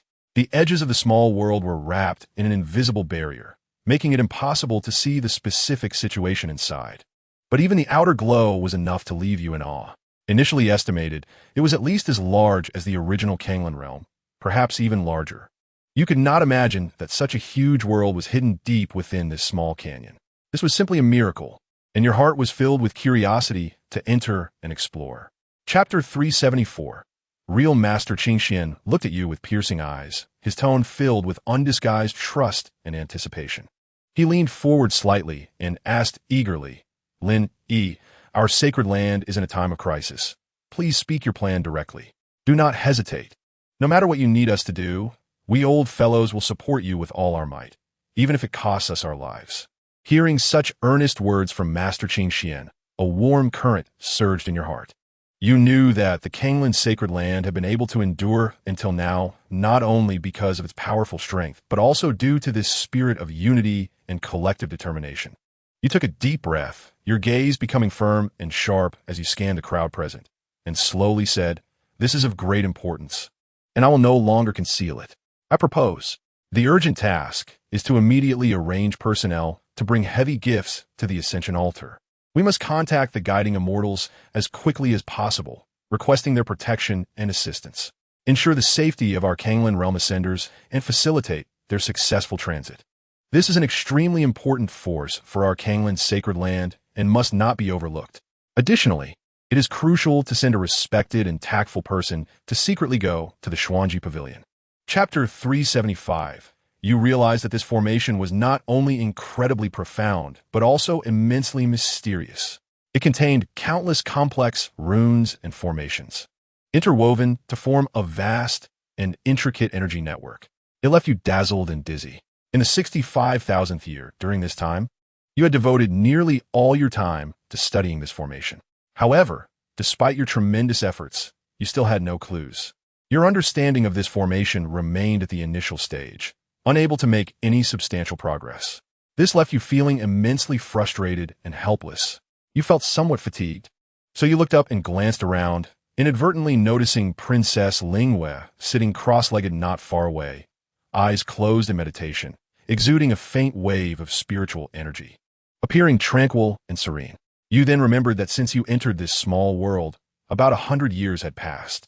Princess Lin Yi has also followed you into this small world, wanting to lend you a helping hand.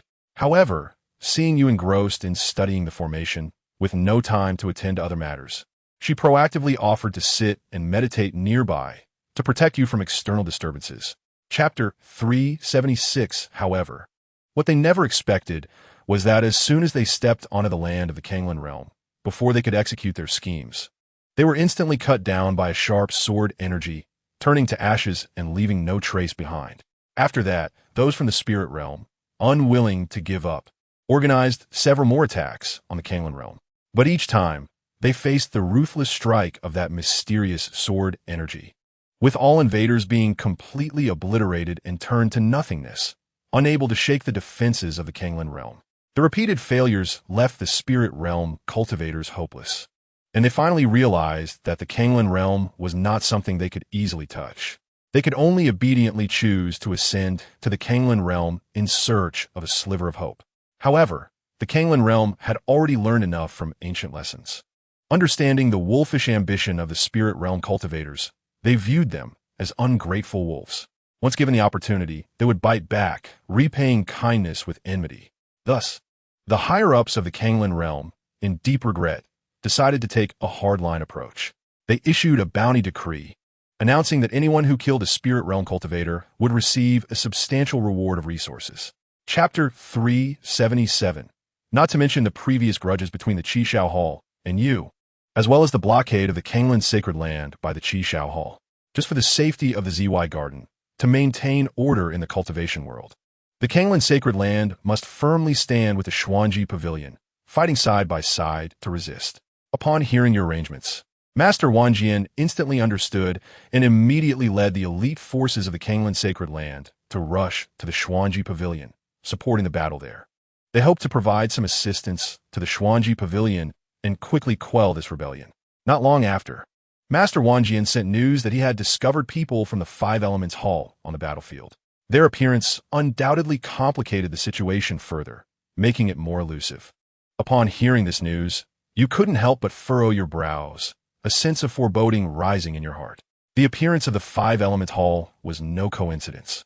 There must be a greater conspiracy hidden behind it. This was enough to prove that the influence of the Five Elements Hall in the Burning Heaven Ash ruins was completely aligned with the Qishao Hall, becoming an ally to jointly confront the Xuanji Pavilion. As a result, the Five Elements Hall would also attract the pursuit of the Xuanji Pavilion. Once the Xuanji Pavilion had the opportunity to act, they would surely exert all efforts to eradicate the Five Elements Hall. Chapter 378.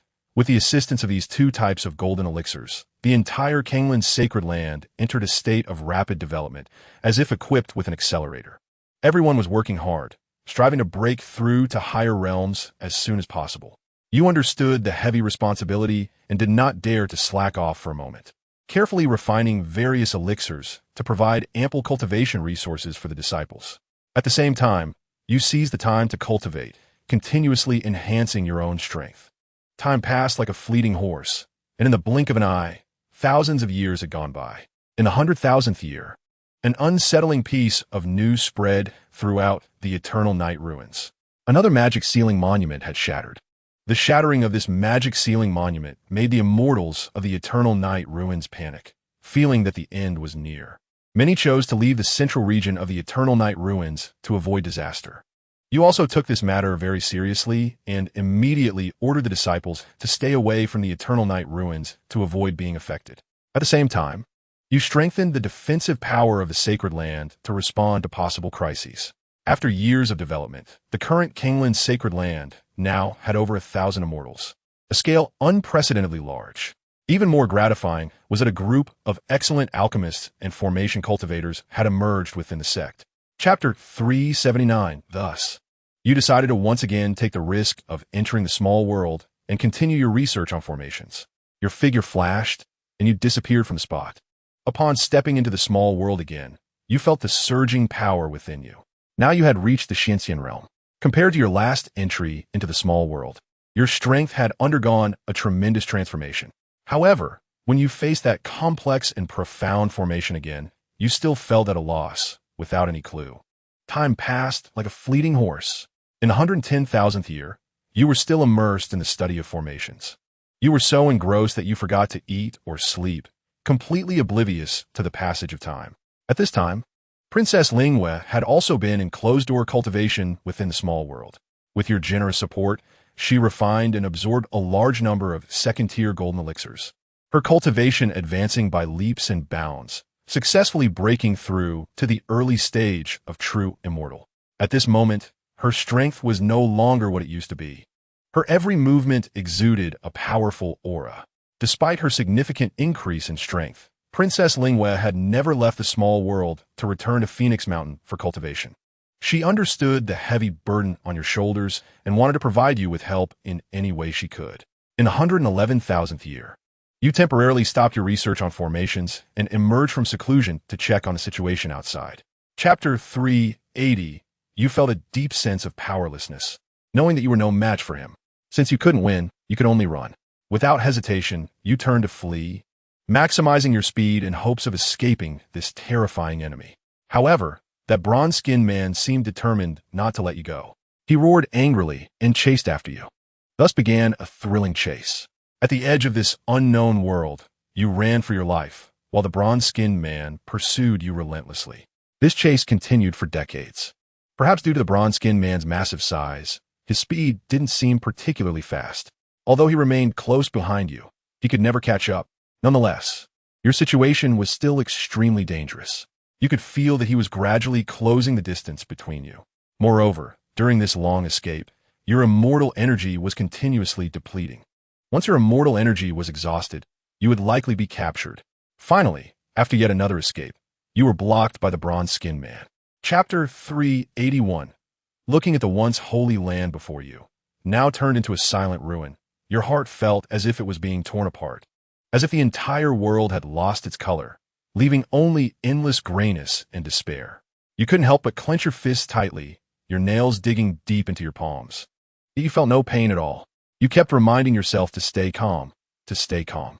But the overwhelming sadness that surged in like a tide made it impossible for you to control your emotions. Why? What is the reason for this? You silently shouted in your heart, yet no one could provide you with an answer. You took a deep breath, trying to calm your wildly beating heart. You knew that this was not the time for sadness. You had more important things to do, which was to find the murderer and take revenge for everyone in the Kanglin's sacred land. You forced yourself to look away from the ruins and began to silently rejoice in your heart. Fortunately, you were still in a small world back then. Otherwise, you might have already become part of this ruin. Thinking of this, you couldn't help but feel a shiver of fear. Even if you had been inside the door at that time, with your strength back then, you wouldn't have been able to change anything. Chapter 382. Under your fierce attack, the two demon generals gradually showed signs of decline. Their defenses began to show vulnerabilities, and small wounds started to appear on their bodies. Finally, in a fierce clash, you seized an excellent opportunity. With one stroke of your sword, you decapitated one of the demon generals. Blood gushed out, staining the sky red, and the body of that demon general fell weakly to the ground, completely devoid of life. Immediately after, you turned your target to the other demon general, who was now terrified. He couldn't believe that you were so powerful, able to kill his companion so easily. No, it's impossible, he shouted in terror, his voice filled with despair and resentment. However, your sword showed no signs of stopping, carrying endless killing intent, and struck towards his head. With a splatter, That demon general's head also flew into the sky, ending his sinful life. In the next moment, the two demon generals were decapitated, completely fallen.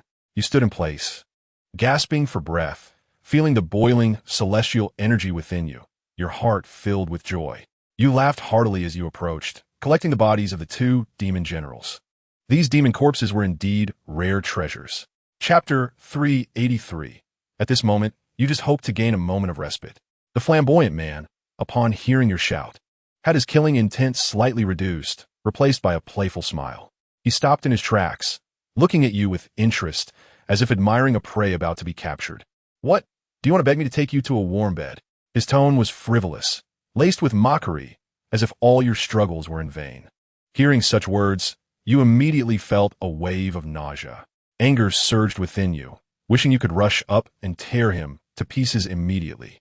But you suppressed your anger, rationally telling yourself that now was not the time to act on impulse.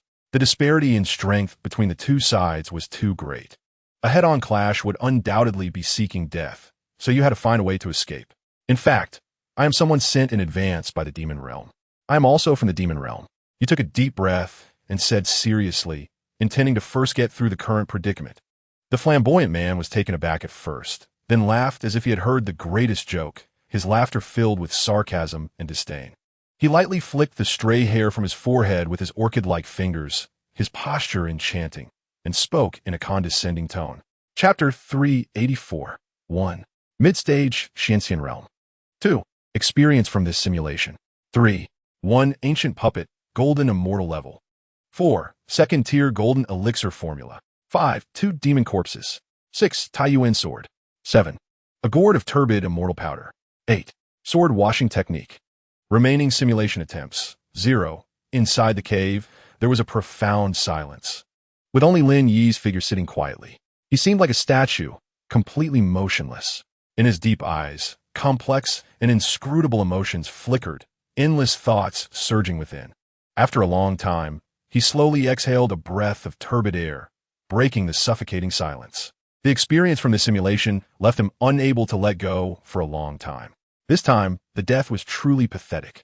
The corners of Lin Yi's mouth twitched slightly, unable to help but murmur to himself, his tone filled with helplessness and bitterness. He had simulated many times, experienced countless life and death battles, yet never felt as suffocated as this time. It was simply unbearable, and the death felt utterly worthless. Sigh. A long sigh escaped Lin Yi's throat, as if he wanted to expel all the frustration and unwillingness. Chapter 385. Lin Yi carefully inspected the puppet and found that the craftsmanship of this puppet was extremely exquisite, almost indistinguishable from a real person. Whether it was the texture of the skin or the lines of the muscles, they were lifelike. However, Lin Yi soon discovered a hidden mechanism on the puppet's body. It was a particularly small button at its waist. He extended his finger and gently pressed the button, and with a click, a small space appeared. Although this space was not large, it was enough to hold celestial crystals. Of course, this space could store many celestial crystals at once, even accommodating hundreds of thousands or millions of them. These celestial crystals were the energy source for the puppet's movements, allowing it to operate freely for many years. However, if the number of celestial crystals stored was small, they would need to be replenished frequently. Otherwise, the puppet would stop functioning due to energy depletion and become a pile of scrap metal. According to Lin Yi's preliminary estimation, under normal circumstances, it only needed 1 celestial crystal per year to maintain the puppet's daily operations. In other words, 1 celestial crystal could allow the puppet to move freely and meet its basic needs. However, this premise was that it could not engage in combat. Once it entered a combat state, the number of celestial crystals consumed by the puppet would increase dramatically. Chapter 386. Immediately after, the scene shifted, and he saw Gu Qiubai being accepted as a disciple. Then they followed Master Gu Yin to the Kanglin's sacred land, becoming a part of it. Soon after, he finally saw the true face of Master Wang Jian. He looked like a young man in his early 20s. Although he had silver hair, he did not appear old at all, instead adding a touch of ethereal grace. His gaze was deep and sharp like a drawn sword, radiating a sharpness that made one dare not look directly at it. Next, he witnessed his acquaintance and bond with Master Wang Jian, eventually swearing brotherhood. The two became as close as brothers, sharing their hearts and fighting side by side for a common goal, forging a deep friendship through blood and battle. They ventured into secret realms together, slaying demons and monsters together, and resisting external enemies together. After undergoing countless life and death tests, they established an unbreakable trust and bond between them.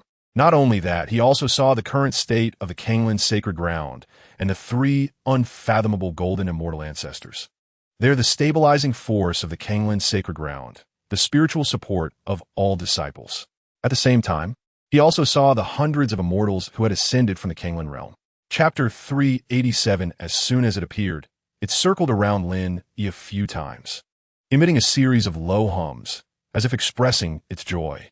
It looked very excited, just like a child seeing its family. At that moment, the Qingming sword, which had been quietly resting in Lin Yi's dantian, suddenly sensed the situation outside. It seemed to detect some kind of threat and suddenly flew out from Lin Yi's dantian. The Qingming sword hovered in the air, its body trembling and producing a series of crisp sword cries. It was entirely blue, shining brilliantly, forming a stark contrast with the pitch-black Taiyuan sword. As soon as the Qingming sword appeared, it stared fiercely at the Taiyuan sword, its eyes filled with hostility. It seemed to regard the Taiyuan sword as its competitor, ready to attack at any moment. The Taiyuan sword sensed the hostility of the Qingming sword and did not show weakness. It instantly emitted a dazzling sword light that was like black flames, filled with destructive power. Within this sword light, there was also a powerful pressure that felt as heavy as a mountain, making it hard to breathe. Of course, this pressure was not aimed at Lin Yi, but directed at the Qingming sword in front of it. Chapter 388. The Qingming sword appeared calm, showing no intention of resistance. It simply stayed quietly to the side, as if acknowledging the status of the Taiyuan sword. Seeing this scene, the stone in Lin Yi's heart finally fell to the ground. He was really worried that the two swords would fight in his dantian. If that happened, he would truly be doomed. After all, this was not an ordinary fight, but a battle between two immortal swords, capable of devastating destruction. If they launched a war in his dantian, his body would probably be torn to pieces in an instant, leaving no remnants. Just as Lin Yi was secretly relieved, a familiar figure flew over from a distance. It was the ancient rock immortal. He wore a look of surprise on his face, clearly in a good mood. "Senior, I didn't expect you to finish your deduction so quickly." The ancient rock immortal quickly walked up to Lin Yi, his tone filled with admiration and gratitude. Due to the vast difference in their realms, the ancient rock immortal could not see through Lin Yi's true cultivation level. Naturally, he did not know that Lin Yi's realm had already broken through from true immortal to profound immortal, a significant advancement. Hearing the ancient rock immortal's words, Lin Yi nodded slightly, a faint smile appearing on his face. Chapter 389. Seeing this, Lin Yi knew he had successfully prompted the ancient rock immortal's reflection. He did not continue to urge him, but turned around and returned to his cave dwelling. He understood that some things needed time to digest and required personal comprehension. If he spoke too much, it might have the opposite effect. After all, he had not known the ancient rock immortal for long, and there was no reason for the other party to wholeheartedly trust him. The reason he was so respectful and generously gifted him so many immortal crystals was largely because the ancient rock immortal was indeed a bit anxious. He wanted to urgently break through his current realm and escape his predicament. Lin Yi left the ancient rock immortal alone to ponder, precisely to let him think carefully about whether to join the Kanglin sacred ground. This was not just a simple choice. It was closely related to his future fate and prospects. After returning to the cave dwelling, Lin Yi once again shifted his attention to the simulation panel. At this moment, he had chosen 4 rewards: the mid-stage profound immortal realm, various experiences and insights gained from the simulation, a puppet at the golden immortal realm, and the powerful Taiyuan sword. Now he had only one last opportunity to choose, while several options remained. Chapter 390. Speaking of help, in the simulation, Princess Lin Yi had helped him a lot. It could even be said that he owed her quite a bit of favor. However, all of this had only occurred in the simulation, ethereal and elusive, making it difficult to grasp. He had no practical way to repay this kindness. He could only silently hope that when the Princess Lin Yi ascended to the immortal realm in reality, he would slowly find opportunities to repay the help she had given him in the simulation. "Senior, then I'll go pack my things and prepare to set off." After saying that, he turned and walked towards his cave dwelling. The ancient rock immortal had lived here for over 1,000,000 years. Time had passed, and he had naturally accumulated quite a bit. Inside the cave, treasures of various kinds and spiritual herbs were displayed everywhere. Even the towering ancient banyan tree outside the cave was a descendant of the sapling he had planted years ago, now flourishing and providing shade. The ancestors of the banyan tree had long since turned to dust, obliterated in the river of time. Immortals have long lifespans, often reaching millions of years. Once they break through to the golden immortal realm, they are nearly immortal. Unless they encounter accidents or are killed by powerful enemies, they can live alongside the heavens. Chapter 391. Lin Yi noticed the ancient rock immortal's unusual demeanor, furrowed his brows slightly, and then advised, "Out with the old, in with the new. Although you enjoy a peaceful life here, it has become a shackle for your progress. Only by letting go can you move forward. True strong individuals are not bound by the past. They will forge ahead, constantly challenge themselves, and pursue higher realms." Upon hearing Lin Yi's words, the ancient rock immortal felt as if he had been enlightened. The confusion and reluctance in his heart instantly dissipated, replaced by determination and resolution. He took a deep breath and resolutely turned to leave, no longer looking back at the place that had accompanied him for countless years. The two flew swiftly through the air, and after 2 days of nonstop travel, they finally reached the star-ruined sea city. This was the result of Lin Yi using Sword Escape to fly with the ancient rock immortal. Sword Escape is an extremely advanced technique, with a speed far exceeding ordinary flying techniques. If Lin Yi had not used Sword Escape and let the ancient rock immortal fly on his own, it would have taken at least 10 to 15 days to reach the star-ruined sea city. Carrying the ancient rock immortal was not because he couldn't fly, but because the other party's speed was simply too slow.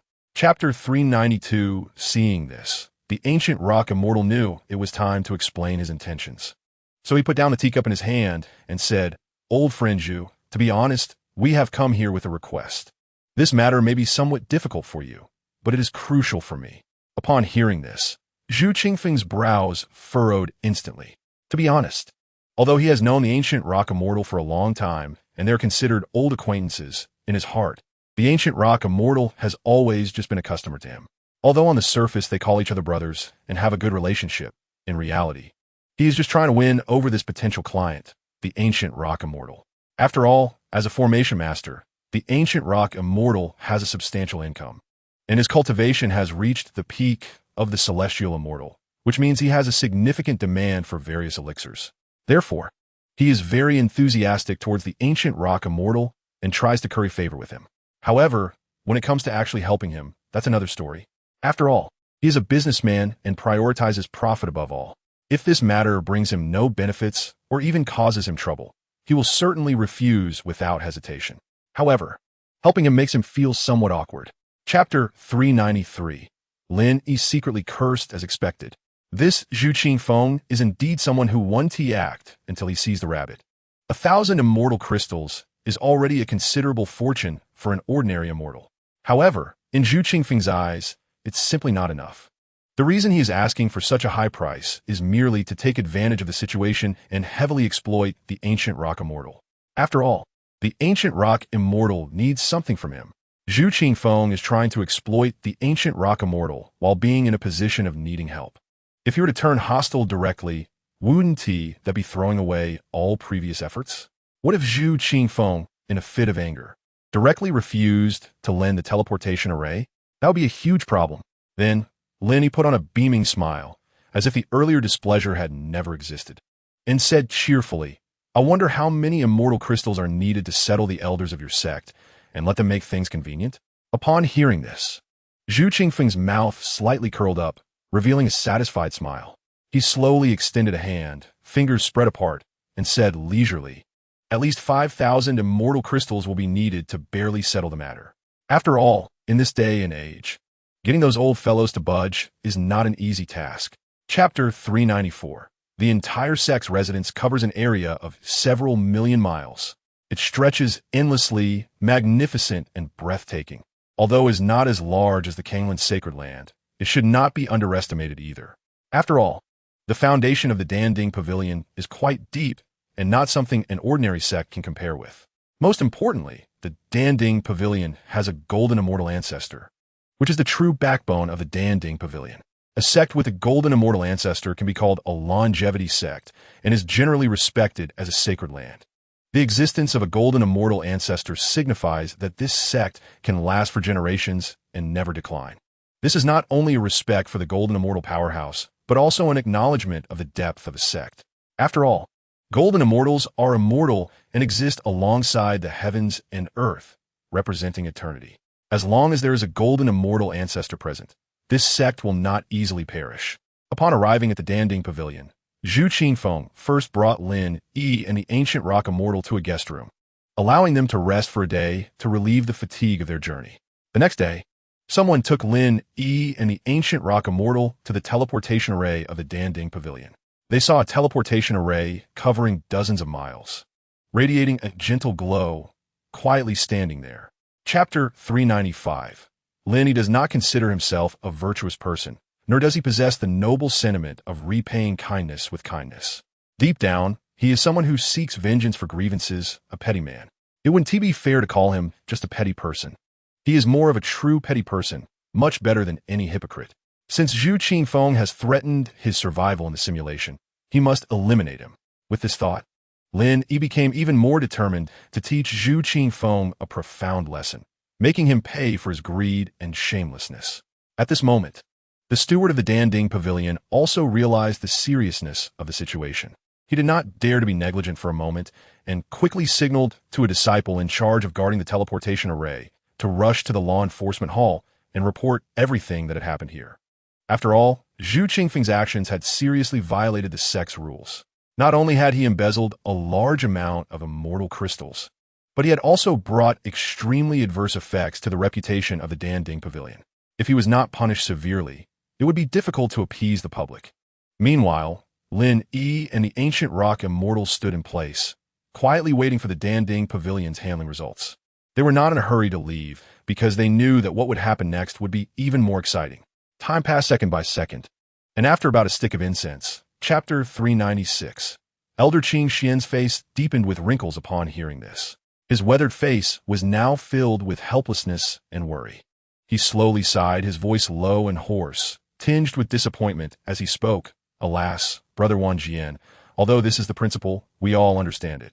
However, these outer immortals can never unite with us inner immortals. Their thoughts are diverse and difficult to control, like scattered sand that cannot come together. If war breaks out or some danger arises, they will likely abandon the resource points without hesitation, only caring about saving their own lives, completely disregarding the interests of the sacred land. The two individuals in this conversation are Wang Jian, a rising star of the Kanglan Sacred Land, and Elder Qing Xian, who is responsible for logistics at the Kanglan Sacred Land. Elder Qing Xian has been the Kanglan Sacred Land for hundreds of thousands of years and could be considered one of its elders. Upon hearing this, Wang Jian also frowned. He naturally understood the problem Elder Qing Xian was talking about, but the current situation of the Kanglan Sacred Land was indeed not optimistic. The outer immortals are a force that must be utilized, but he also has no better way to resolve this issue for the time being, so he could only sigh helplessly. Chapter 397. Subsequently, Lin Yi quickly reined in his thoughts. He smiled and respectfully bowed to Wang Jian, speaking loudly. I am a monk named Pang De, a loose cultivator with some connections to the Kanglan Sacred Land. I have heard that the outer immortals of the Kanglan Sacred Land welcome talented individuals and have come to offer my assistance.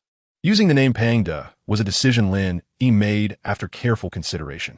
He knew that with his current identity, if he revealed his true name, it would likely bring unnecessary trouble. In his view, Pang De is not as simple as he appears on the surface. This fat man definitely hides some unknown secrets. The main reason is that even with his current cultivation level, he can only barely sense Pang De's existence through the faint sensation left in the Fire Phoenix sword. However, he cannot feel where the other party is. The control method he had left on Pang De back then has now completely failed. This further confirmed his speculation. Therefore, Lin Yi believed that using the name Pang De might be able to shield him from unnecessary calculations and tracking. Even if the other party had suspicions and wanted to deduce his identity, they would ultimately find that there was nothing about this person called Pang De. He was a blank slate. Chapter 398. Elder Qing Xian understood and stroked his beard, his face full of smiles, and his tone became more gentle. Both of you, Fellow Taoists, our talent among men, and our Kanglan Holy Land is eager for talented individuals. Naturally, we will not miss any capable person. On behalf of the Kanglan Holy Land, I welcome your joining. Why not first join the Outer Immortal Sect, and, if there's an opportunity in the future, you can enter the Inner Immortal Sect for further study. Elder Qing Xian paused and continued. Fellow Taoists, time is of the essence.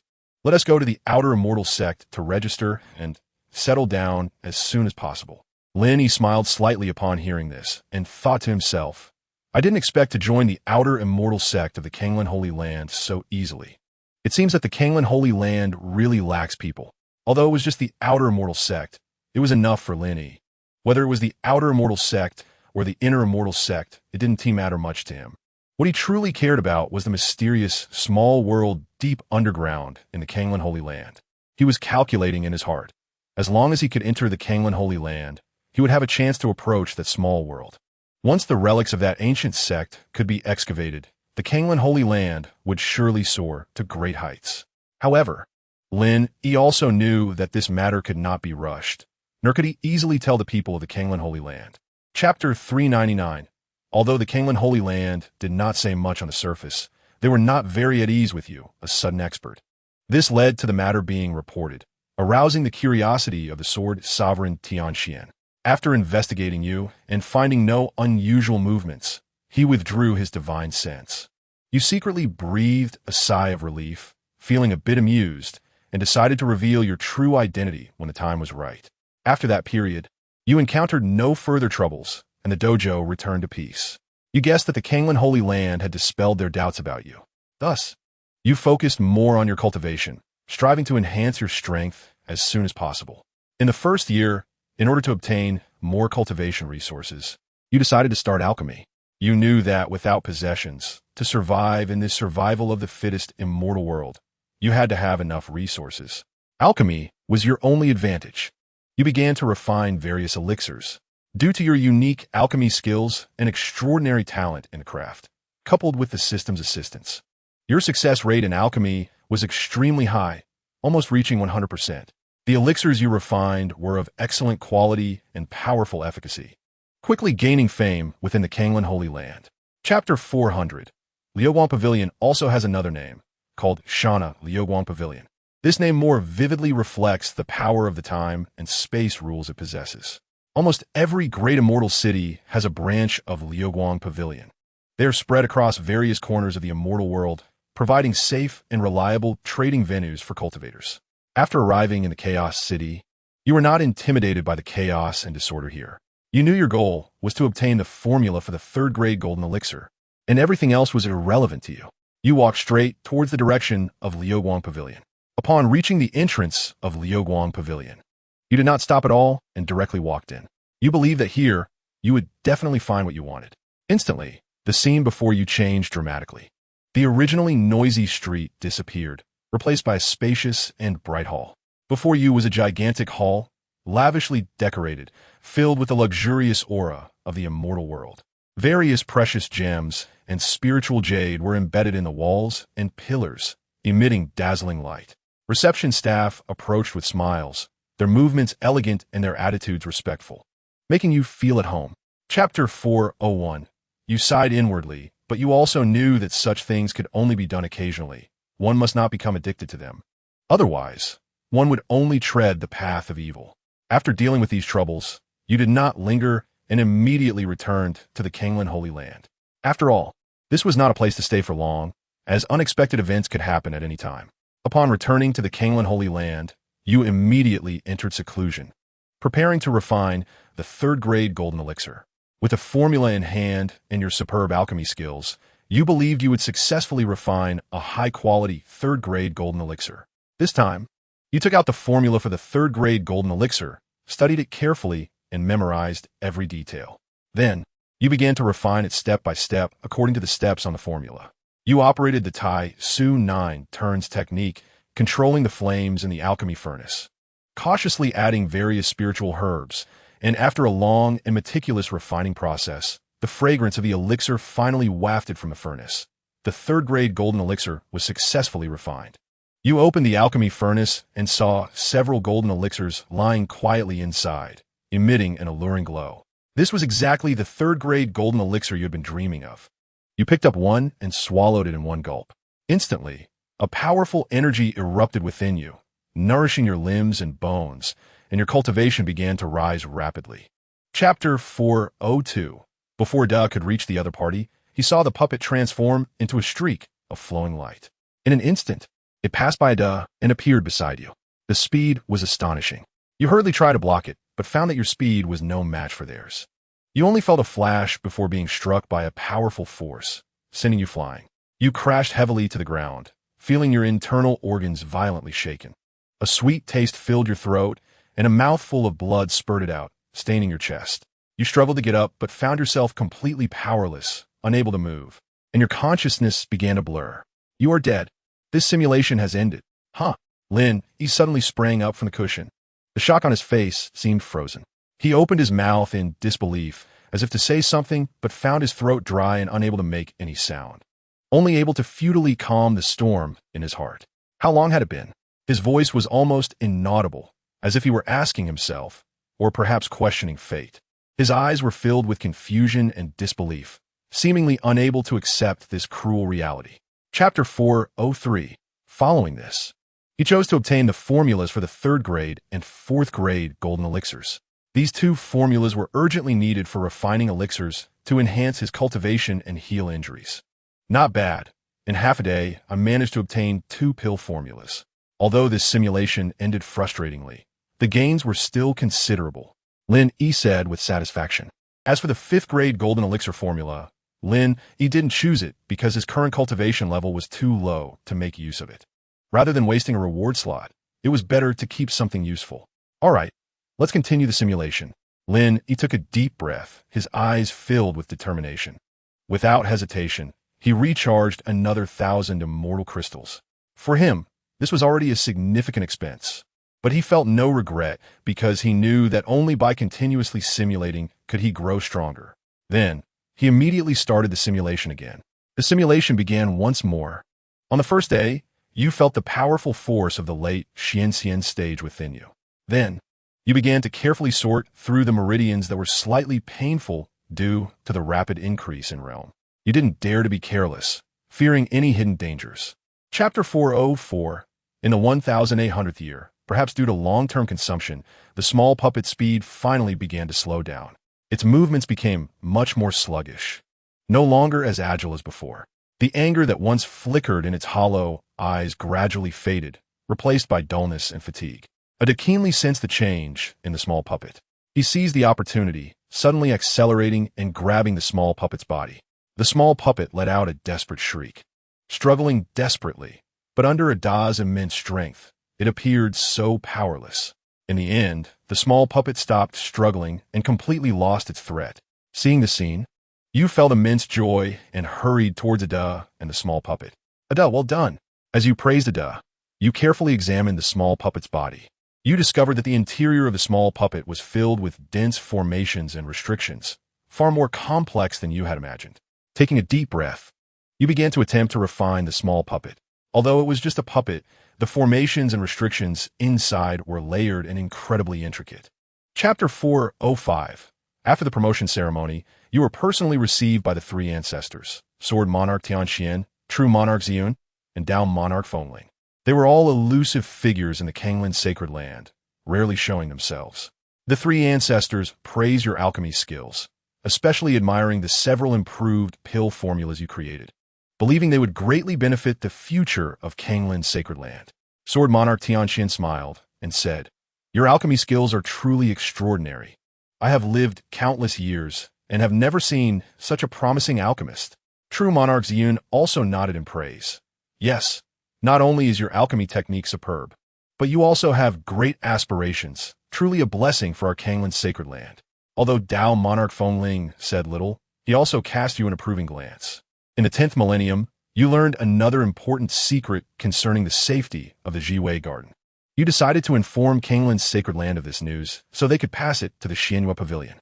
True Monarch Yun was somewhat puzzled as to why you didn't personally deliver this news to the Xianyue Pavilion. After all, with your current status, The Xinhua Pavilion should give it enough attention. You smiled slightly and explained, what the true monarch doesn't know is that I have no ties with the Xinhua Pavilion. If I go there rashly, it would inevitably raise their suspicions, thinking I have ulterior motives. Chapter 406. Thus, they hurriedly nodded and bowed to express their gratitude. They solemnly promised to remember your teachings and do their utmost to serve you, never disappointing your expectations. Listening to the assurances of the two guiding immortals, a slight smile appeared on your lips, revealing a meaningful grin. Then you transformed into a streak of light and flew towards the distance, disappearing into the vast sea of clouds.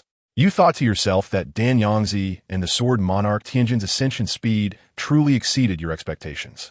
But in the vast immortal realm, you had no idea where they were. The immortal realm is vast and boundless. Trying to find the traces of two people in this endless world is undoubtedly like finding a needle in a haystack, as difficult as ascending to heaven. Left with no choice, you could only temporarily set this matter aside and decided to handle the current issues first. You returned to the Danding Pavilion surrounded by immortal energy to ensure that the immortals ascending from the Kanglin realm could smoothly pass through their teleportation array to Kanglin Sacred Land. You decided to spend a large amount of immortal crystals, hoping to persuade the elders of the Danding Pavilion to facilitate the process. However, contrary to your expectations, this action was met with a firm refusal and strong opposition from the Danding Pavilion. Chapter 407. They did not understand what significant event had occurred that required ringing the bronze ancient bell. Some deeply cultivated elders rushed to Meteor Mountain at the fastest speed to investigate. Before long, over 400 immortals from Kanglin's Sacred Land gathered at the meeting square at the peak of Meteor Mountain. The usually quiet square became bustling with noise and excitement at this moment. Groups of 3 to 5 gathered together, discussing and speculating about what had happened. When everyone saw that it was you standing next to the ancient bell, expressions of surprise appeared on their faces. Especially those disciples who did not know you were filled with confusion.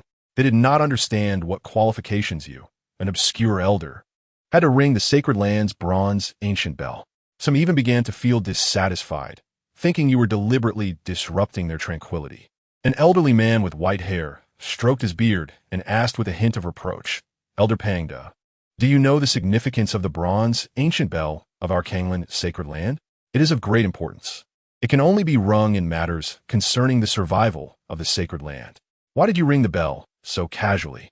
Chapter 408. After this was said, the entire Meteor Mountain erupted again, and everyone was filled with smiles, casting envious and admiring glances at you. Suddenly, you went from being a serving elder to a core elder, and you knew this was Kanglin's Sacred Land's recognition of you. Your heart was filled with joy, and your face beamed with uncontrollable happiness. Years of planning and effort had finally paid off. This first move was finally the right one, laying a solid foundation for your subsequent plans. You became a core elder. This was not just a simple change in identity. It also meant that your voice and influence in Kanglin's Sacred Land would be greatly enhanced. Future actions would be more convenient, and the resources at your disposal would be greater. Subsequently, you were arranged to reside within the inner training grounds of Meteor Mountain. The spiritual energy here is rich, and the environment is serene, making it an excellent place for cultivation. Only the core elders are qualified to reside here. Looking around, the entire Taoist temple covers hundreds of thousands of miles, with towering mountains and numerous palaces immensely grand. Various exotic flowers and plants embellish the surroundings, resembling a fairyland. At the same time, the Kanglin Sacred Land urgently contacted the Pill Cauldron Pavilion. After all, this matter is of great importance, and the cooperation of the Pill Cauldron Pavilion is needed to safely deliver the Ascendant. Chapter 409. You know that Princess Lin Yi has a master with incredible power, a highly respected expert. If her master could provide some help during the critical moment of Kanglin's Sacred Land's peril, then the current crisis of Kanglin's Sacred Land might be easily resolved. Of course, you cannot directly say this. You can only hint at it, trying to catch Princess Lin Yi's attention. So you pretended to be worried and told Princess Lin Yi that Kanglin's Sacred Land might face a great disaster. After hearing your words, Princess Lin Yi fell silent. She seemed to be contemplating something, her brows furrowed, looking somewhat troubled. Seeing her like this made you feel uncomfortable. You understood that Princess Lin Yi would do everything she could to help Kanglin Sacred Land for your sake. This action is indeed somewhat inhumane. You have taken advantage of Princess Lin Yi's feelings for you, making her do something she is unwilling to do. After all, she is also a native of the spirit realm. Asking her to deal with the five elements hall for you is, in a sense, betraying her world. This is undoubtedly a huge burden for her. However, you currently have no other options. The only external help you can think of is her master. Chapter 4:10. This is a deadly formation specifically designed to trap and kill enemies. Once caught in it, it is very difficult to escape. At this moment, to break free, you must break this formation, otherwise, you will be drained to death. Just as you were trying to stabilize your position and break through the shackles of this fiery cage, you were startled to discover that two figures emerged in the void ahead, like ghosts. These two figures exuded a suffocating pressure. Their aura was so profound and deep, it felt as if you were facing two towering mountains. It nearly took your breath away, causing the Shan Li within you to become sluggish. "Golden Immortal!" you exclaimed in your heart, taking a deep breath, trying to calm your shock. But you couldn't help but utter these two words, each word seeming to carry immense weight. You strained your eyes, wanting to see the faces of the newcomers. You found that the two people looked somewhat familiar, as if you had seen them somewhere before. The gates of memory slowly opened.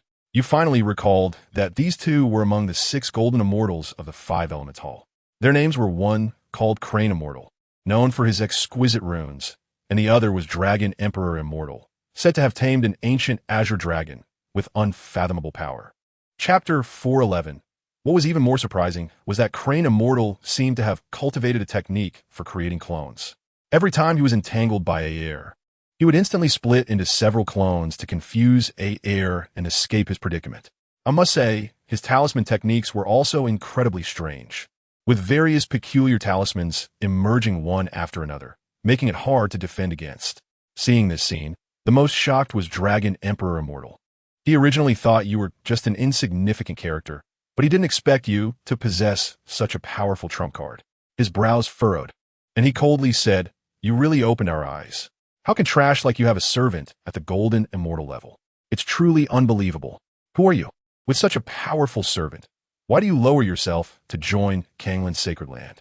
Facing Dragon Emperor Immortal's questioning, you merely smiled dismissively, deliberately teasing. "Want to know? Then I won't tell you, just to make you mad." Your casual remark instantly ignited Dragon Emperor Immortal's fury. His face turned ashen, trembling with rage, wishing to tear you to pieces immediately.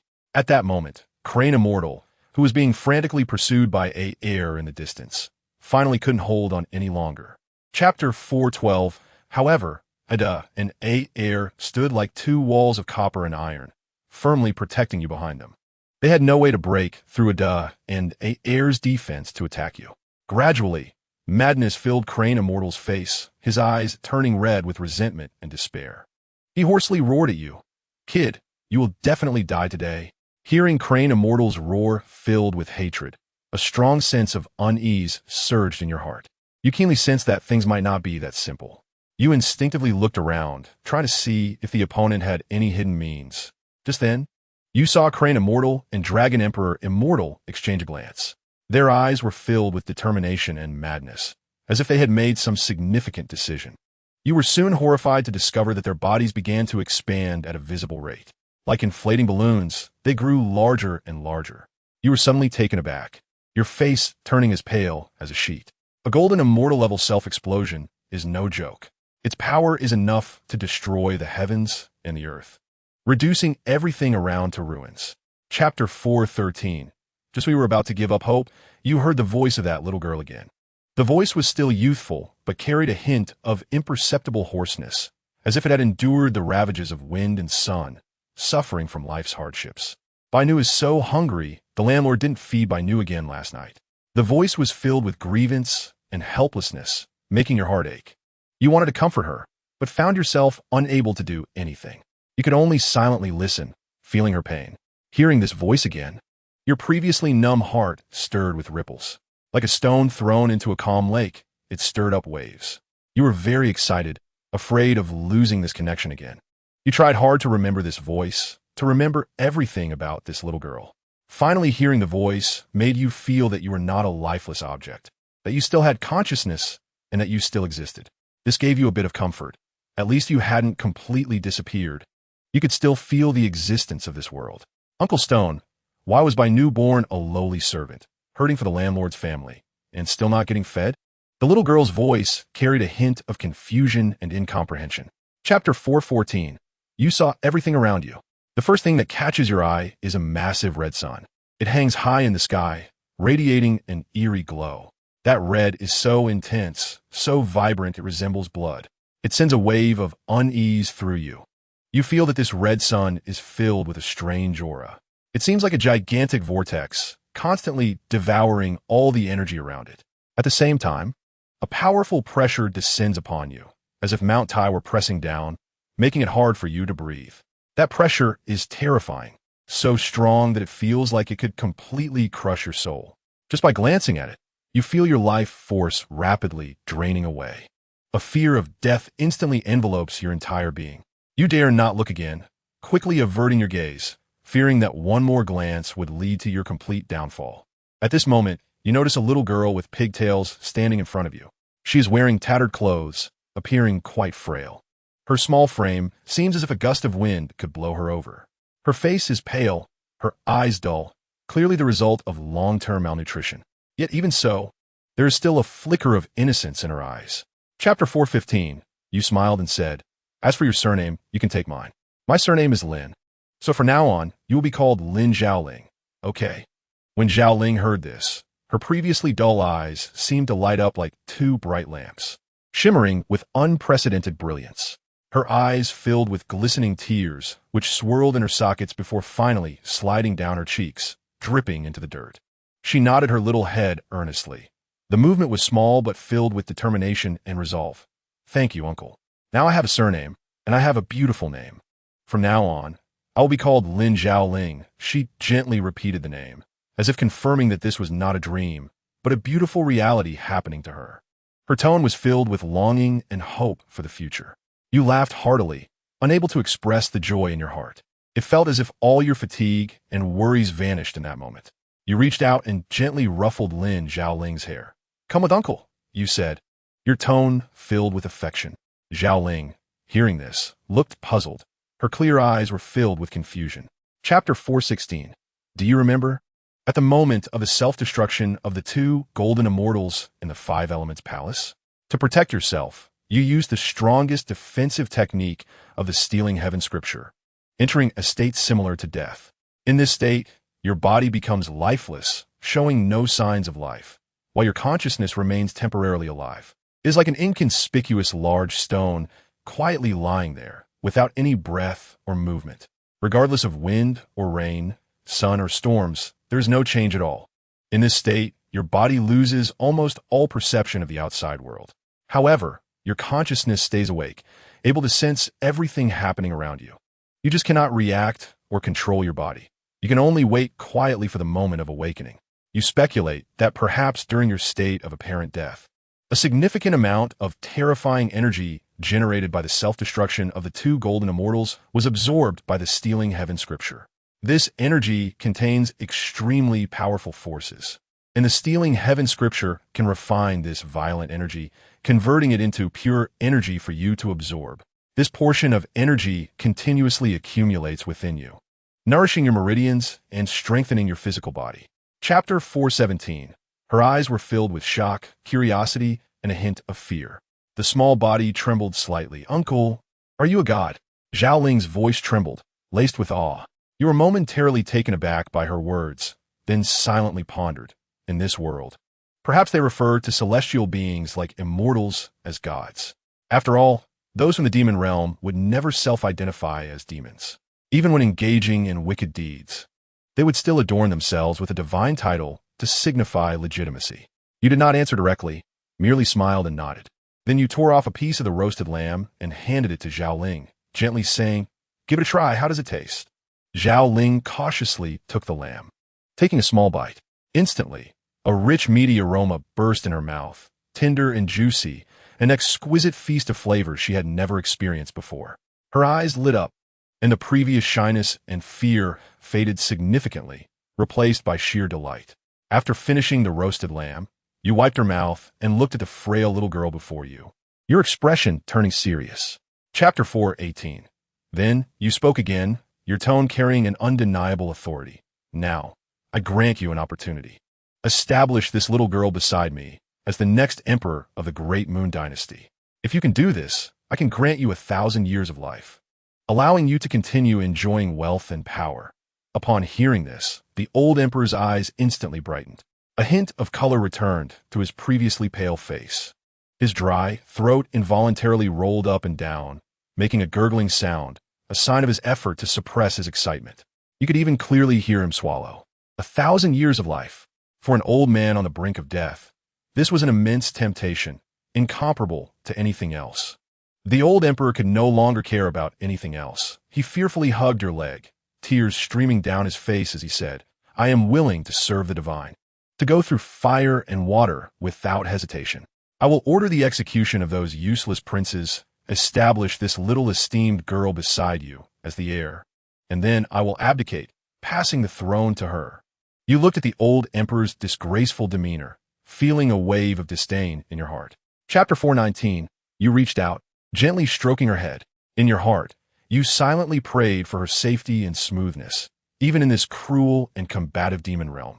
After saying these words, you stood up, giving her one last deep look, hiding all your reluctance deep inside. Then, your figure slowly vanished from her sight, as if merging into the air. You left no trace, as if you had never appeared. You knew that you had more important things to do, which was to return to the celestial realm as soon as possible and find the way home. The vastness of the demon realm far exceeded your imagination, its expanse nearly comparable to that of the celestial realm. In this vast and boundless demon realm, finding the path to the celestial realm is incredibly difficult. It may take decades or even centuries. However, you must return to the celestial realm, not only because it is your homeland, but also because deep down, you have always believed yourself to be immortal. Even though the Heavenly Stealing Sutra allows you to switch freely between immortals and demons, and becoming either does not make a fundamental difference to you, you still cannot truly integrate into the demon realm. Everything here makes you feel out of place. When you reappear, you are already within the borders of the Great Moon Dynasty. Chapter 4:20. Not long after, 7 talented and beloved princes were executed by the old emperor on various unfounded charges. The entire Great Moon Dynasty was shrouded in an atmosphere of oppression and terror, with everyone living in fear, worried that a careless mistake could lead to their own demise. After some time, the young old emperor suddenly announced that he would pass the throne to a girl named Lin Yi. This girl, only 13 years old, was exceptionally intelligent and deeply favored by the old emperor. Her appearance brought a glimmer of hope to the Great Moon Dynasty, which was in turmoil. After ascending the throne, Lin Yi changed the era name to Xiaoming, symbolizing that light would shine upon the land and dispel darkness. She hoped to lead the Great Moon Dynasty out of its predicament and towards prosperity. After her ascension, Empress Xiaoling displayed maturity and composure beyond her years. She was diligent and eager to learn, humbly accepting advice, and diligently reviewed memorials and handled state affairs every day, striving to learn the knowledge of governance. At 13, although still young, she had a sincere heart that loved her people. She understood the suffering of the common folk, empathized with their feelings, and was determined to ensure that all citizens of the Great Moon Dynasty lived happy and healthy lives. Chapter 4:21. However, behind this supreme glory and power lurked a lonely and desolate heart. Empress Xiaoling remained solitary, not bestowing the title of empress to anyone. Her emotional world seemed like a barren desert, devoid of life. Meanwhile, over the years, her interest in state affairs waned, and she often seemed distracted. She would even lose her temper with those around her, her moods unpredictable, casting an oppressive atmosphere over the entire palace. This left the citizens of the Great Moon Dynasty feeling anxious and at a loss. They could not understand why the once wise and capable emperor had turned into this. Was it power that corrupted him, or was there another hidden reason? Ultimately, after much private speculation and discussion, they reached a poignant conclusion. Someone had betrayed the empress's deep feelings, leaving her heartbroken and changing her temperament drastically. Over the years, the empress had never forgotten that person, even going so far as to post his portrait in every corner of the Great Moon Dynasty in hopes of finding traces of him. In fact, shortly after Empress Xiaoling ascended, she issued a special decree. Chapter 422. Perhaps for other reasons, Xia Xiaochan ultimately chose to assist Empress Xiaoling. She became the Empress's national teacher, providing strategies and helping her search for your whereabouts. Thus, with Xia Xiaochan's help, Empress Xiaoling went to the Heart Demon sect to find you. Empress Xiaoling led 30,000 Imperial Guard troops, with the ministers following closely behind. Ahead, General Wu Wei personally cleared the way, creating a grand scene with a majestic aura. A royal carriage drawn by 81 fine horses showcased Empress Xiaoling's identity and status, also indicating the importance of this mission. The grand procession moved like a dragon towards the Heart Demon sect, with citizens along the way quickly stepping aside, not daring to approach. Although Xia Xiaochan's strength was not as strong as yours, she was still a genuine true immortal, and her power was considerable in the demon realm. Her divine sense was strong, allowing her to easily perceive all movements around her. Even the slightest changes hidden in the dark could not escape her awareness. Under her divine sense, she could clearly sense the presence of a powerful being within the Heart Demon sect, whose aura felt both familiar and daunting. Chapter 423. Lin Xiaoling shook her head in anguish, tears uncontrollably streaming down her exquisite cheeks. She cried like a rain-soaked pear blossom, her voice becoming hoarse. You never asked for my opinion before placing me on the throne. I always thought you would stay with me and protect me, but you chose to leave, leaving me alone to face this cold palace. She choked, speaking in broken sentences. You promised me you would always be by my side, but you broke your promise. I never wanted to be an empress. I just wanted to be with you and live happily together. After saying this, Lin Xiaoling seemed to make a firm decision. She suddenly raised her hand and tore off the crown that symbolized supreme power from her head. The golden crown slipped from her hand, crashing heavily to the ground, producing a crisp and piercing sound. The sound of the crown hitting the ground seemed to signal the breaking of the surrounding silence. A large number of ministers knelt behind her, their faces pale and expressions terrified, continuously shouting, "Your Majesty, think twice. The Great Moon Dynasty cannot be without you. You must not abdicate." Chapter 424. At this moment, you finally realized something was wrong. Lin Xiaoling's cultivation speed was far too fast, completely beyond reason. Even if she had excellent qualifications, it was impossible for her to reach such a high level in such a short time. Lin Xiaoling had a problem. There must be some secret hidden within her. You thought to yourself, this once humble girl, who had started as a shepherd, only began her cultivation journey in her later years, displaying such astonishing talent and potential, making her a legendary figure. Lin Xiaoling's qualifications thrilled the elders of the Heart Demon sect. They all expressed that Lin Xiaoling was the future hope of the Heart Demon sect, and that she must be nurtured with all efforts. Thus, the Heart Demon sect allocated all its cultivation resources to Lin Xiaoling, fully assisting her in her training. Various precious elixirs, demon crystals, and techniques continuously flowed into her hands like a stream. Watching all this, you felt puzzled, but you did not stop it. You were eager to know what kind of secret Lin Xiaoling was hiding. Why was her cultivation speed so fast? Thinking that there was still a long time before heading to the Demon God Temple, you did not need to rush. Chapter 425. As time passed, finally on this day, a gigantic black sun appeared in the sky. The black sun emitted a suffocating demonic aura, as if it were about to swallow the entire world. It symbolized the emergence of the red-bright demon emperor. His aura was so powerful that it instilled a sense of despair, as if the entire demon realm trembled for him. All the demon lords transformed into streams of black light, flying towards that black sun without hesitation, like moths drawn to a flame. You were no exception, tightly following the black sun with Xia Xiaochan, fearing that you might be swallowed by this torrent if you weren't careful. Along the way, you fell to the back of the group and cautiously reminded Xia Xiaochan, this invasion of the celestial realm will undoubtedly put our Kanglin realm's immortals at the forefront. In the eye of the storm, the situation is urgent. We must hurry to report the news and let them prepare in advance. After saying this, you took a deep breath, a hint of determination flashing in your eyes. Then, taking Xia Xiaochan with you, you transformed into a stream of light, instantly crossing countless true demons, demon generals, and demon commanders, rushing towards the front of the group. However, just as you were about to approach the front of the group, for figures suddenly appeared. Chapter 426. You slowly opened your eyes, a glint flashing in them, and said lightly, "Be cautious with your words. This matter must not be leaked." This is the old ancestors' disguise technique. Unless absolutely necessary, it should not be revealed easily. You should hide here secretly and wait for the signal from the demon army. I will leave a mark to guide their direction.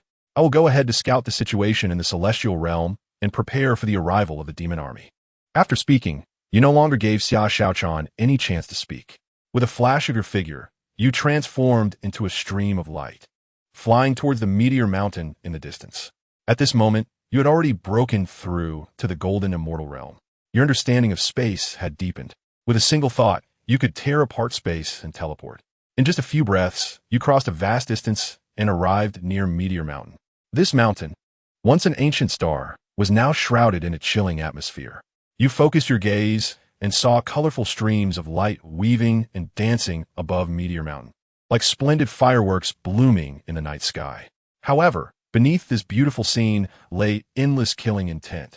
Each stream of light represented a fierce attack, a life extinguished. Chapter 427. His tone was filled with astonishment, clearly shocked by your appearance and the enhancement of your strength. It was known that years ago, when you were hunted by the people of the Five Elements Hall, almost everyone believed you had perished.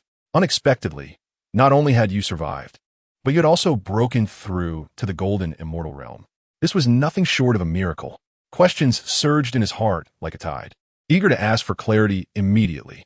You looked at the astonished gaze of the Tianxian Sword Lord, feeling a warm current in your heart. With a faint smile, you said casually, "Back then, I survived the ambush of the Five Element Hall by sheer luck, but it's a long story." You then mentioned that you had been trapped in the demon realm for over 100,000 years. You deliberately kept your tone light, not wanting the Tianxian Sword Lord to worry for you. Yet the weariness and helplessness in your words were impossible to conceal. Upon hearing your words, the Tianxian Sword Lord's expression immediately turned grave. He opened his mouth, seemingly wanting to say something, but ultimately held it back. Only shock and concern filled his eyes, as he knew the dangers of the demon realm and understood what it meant to be trapped there for over 100,000 years. Chapter 428. At such a critical moment, your ability to disclose such an important secret to the Kanglan Holy Land undoubtedly moved and impressed everyone immensely. They believed in you, trusting that everything you did was for the future of the Holy Land. However, among the crowd, you still did not see the figures of Dan Yangzi and Wan Jianshangren. Logically, they should have arrived immediately. You felt a slight unease in your heart and quickly asked the disciples beside you, "Where are Dan Yangzi and Wan Jianshangren? Why haven't they come?" The disciples exchanged glances, and finally, an older disciple stepped forward, his expression filled with sorrow as he said, reporting to the elder, "Dan Yangzi and Wan Jianshangren fell in an ambush by the Five Elements Hall over 100,000 years ago while searching for your whereabouts." Hearing this news, it felt like a thunderbolt struck you, and your body trembled violently as a wave of grief surged within you. It turned out that after you were ambushed by the two golden immortals from the Five Elements Hall, they launched a frenzied retaliation against the Kanglan Holy Land. They gathered a large force to launch a violent attack on the Kanglan Holy Land, attempting to completely destroy it. Although the Kanglan Holy Land fought back desperately, under the powerful offensive of the Five Elements Hall, they retreated step by step, suffering heavy losses and almost facing extermination. Chapter 429. I've struck it rich. You couldn't help but burst into laughter, the sound echoing in the vast hall, filled with excitement. Over 100 golden immortal-level puppets represented a force strong enough to shake the entire Zuoyuan. You quickly calmed down and began to think about how to claim these puppets for yourself and maximize their potential. Taking a deep breath to steady your excited heart, you began casting spells to collect these puppets one by one into your storage space. With a sense of excitement, you continued to explore the ruins of this ancient sect, eager to see what other discoveries awaited. You gently pushed open the door to another great hall. With a creak, the long-sealed hall door slowly opened. A faint fragrance wafted out, refreshing and invigorating. Inside the hall, there were no treasures shining as you had imagined. Instead, what caught your eye was a massive cloud bed. On the cloud bed, mist swirled, resembling an otherworldly paradise. You cautiously approached the cloud bed, immediately feeling a warm current enveloping your entire body. Every pore seemed to open, greedily absorbing this aura, making you feel incredibly comfortable and refreshed. Chapter 430.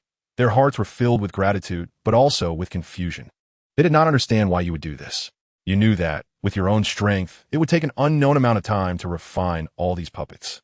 Rather than slowly refining them yourself, it would be better to let the people of the Kanglan Holy Land refine them. This way, the overall strength of the Kanglan Holy Land could be enhanced in a very short time. As for you, you chose to stay behind, guarding that towering puppet, silently beginning your refinement. You knew that refining this puppet was very difficult and would require a vast amount of time and energy. However, you were not willing to give up, because you understood that once you could refine this puppet, your strength would achieve a qualitative leap. Your status in the Zawiyuan would also rise to new heights. Even if it takes 100,000 years or 1,000,000 years, you must refine it.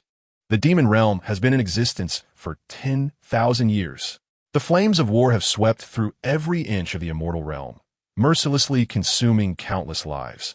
With wails echoing across the land and rivers flowing with blood, you gaze at the sky gradually stained with blood, your heart heavy. You know that this war has just begun. The road ahead will be long and arduous. Chapter 431. You furrow your brows, deeply worried. You quickly send a message to the Tianxian Sword Lord, earnestly advising him. The demon realm is not as weak as it appears on the surface. Do not let your guard down. Be cautious and protect yourself, because you know better than anyone that the true strength of the demon realm is far more complex than it seems. It is a world filled with terror. In the demon realm, 7 demon emperors reign supreme, each possessing immense power capable of destroying the heavens and the earth. In contrast, the number of immortal emperors in the immortal realm is far fewer than that of the demon realm, putting them at an absolute disadvantage in high-end combat power.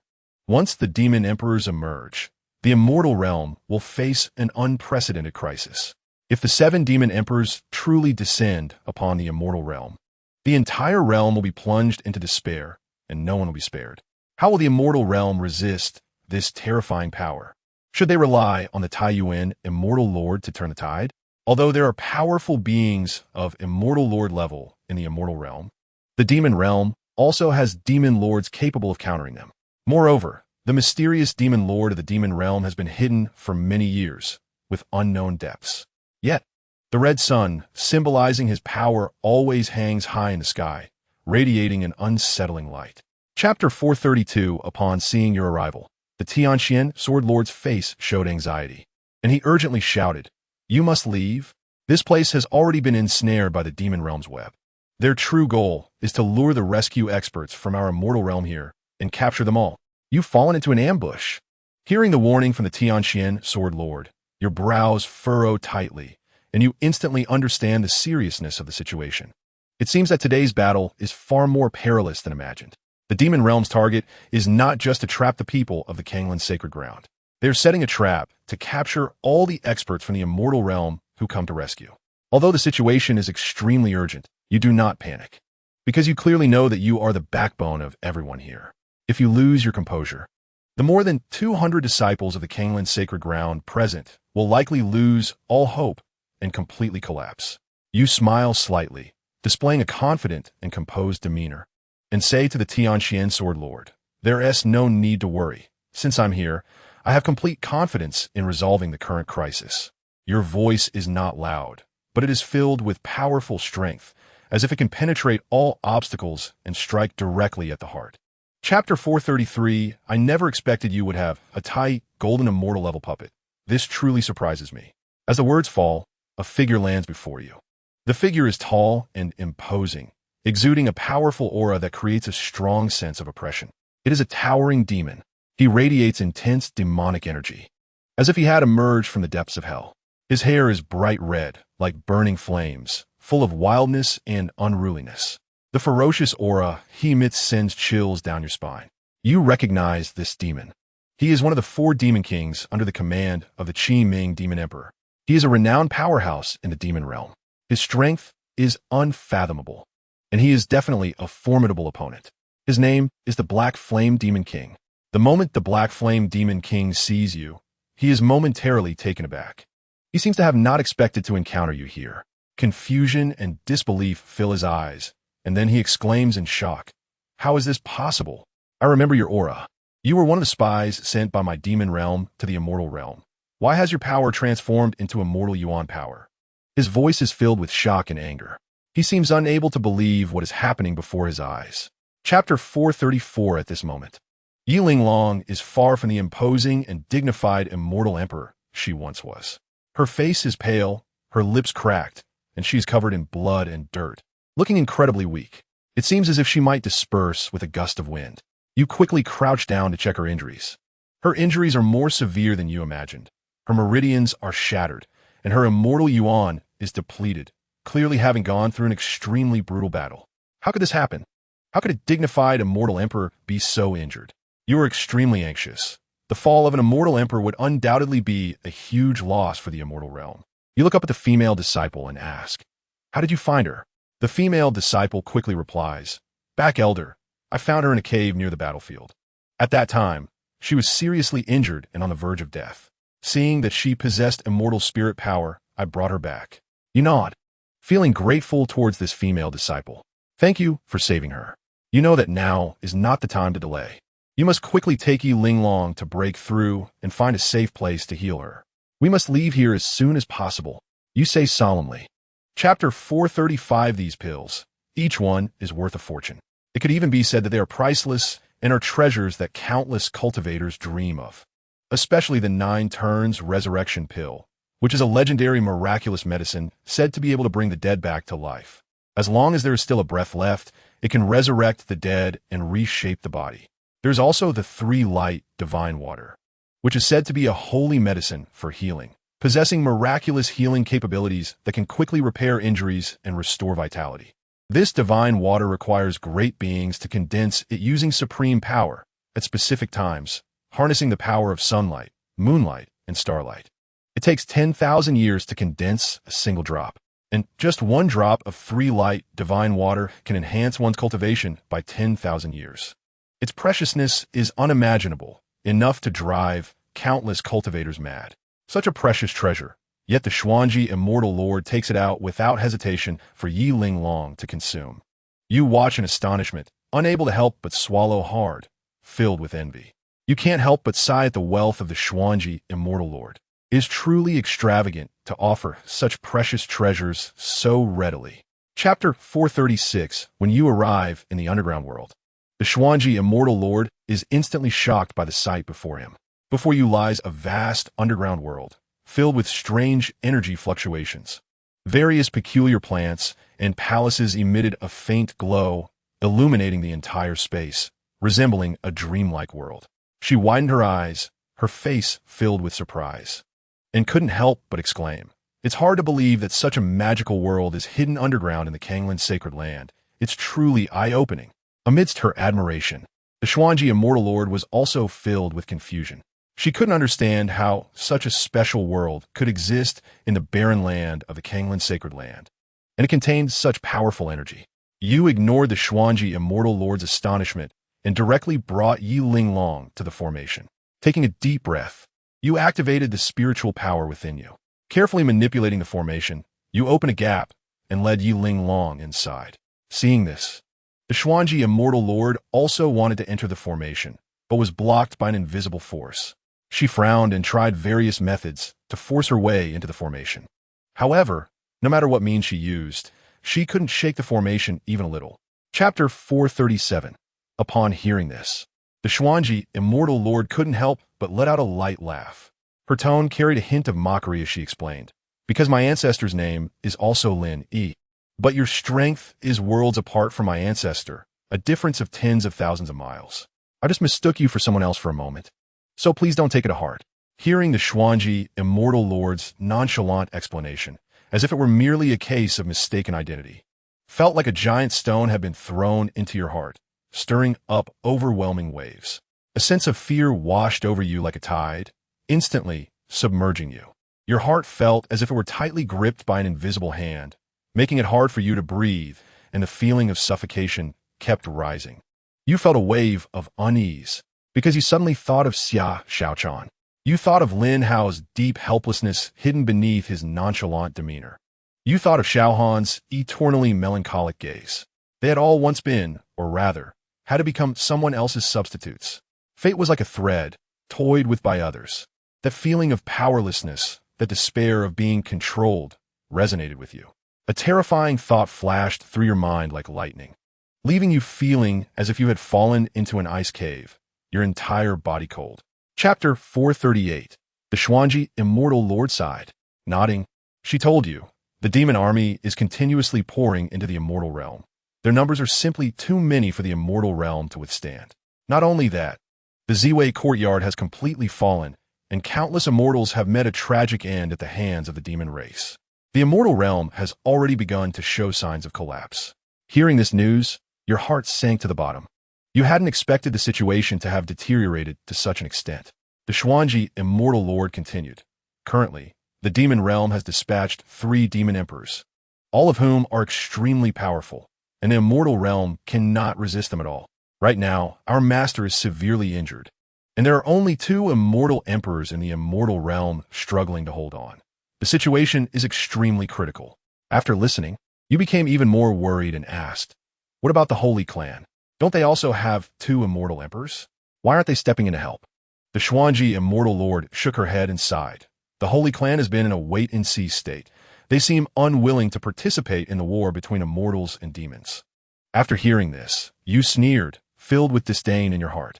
These people from the Holy Clan are indeed selfish and self-serving. At a time when the immortal realm is in peril, they are still thinking of preserving their strength. It's truly shameful, you coldly remarked. Chapter 439. After hearing your detailed description, shock spread across the Xuanji Immortal Lord's exquisite face like ripples, unable to calm down for a long time. Her breathing became slightly rapid, clearly shaken by the strength of the 7 great demon emperors from the demon realm. 7 demon emperors, she murmured, her voice laced with disbelief. The demon realm actually hides such powerful forces. This is simply beyond my imagination. This information hit her heart like a heavy stone, making her feel incredibly burdened. She had originally thought that the power comparison between the immortal realm and the demon realm was still relatively balanced. But now it seems that the immortal realm has fallen far behind the demon realm. The Xuanji Immortal Lord's eyes were filled with worry and unease. She knew that once the power of the demon realm fully erupted, the immortal realm would face an unprecedented crisis. The war between immortals and demons. Her thoughts seemed to drift back to the distant past, to the time when the 2 realms were engulfed in flames of war. Her voice was low and filled with helplessness. Since ancient times, the immortal and demon realms have been in constant conflict. I never expected that after countless years, the demon realm has not only not declined, but has instead become even stronger. It's truly hard to believe. Chapter 440. You must investigate everything thoroughly. You need to determine whether you are a pawn of some powerful existence, a manipulated puppet, a pitiful substitute. You must uncover the truth and break free from this manipulated fate. To mask your inner unease, you took a deep breath, trying to make your expression appear more natural. Then, you feigned a concerned look and asked with a hint of worry, Yin, with your status as an immortal emperor possessing such immense power, how did you end up so severely injured? What exactly happened? You deliberately used the nickname Yin to address her, partly to narrow the distance between you, and partly to test her reaction, to see if she called you master because of the Kanglan realm. Upon hearing your address, Yi Linglong was momentarily taken aback. A faint blush appeared on her stunning face, looking somewhat shy. She helplessly said, Master, you are already an immortal emperor. Why do you still like to call me by my nickname? The disciple is watching. She paused, seemingly reminiscing about that brutal battle. Then, her expression grew serious, and her tone became much lower as she slowly said, Chapter 441. At this moment, your heart felt as if it were being gnawed by countless ants, restless and anxious. You felt you were getting closer to the truth. It seemed that with just one more step forward, you could unravel all the mysteries. However, Yi Linglong was unwilling to tell you. This made you feel extremely frustrated. You wished you could pry open her mouth immediately and make her reveal everything. Just when you were in a state of great anxiety, Yi Linglong suddenly turned around, her gaze passing over you and looking towards the sect behind. Her eyes were filled with complex emotions, as if she was hesitating about something, or perhaps making some significant decision. She let out a slight sigh of relief, as if she had unloaded a heavy burden. Then, without hesitation, she flew straight out of the small world, racing towards the distance. Master, you can rest assured and focus on your cultivation. I will contact the other several immortal emperors to discuss strategies against the demon realm. I believe that as long as we work together, we will definitely be able to defeat the demon clan and protect the peace of the immortal realm. Yi Linglong's voice echoed in the small world from afar. However, at this moment, your mind was filled with confusion, and you didn't hear what Yi Linglong said at all. Chapter 442. Seeing the situation was hopeless, the Qiming Demon Emperor knew he was no match for the Immortal Realm army and chose to flee to preserve his strength. He escaped to another demon domain for refuge and sought help everywhere, hoping to unite the power of other demon emperors to jointly resist the Immortal Realm. After 70,000 years in the demon realm, just as the Immortal Realm army was preparing to pursue and completely exterminate the demon clan, a mysterious woman appeared in the demon realm. This woman possessed unfathomable strength and exceptional wisdom. Under her leadership, the originally divided and suspicious 7 demon emperors surprisingly reached a consensus. They set aside their past grievances, united as one, and decided to join forces against the Immortal Realm army. In an instant, the power of the demon realm became unprecedentedly strong, and the Immortal Realm army felt a significant increase in pressure. The original advantage was completely lost, and even a decline began to appear. After 100,000 years in the demon realm, the war between the immortal and demon realms entered a heated phase. Both sides invested a large number of troops and engaged in a deadly struggle. Although the Immortal Realm army fought bravely, the demon clan did not show weakness. With their fearless spirit, they inflicted enormous casualties on the Immortal Realm army. Due to the long front lines and difficult supplies, along with the demon clan's tenacious resistance, the Immortal Realm army ultimately had to abandon further attacks and choose to retreat from the demon realm. Chapter 443. This is not an auspicious sign, but the fall of a certain immortal emperor in the Immortal Realm. The Immortal Realm felt the sacrifice of the immortal emperor, which is why it rained blood, and everyone mourned together. An immortal emperor is such a powerful existence.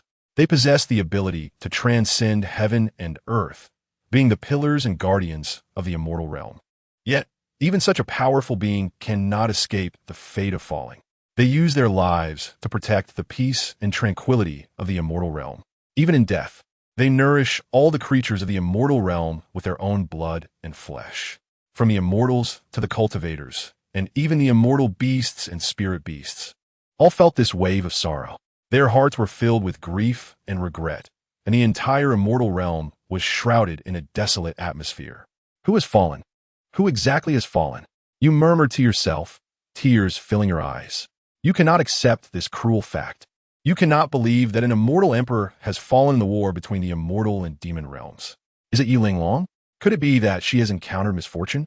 Your heart is filled with worry. The thing you fear the most is that Yi Linglong might be in danger. You frantically tear through the void, recklessly rushing towards the center of the battle, Zawayuan. Chapter 444. After 220,000 years in the demon realm, Jiejun successfully killed 3 demon kings with its powerful strength and fearless courage, becoming a dazzling star on the battlefield. Meanwhile, you gradually adapted to the power of the Demon King realm in your battle with the Ming Fire Demon King. After years of fighting, you finally managed to barely withstand the Ming Fire Demon King's attacks. Although you were still at a disadvantage, at least you were no longer as powerless as you were at the beginning. Through these years of battles, you gradually understood the battle habits and weaknesses of the Ming Fire Demon King. You knew that the Demon King in front of you was called the Ming Fire Demon King, whose strength was considered below average among Demon Kings. Since he had just recently advanced to the Demon King realm, he chose to kill the strong, Immortal Realm Golden Immortals on the battlefield to enhance his own strength. Unexpectedly, he encountered you, a difficult opponent, and has been entangled with you for thousands of years without being able to completely defeat you. After years of combat, your battle experience and tactics have greatly improved. You no longer only know how to fight hard like at the beginning, but have learned to use various tactics and techniques. You began to attempt counterattacks, although each attack still could not inflict substantial damage on the Ming Fire Demon King. Chapter 445. Your smile is filled with sorrow and ridicule. You feel despair for the future of the immortal realm and disdain for these shameless individuals. A dignified immortal emperor actually recognizes a demon as his master. It's simply ridiculous. From now on, The immortals of the immortal realm will completely become the food and nourishment of the demon realm, tools for the demon realm to enhance their strength. Those once high and mighty immortals will lose all dignity and freedom at the mercy of the demon realm. This world nurtured them, granted them immense power and supreme glory. But they chose not to repay this world, did not choose to coexist with the immortal realm, but instead chose betrayal and surrender to survive. You think of the bits and pieces with Yin, those beautiful memories, like sharp blades, piercing your heart painfully. Tears mixed with blood rain fell weakly down your cheeks like broken pearls. Ha ha ha ha! You laughed wildly towards the sky, that laughter tearing through the long sky.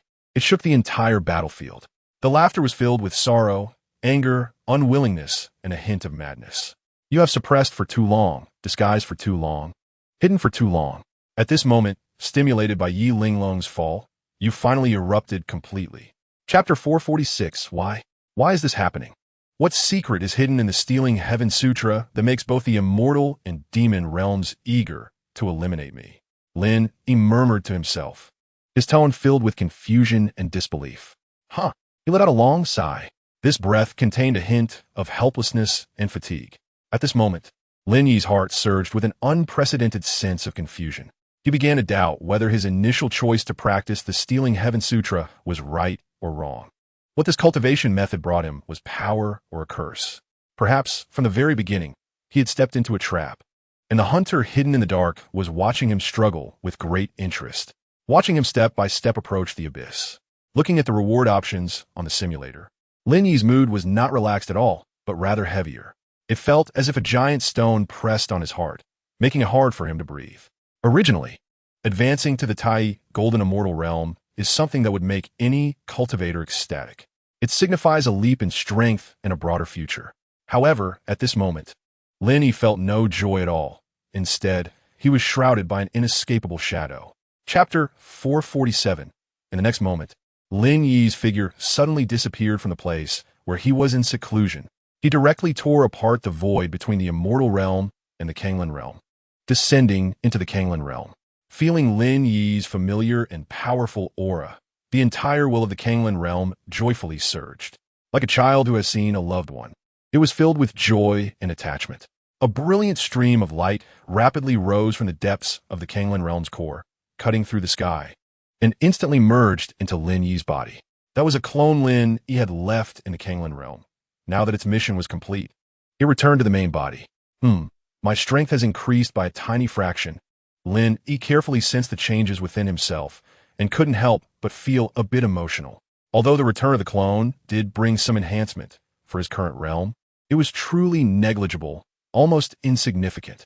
It should be known that this clone's strength was already at the pinnacle of the Kanglan realm, nearly comparable to a 9 tribulations loose immortal, possessing the power to destroy the heavens and the earth.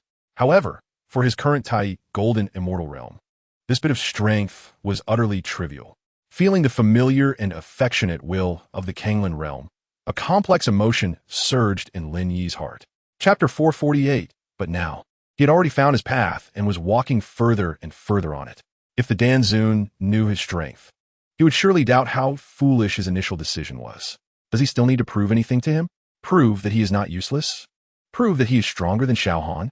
Does such proof even matter? Lin Yi asked himself. He felt it was still necessary to prove his strength to the Danzun, not to gain his recognition, but to let him know. The person he once looked down upon had now become someone he had to look up to, making him regret his foolishness. He wanted the Danzun to understand that the so-called genius he believed in was nothing in front of him. Just then, the Danzun and Xiao Han had arrived in the underground cave. Lin Yi also collected his thoughts, focusing his attention on the cave. Looking at the empty cave and the familiar characters on the cave wall, the corner of Lin Yi's mouth couldn't help but twitch as he thought. Looks like Xiao Han is going to explode with anger. Wow, a major stroke of luck, finding spiritual fire in the cave. So happy. Chapter 449. An ant from the lower realm, bringing his beloved disciple to meet the immortal. No, to meet the lofty, immortal king. The Danzun knelt on the ground, his voice trembling as he spoke. He buried his head deeply, not daring to look up at the figure in the sky above. At this moment, the Danzun's originally ethereal figure became even more transparent. It seemed as if it would dissipate at any moment, trembling slightly. Clearly, he was terrified to the extreme, because he knew that for an existence at the immortal level, wanting to annihilate him was as easy as flipping a hand. Lin Yi was currently high above in the sky, overlooking everything below. The corner of his mouth slightly curled up, revealing a playful smile. He projected his presence only to the Danzun and Xiaohan, so as not to cause panic throughout the entire Kanglan realm. Watching the trembling pair of master and disciple kneeling on the ground, Lin Yi suddenly felt bored. He had expected to see some interesting reactions, but he didn't expect these two to be so pathetic. He said lightly, "Danzun, you should look up and see who I am." His voice was incredibly authoritative, as if containing some mysterious power, like a law descending, making it impossible to resist. Upon hearing this, the Danzun's body trembled violently. Chapter 450. Lin Yi looked at the pair of master and disciple collapsed on the ground, and a complex look flashed in his eyes. The previously overwhelming killing intent now receded like a tide, completely dissipating. He understood that for certain people, living was far more tormenting than death, and even more despairing. Death was merely a momentary release, the end of suffering, the settling of all disturbances. However, living meant facing one's failures day after day, facing past actions, facing endless fear and anxiety. That kind of torment that followed like a shadow was enough to completely break a person. With this thought, Lin Yi had already made his decision. He did not look at the pair of master and disciple again, as if they were just two insignificant ants, not worth him wasting any energy on. With a thought, the space around him began to twist violently, and dark cracks appeared out of thin air. Lin Yi stepped into one of the cracks without hesitation, and his figure instantly vanished. Only a faint ripple remained, proving that he had once existed. In the next moment, he found himself above the boundless river of void, looking around at the surrounding darkness.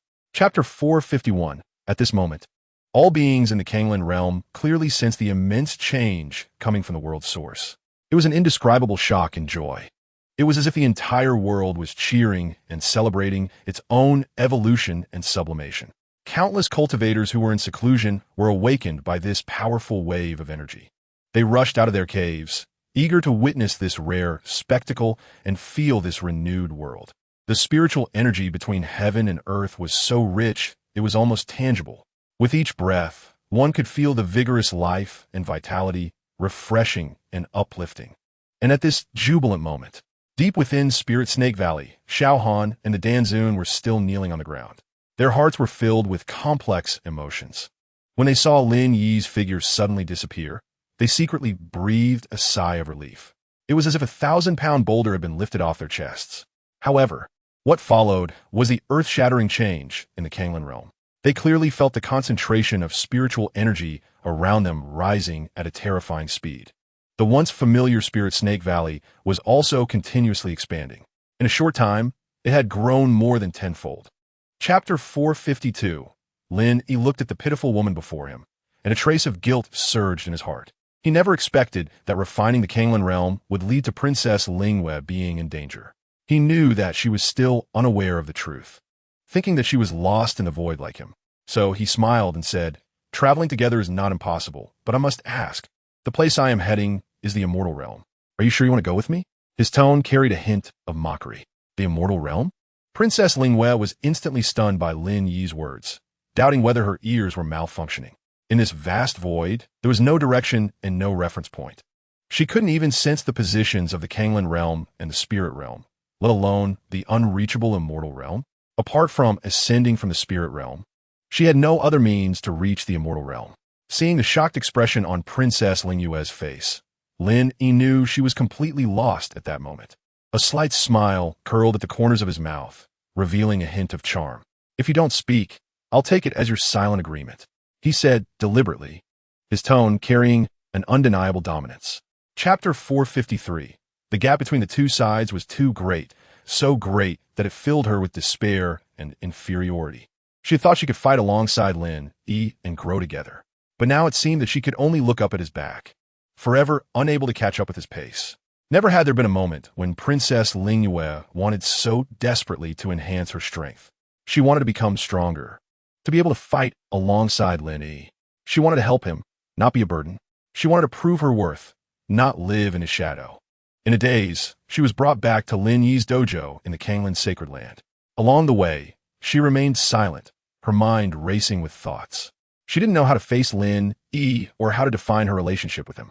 She felt lost and confused, but also filled with anticipation and hope. Then Lin Yi arranged a serene and elegant cave dwelling for her. The cave was exquisitely decorated, clearly prepared with care. This made her feel a warmth and gratitude, further solidifying her resolve to work hard to enhance her strength. She then opened the large bag of elixirs that Lin Yi had given her, and saw various kinds of elixirs, exuding an enticing medicinal fragrance. Chapter 454. Lin Yi sighed heavily. The sound was tinged with a hint of helplessness. He knew that since the three ancestors had come together, it would be impossible for him to avoid them any longer. Not seeing them would only deepen their suspicions. At that point, the situation would only become more awkward. Rather than that, it was better to meet them openly. With that thought, he focused his mind, and the door of the cave slowly opened. With a creak, light poured in from outside, illuminating the slightly dim space within. The three, including the Sword Lord of Tianxian, entered with steady steps, their gazes fixed on Lin Yi. When they truly saw Lin Yi's figure, they couldn't help but exclaim in their hearts. He was sitting cross-legged, his posture upright as a pine tree, exuding a deep and unfathomable aura. It was as if he were an abyss, making it impossible to glimpse his true depth. This aura made them feel a sense of heartache, while also confirming that Lin Yi's strength was far above theirs. The three exchanged glances, seeing shock and seriousness in each other's eyes. They collected their thoughts, not daring to show any signs of negligence. Chapter 455. Hearing the three excitedly discussing how to celebrate and promote the occasion, Lin Yi immediately felt a headache coming on. He quickly waved his hand to stop them, saying, "No, absolutely not. Please keep my identity confidential and do not publicize it. Let everything remain as it is, as if nothing has happened." Upon hearing this, the smiles on their faces froze. They exchanged glances, their eyes filled with confusion, seemingly not understanding why Lin Yi wanted to be so low-key. Although they were filled with doubts, they still respectfully nodded, saying, "What the senior said must have its reasons. Perhaps the senior prefers not to draw attention. In that case, we will naturally follow the senior's wishes and will not leak a word. If the senior needs anything, please command us, and we will do our utmost to serve you." Seeing this, Lin Yi nodded in satisfaction. Then he scratched his head somewhat awkwardly and said, "To be honest, I happen to need some immortal crystals, I wonder." Upon hearing this, the Sword Lord of Tianxian was first taken aback, then suddenly enlightened, and quickly laughed. "I thought it was some major issue. It turns out you just need some immortal crystals. What's the big deal?" Chapter 456. They had truly arrived in another immortal realm, a completely unfamiliar world.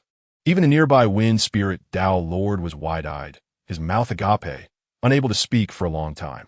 Clearly, he was completely shocked by the scene before him. He exclaimed, "Senior brothers, do you feel that this immortal realm seems somewhat familiar?" The wind spirit Tao Lord's voice carried a hint of doubt and probing. He wasn't sure if his feeling was correct and could only seek affirmation from his two senior brothers. After all, this world was far too strange and unique, leaving him feeling somewhat at a loss. Next to him, the Sword Lord of Tianxian also said incredulously, I really do feel a sense of familiarity." The Sword Lord of Tianxian was carefully sensing everything around him. The energy fluctuations in the air and certain auras all made him feel an inexplicable sense of familiarity. This feeling was hard to explain, yet it truly existed, leaving him perplexed and astonished. Soon, the three expanded their consciousness like three invisible nets, spreading to every corner of the Kanglin realm. They carefully explored everything in this world, hoping to find some clues to unravel the doubts in their hearts. Chapter 457. His voice echoed in the vast hall, carrying a metallic quality that made it seem solemn and serious. Lin Yi looked at the kneeling Jiasu, his eyes flashing with satisfaction. The loyalty and strength of this puppet brought him great comfort. With this puppet's protection, his safety was further assured. He slightly nodded, signaling Jiasu to rise, and said calmly, "Get up." Upon hearing Lin Yi's command, Jiasu quickly replied, "Thank you, master." Then he slowly stood up. His tall figure was once again upright like a pine, as if a war god guarding Lin Yi's side. At that moment, the Sword Lord of Tianxian, the wind spirit Tao Lord, and the true monarch of Ziyun, who were in the Kanglin realm, after the initial shock gradually calmed down. They began to carefully observe this brand new world, feeling the rich spirit energy here and the vibrant scenes. They finally discovered something amiss. The laws of this world and the origin of this world are intricately connected to the Kanglin realm in their memories. They began to search for the ruins of their former sects, to find old acquaintances, and to seek any evidence that could prove this place was the Kanglin realm. Chapter 458. This moment left him in awe. He saw that the space inside the storage ring was vast, as if it were a boundless starry sky.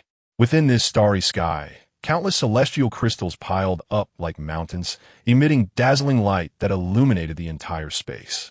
In there, the celestial crystals had directly formed a mountain. Each crystal exuded a rich, celestial energy, making one feel relaxed and as if they were in a fairyland. There were estimated to be at least 30 million celestial crystals, or even more. This was undoubtedly a tremendous fortune, enough to drive countless people mad. It saved him a lot of time. With this amount of celestial crystals, he could focus on his cultivation without worrying about resources. He could devote himself entirely to improving his strength.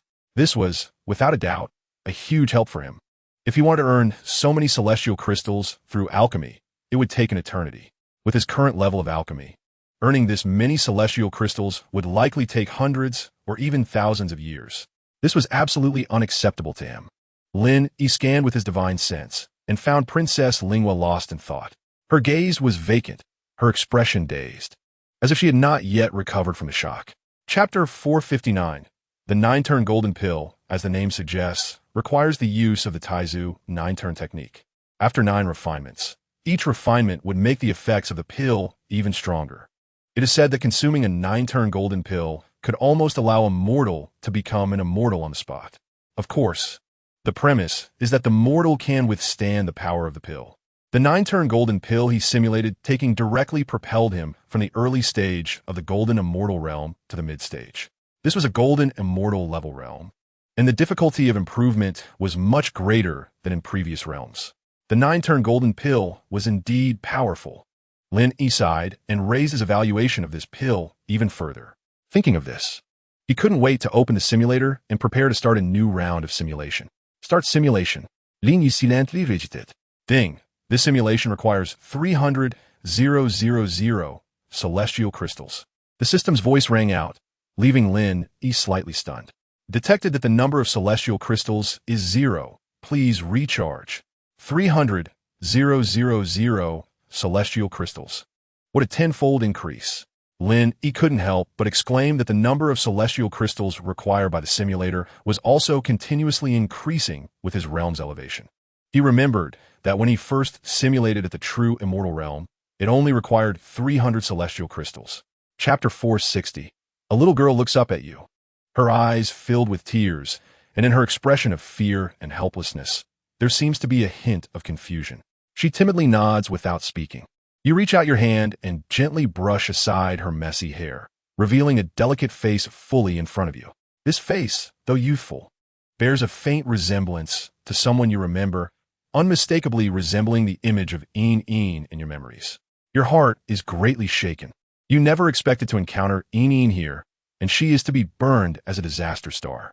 You look at her body, which faintly radiates light, and your heart is filled with doubts. The 7 Apertures Linglong body is a legendary powerful constitution.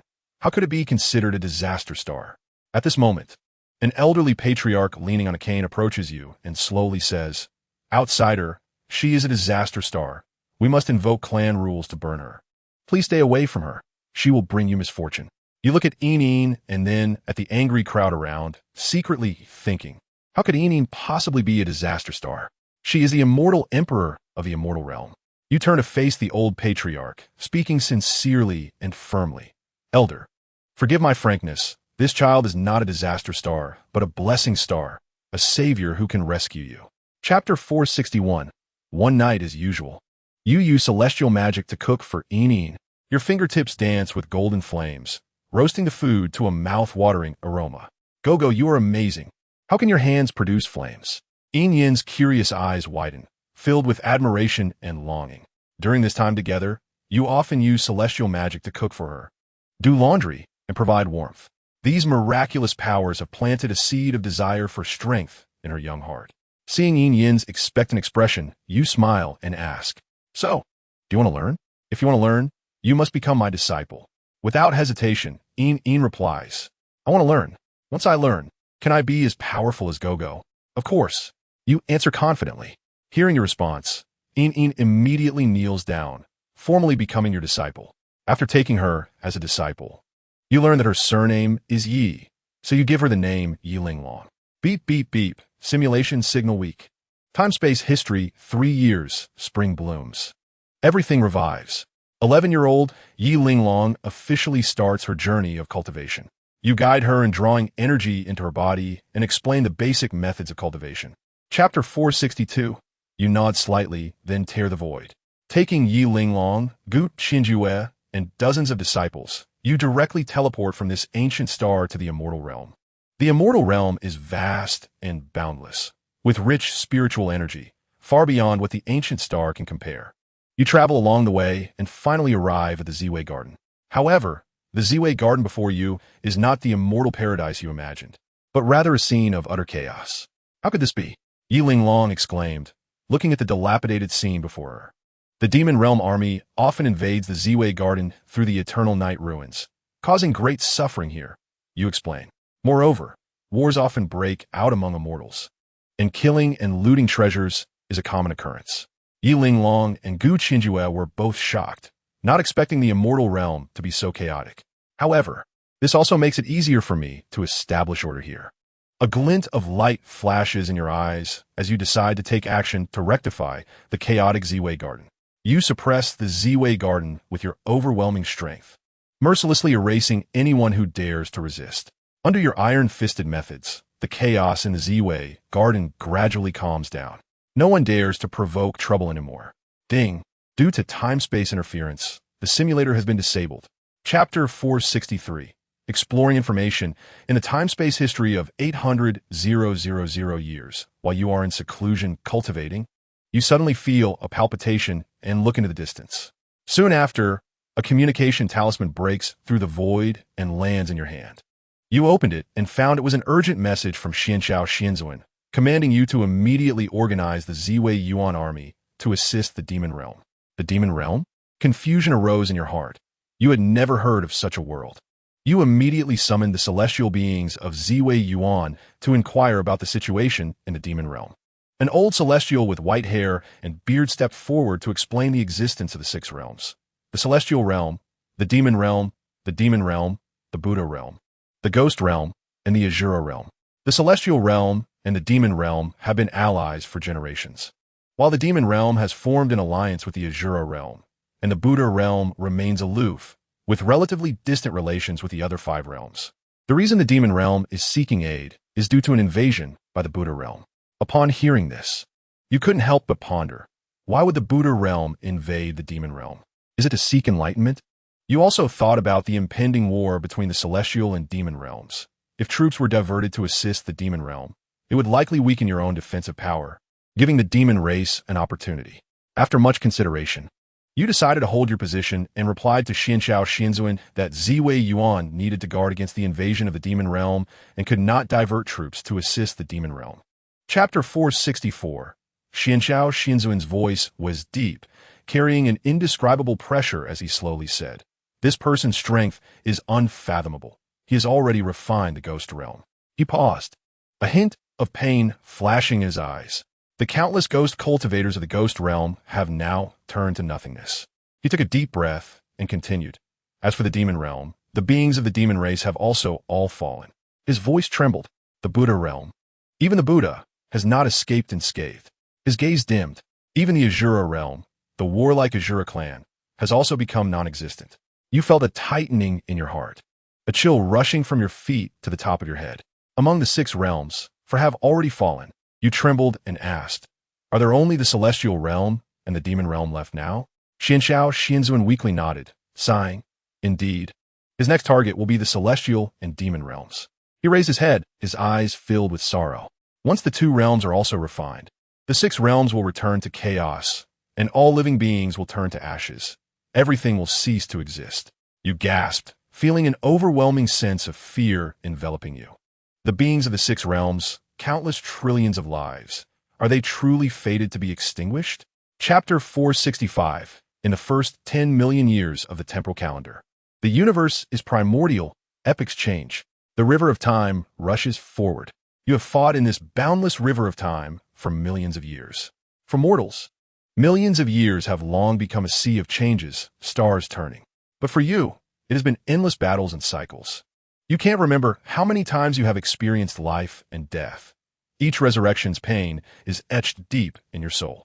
It is an indescribable agony, as if your soul is being torn into pieces by an invisible hand and then violently pieced back together. Each reassembly is accompanied by intense trembling and a sense of tearing. You feel your soul gradually numbing, your perception of pain becoming increasingly dull. Yet the deep-rooted fear lingers. The origin of the celestial realm within you, the cornerstone that maintains the operation of the celestial realm, is also gradually depleting with each of your resurrections. You can clearly feel its power waning. The originally brilliant light of the celestial realm is gradually dimming, like a candle flickering in the wind, unsteady. You know that if this continues, the origin of the celestial realm will eventually exhaust. At that time, the celestial realm will devolve into an ordinary plane, losing its original brilliance and power, ultimately heading towards decline. Chapter 466. Ning Yuan tearfully took the Taiyuan sword.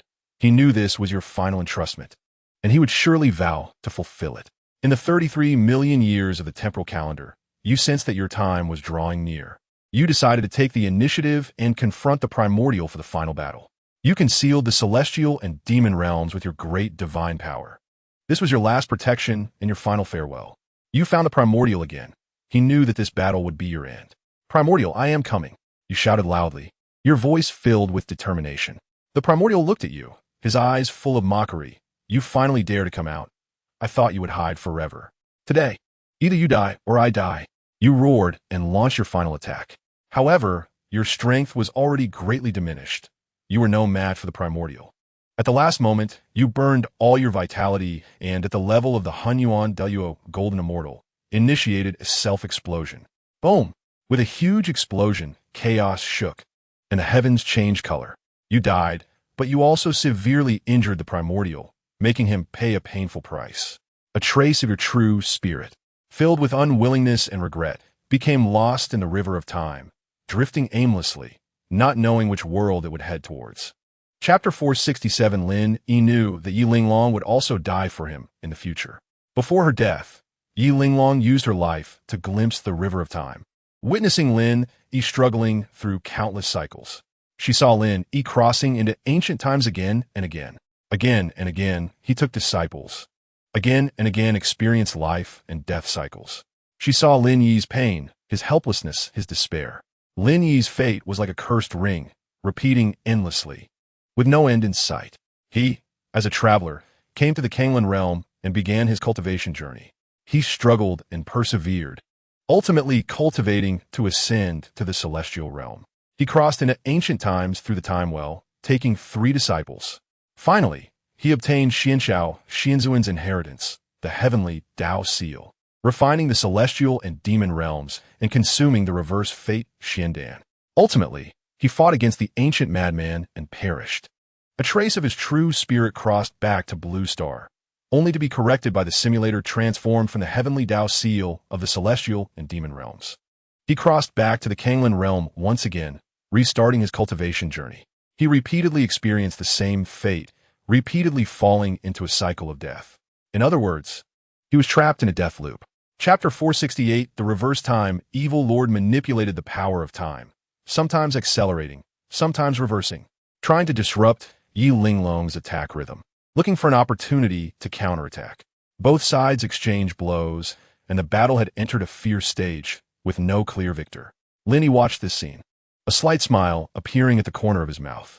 He extended a finger, the tip shimmering with faint golden light, containing boundless power. With a gentle flick of his finger, it crossed billions of layers of space, instantly appearing behind the reverse time Evil Lord. The reverse time Evil Lord had no time to react before being struck by this powerful force, like a kite with a broken string, sent flying, blood pouring from his mouth. My disciple, how dare you strike? Lin Yi's voice echoed through time and space, carrying a hint of mockery and warning. The time-reverse evil sovereign was caught off guard by this sudden blow. He struggled to steady himself, wiped the blood from the corner of his mouth, and looked in shock towards Lin Yi's direction. So I'm not your disciple, huh? Can't you see I'm being overwhelmed by her? This is too biased. The time-reverse evil sovereign complained, and then quickly fled into the demon realm. Although he complained verbally, his heart was filled with fear and reverence. Chapter 469. Just when he was in despair, Lin Yi's appearance rescued him from the abyss of hopelessness and accepted him as a disciple. Although he was only an honorary disciple, Ning Yuan was already grateful. Now, to become a true disciple, how could he not be overjoyed? Ning Yuan's talent was not particularly outstanding, but he possessed a treasure related to time and space. It was precisely because of this treasure that he could cultivate to the immortal emperor realm. However, apart from himself, no one else knew about this treasure. Ning Yuan's thoughts surged as he recalled the past, and an overwhelming sense of gratitude filled his heart. He bent his knees and knelt down, choking back tears as he said, "The Master's grace towards me is as heavy as a mountain. Even if I am just an honorary disciple, I am willing. Now that I can become a true disciple, I am overwhelmed with gratitude. I will definitely follow my master for life, never depart." Upon hearing this, Lin Yi felt warmth in his heart. He reached out and gently patted Ning Yuan's shoulder, saying softly, "Get up, silly boy, you are all my pride. Actually, it's also my fault. A disciple is a disciple. How can we distinguish between honorary and true disciples? I have truly wronged you. Between us, there is no need for so much courtesy." Chapter 470. Ning Yuan, hearing Gu Qinjue's word from the side, nodded in agreement, saying, "Qinjue is right. The kindness our master has shown us is unforgettable for a lifetime." He then turned to Lin Yi and said firmly, "That's right. The three of us were saved by our master, and it is his teachings that have led us to where we are today. Our master not only taught us cultivation, but also how to be upright and kind people." Ning Yuan's eyes sparkled with determination. "If given another chance, I would repay my master's kindness with my life. Without my master, there would be no me today. My life was given by my master." Lin Yi looked at the sincere declarations of his two disciples, and a warm current surged in his heart. He smiled with satisfaction and said, "You are all my good disciples. I am very happy to see you grow into capable individuals." He patted Gu Qinjue and Ning Yuan on the shoulders and said earnestly, "What I have given you is what I should. You don't need to take it to heart." Lin Yi's gaze was filled with kindness. "Seeing you all safe and sound brings me great satisfaction." He paused and added, "You are all good disciples. Continue to work hard in the future to make greater contributions to the immortal realm and to the people." Chapter 471. Even the usually composed sword lord Tianxian could not hide his excitement at this moment.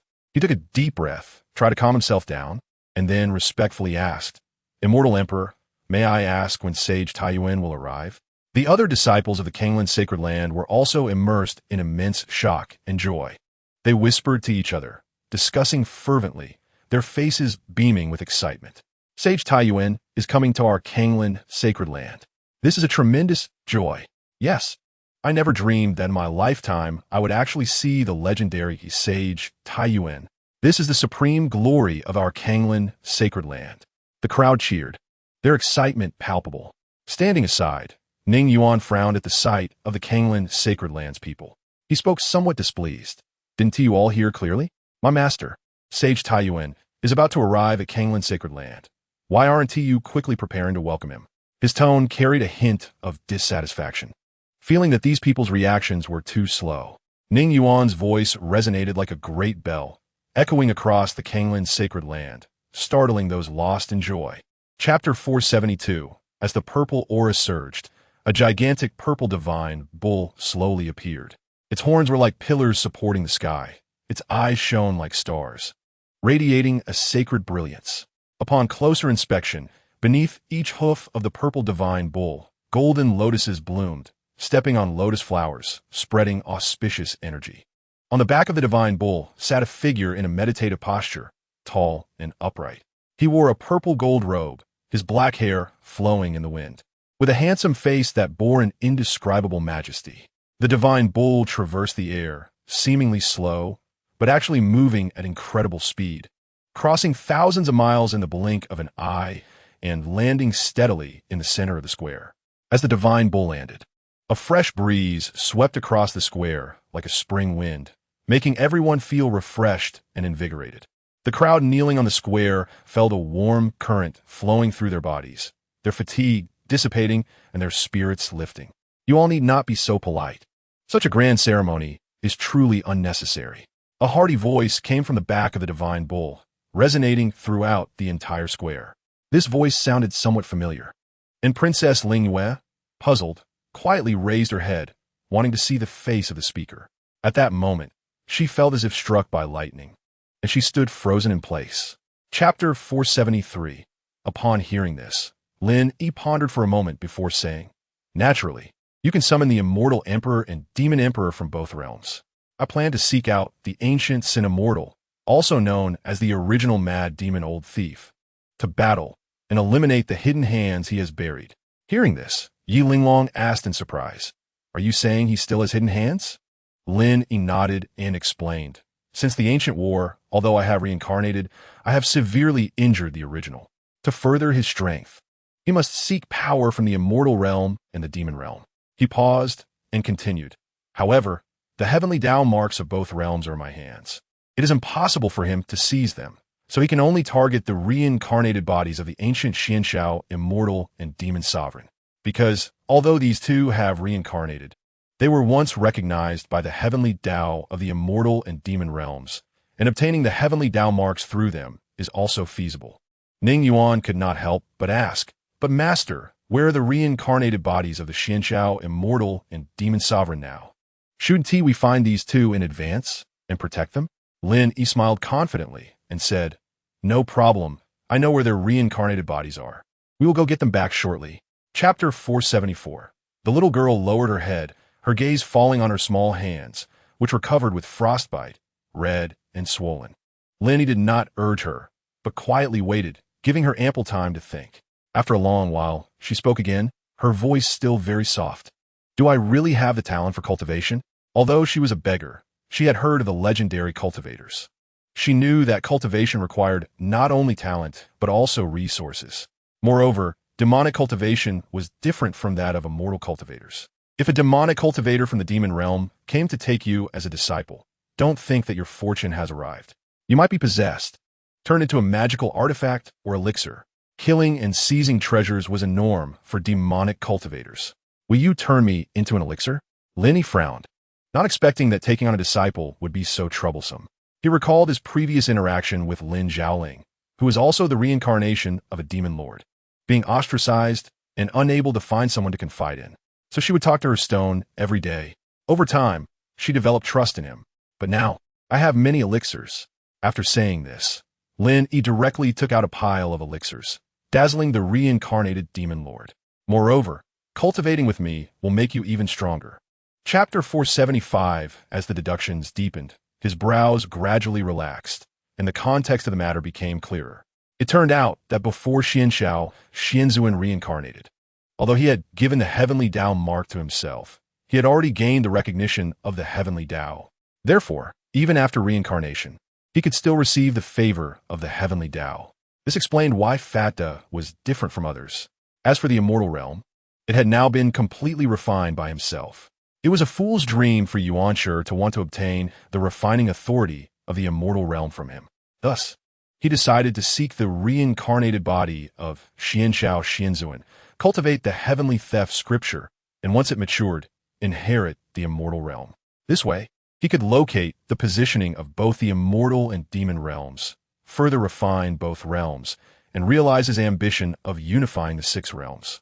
Lin Yi couldn't help but sneer. Yuanshi's calculations were indeed loud. Unfortunately, he had overlooked one thing. He never imagined that he was not a figure from ancient times, but a living person in the present. He also didn't expect that he would obtain the heavenly theft scripture that Yuanshi intended to pass on to Fata during the simulation. Even more unexpected was his cultivation speed being so fast. Chapter 476. Lin Yi swung his sword, directly targeting Yuanshi's chest.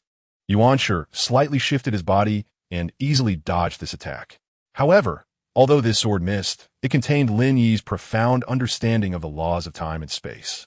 As the sword passed, the river of time and space was actually split in two. The turbid air sank, and the clear air rose, instantly transforming into a vast world. Although this world was enormous, it appeared extremely unstable in the river of time and space, at risk of collapsing at any moment. Yuanshi was instantly surrounded within this world. However, there was no hint of panic on his face. He simply waved his staff lightly, and the newly formed world shattered like a dream, reverting back to a part of the river of time and space. Above the river of time and space, sword light and staff shadows intertwined, with Lin Yi and Yuanshi's figures flickering unpredictably in the turbulent flow of time. The two exchanged blows, each strike aiming for fatality. Yet each was skillfully resolved by the other. Initially, Yuanshi held a hint of disdain, believing Lin Yi to be merely a rising star, not worth fearing. But as the battle progressed, the disdain on his face gradually faded, replaced by seriousness. Lin Yi's swordsmanship was exquisite, his offensive like a tide, each strike containing the power to destroy the heavens and the earth, surprisingly matching him blow for blow. Chapter 477. Lin Yi's expression was indifferent, with a hint of sarcasm in his tone. But what you killed was merely my former self, the one who hadn't yet crossed over. That has nothing to do with me, Lin. A smile appeared on Lin Yi's face, as if he were watching a clown perform. He had put in so much effort, thinking that this would erase me. It was truly laughable. After completing his task, Yuanshi's clone left satisfied. Shortly after he departed, Lin Yi's former self suddenly opened his eyes, filled with confusion. Who am I? Where am I? Where am I going? He mumbled to himself, feeling strange about everything around him. Lin Yi, who was within the river of time and space, watched this scene and smiled slightly. He knew this was when he had just crossed over to the Kanglan realm. At this moment, it was as if he were watching a video of his childhood, filled with memories and emotions. However, the next moment, Lin Yi's expression grew serious. He discovered that his timeline had become chaotic and tangled, dense like a spiderweb. Each line represented a possibility of fate.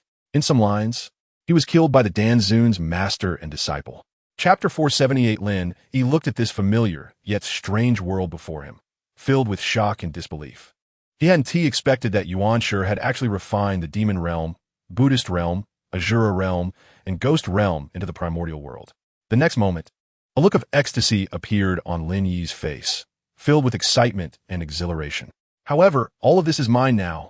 He couldn't wait to claim this primordial world as his own, to control its endless resources and power. Saying this, he unhesitatingly stretched out his hands and began to refine the primordial world. Time flowed, and years changed, as Lin Yi continuously refined the primordial world. Eventually, he succeeded in refining the entire primordial world, becoming its sovereign. At that moment, his power transcended, reaching an unprecedented height, becoming the supreme sage of the primordial Tao. At this moment, the 9 worlds within Lin Yi underwent earth-shaking changes. This was due to the moment he ascended to the sage of the Tao. Not only did he possess the primordial world within him, but he also held the 9 great worlds. These 9 great worlds included the immortal realm and the demon realm, along with 7 other worlds: the Buddhist realm, demon realm, ghost realm, Azura realm, true martial realm, magical world, and sci-fi world.